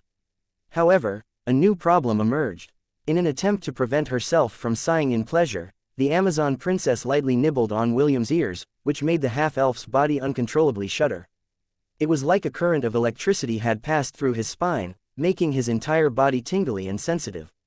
"Stop nibbling my ears," William said. "Okay," Lilith agreed. She had thought of teasing the half-elf by nibbling on his ears. However, she didn't expect that she would find this action of hers to his liking. In the end, Lilith decided to lightly bite on William's shoulder, to prevent herself from making sensual sounds. William didn't find anything wrong with Lilith's action, and continued to sparingly drink her blood. His body was strong enough to endure a bit of pain, and the Amazon wasn't purposely hurting him, so it didn't pose a problem. After a quarter of an hour, William pulled back and patted Lilith's head. The Amazon had been too engrossed in what she was doing, and didn't notice that the half-elf had finished drinking her blood. When she regained her senses, Lilith pulled back and stared at William's face. She didn't know if William had drunk enough blood, or was just embarrassed, but the half-elf's expression was quite rosy. William was looking at his right side, clearly telling Lilith that he didn't want to look at her naked upper body. Instead of feeling offended, Lilith found William's reaction cute. If not for the fact that both of them were still in the denial stage, she might have already planted a kiss on his cheeks, just like Arazel always did to the two of them. Lilith didn't want to ruin the chemistry that was starting to form between them, so she decided to back down for now and wear her clothes. William sighed internally with relief when he felt that Lilith had no immediate desire to cross that line that they had set for each other. As if waiting for them to finish, a knock was heard on the door. William and Lilith exchanged a glance before nodding at each other at the same time. "Come in," Lilith said after opening the door. Kathy, who served as Arazel's second-in-command, walked inside the room with an anxious look on her face. Arazel and Zenobia followed behind her. Both of them knew that Kathy would run away if the two of them weren't present. They were there to offer their support to her, and ensure that everything was going to be fine. "Are you really a vampire?" Kathy asked as she stared at William, half in awe, and half in fear. "Part vampire," William answered. "But, not a full-fledged one. Will I become a vampire if you suck my blood? Those who were bitten by the undead turn into one in less than an hour. Will the same thing happen to me?" "No, rest assured, you will stay a human." Kathy breathed in a sigh of relief. Although she trusted Arazel and Zenobia with her life, it was still impossible not to be anxious after being stuck in the Deadlands for nearly half a year. For the residents of the Deadlands, anyone that was bitten by the undead was a goner, and no one could save them, even if they tried. Now that her greatest fear had disappeared, she didn't have much reluctance in offering her blood to William. Kathy knew that William had fought alongside Razel and Lilith, for their sake. She was not a fighter, and had often thought that she was merely baggage. Her only redeeming feature was a pretty face. However, compared to Lilith and Razel, she was like the stars surrounding the moon. She was just a backdrop that highlighted the beauty of others. Nothing more, nothing less. Now that she had been given an active role in ensuring that their shelter would remain standing, she decided to agree to Razel's and Zenovia's proposal to offer her blood to William in order to keep his sanity in check. 10 minutes later, Kathy stared at William in a daze after having her blood taken from her. She had prepared herself to endure pain during the process, but the pain she experienced only lasted for a brief moment before she found herself lost in euphoria. If you need blood in the future, don't hesitate to look for me," Kathy said as she held William's hand firmly. "I promise that I will keep this as a secret from everyone. So, please, don't hold back and call for me when you need it." "Oh okay, I will." William was overwhelmed by Kathy's over-enthusiastic words. For a brief moment, the half-elf could have sworn that he saw hearts in the pretty lady's eyes, which only lasted for a few seconds. "Another one has fallen." Razel shook her head because she had already expected this scenario in her head. Lilith could only nod to the side in agreement. Unlike her and Lilith, Kathy wasn't a fighter. Her willpower wasn't that strong, so it was very easy for her to become charmed and be affected by the otherworldly pleasure that followed the brief pain of having William bite her in order to drink her blood. In fact, Zenovia had to drag the pretty girl out of the room because Kathy refused to let go of William's hand. The Death Lord didn't know if she should laugh or cry at this outcome. The only thing she did know was that if she didn't take Kathy away from William, Lilith would use force and knock the starry-eyed lady unconscious. After Zenovia and Kathy left the room, Lilith and Razel gave William teasing gazes, but the two girls didn't say anything. They knew that if they were to make fun of the red-headed teenager, the latter might return to being stubborn and refuse to drink blood again in the future. "Let's talk about serious matters first," William said in order to change the awkward atmosphere inside the room. Lilith and Razel nodded their heads and sat properly facing William. "There's a dread lord that is trying to forcefully gain authority over the Deadlands, and that creature is extremely powerful," William stated. "Fortunately, due to various circumstances, he is stuck inside the Black Tower. The bad news is that the longer he stays there, the more powerful he becomes, and the more influence he has on this world. With every haunting, the casualties in the Deadlands will rise. Their souls are unable to leave this place, and because of that, the tower would forcefully draw them in. The Dread Lord will then have the option to feed on these souls, or turn them into an undead. The stronger the soul, the more powerful the undead warrior will be. A good example of this is Zenovia. The only way to prevent this from happening is by using the flames of purification. If I were to use the flames of purification, the soul will be cleansed from the influence of the Deadlands and will be able to return to the cycle of reincarnation. However, I can't use the flames repeatedly. If I use it, my strength will diminish, which will lead to my bloodthirst getting out of control again. Because of this, I only plan to use the flames of purification as a last resort." Lilith and Razel nodded their heads in understanding. William was about to say more, but the sound of vehicles approaching the glory shelter reached his ears. "Our guests have arrived," William said. "Razel, I will leave the decision up to you whether or not we should tell the others about this. However, just like our accusation of Swiper, we have no proof to back our claim. Even if we present Zenovia, they will just think that she is no longer the person that she was before, and merely an undead that is here to help us spread lies, and shake their beliefs about the Deadlands." Razel sighed. "Even if that is the case, we still need to tell them. I don't care what they think. They can choose to believe it or not, none of it is my business. As long as my conscience is clear, that is enough." Lilith looked at the young beauty in admiration. If it was her, she would decide to keep this information a secret until she had solid proof to present to the leaders of the various shelters.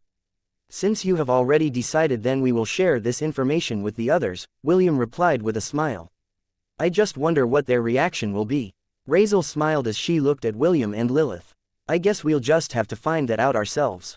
Let's go and meet them." Perhaps our success in defending the shelter will bring credibility to our words. And if it doesn't? Lilith inquired. The corner of Razel's lips curled up as she glanced at the Amazon princess beside her. If it doesn't work, then we can consider secretly abducting Avril and using William's good looks and charisma to seduce her. If that doesn't work, then we can have him suck her blood. Perhaps the negotiations will go smoother if she becomes addicted to the pleasure. You're joking, right? William asked with a dumbfounded look on his face. Although he was confident in his good looks and his overflowing charisma, he didn't want to resort to such an underhanded scheme, just to have the leader of the Mimamator shelter side with them. Also, he was a married person. Seducing others was not his cup of tea. Razel didn't answer, but only gave William a mischievous smile. That smile was more than enough to tell the red-headed teenager, as well as the Amazon princess, that the young beauty would really carry out this plan if they were left with no other alternative. Chapter 815. You've created a miracle. I can't believe it, Wade said in disbelief. How did they survive? The leaders of the different shelters had seen the traces of destruction as they made towards the glory shelter.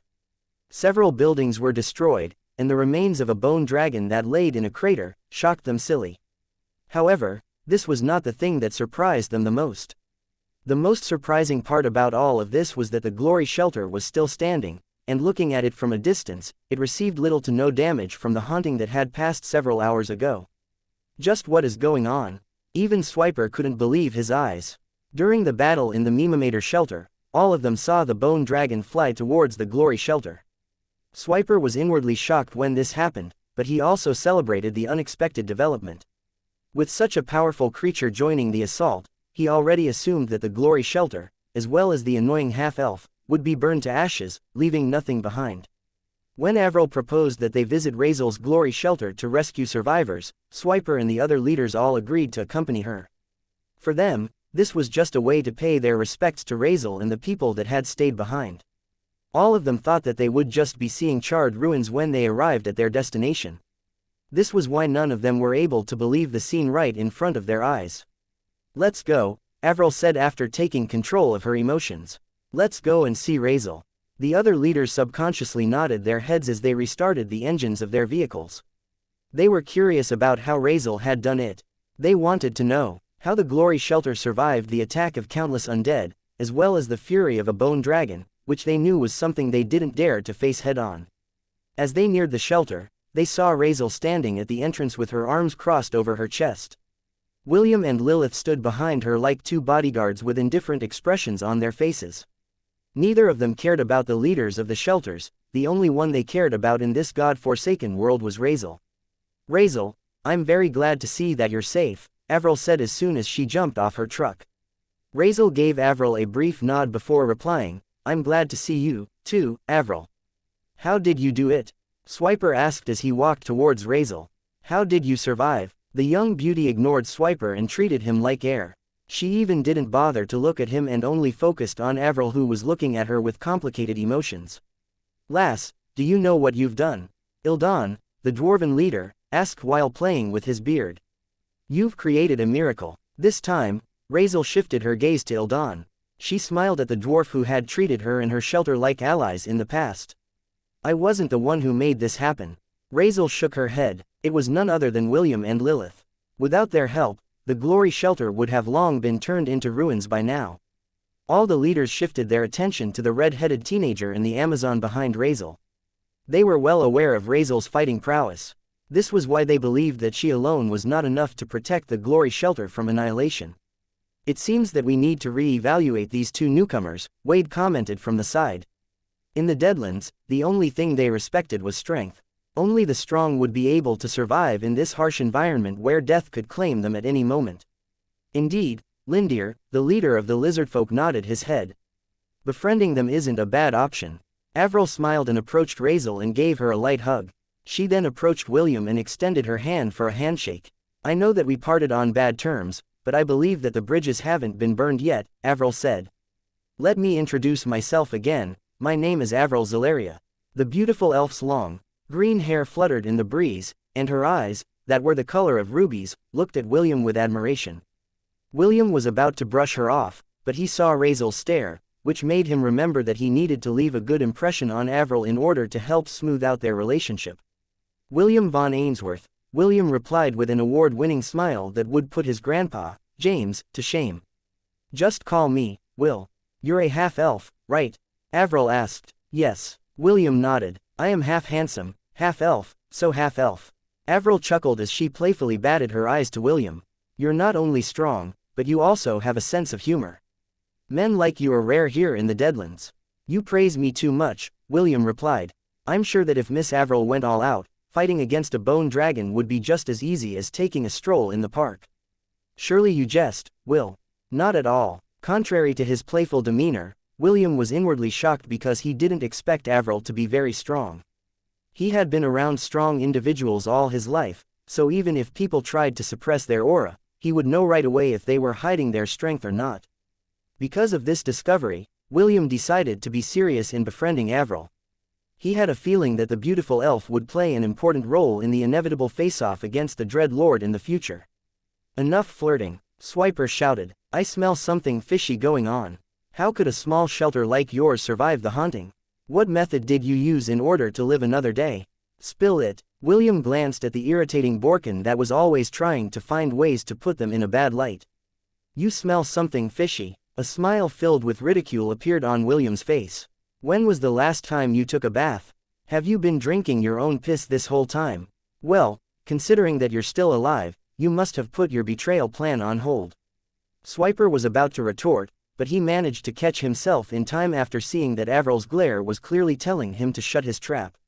Although he was filled with indignation, he chose to take a step back in order to look at the bigger picture. All the leaders wanted to know how Glory Shelter was able to survive, including him, so he had no choice but to swallow his anger and allow Avril to take charge of the situation. Seeing that this was the right moment to hold an important talk, Razel invited all the leaders inside her shelter to have breakfast with them. William's discovery was something that needed to be known by the public. The young beauty hoped that they could set aside their differences for the time being in order to tackle this problem together.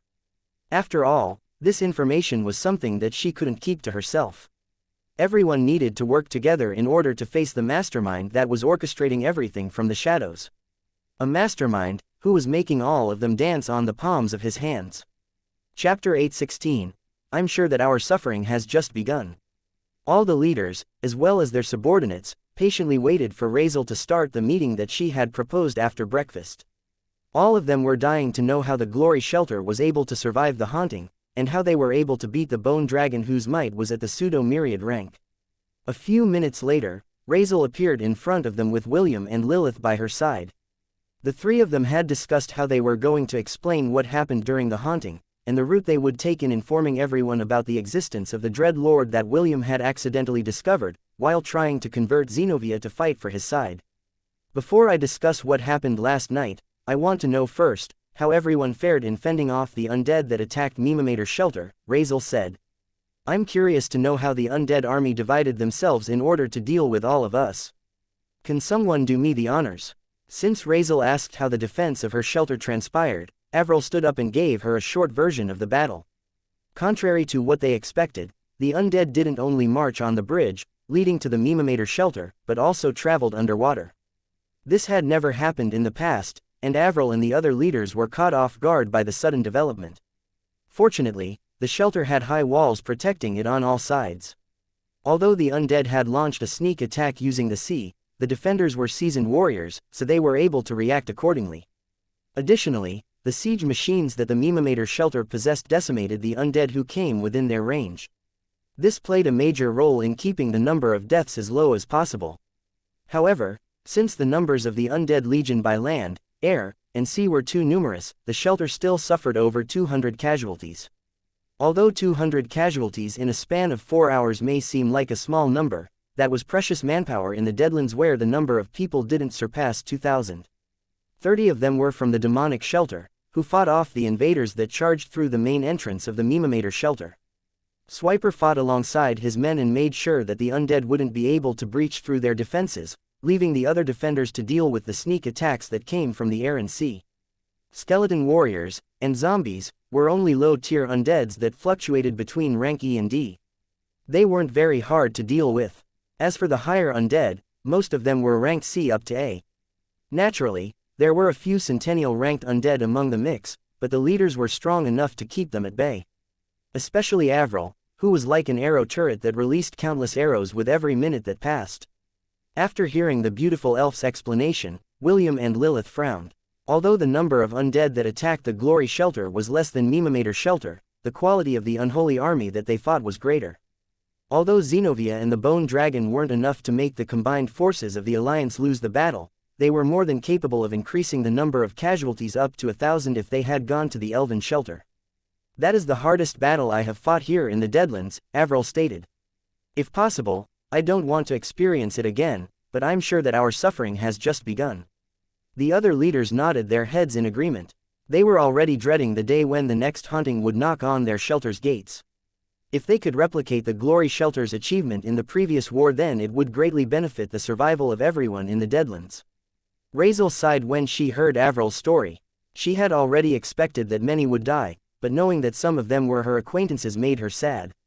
It took her a while to regain her composure before shifting the topic back to how their shelter survived the haunting. This was the explanation that everyone inside the room was waiting for, and they paid extra attention to the young beauty that was standing in front of them.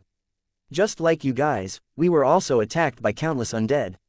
There were several death skeleton warriors, death knights, Dullahan, greater zombies, undead gargoyles, an undead wyvern, as well as a bone dragon. Razel paused as she observed everyone inside the room, who were all looking at her with great interest. I only played a small role in that war, Razel stated. The one that really took the brunt of the undead army was William. He fought on the front lines and kept the undead's attention on him. This was why the Glory Shelter remained intact. Of course, the undead gargoyle and undead wyvern posed a threat, but we were able to handle them and keep them at bay. If not for William's valiant efforts, the Glory Shelter would not be standing here today. Swiper, who was listening to Lilith, immediately stood up and sneered at William.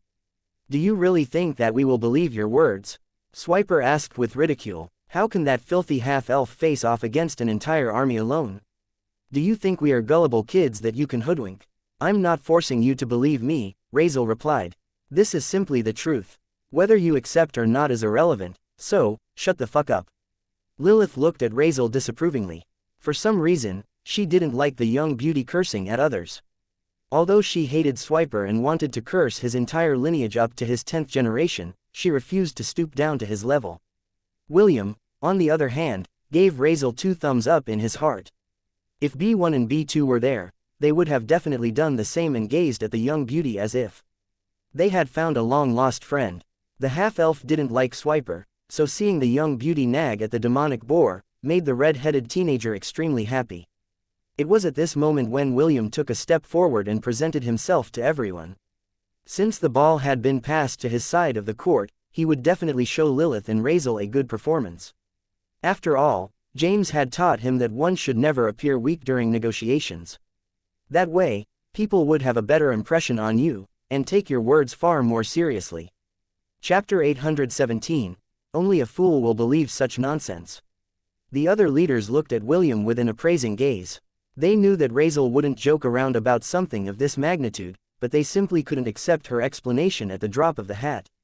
Seeing that all of them were doubting Razel's words, William simply smiled and patted Razel's shoulder, telling her that he would handle the rest.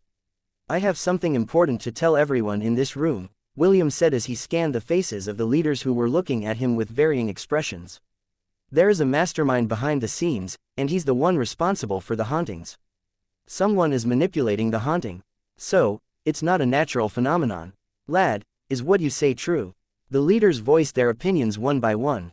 They were all shocked at this revelation because they had all accepted that the haunting was a part of this world's cycle. Ever since they appeared in the Deadlands, the hauntings were already there. This was why they never considered any other explanation as to why it occurred on a regular basis. There you again, spouting a bunch of bullshit. Swiper laughed. Proof. We need proof. You can't just randomly tell us something and expect us to believe your claims. Several of the leaders nodded their heads in agreement. Although it was not hard for them to accept the possibility of someone manipulating the haunting from the shadows, evidence would make things more credible. I have evidence, but can you people handle it? William asked. He looked at everyone inside the room with an indifferent look. After careful consideration, he still decided to take a chance and present some evidence to back up his claims. Sir William, please, show us your evidence. Avril took a step forward. As the representative of the Alliance, she decided to see William's evidence first, before making her decision as to whether she would believe him or not. William nodded his head and looked at the door at the side of the room. "You may enter now," William said. "It's time to say hi to your old friends." As soon as William finished his words, the door of the room opened. A Death Lord wearing red armor and helmet stepped in. Only its golden glowing eyes could be seen beneath its visor, and it made everyone in the room gasp in shock. "Death Lord," Swiper roared as he hurriedly raised his weapon. "You foul half-elf, you're in league with the undead." The other leaders in the room also grabbed their weapons, with the exception of Avril.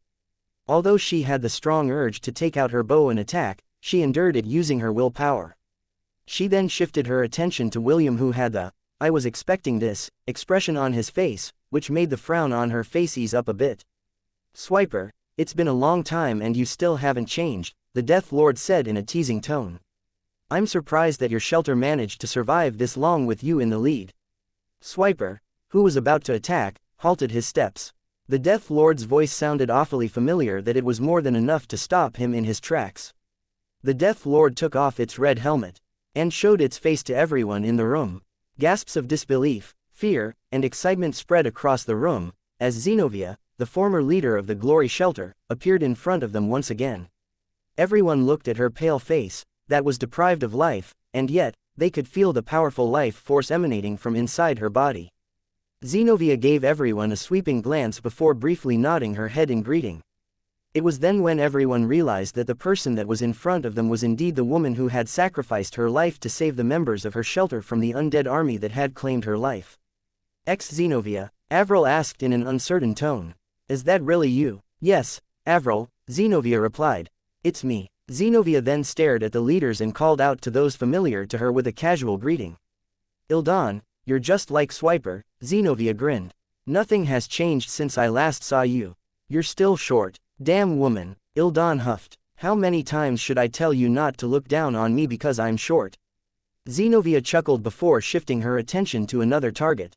"Lindir, you and your lizard folk are still alive." Xianxia eyed the lizard man from head to foot. "It seems that your tail has finally grown back. Can I slice it off again? The last time I had a barbecue with your tail was more than half a year ago. I still remember how delicious it was." "Fuck you," Lindir shouted in anger. "You're not handsome enough to ask me such a thing. I'm already dead, you know." Xianxia roared in laughter after teasing the lizard who was holding his spear in an attacking stance. "Okay, that's enough, Xianxia," William tapped the Death Lord's shoulder. "We still have important things to talk about." "Tisk, and I was only getting to the good part." Xianxia sighed. William shook his head and faced the leaders, and their subordinates with a calm expression on his face. "I fought against Xianxia during the battle, and managed to break the connection of the Dread Lord on her soul," William explained. "During the process, the Dread Lord and I fought inside Xianxia's sea of consciousness. It was there that I realized that the haunting was not a natural phenomenon, but an orchestrated attack in order to wipe out every living being in the Deadlands." "Wait," Swiper interjected. "I know a bit of Dread Lords, and I know how powerful they are. If what you say is true, then none of us would be alive here and now. Although the undead army are numerous, they are not that strong. But, if that undead army, the Bone Dragons, and the Dread Lord, attack all of us at the same time, none of us will survive." William looked at the demonic boar as if he was an idiot, which made the latter have the strong urge to bash in the half-elf's handsome face until it turned to meat paste. "I was about to get to that part, but you interrupted me," William said with mild contempt. "Seriously, someone put a leash on this pig. He's always interrupting important talks. If you don't want to listen, get out of this room. You're just a nuisance." William crossed his arms over his chest and used his chin to point at the door. "Anyone else who doesn't want to take part in the discussion, the door is over there. I will not escort you out." "Madness," Swiper walked towards the door without even giving William a second glance. "Only a fool will believe such nonsense. It is very obvious that you are colluding with the enemy. That is the only explanation there is as to why this shelter survived, while others didn't." The door closed with a heavy slam, shattering it to bits. Clearly, the demonic boar did it on purpose in order to make a statement. His action and words moved the hearts of the other leaders in the room, and some of them were on the verge of following in his footsteps. However, before these leaders could even make their opinions known, William cleared his throat and glanced at Zenobia. "Beat that pig to a pulp and hang him somewhere where I can see him later," William ordered as he pointed at the door. "How dare he destroy private property? Does he think that he's some kind of big shot or something? What if we did the same to the other shelters, and broke all of their doors because we felt like it? Will that make us cool as well? Go and teach that swine a lesson. Also, make sure to have him compensate us for our damaged door. Do the same to those who will side with him. Make sure to give them all a good beating, understood?" "Yes, sir," Zenobia replied with a smirk. She had long wanted to beat Swiper up since the day she arrived in the Deadlands. However, as the leader of a shelter, she needed to hold back to ensure that no conflicts would arise. Things were different now. Not only was she stronger than she was in the past, she also had William, who was far stronger than her. With the two of them working together, she believed that the leaders would think twice before messing with them. A minute after Zenobia left the room, Swiper's screams echoed in the hallway. The demonic boar's pained screams made those who planned to leave the room change their minds completely. They had known how strong Zenobia was when she was alive, so they were able to tell that her current form was much stronger. This gave them a sense of invisible pressure that prevented them from leaving the room. Now, where was I? William scratched his head as he gave everyone a teasing smile. "Ah, about the Dread Lord, are you people now interested in hearing what I have to say?" The leaders exchanged glances with each other, and reluctantly nodded their heads. Now that they had seen Zenobia appear in front of them, they were more willing to listen to William's explanation. They knew that if what he said was true, then they were truly facing an uphill battle. A battle where their chances of winning were close to none. Chapter 818. With this, the first step has been completed. "The truth is, I don't know much about the Dread Lord," William said. "I only know he exists. As to what he plans to do here in the Deadlands, I have no idea what it is." All the leaders frowned after hearing William's explanation. They thought that the half-elf would tell them more about the Dread Lord, but the information he had was limited. "So, aside from his existence, you don't know anything else?" Wade inquired. "Then what is the use of this information?" Lindir clicked his tongue in irritation. "So what if a Dread Lord is pulling the strings from behind? What can we do about it? Are you telling us that we should raid the Black Tower?" "Actually, that is an excellent idea." William smiled. "Why shouldn't we? Ha, are you nuts?" Wade glared at the half-elf, who had a carefree smile on his face. "You want us to raid the stronghold of the undead army? That's just suicide." William shook his head. "Regardless of whether you want to raid it or not, the fact remains that the hauntings will still continue whether you like it or not. With each cycle, more of your subordinates will die. A time will come when the shelters will no longer have the strength to attack the Black Tower. By then, all of you will just be waiting for your death." William stopped to allow his words to sink into everyone's heads. All of them were smart people, and they also understood that the half-elf's words were right. Unfortunately, after being in the Deadlands for a very long time, they had experienced the might of the undead army. They were afraid that if they attacked the Black Tower, they would just be poking a hornet's nest and it would spell everyone's doom. While everyone was deep in thought, a gruff voice broke the silence. "How about we negotiate with the Dread Lord?" Ildan asked. "Maybe we can come to a compromise." All the leaders stirred after hearing Ildan's words. They had never thought of this angle, and some of them thought that this idea might indeed be possible. "How about it, William?" Ildan stared at the half-elf, who had his arms crossed over his chest. "This is not a bad idea, right?" William smiled. "Might as well." "Oh, you think that compromising with the Dread Lord is possible, too?" "At the very least, I want to see the face of the person that wants us all killed." Ildan laughed after hearing William's reply. "Not bad. You sure have guts. I like it. Unfortunately, my daughter is back in my homeworld. If it's you, I don't mind you becoming my son-in-law." The smile on William's face stiffened. He had no idea on how to reply to Ildan's casual statement, so he just gave the dwarf a brief nod before continuing the meeting. "When do we go to the Black Tower?" William inquired. "The haunting just ended, so I think we should do it before the next cycle begins." Avril nodded in agreement. "I don't know about the others, but I plan to go to the Black Tower tomorrow at first light. The battle has just ended, and we need to repair our weapons, equipment, and the defenses that were destroyed during the haunting. It will also give us more time to prepare ourselves for what is to come." Lindir, Ildan, Wade, and the other leaders thought that Avril's words were on point, so they decided to accompany her to the Black Tower tomorrow. Naturally, Razel also voiced her agreement. After finalizing the time and place where they would all meet, the leaders left the Glory Shelter and returned to the Mimamator Shelter, dragging Swiper, who had been beaten black and blue by Xenovia who had a grudge with him, out with them. Razel watched them all leave from the entrance of the stadium and sighed in relief. With this, the first step has been completed, Razel thought. She then stared at William and Lilith, who were discussing something a few meters away from her. A mischievous smile appeared on the young beauty's lips as she formulated a plan in her head. It will take some effort, but this is the only way. Razel's eyes became determined as she looked at the two people who held the key to victory. I just hope that things will turn out well. I hate that half-elf. Swiper smashed a table after returning to the demonic shelter. His injuries had been partially cured by one of the elves that specialized in life magic. Given his strong body and innate regeneration, it would only take him 2 days to have a full recovery. Even so, he still hated the fact that the other leaders had seen his shameful appearance after the meeting ended. That bitch Xenovia, Swiper roared, even in death she still defies me. Swiper picked up the nearby chair and smashed it on the floor until it broke into pieces. The Borkin panted for breath as he forcefully controlled his anger. He had been informed of the Alliance's plan to go to the Black Tower the next day in order to negotiate with the Dread Lord that was responsible for the hauntings. I need to inform Lord Morax about their plan, Swiper thought. Deep down he was feeling anxious as well. More than a year ago, he had been surrounded by several high-tier undead, while scavenging for food along the outskirts of the city. Left with no choice, Swiper went down on his knees and begged for mercy. Surprisingly, the undead had spared him. However, they took him back to the Black Tower. It was there that he met Morax, the Dread Lord that had crossed space and time in order to bring the Deadlands under his control. Although the Dread Lord was powerful, his forceful entry to the Deadlands had repercussions. One of which was that he was bound to the Black Tower.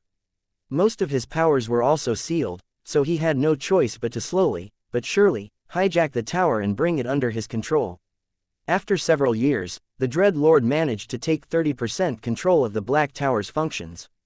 The haunting was indeed one of the roles that the Black Tower had played in the Deadlands. It was a way to take the souls of the living into the Black Tower in order to be purified. This way, they would be able to enter the cycle of reincarnation as a soul without any baggage. The Dread Lord managed to influence this function and take over the scale of each haunting. At first, he merely familiarized himself with how to increase the number and quality of the undead. After getting the hang of everything, Morax then started to consume the souls of the people that were trapped inside the tower. This allowed him to weaken the restraints that bound him over time, and gain more control of the tower's functions. Unfortunately, after reaching the 30% threshold, his progress stopped. The Black Tower was important to Morax, and it was the main reason why he crossed the worlds in order to enter the Deadlands. If he could take the Black Tower back into his own world, then his plan to reach godhood was assured. This was why he decided to look for collaborators in the Deadlands.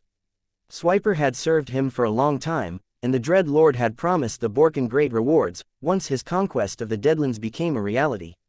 What Swiper was afraid of was that Morax would toss him aside. Once the leaders and the Dread Lord found a compromise, then he would no longer be of use. Swiper didn't want this to happen, but there was nothing he could do. If he tried to create friction at this point in time, the leaders would become annoyed with him. Also, he was sure that the half-elf would beat the crap out of him again if he interfered.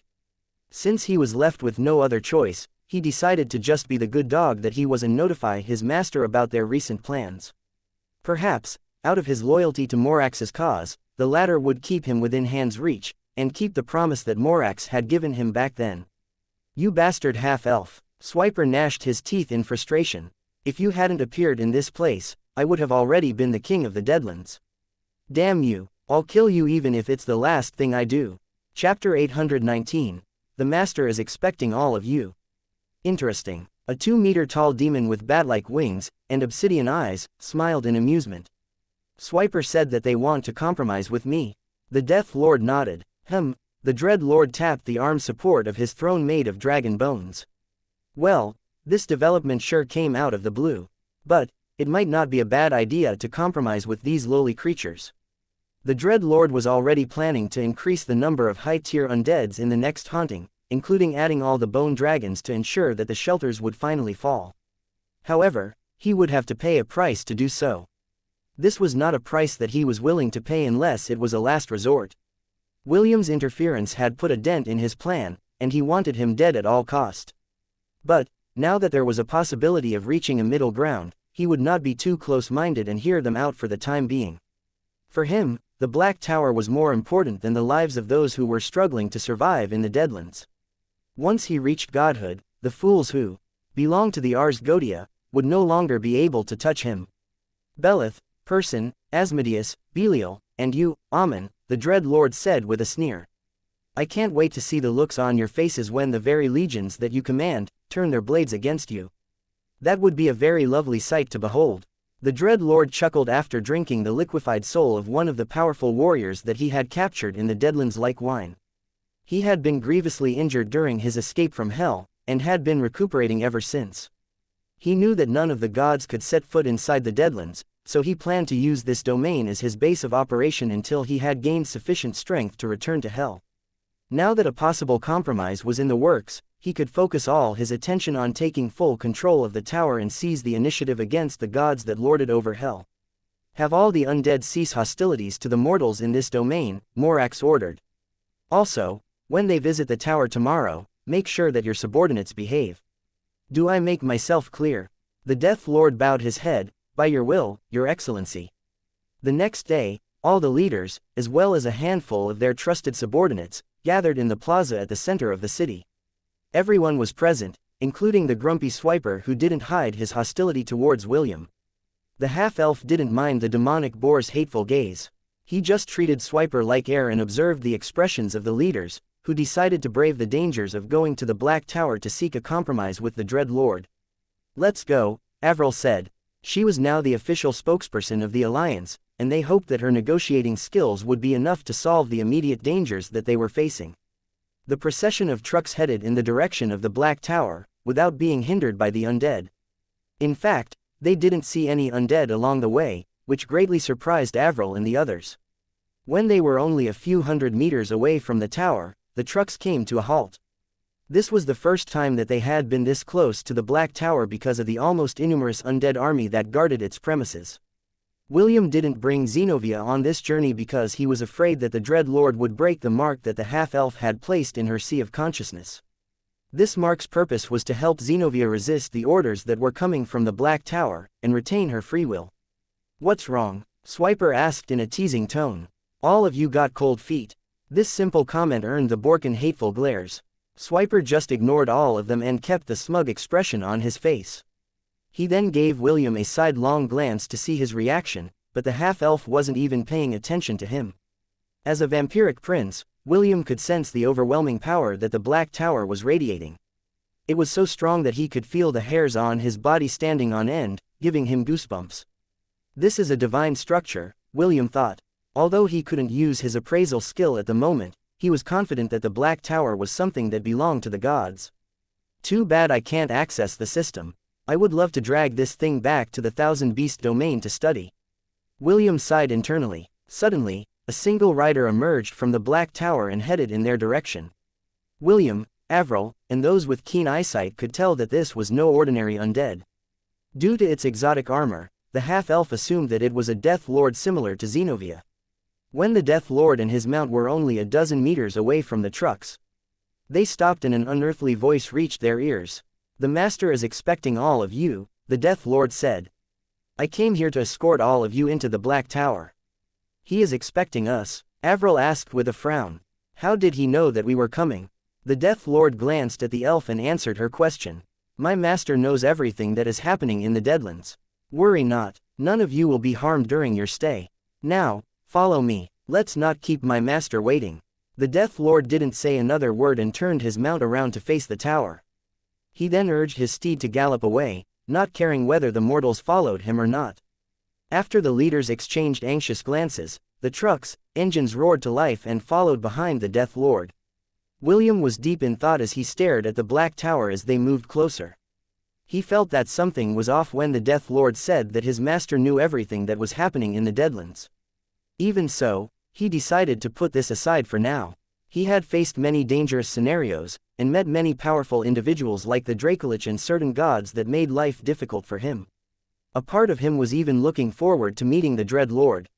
William hoped that by meeting this being, he would gain a better understanding of the Deadlands, and find a way to return back home where his family, lovers, and the people important to him, were waiting for his return. Chapter 820. I'm going to ask you one last time. Welcome to the Black Tower. You may call me Lord Morax, a 2-meter-tall demon with bat-like wings, and obsidian eyes, declared. It is my understanding that all of you came here to compromise with me, correct? Avril stepped forward and nodded her head. My name is Avril Zalaria, and I am the temporary representative of the Alliance. Lord Morax, it is in our sincerest wishes, to have a non-aggression pact between our two parties. A non-aggression pact? Certainly, that can be arranged, Morax replied with a smile. But, what can you offer me in return? Since you've come here to ask for a compromise, surely, you've prepared something of value, right? Avril took a deep breath as she stared at the Dread Lord who now had taken a seat on his dragonbone throne. We have discussed this matter for several hours, but we have come up with nothing, Avril answered. Aside from the resources that can be scavenged here in the Deadlands, there is nothing of value that we can offer you, Lord Morax. Exactly. Morax nodded in admiration. I'm not interested in the resources you scavenge in these lands in order to survive, and this world isn't the best place to find any treasures. In short, whatever little trinkets you have, I'm not interested in them. The Dread Lord sneered as he eyed the anxious faces of the leaders in front of him. So, tell me, Avril, Morax said in a teasing tone. Since you have nothing to offer, what makes you think that I will agree to this non-aggression pact you speak of? The reason why we came here today is to ask Lord Morax, what do you desire? Avril asked. If it is within our capabilities, we will spare no effort to help you achieve it. Ho, Morax rested the side of his face on the palm of his right hand. Good question. What do I desire? I desire many things. Revenge is on top of my list, but all of you can't help me get revenge. In the face of my enemies, all of you are mere insects that they can easily crush without even lifting a finger. But, even insects have a role to play in the world. Very well, if you can help me find and activate the 9 keys of the Deadlands, then I don't mind sparing all of your lives. Morax snapped his fingers and a projection appeared. In front of everyone. In it were 9 mirrors of varying sizes and designs. These mirrors are scattered all over the Deadlands, Morax stated. If you can find them all, I will cease all hostilities with all of you. In fact, I can even help all of you leave this place, on the condition that all the mirrors will be handed to me. There is a way to leave this place. Ildan stuttered. Is this the truth? Morax scoffed. Why would I waste my time lying to insects? Of course there is a way out of this place, but all the mirrors are needed to open that gateway. If one of them is missing, then the ritual will not work. It has to be 9 mirrors or none at all. The leaders glanced at each other with excitement. They had always searched for a way out of the Deadlands, but their hard work remained unrewarded. Because of this, most of them had given up and just focused on trying to survive one day after the other, in hope that a miracle would happen and all of them would find themselves free from this prison, where the dead were their judges and jurors. We agree to this condition, Lord Morax, Avril said in a serious tone. However, the Deadlands is big, so it might take us a while to find the mirrors that you are looking for. Time, my dear, is what we all have, Morax replied, but I can't wait forever, so how about this? I will cease all hostilities with all of you for a week. In that 1 week, you must hand 1 mirror to me. Every time you hand me a mirror, I will extend the ceasefire agreement to another week. When all the mirrors are collected, all of us can work together to perform the ritual that will open the exit of this world. It's a win-win scenario for everyone, don't you think so? Avril nodded her head in agreement. We will do our best to find the mirrors. However, we need to have sketches of them so we will know what they look like.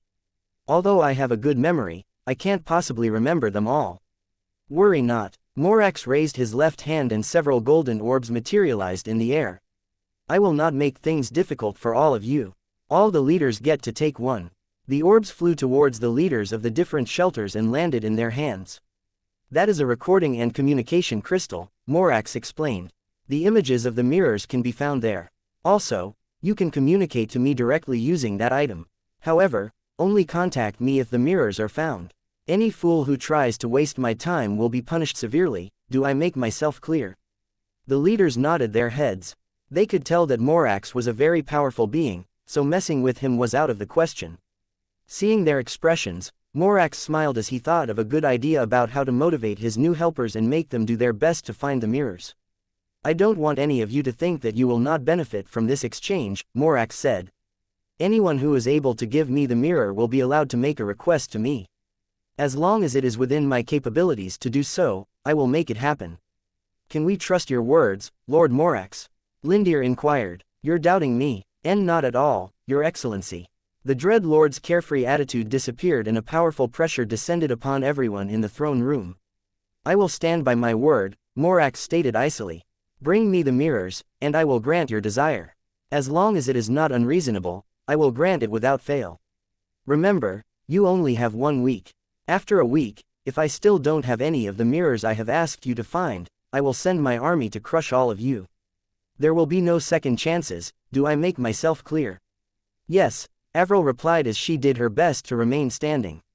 All the other leaders also nodded, their heads in agreement. It was very hard to object to someone who was more powerful than them. In the face of absolute strength, all tricks were meaningless. Seeing that all of his guests had understood the gravity of the situation, Morax smiled and the pressure that everyone was feeling disappeared without a trace.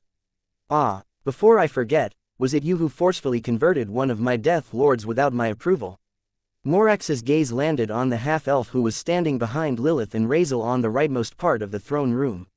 No, William replied. The red-headed teenager had the, I don't know what you're talking about, expression on his face, which made the smile on Morax's face widen. Ha ha ha, so it wasn't you. Morax sneered. So you insist that you were not the person who destroyed my bone dragon? What bone dragon? Good. You're good. Very good. Morax raised his hand and several Death Lords surrounded William, Lilith, and Razel. Although he couldn't exert his full divine powers due to his injuries, it was more than enough for him to know when a person was lying. Morax couldn't help but sneer inside his heart as he looked at the half-elf who was pretending to be oblivious to his question.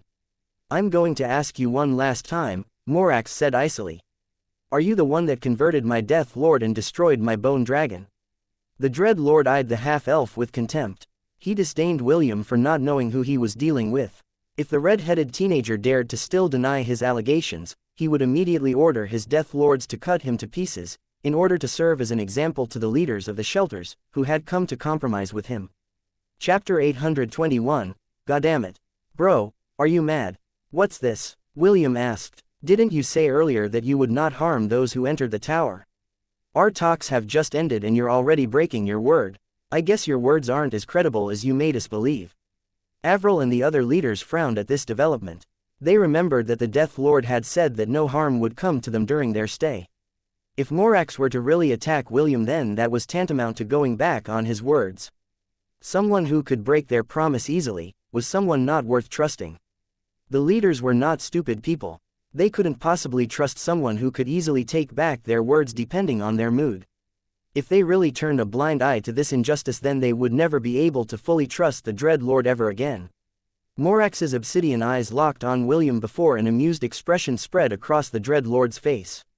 Harm you? Perish the thought, Morax said. I am merely asking you a question. So, what is your answer? Like I said, what Death Lord? William replied. Bone dragon, is that edible? Avril, and the other leaders, suddenly had the strong urge to beat the half-elf into oblivion. They had just sealed a deal with Morax, and he was already stirring up trouble.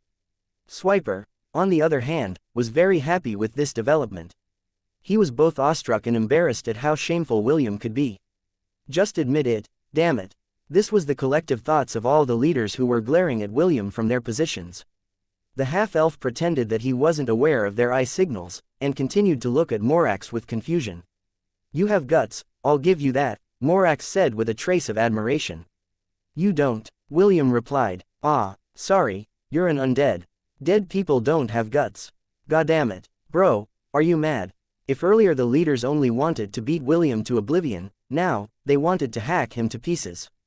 Lindir had already taken out his spear and was about to stab William's bum, but Ildan and Wade held back the lizard with everything they had. Damn it, just let me stab him once. Lindor roared in anger. He had never seen someone as dense and stupid as William. None of them dared to provoke the Dread Lord in front of them because they wanted to resolve the conflict peacefully, but the half-elf was keen on going to hell, and all of them thought that he planned to bring them all with him.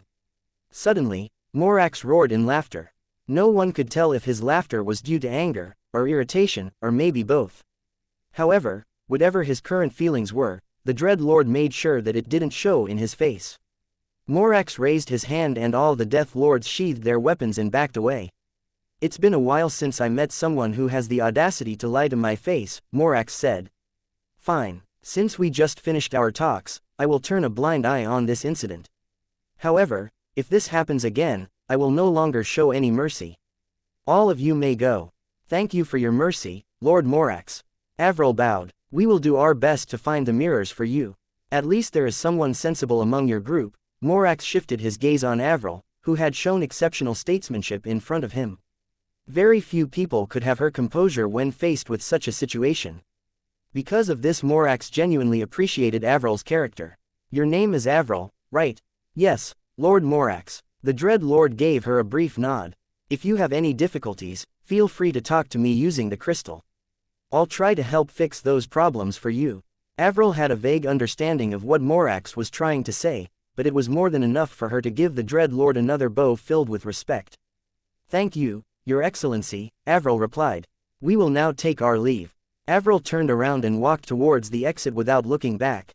William held Lilith's and Razel's hand and hurriedly followed behind Avril. It was as if he didn't want to be the last to leave the throne room, and suffer from an unexpected sneak attack from the Dread Lord that he had offended earlier.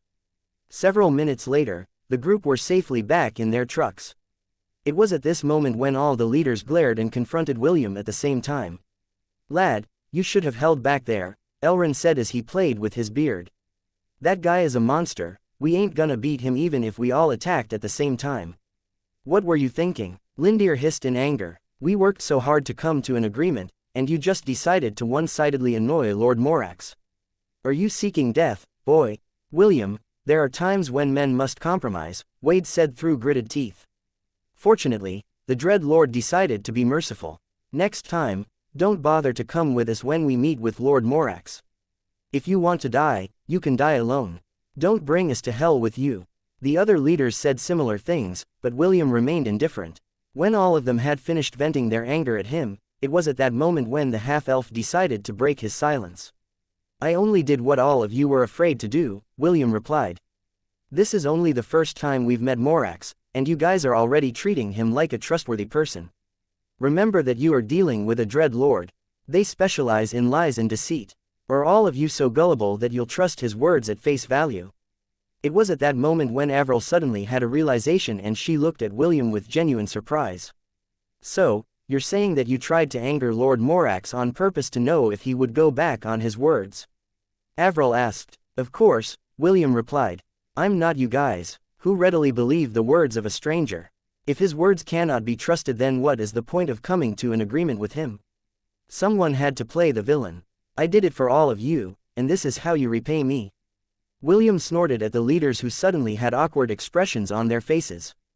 They didn't realize that the half-elf was purposely testing the Dread Lord to see if he would attack after saying that no harm would come to them after entering the tower. Seeing the faces of the leaders who berated him, William heaved a long sigh of disappointment, which made those who heard it avert their gazes in shame. "It's fine," William said. "At least with this, we can say that we can trust Morax to a certain extent. However, don't be deceived. A being of that caliber should not be taken lightly. Let's go, Razel. Let's return to the shelter." Razel nodded her head and started the engine of the truck. Soon, William's group left the others behind. Avril stared at the leaving truck before looking at the golden crystal in her hand with complex emotions in her heart. She didn't know if she could believe Morax's words, but if the Dread Lord could grant her wish, then she was willing to trust him once.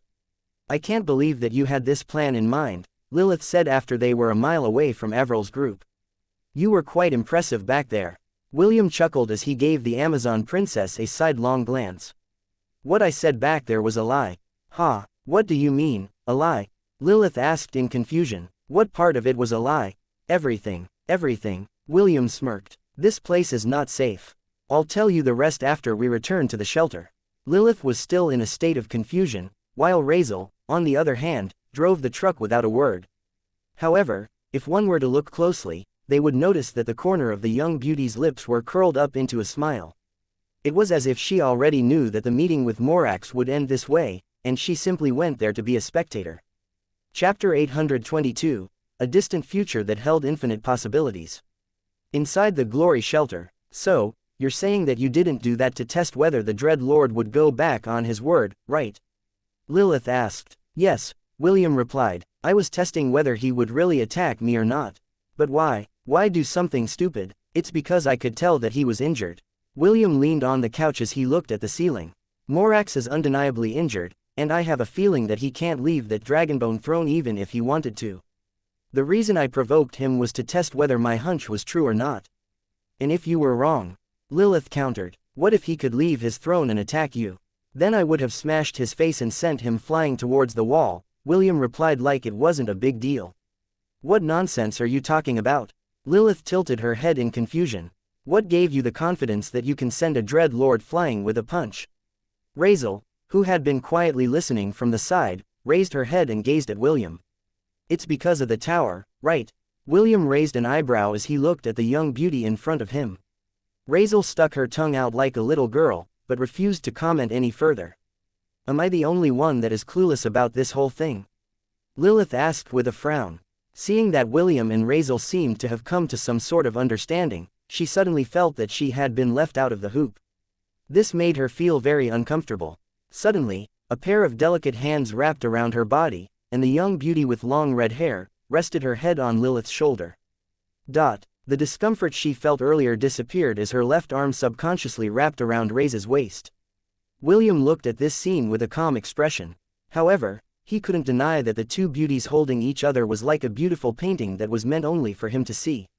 A minute later, William cleared his throat and explained why he did what he did. When I was inside the tower, I felt that a part of my soul resonated with it, William said. You could even say that I was forcefully fed information without my permission. There, I saw images of events, people, and other important things that were related to the Black Tower. It was also at that time that I gained some understanding of Morax. When William mentioned the Dread Lord's name, his expression suddenly became very serious. If the information I received from the tower is correct, Morax was a god that came from hell. However, gods can't enter this place. The only reason why he was able to cross time and space was because he had been seriously injured, and a large part of his divinity was sealed in his body. If he forcefully activates his divine powers, the Deadlands will eject him in a heartbeat, and I'm sure that this is something that he can't afford to do. This is also why I tried to provoke him earlier. Once he is kicked out of this place, the people here will no longer have to worry about the haunting. Lilith was still half in doubt, but she decided to believe William for the time being. Then what about those Death Lords? Although Morax can't attack you, they certainly can. Oh, I'm not worried about the Death Lords, William smirked. If they attacked me then I would have converted all of them to my side. Of course, I can't do this alone. You and Razel would have definitely had to help me, but the chances of us winning were quite high. Lilith eyed William with a serious expression. And the Dread Lord, William shrugged, if he stays seated on his dragon throne then he is simply untouchable. He can swat me as easily as swatting a fly as long as he is within the confines of the throne. That throne is the heart of the tower. As long as he sits on it, the tower is under his control. He acted all high and mighty earlier to try and intimidate us, but compared to my Gramps, he's just a second-rate con actor. He might be able to fool people, but he will not be able to fool me. Just what kind of grandpa do you have? Lilith snorted. She had already seen James in the Misty Sect, and she found the old man to be a very greedy person, just like her and William. Lilith was not aware of how the old man managed to succeed in becoming the new sect master of the Misty Sect, which not only surprised her, but everyone that had been invited to the celebration. My grandpa is the best, William replied. He's just being low-key, but he is one badass gangsta. Razel, who was resting her head on Lilith's shoulder, giggled. It was as if she remembered her own great-grandpa, who would readily spoil all of his grandchildren rotten, even if he had to steal the heirlooms of the royal families on the continent. Then, about the mirror, is he lying about that as well? Lilith inquired. No, William answered firmly. That part was true. In order for us to get out of this place, we need to find the mirrors. This is where your power will come in handy, Lilith. Let's say we find the mirrors, What are we going to do about it? We will hide one of them. That way, we can buy some time before Morax completes the ritual. And that ritual is? Lilith inquired. She was also very curious about what kind of ritual the Dread Lord was planning to do. William sighed as he looked at the ceiling of the room. To gain full control of the Black Tower, and gain the power to bind the souls of the departed, preventing them from entering the cycle of reincarnation. This will allow him to raise an army without equal. Just imagine this, an undying army that can easily threaten the cycle of life and death, which will, in turn, bring ruin to any world he visits. The half-elf shook his head in order to clear out his depressing thoughts. The discovery of the Black Tower's ability made him feel truly fearful. If, for some reason, the Black Tower fell into the wrong hands, then all life on any given world would cease to exist.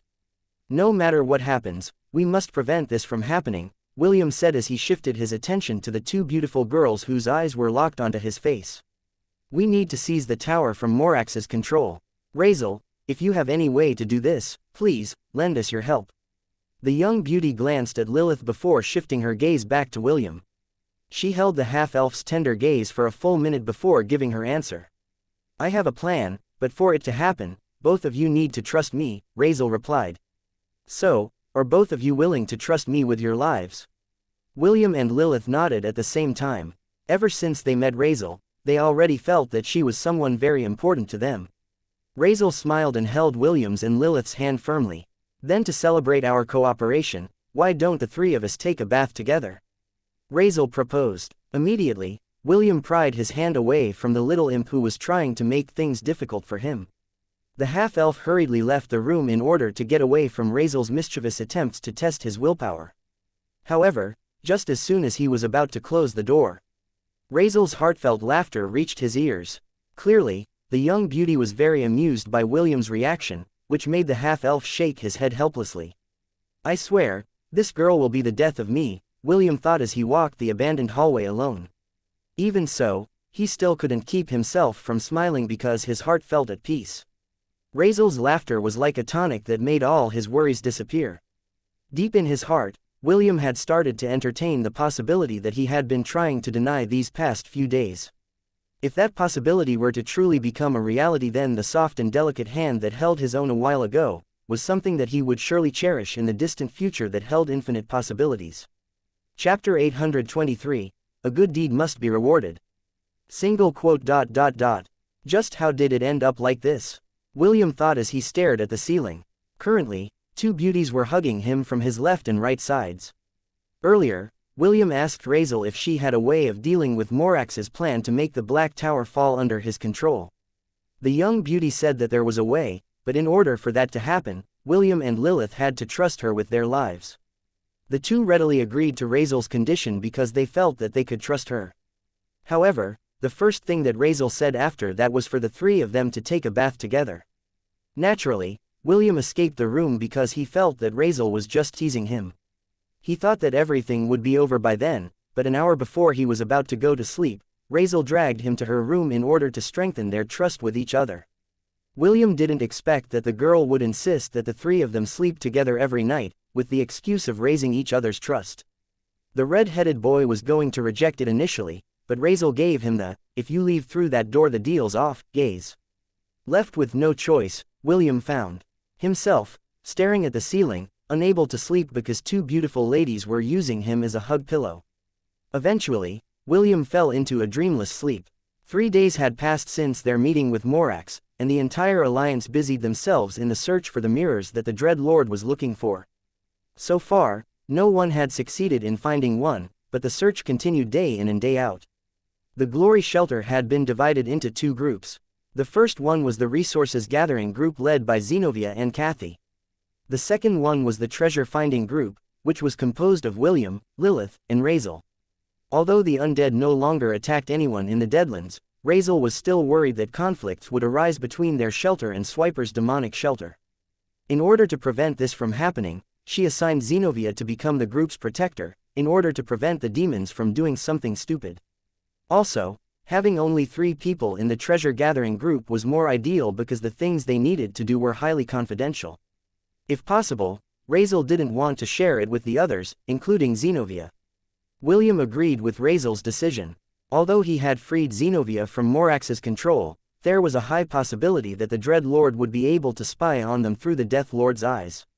The golden crystal that Morax had given them was also left in the shelter. What they were going to do was a sensitive matter, so they didn't dare take any chances with anything that belonged to Morax. I'm getting a strong presence in that direction, Lilith said after using her divinity. Razel glanced at the direction where the Amazon princess was looking and a frown appeared on her face. That is where the glittering bay is located, Razel muttered. Is it possible that the mirror is under the sea? Let's check it out first, William proposed.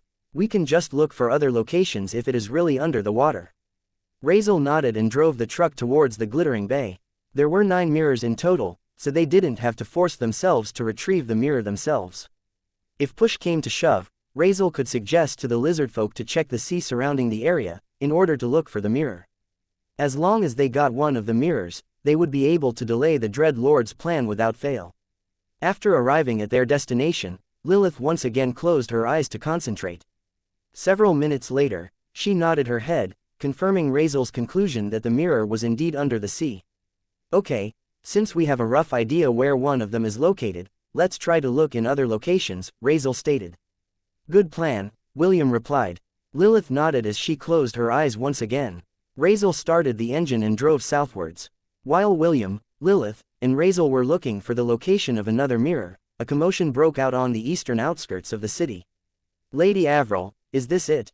An elf with short, blonde hair asked as he presented to her a mirror that they'd found in a ruined mansion. Avril held the mirror with one hand, and activated the golden crystal with the other. A projection materialized and the images of the 9 mirrors appeared in front of them. The beautiful elf then touched one of the images to enlarge it. After doing so, she looked at the image, and the mirror in her hand, to check for similarities. This looks like one of the mirrors we are looking for, Avril stated. But, I am unsure whether it is the real thing. For the time being, let me contact Lord Morax first. Your reward will be given to you once we confirm that this is one of the mirrors that we are looking for. The blonde elf nodded in understanding. All of them had been promised great rewards if they were to find the mirrors that the Dread Lord was looking for. Naturally, Avril wouldn't deny these rewards to them because she knew that she needed to motivate them to work harder. A few seconds later, a projection of Morax appeared in front of them. Your Excellency, we found this mirror and wondered if it is the same as one of the ones that you are looking for, Avril said in a respectful tone. You've done well, Avril, Morax praised as he gazed at the mirror in her hand. That is indeed one of the mirrors that I am looking for. The Dread Lord smiled in happiness because he was now one step closer to achieving his goal. You may bring the mirror to the Black Tower, so I can personally give your team the reward they deserve, Morax said. A good deed must be rewarded, so don't be shy and come. I'll wait in anticipation for your group's arrival. Thank you, Your Excellency, Avril replied with a smile. Morax gave her one brief nod before closing the connection. The elf who found the mirror was overjoyed, while his companions were filled with envy. Avril was not worried that she wouldn't receive any rewards from Morax. After all, the Dread Lord had assured them that even if their subordinates were the ones that found the mirrors, they could still ask him for a reward. The beautiful elf stared in the direction of the glory shelter with determination before ordering her subordinates to pack up and head towards the Black Tower. Soon, the news of their discovery was relayed to everyone in the Deadlands, which made the leaders sigh in relief. With one mirror in hand, they had bought themselves another week of peace. Although they felt a bit envious about Avril's accomplishment, they didn't worry too much about it. There were still 8 mirrors waiting to be found, and all they needed to do was mobilize more manpower, as they swept every inch of the city, in search of the mirrors that would lead them back home. Chapter 824, Spoken like a real third-rate villain. Avril got lucky, Razel said after hearing the news from one of the dwarves that they had met along the way. William nodded. He had no problems with Avril finding the mirror first because even if his group found one, they would never hand it over to the Dread Lord who was planning to take the Black Tower for himself. Any news? William asked Lilith, who still had her eyes closed. Lilith shook her head, but she didn't open her eyes. Right now, she served as a treasure-hunting radar. However, since her divinity was suppressed inside the Deadlands, she needed to fully concentrate in order to get a general direction as to where the treasures could be found. After driving for 5 hours, Lilith finally opened her eyes and asked Razel to stop the truck. The Amazon princess then tried to pinpoint the location where the strong presence was coming from. After 5 full minutes of total concentration, Lilith pointed towards a coffee shop, whose windows had all been broken. "It's over there," Lilith declared with confidence. Razel nodded and drove the truck in front of the coffee shop. Starbucks, William mused as he read the name of the shop with a nostalgic smile. This name sure takes me way back. When he was still relatively healthy, he would pass by a coffee shop, bearing the same name, on his way to school. Although he wasn't able to enter one, because he didn't have much money, he could still remember that it was a popular place back on Earth.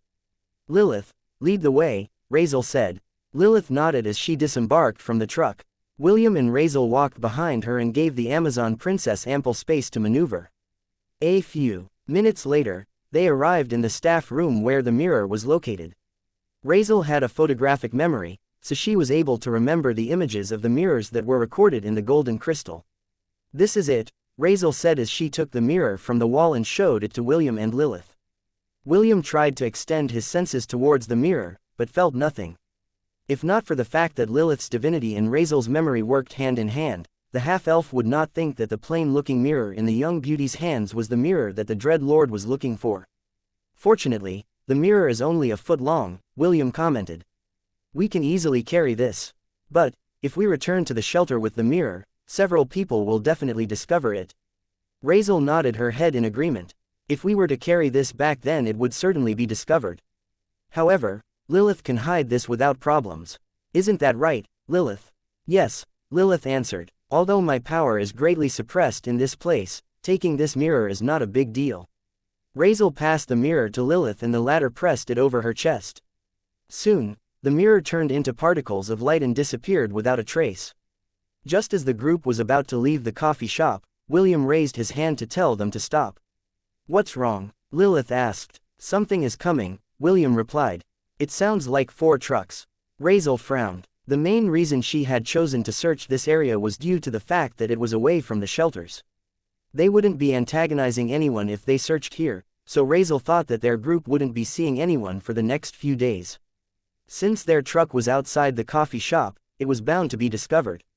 Fortunately, the conflicts between shelters had more or less been resolved, so she didn't have to worry about their truck being stolen by anyone.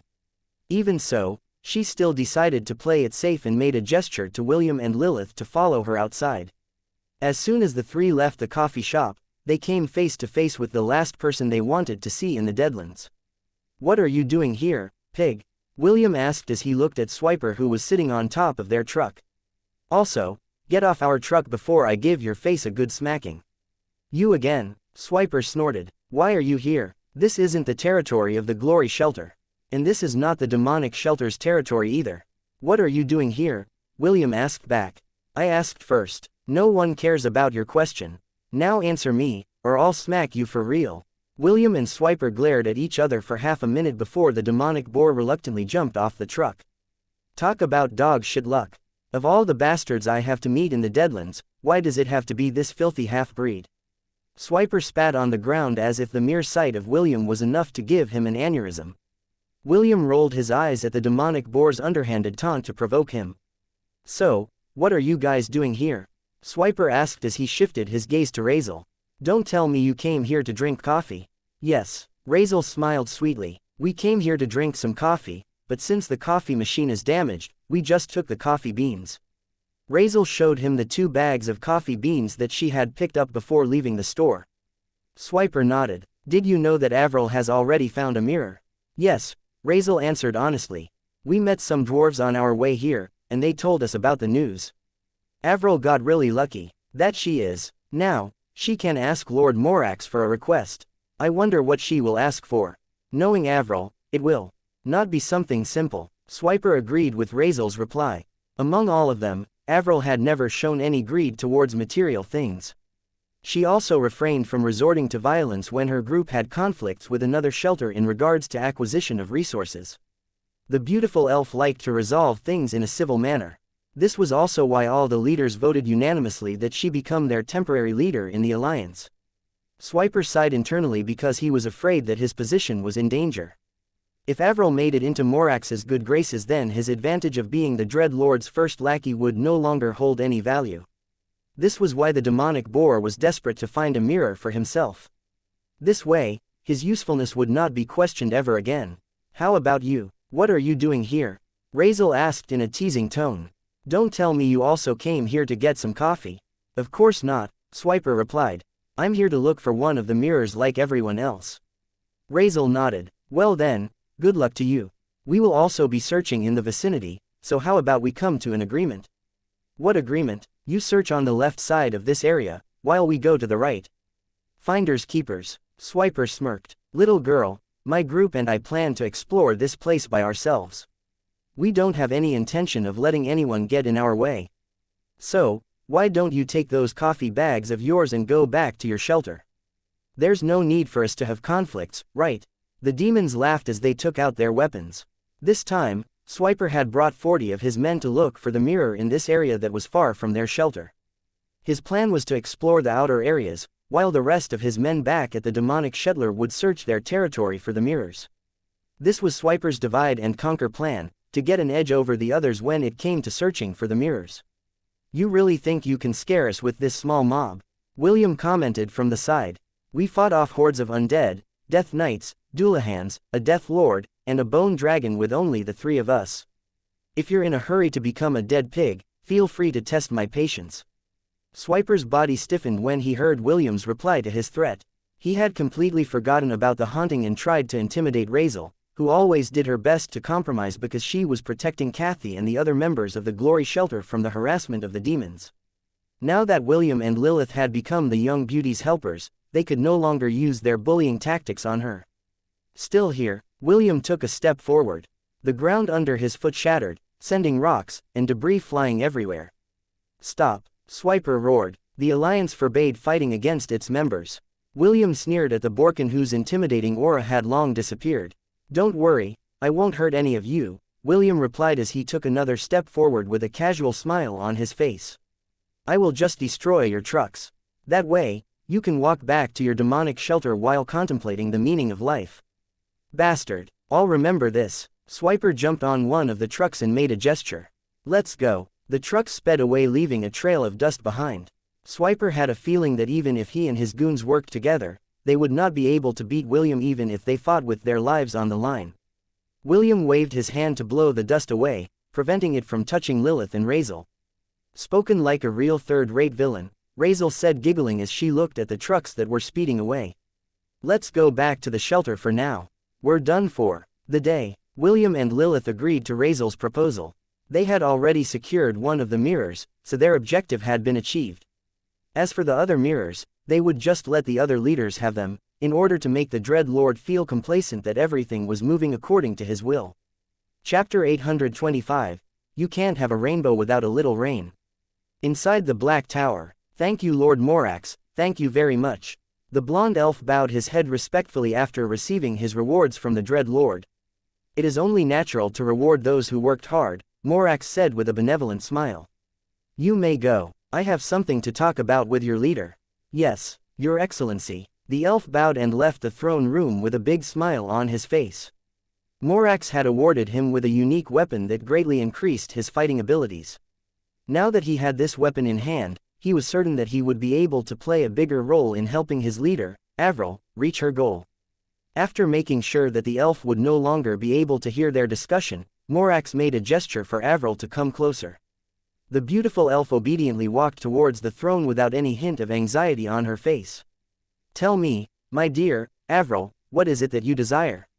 Morax asked. As long as it is within my capabilities, I will give it to you without fail. He was very impressed by the beautiful elf's performance, and decided to bring her to his inner circle. The Dread Lord needed capable henchmen to take care of some miscellaneous things for him, and Avril fit the bill perfectly. In order to gain her loyalty, he would need to give her some benefits first. This was a very common thing in Hell where everyone had a price. Morax was dying to know what it would take to make the leader of the Alliance become his most loyal supporter in the Deadlands. Your Excellency, what I desire is... Morax listened to Avril's request with great amusement. He didn't expect that the beautiful elf would ask him for something sinister, but it made him feel confident that he would be able to make her his loyal subordinate. What you want can be done, Morax replied with a smile. However, I will need time to create it. Let's see, I will need at least 4 days to make this tool to help you realize your wish. Are you fine with this arrangement? Avril nodded. I'm not in a hurry, Your Excellency. Morax grinned. Very well, return to me after 4 days. Also, I promise that you, and your subordinates, will no longer have to fear the undead army again. This is my promise to you. Thank you, Your Excellency, Avril bowed respectfully. Deep inside she felt relieved that she and her people would no longer have to worry about the undead army that had been the cause of many sleepless nights. However, what Avril was looking forward to was the tool that she would receive from Morax after 4 days. Ever since she arrived in the Deadlands, she hadn't wanted something so bad in her life. Now that it was within her grasp, she would definitely hold on to it with all her might, preventing it from slipping away from her fingers. You may go, Morax said as he leaned on his throne. I expect more good things from you, Avril. Keep doing a good job, and I will ensure that you will not regret working for me. Yes, Your Excellency, Avril gave Morax one last bow before leaving the throne room with a sweet smile on her face. Meanwhile inside the glory shelter, Lilith and Razel went to the shower room together, leaving William behind. The young beauty had tried to invite William to accompany them, but the half-elf firmly rejected her offer. He even flicked Razel's forehead and told her to not attempt to invite him again in the future. Lilith could only watch this scene with a smile because she had more or less accepted the possibility about Razel's identity. Her only concern was that even though the young beauty was trying to bridge the gap between her and William, the red-headed teenager was still on the fence in regards to the matter. Although he no longer resisted the idea of the three of them sleeping together, and would often sneak glances at her when she was looking away, she could tell that the half-elf still had reservations when it came to taking the last step, that would bridge the distance between the two of them. As the cold water fell on her lean and toned body, Lilith once again felt a pair of mischievous hands fondle her breasts from behind. She had lost count of how many times she had told Razel to stop doing this kind of thing, but the latter seemed unperturbed about this.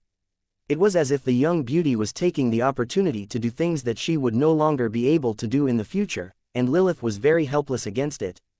In the end, she still pried the naughty hands away from her chest, and pinched the young beauty's waist as a counterattack.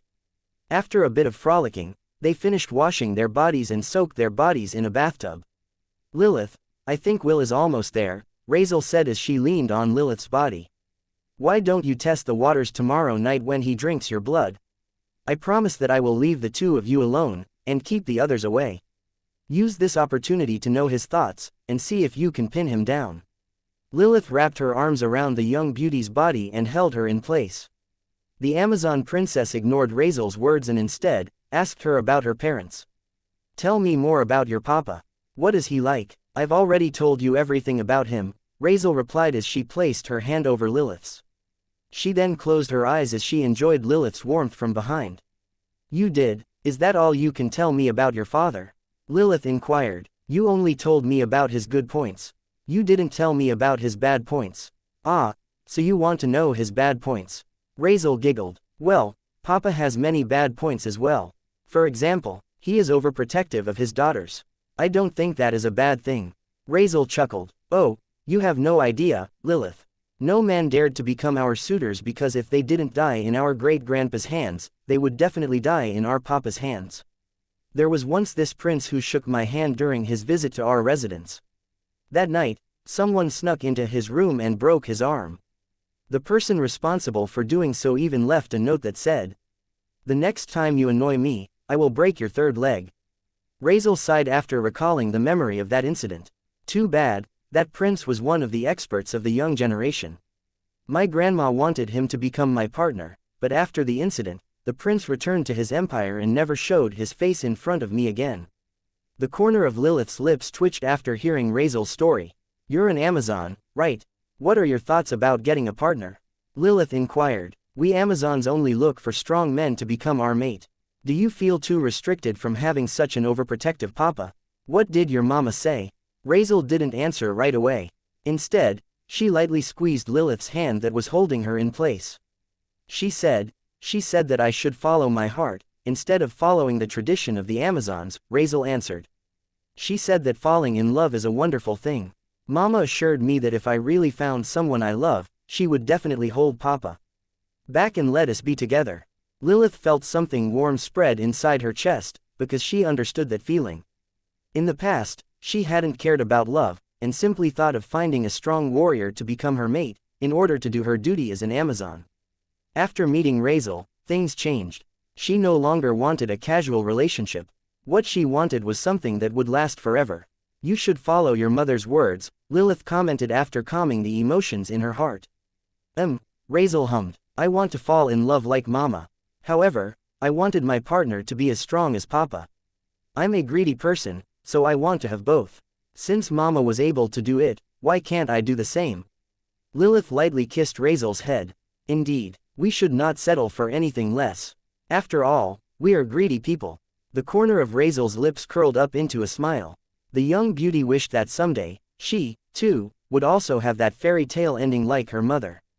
Everyone wants happiness. Nobody wants pain. But one can't have a rainbow without a little rain. Chapter 826. There's no need to think of the future. It will come soon enough.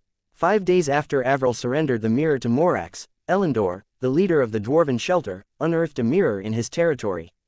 This discovery made the other shelters double up their efforts to search for the other mirrors that the Dread Lord needed. Meanwhile, back in the Glory shelter, Razel was inscribing runes on the mirror that they had found using her blood as the medium. William looked at this scene with great interest because he had the job class runemaster. From what he could tell, the young beauty was using advanced runes that not even he had seen before. However, although William couldn't recognize the runes, he had a general idea about what Razel was trying to do. After the young lady finished inscribing the last rune, all the bloody runes on the surface of the mirror merged with its body. Did you succeed? William asked. Razel smiled and nodded her head. I managed to make this mirror my possession. Even if Morax gets it, I will be able to manipulate it from the shadows. You're amazing. William sighed. How did you learn rune arts? I was taught by the best. Razel smirked as she passed the mirror to Lilith. Of course, my mama. The corner of William's lips twitched when he heard Razel's reply. He then looked at Lilith, who had a confused expression on her face because she didn't understand what Razel was talking about. Girl, you really know how to mess around. William shook his head in defeat. He could tell that Razel was only teasing him. William had already expected that the young beauty was going to say that she learned it from her papa, but in order to deny his smugness, she answered that it was her mama that had taught her instead. Razel stuck her tongue out playfully as she gave Lilith a hug after the latter had properly stored the mirror inside her divine storage. As the one who bore the sin of greed, Lilith could store many treasures in her divine storage, similar to how Chiffon could store a lot of food inside her stomach. What is our next plan? Lilith asked as she patted the young beauty's head. She had long gotten used to Razel's clinginess when it was only the three of them, so she didn't push her away. We will wait for tonight to make our move, Razel answered as she closed her eyes in contentment. We need to bring the mirror to an area that hasn't been searched yet. Since we can't move out in the open as a group, Will must be the one to take the mirror to that location. If he is discovered, he can simply say that he found the mirror during his night exploration. This will be the safest option right now. Razel reluctantly pulled back and moved towards the table at the center of the room where a map of the city was displayed. Right now, everyone is busy searching in their own territories for the mirrors, Razel said. The northeastern outskirts are still left out in the open because it is far from the other shelters. It will be best if you hide the mirror in this area. William nodded and understood the gist of Razel's plan. However, he still had something he had to ask. Why don't we find more mirrors and allow you to take possession of them? William proposed. Wouldn't this be the most ideal move we can make to ensure that we will have an advantage during the ritual? Razel shook her head. Technically, you are right. However, I can't use my full powers in this place.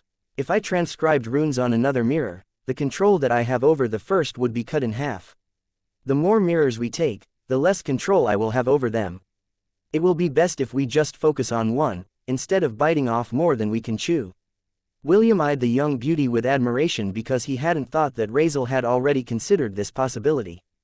Aside from this, is there anything else that we can do to ensure our side will have a chance to win against Morax? Lilith inquired. Razel nodded. Do you remember when I said that in order for us to win, both of you need to trust me with your lives? The second half of our operation relates to this. I will be making unreasonable demands, especially to you, Will. The young beauty looked at William with a serious expression on her face. No matter how unreasonable my request will be, you will have to do it without any hesitation, Razel explained. If you hesitate, all the lives here in the Deadlands, as well as our own souls, will be damned for eternity. A lot is at stake here. Whatever happens, please, trust me with your life. Can you do that? Razel's gaze met William's. The half-elf could see how serious she was, so he decided to nod his head in agreement. Very well, I will trust you, William said with a determined expression. No matter how unreasonable it is. I will do it. Great. Razel clapped her hands together. Then, time to put your words to the test. It's already late, so why don't you take a bath with Lilith? You can also drink her blood while you're at it. You drank Kath's blood yesterday, so today it is Lilith's turn. Now, go. I will make sure that no one enters the bath area. Razel left the room with a smile, not even bothering to look at the reactions of the two that were left behind. Is she playing Cupid again? Lilith thought as she stared at William's face.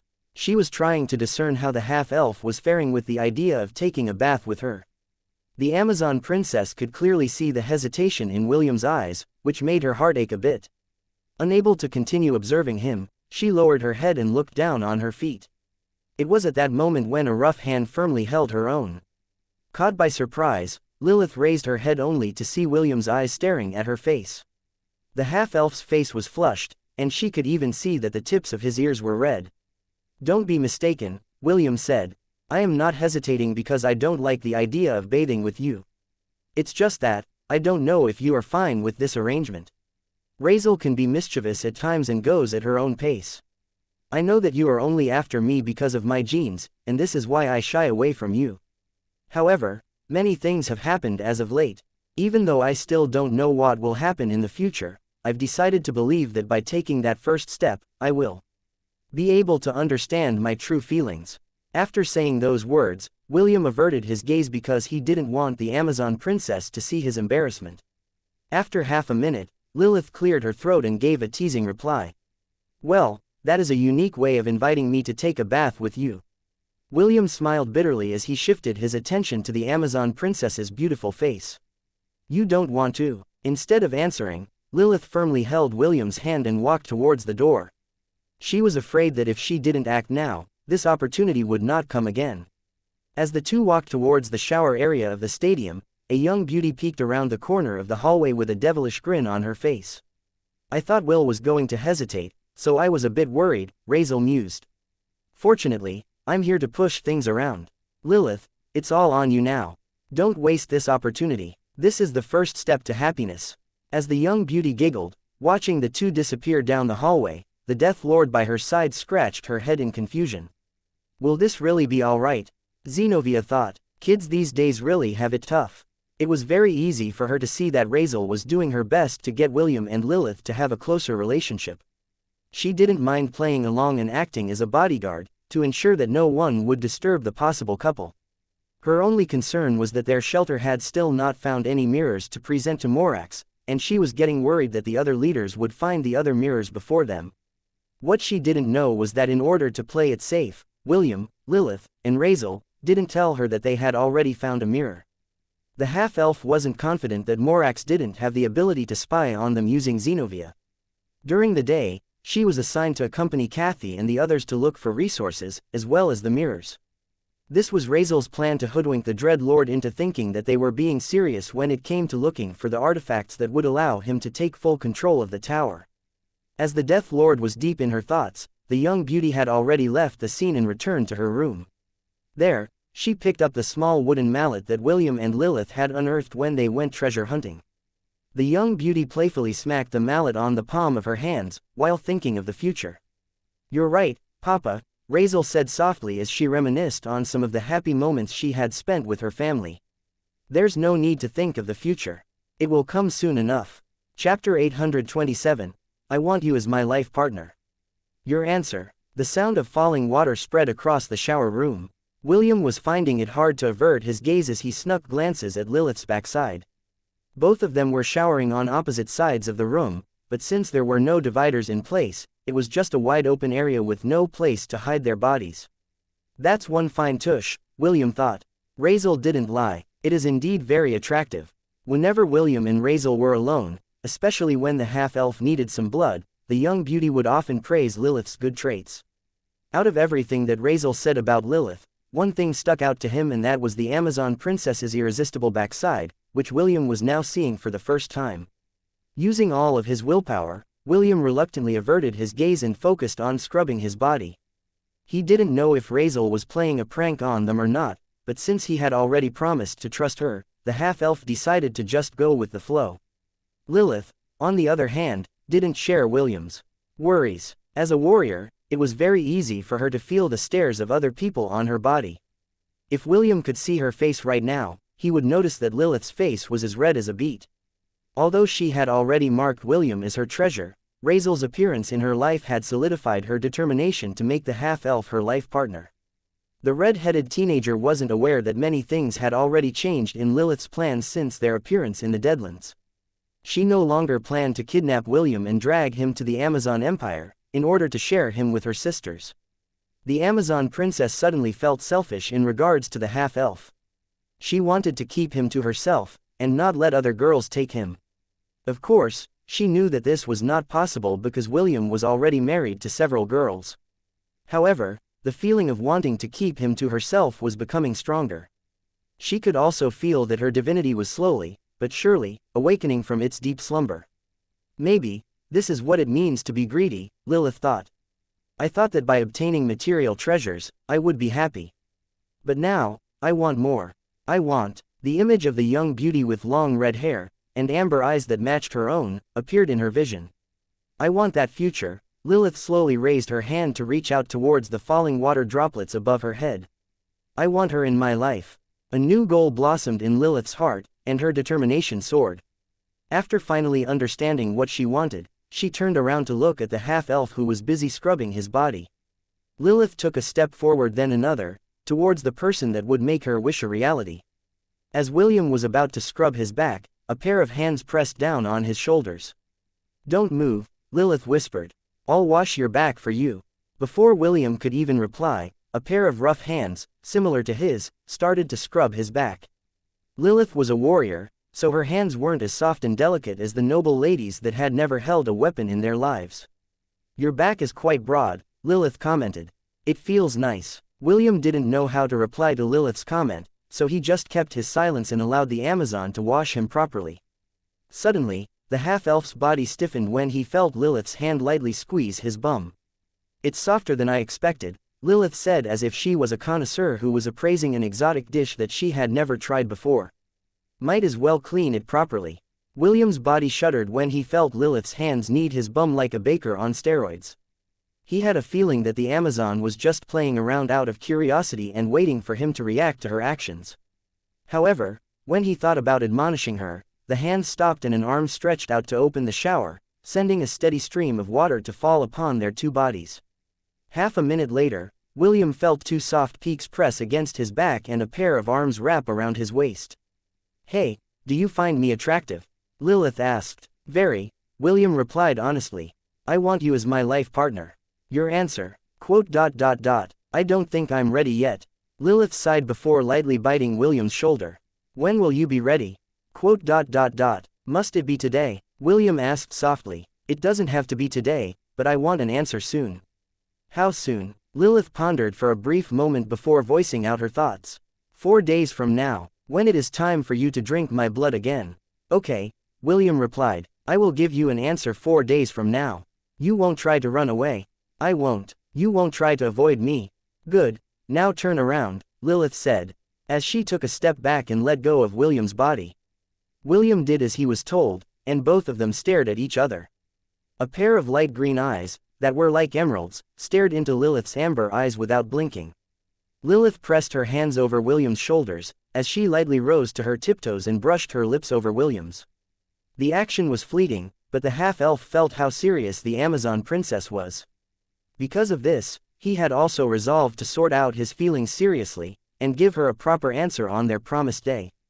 Let's go, Lilith said as she held William's hand. We don't want to catch a cold, right? William replied as he allowed Lilith to drag him to the bathtub. That night, William felt his body burning, as Lilith's warmth washed over his body from inside and out. Lilith's body pressed against him as he drank her blood sparingly. They were both naked and facing each other, but due to their promise, neither of them did anything inappropriate.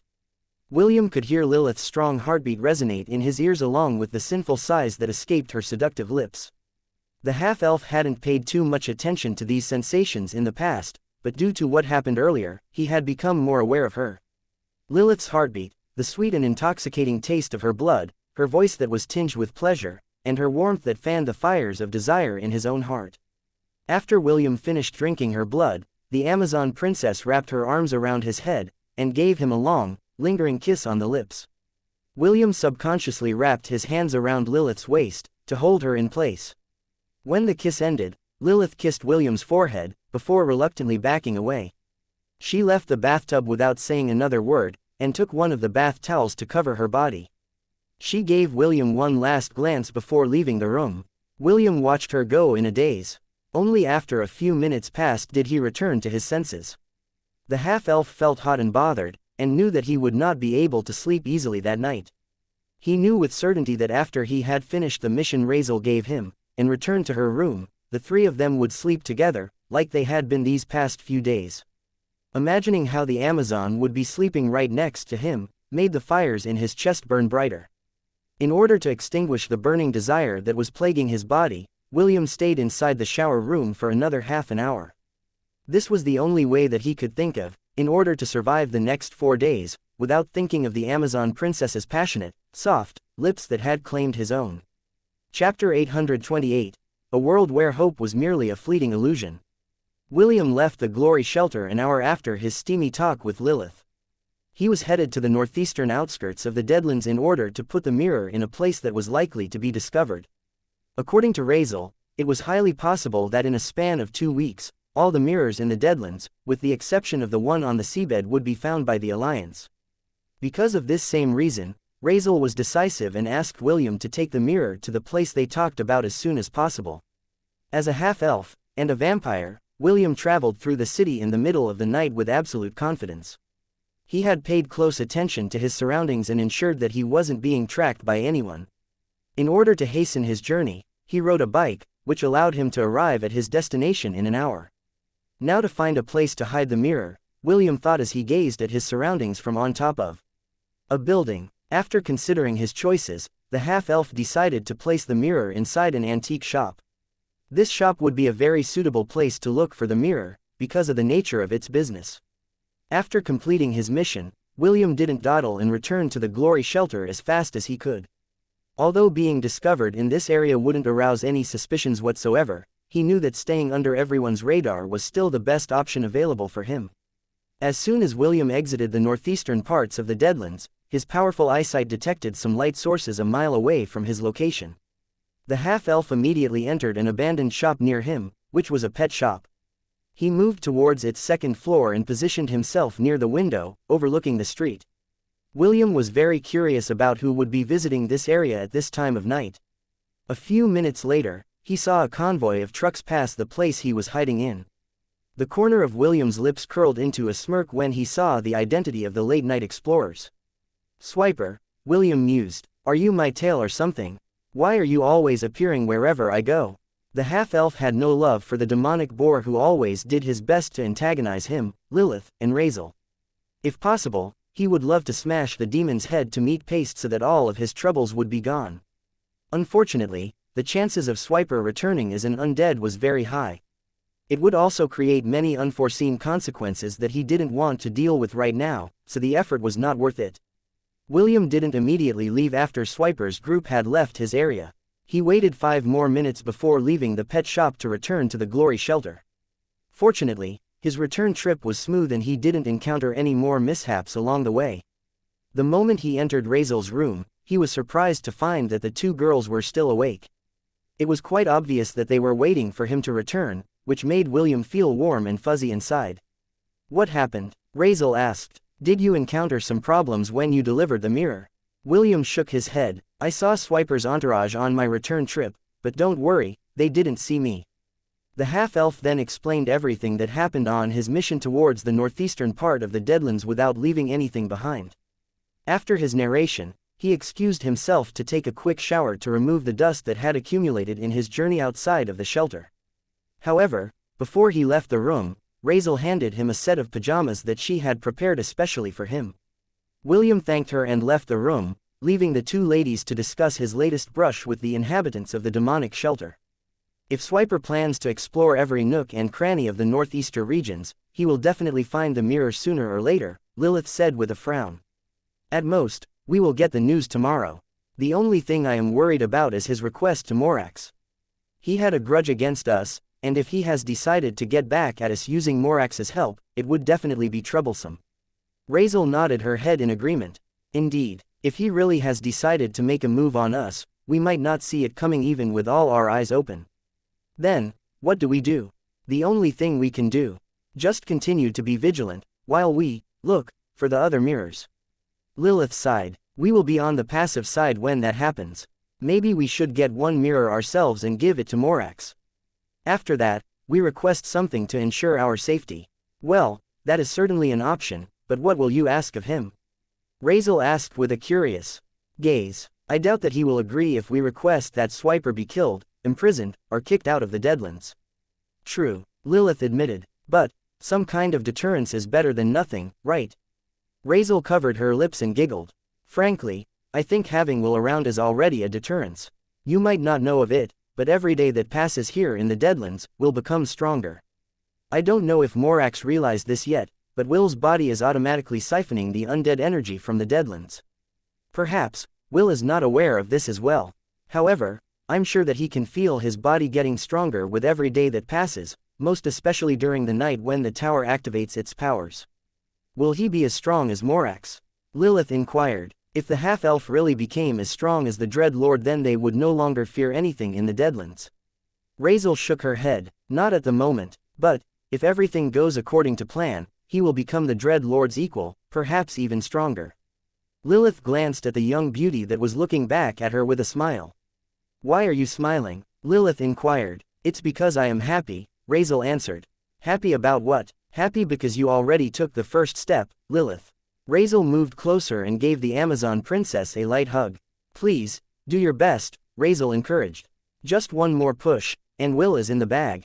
The Amazon princess blushed at Razel's egging. Lilith was quite helpless when it came to Razel's advances. However, what she said was also true. The Amazon princess recalled the scene back in the shower room, and the memory made her cheeks feel like burning. Although it only lasted for a brief moment, she felt that William had returned her kiss when she kissed him in the bathtub. It meant that the half-elf no longer resisted her advances towards him, which made her heart skip a beat. The two girls chatted for half an hour about different ways to ensnare William. What they were not aware of was that the half-elf was already standing outside the room's door, with an awkward expression on his face. He arrived a few minutes ago and was about to knock on the door when he overheard what the two girls were talking about. The corner of his lips twitched when Razel proposed that Lilith and her should go to one of the abandoned shops near their shelter to look for sexy lingerie that could seduce William. In the end, William waited for 5 more minutes before knocking on the door to make his presence known. When he entered, the two girls were already lying on the bed with beet red faces, as if they were a pair of thieving cats that had been caught red-handed by the police. Half an hour later, the half-elf slept peacefully on the bed, while being hugged by a beautiful girl on each side. Lilith and Razel gave each other a knowing gaze before simultaneously giving William a soft peck on the cheeks on each side. After sneakily taking advantage of the handsome half-elf, both girls closed their eyes to sleep. Both hoped that when morning came, a new day, filled with happiness and love, would grace the three of them in a world where hope was merely a fleeting illusion that dreamers loved to dream. Chapter 829. Please, take off your shirt. Just as Razel and Lilith predicted, the news of Swiper finding the mirror spread throughout the Deadlands around noon. The funny thing was that the reason why they knew of this news was because Swiper, himself, had gone to the Glory Shelter to brag about his latest achievement. He even roared in laughter as he showed the mirror in his hands to William, Lilith, and Razel, who were doing their best to prevent themselves from spitting on his demonic pig's face. You see, this is what happens when I become serious, Swiper said as he patted William's shoulder in a friendly manner. This proves that I'm better than you, right? William wanted to roll his eyes at the bragging demon who was only a few inches from getting his snout smashed to a pulp. Well then, Since I'm a busy man, I guess I'll be going to the Black Tower now, Swiper declared with a smug expression on his face. See you later, losers. Ha ha ha ha. Swiper's lackeys all laughed in unison as they looked at William's group with disdain. They had searched all night until the sun had started to rise before they found the mirror that Morax was looking for. As the demonic entourage left in the direction of the Black Tower, William shook his head helplessly. If possible, he hadn't wanted Swiper to be the one to find the mirror he hid, but fate was a fickle lady, who had the hobby of breaking people's expectations. Will, I think we need to move to the next stage of our plans, Razel said after careful consideration. Time is not on our side. William turned around to look at the young beauty that was looking at him with a serious expression on her face. What are we going to do next? William asked. Follow me, Razel replied as she turned to go back inside the glory shelter. Just like usual, she had ordered Kathy and Zenobia to look for resources in a mirror within their territory. This served as a smokescreen to the observers of the Dread Lord, who were regularly patrolling the areas of the shelters. This time, Razel didn't bring William to her room, but in the room next to hers, where William had stayed the night a few days ago. Sorry, Lilith, but it will be only William and I who will be talking, Razel said with an apologetic gaze. I'm sorry, silly girl, what are you being sorry about? Lilith replied as she held her hand. If it is something that I shouldn't listen to, then that's fine with me. I'll just go to your room for the time being and wait for the two of you to finish your business. Lilith didn't say another word and went to Razel's room, closing the door behind her. Razel took a deep breath as if she was preparing herself for something before she entered the room. William, who still had no idea what the young beauty had planned, entered the room behind her. Please, lock the door, Razel said. This is to ensure that we won't be interrupted during our exercise. The half-elf nodded and locked the door as he was told. He then moved towards Razel, who was sitting on top of the bed with a determined expression on her face. I told you before that in order to have a chance of winning, you must trust me with your life, Razel stated. No matter how unreasonable my request will be, you will have to do it without any hesitation. I ask you now, will you trust me? Yes, William answered. I trust you. Good. Razel sighed in relief. Then let's begin. Please, take off your shirt. The rustling of clothes echoed within the walls of the room, heralding the start of the second phase of Razel's plan. While this was happening, Swiper had finally arrived in the vicinity of the Black Tower where Morax's Death Lords were already waiting for his arrival. The Dread Lord received Swiper in his throne room with a big smile on his face that made the demonic boar feel less anxious. I knew that you would not let me down, Swiper, Morax said. Fortunately, I didn't make a mistake when I chose you to become my spy among the shelters. Swiper respectfully bowed his head as he presented the mirror to Morax.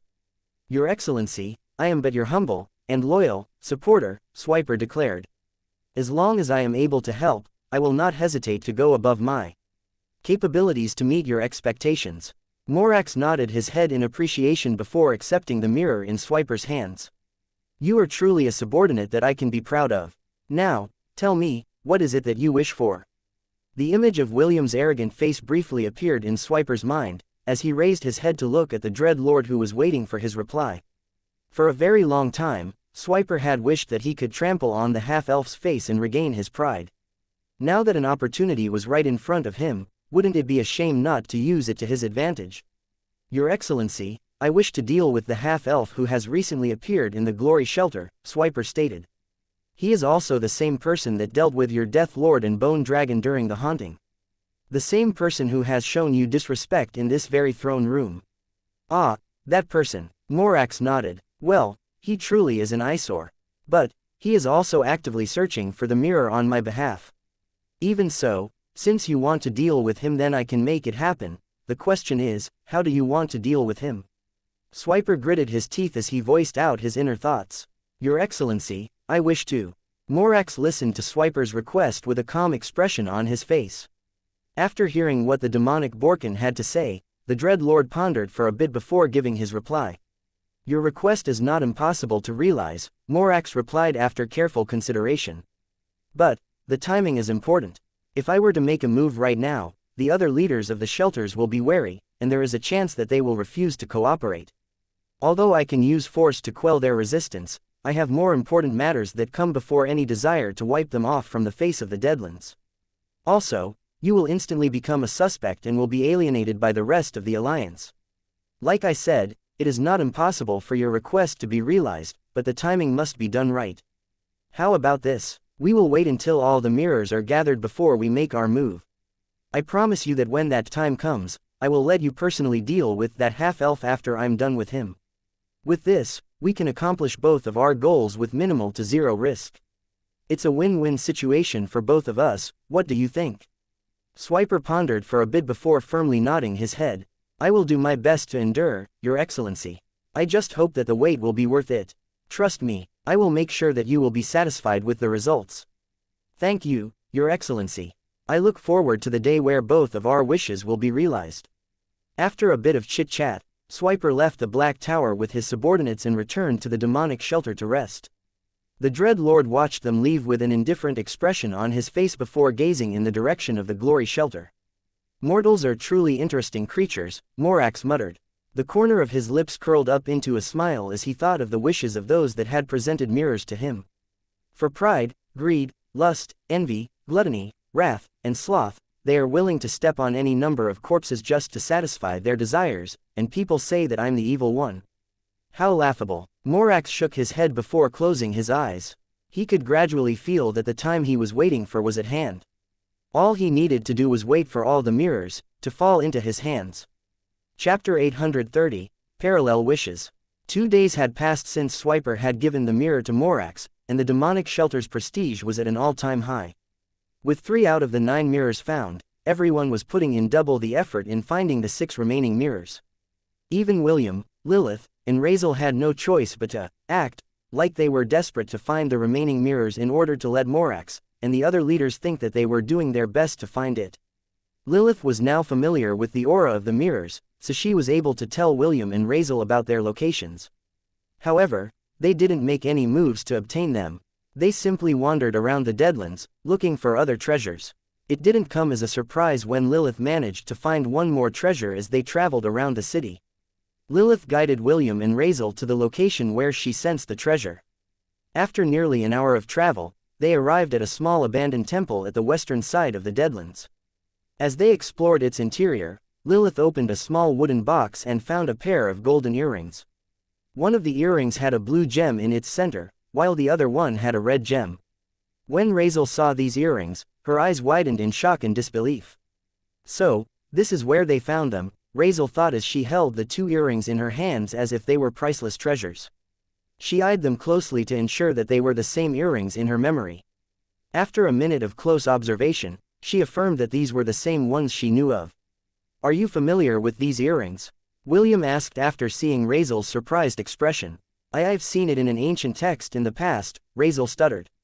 They say that when 2 people who are in love wear these rings, they will be able to see the path to nirvana. Really? Lilith asked as she eyed the earring with a red gem embedded in it. Razel suddenly had a flash of inspiration as a mischievous smile appeared on her lips. How about we give it a try? Will, can you lower your head for a bit? Okay. William obeyed and lowered his head. He already had an idea of what Razel was trying to do, but he couldn't find it in his heart to reject the young lady's request. Holding the golden earring with the blue gem at its center, Razel attached it to William's right ear. The instant the earring was firmly clasped on his ear, William felt a tingling sensation wash over his body for a brief moment, before disappearing completely. How is it? Razel inquired. Has something changed with your vision? William blinked once then twice before focusing his eyes on his surroundings. William already had a 20/20 vision in the past, so he could see things very clearly. However, after being conscious of Razel's words, he noticed that he could see other, more subtle, things in his surroundings that he had never seen before. He could see a few faintly glowing particles in the air surrounding them. He didn't know what they were, but something was telling him that these small particles were something important.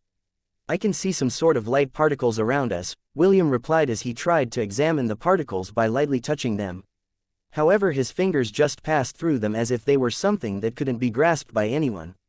What are these things? William inquired. Laws, Razel answered. Well, part of the laws that bind this world together. After finding out that the earring was working properly, Razel approached Lilith with a smile and attached the earring to her left ear. Just like William, Lilith didn't resist Razel's action. She knew that Razel wouldn't harm her in any way. Also, seeing that the half-elf was wearing the other earring, the Amazon princess felt the young beauty was back to playing her role as a cupid in order to bring them closer together. Now then, let's test whether your earring works or not. Razel clapped her hands happily as she shifted.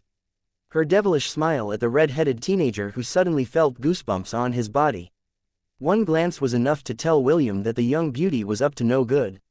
"Will, do you love me?" Razel asked with a bashful expression. The corner of William's lips twitched because he felt that this was a tricky question. He understood that this was one of Razel's pranks, so he decided to put the young lady in her place. "No," William replied, which made Razel pout. "You're lying," Lilith commented. It was at that moment when she realized that she suddenly gained the ability to tell whether a person was lying or not. So, you lied to me," Razel complained as she lightly hit William's chest with her closed fist. Naturally, this playful action didn't hurt anyone. After taking her revenge, Razel winked at Lilith and mouthed a few words without being seen by William. The Amazon princess froze because she knew lip reading and understood what Razel was trying to tell her. However, Lilith just shook her head and smiled. "I will know the answer soon. There's no need to put him on a spot right now. Then ask him other questions. Like what? What is his favorite food, hobbies, etc." Lilith nodded. "That sounds like a good idea. I'll do that after we return to the shelter. But, you need to answer my question first." Razel smirked. "That will depend on what question you are going to ask me. If it's something I can't answer, I won't answer no matter what." "What are the names of these earrings?" "Parallel wishes," Razel answered. "The earrings that were said to show the path to nirvana to two people who truly love each other. Isn't it romantic?" The young beauty winked at Lilith before turning around to look at William, who was pretending to read the ancient scripts that were left inside the temple. Seeing that the half-elf had no intention of cooperating with her, Razel shook her head before looking out of the window of the temple. "It's almost sunset. Let's go back to the shelter," Razel said. She then looked at Lilith with a serious expression as she spoke out her mind. "Also, Lilith, after dinner, it will be your turn to help me." Lilith was surprised at first before nodding her head. For 2 nights, William and Razel had holed themselves up in the room right next to hers. Out of respect for their privacy, Lilith didn't bother to eavesdrop by using the mark that she had placed on William. Although she was very curious to know what they were doing inside the room together, she decided to trust Razel, and just waited for her to return. William, who heard Razel's words, didn't respond. Razel had already informed him a day ago that it will be Lilith's turn today, so he was already expecting this to happen. He couldn't possibly tell anyone what the young beauty and he was doing during those 2 days that they were together. Even if he did mention it to someone, he was very confident that no one would believe him. Since that was the case, it was better to keep his lips shut tight. Deep inside, he was very curious about what Razel planned to do with Lilith. He just hoped that whatever the young beauty had planned for the Amazon princess, it wouldn't be the same as the exercise that they were doing together. Chapter 831, Dreaming of Happy Dreams. "It hurts," Lilith panted as her hands clenched the bed sheets. She had never felt this kind of pain before and it almost drove her crazy. It was as if she was being split in half, and the searing pain made her unconsciously bite her lip. Lilith didn't know how long it lasted, for every second felt like days, and minutes like years. Blood stains dyed the white sheets as Lilith lay on the bed, bereaved of strength. She had already lost consciousness at that point, and tears streamed down at the corner of her eyes. "That was more intense than I thought," Razel said as she, too, panted for breath. "It's so hot." A minute later, the young beauty collapsed over Lilith's body, bereft of consciousness. William had been told to go somewhere far away from Razel's room for the time being, because Razel knew how sensitive his ears were. Of course, the half-elf didn't have any objections in regards to the young beauty's request. William decided to rest on the rooftop of the stadium, while waiting for the 2 girls to finish whatever they were doing. As the night deepened, William kept his vigil on the rooftop while sorting out his thoughts. He was thinking about his feelings for Lilith and how he wanted to proceed going forward. "I wonder how Ash, Sidoni, and Chiffon will react when we get out of this place," William thought. He then sighed deeply because he missed them dearly. It was not only them that the half-elf was thinking of. Wendy's, Est's, and Celine's images appeared inside his head as well. They were among the women who held a significant part of William's heart. Wendy, who opened up his heart to love, was someone he treasured greatly. Without her, the half-elf would have not thought of the possibility of loving someone else aside from Belle. Her straightforward innocence had wormed her way inside his heart, and claimed her place as his first wife. "I miss you, Wendy," William thought as the feelings of tenderness rose up from his heart. Soon, Wendy's face disappeared and was replaced with a silver-haired beauty with crimson eyes. She was none other than Est's original form, which had been sealed due to the curse of the gods. William could still remember how he tried to teach her things like kissing, which made Est blush until the tip of her ears were red. William's best friend, and lover, was like a white rose that knew nothing of the world. The mere act of teaching her the things that couples did made William feel as if he was corrupting someone very pure. Est was someone who wanted to learn on how to make him happy. Although she was a bit clumsy in doing so, her efforts had melted William's heart, which made him feel blessed because someone like her had chosen him as her lover. She could only retain her original form inside William's sea of consciousness, so whenever the two of them were alone together, they would meet in the half-elf's spiritual world, and reinforce the feelings they had for each other, in both words and actions. "After I finish Amun's quest, I will return to the southern continent to marry her," William said softly. "Maybe I can convince her to hold the wedding in Lant. Yes, that would be the best." Although William didn't mind a grand wedding like he'd had with Princess Sidoni, he still preferred something simple. For him, a wedding was a union of hearts between two people. Even if the whole world wasn't looking at them, as long as they were together, that was more than enough. Soon, the image of William's first master appeared in front of him. Without a doubt, Celine was William's first love in Lant. When he first saw her, he was immediately captivated by her beauty. Celine was a very beautiful lady. Among his wives, only Princess Sidoni could match her in the aesthetic department. Their last meeting was filled with pent-up emotions that had been held back for many years. William had unleashed his pain and anger at her during that time. He told her how he felt betrayed after she enslaved him. He told her how much her dark curses hurt him. He told her everything, and Celine accepted his feelings as he cried in her embrace. She didn't apologize to William, and the half-elf had no need for her apology. After those pent-up emotions had been brought out to the surface, a storm descended, and the beautiful elf found herself being battered by the waves of passion that William had unleashed upon her beautiful body, that had not been touched by any man. He made sure to place his mark on her body, inside and out. Celine had accepted them all, and surprisingly, she even subtly asked for more. They spent several days together, and although they hadn't talked about their current relationship, both knew that they couldn't return to what they were in the past. Even so, on the last night that they were together, William had whispered in her ears that she was his woman, and he was her man. Celine didn't answer him, but after William had said those words to her, she kissed him on the lips and held him tight. Shortly thereafter, they made love with each other once more as the fires of passion consumed their hearts and bodies. "Master, please, return soon," William sighed as he thought of his master, Celine, who was currently in the demonic lands looking for her own master. "We need to have a proper talk, and sort out this relationship we have." A few more hours passed as William stared at the full moon that illuminated the surroundings. He had already felt the major changes that had happened in his body, and although he didn't have the system to confirm his suspicions, he believed that his prestige class, vampiric necromancer, had made a breakthrough. William was 100% certain that he had now become a vampire prince, which was the next stage of the vampiric necromancer. Suddenly, the earring on his right ear gave a faint ringing sound. Soon, Lilith's exhausted voice reached his ears, telling him that he could now return to the room. A few minutes later, William opened the door to Razel's room. Razel was sleeping peacefully in Lilith's embrace, exhaustion written on her face. The Amazon princess, on the other hand, looked so sleepy that she could barely open her eyes. Her pitiful state moved William, so he sat on the bed and brushed away the hair that blocked her face with his fingers. "Just sleep," William said. "I'll keep you girls safe." Lilith hummed as she closed her eyes. A few seconds later, she also fell asleep hugging Razel in a protective embrace. William moved to the other side of the bed and gave Razel a hug. Right now, the young beauty was sandwiched between him and Lilith, which was a first for them. Usually, it was William who was always in the middle, so this change of pace felt refreshing. After being hugged from behind, the exhausted expression on Razel's face eased up a bit.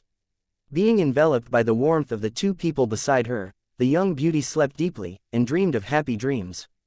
Dreams of all the times she had spent together with her loving family. Chapter 832, Don't you think a reward is in order? The two of you, just stay put for today, William said as he looked at the two ladies who had fevers. This was the first thing that he noticed when he woke up in the morning. Lilith's and Razel's bodies were unusually hot, so the half-elf immediately looked for a clinical thermometer to check their temperature. When the results came out, his hunch was confirmed, so he ordered the two ladies to stay in bed, while he brought them something to eat. I thought I was going to die last night, Lilith said as she held her aching head. What you did was very dangerous. I'm surprised you managed to survive it. I thought I was gonna die as well. Razel had a pained expression on her face because she, too, was suffering from migraine. I didn't know that it would be that intense. Don't tell me that we are going to do that again. We have to. It will raise our chances of winning.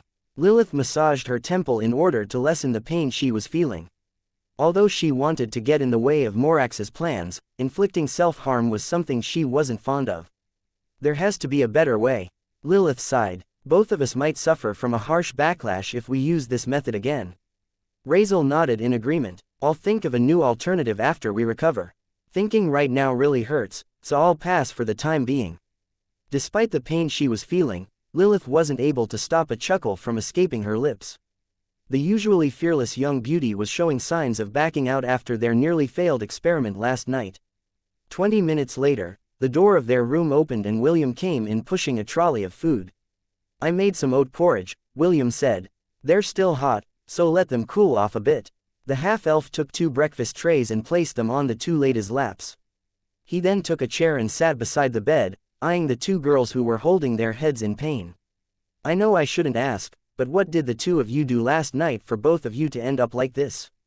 William inquired. You already know that you shouldn't ask, but you still asked, Lilith replied with a glare. How about you tell me what you and Razel were doing for the past few days? William coughed lightly as he averted his gaze. How could he possibly tell her what he was doing with Razel? If Lilith got wind of it, she would definitely raise a ruckus. Razel, who was watching the two's banter, wanted to laugh, but the sudden pain that racked her head made her wince in pain instead. William sighed as he picked up the food tray on Razel's lap. He then took a spoonful of the porridge and blew on it. Say ah, ah, the half-elf spoon-fed the young beauty, which made Razel quite happy.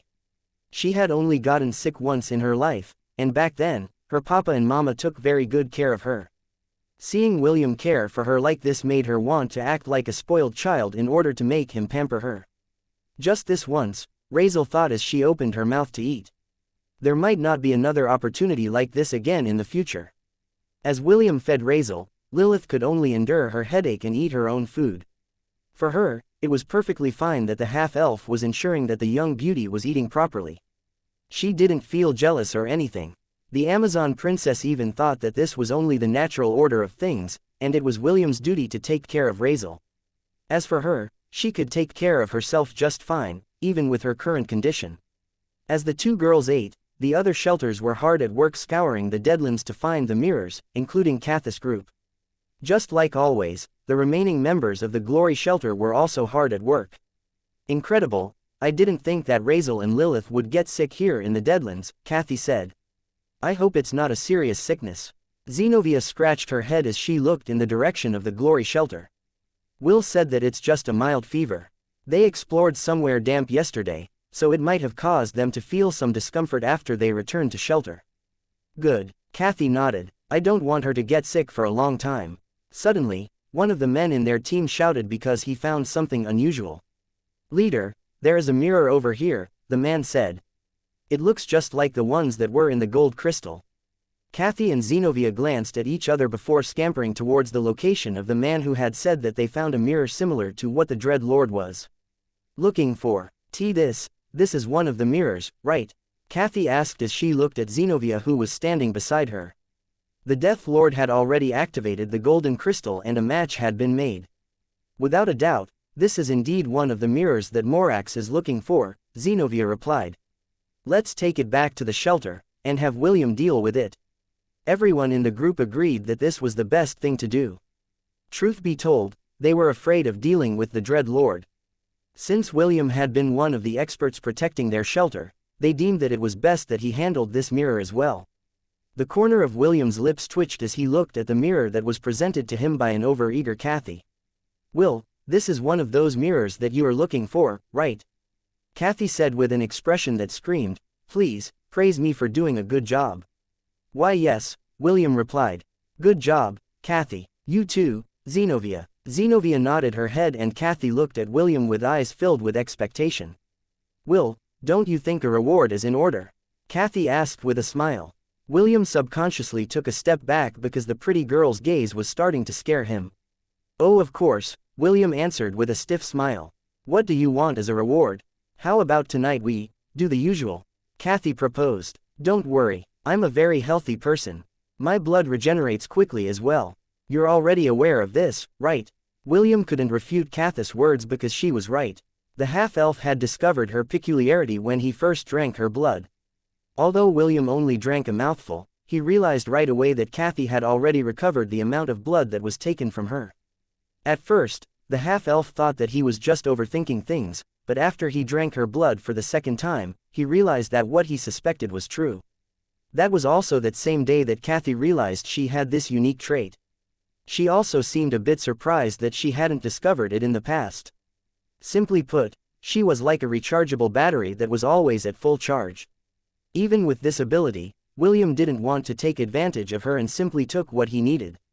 He didn't know if this ability had a side effect, so he decided to not abuse it for Kathy's safety. "Understood, tonight then." William relented. Now that another mirror was within his hands, he had no choice but to give it to Morax as soon as possible, so he wouldn't be suspected of anything.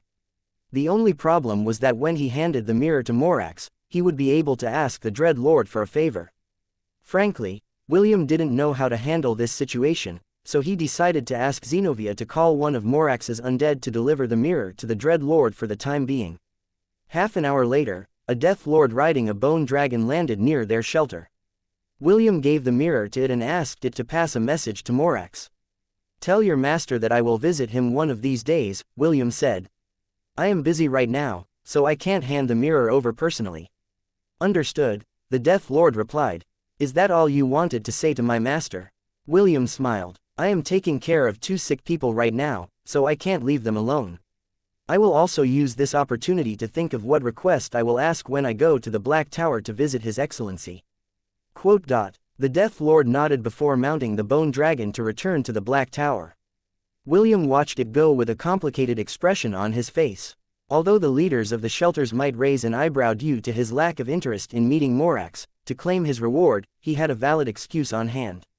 Although the Glory Shelter was most likely safe for the time being, he didn't feel comfortable leaving the 2 sick girls behind. He would rather wait for the 2 of them to recover before meeting with Morax. Should I ask him to kill Swiper? William thought. The half-elf only entertained this thought for a few seconds before tossing it aside. He was sure that even if he asked this of Morax, the latter would not do it because it would complicate his plans. The half-elf sighed before returning to take care of the 2 ladies who were resting in their room. For him, their safety was far more important than any favors that he could get from the Dread Lord, whose charismatic smile couldn't be trusted. Chapter 833. It's not my fault for being born handsome, you know. Really? He said that. Morax asked the Death Lord that he had ordered to pick up the mirror at the Glory Shelter. Yes, Your Excellency, the Death Lord replied as he bowed in a respectful manner.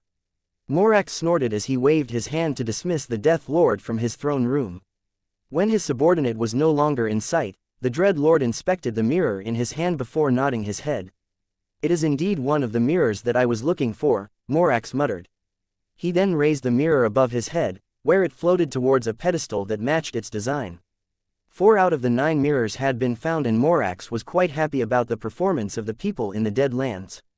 "When everyone else is trying to gain my favor, he alone doesn't think too highly of me," Morax muttered as he sat on his chair. "This half-elf is either trying to anger me, playing hard to get, or simply doesn't care. If he is trying to anger me then his plan is working.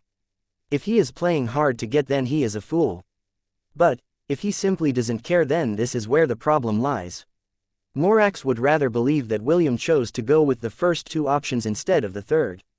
The 2 choices were still within his scope of understanding, but the third made the Dread Lord feel wary. When William had arrived in his throne room along with the members of the Alliance, he didn't show any expressions of reverence or fear towards him. The other leaders of the shelters, including Avril, Ildan, Swiper, Lindir, and Wade, all showed signs of wanting to form a closer relationship with him, but William only had a calm expression on his face, as if he didn't care for riches, honor, or any other kind of favor that he could gain by forming a good relationship with him. Does he really think that converting my subordinates to his side will save him from my wrath? Morax mused as he lightly tapped the arm rest with his finger. Or perhaps he discovered something. Impossible. A lowly mortal couldn't possibly know anything about me. Still, I should probably dispatch a few observers to watch his every move, just to be on the safe side. I must not do anything until all the mirrors are collected. As long as I have them in my hands, I won't have to fear or run away from anyone again. Morax clenched his fist as he looked at the mirrors that were on display above him. Soon, Morax said softly. I will have my revenge soon. I hope you get well soon, Avril said. Here. Take these berries. They have healing and restorative properties. I'm sure that when morning comes, your fever will be long gone as well. Thank you, Avril, Razel replied as she accepted the beautiful elf's get well presents to her. You're a godsend. You're exaggerating. He. Razel ate one of the berries, and handed one to Lilith as well. The moment the berry entered her mouth, she felt a soothing sensation pass through her head and down to her spine. The migraine she had been feeling disappeared, and her expression became rosier. Seeing the great changes that were happening in Razel, the Amazon princess also ate one of the berries and immediately felt its wonderful properties wash away the pain she was feeling. Looks like the medicinal effects are working, Avril smiled as she nodded her head in satisfaction. With this, both of you are on your way to a full recovery. Thank you very much, Avril, Razel said with sincerity. I will repay this favor in the future. Oh, in that case, I will look forward to your repayment, Avril replied in a teasing tone. Thank you as well, Avril, Lilith commented. Avril nodded with a smile. You're welcome. It is only natural that we help each other in our time of need, especially here in the Deadlands. The beautiful elf then shifted her gaze to William, who was leaning on the wall across the bed. The half-elf had his eyes closed and seemed to be dozing, but Avril was sure that he was very much awake and paying close attention to their conversation. Aren't you afraid that Morax will take offense to you, for not personally handing the mirror over? Avril inquired. I wanted to meet him, but I couldn't leave these two sick girls at the moment, William replied without opening his eyes. They're helpless without me, so I can only stay here and ensure that they don't bite others. Lilith and Razel rolled their eyes at the slanderous accusations that were being thrown their way. Avril only covered her lips and giggled because the two ladies' reactions, and William's words, were quite funny. Several minutes later, Avril bid Razel and Lilith goodbye, and left the room accompanied by William. As they walked in the quiet hallway, the beautiful elf glanced at William and asked a question. Hey, do you think that Morax will stay true to his word and let us all leave this place alive? Avril inquired. Maybe, William replied. I haven't known him long enough to know whether he is a man, rather a dread lord of his word or not. Avril reluctantly nodded her head in agreement to William's answer. For her, this answer was acceptable, so she didn't decide to ask more about his opinion in regards to Morax. Instead, Avril shifted her question to his relationships. Tell me, between Razel and Lilith, who do you prefer the most? Avril asked. Or perhaps, you have set your sights on both of them. I can tell by the way they look at you that their relationship with you is very close. William smiled as he answered Avril's question without looking at her. Razel is like a little sister to me, William replied. We are close because we treat each other like family. As for Lilith, well, that girl wants me to be her mate. Right now, I am thinking about whether I should accept her advances or not. Oh, I guess this is the problem when you're popular with the ladies. Well, it's not my fault for being born handsome, you know. Avril rolled her eyes at him as they finally arrived at the entrance of the Glory Shelter. I can take it from here, Avril said. I know that you are a gentleman, but there's no need to escort me all the way back to my shelter. I don't want the fever of two sick ladies to worsen because of jealousy. William only chuckled to Avril's words as he escorted her up to her truck. Listen, William. Avril stared at him with a serious expression on her face. Beware of Swiper. I'm sure that he's planning to do something bad to you. It is also possible that Morax might be helping him. So, for your safety, try to patch things up when you meet with him to claim your reward. Understood, William replied. Thank you for your concern. The beautiful elf gave William one final goodbye before returning to her shelter. Her reason for coming was to check on Razel's condition, as well as to know William's thoughts about the Dread Lord. Right now, the Alliance was in a cooperative relationship with Morax, and if possible, Avril didn't want any problems to occur anytime soon. Also, the request she had asked of Morax still needed fine-tuning. Because of this, she would do her best to prevent conflicts from arising, especially when the very thing she had wished for was still not in her hands. William watched Avril's entourage go with a solemn expression on his face. Right now, he didn't know who among the leaders he could trust, not even the beautiful elf who seemed to be keen on forming a good relationship with the Glory Shelter. Right now, the only people I can trust are Lilith and Razel, William thought. As for the other leaders, involving them in our plan is too risky. It will be best if we keep the information we have to ourselves. The half-elf sighed before returning back to Razel's room. He had made a promise to Kathy tonight, and the pretty lady was very eager to share her blood with William. Also, tomorrow was the deadline of the agreement he had with Lilith. He promised her that he would not run away or evade the issue. Truth be told, William had already made his decision. He was just waiting for the right opportunity to give his answer to the Amazon princess, who was feeling under the weather. Chapter 834, Quality over Quantity. Sir William, don't hesitate to call me again if you ever need more blood, Kathy said with a blush as she stood up from the bed. I will always be available for you. Thank you, Kathy, William replied. I will keep that in mind. William had just finished drinking her blood, and this time, he drank until he was full. He wanted to know how powerful Kathy's blood regeneration was, and his discovery left him speechless.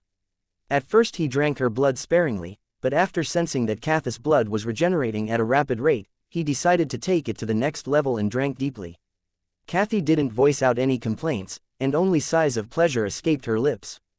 After making sure that the pretty lady was still in good health, William continued to drink her blood until he was full. For the first time since William had entered the Deadlands, his blood thirst had been properly sated.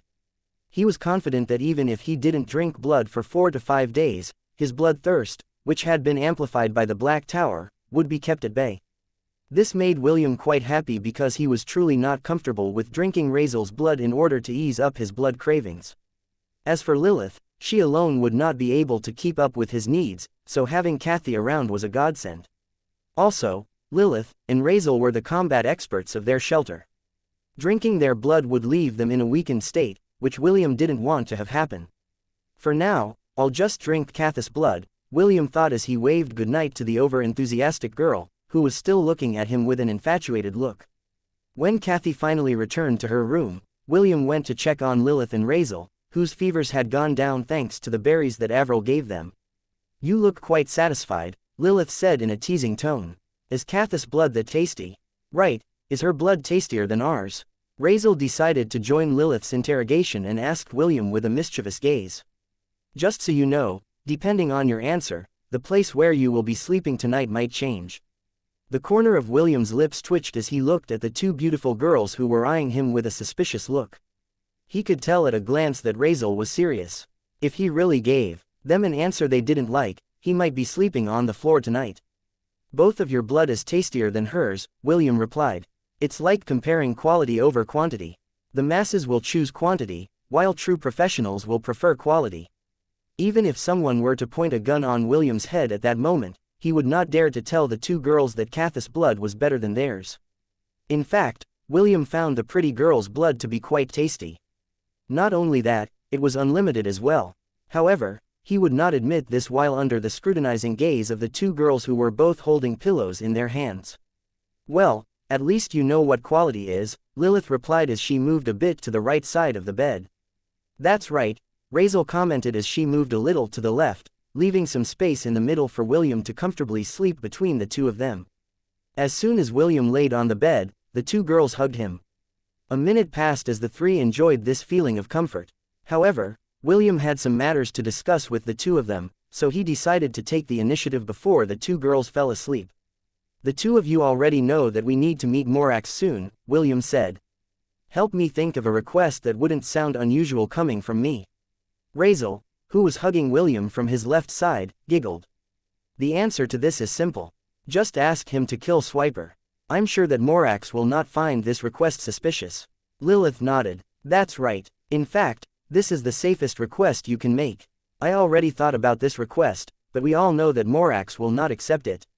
What we need to think about is a backup request, William stated. Help me think of a good idea. How about you ask him to preside over your marriage with Lilith? Razel proposed. My idea is good, right? William shook his head. Be serious, Razel. You can't possibly. So, you're saying that you don't want to marry me? Lilith asked in a calm manner. William suddenly felt the hairs on the back of his neck stand on end as Lilith's hold on his body tightened slightly.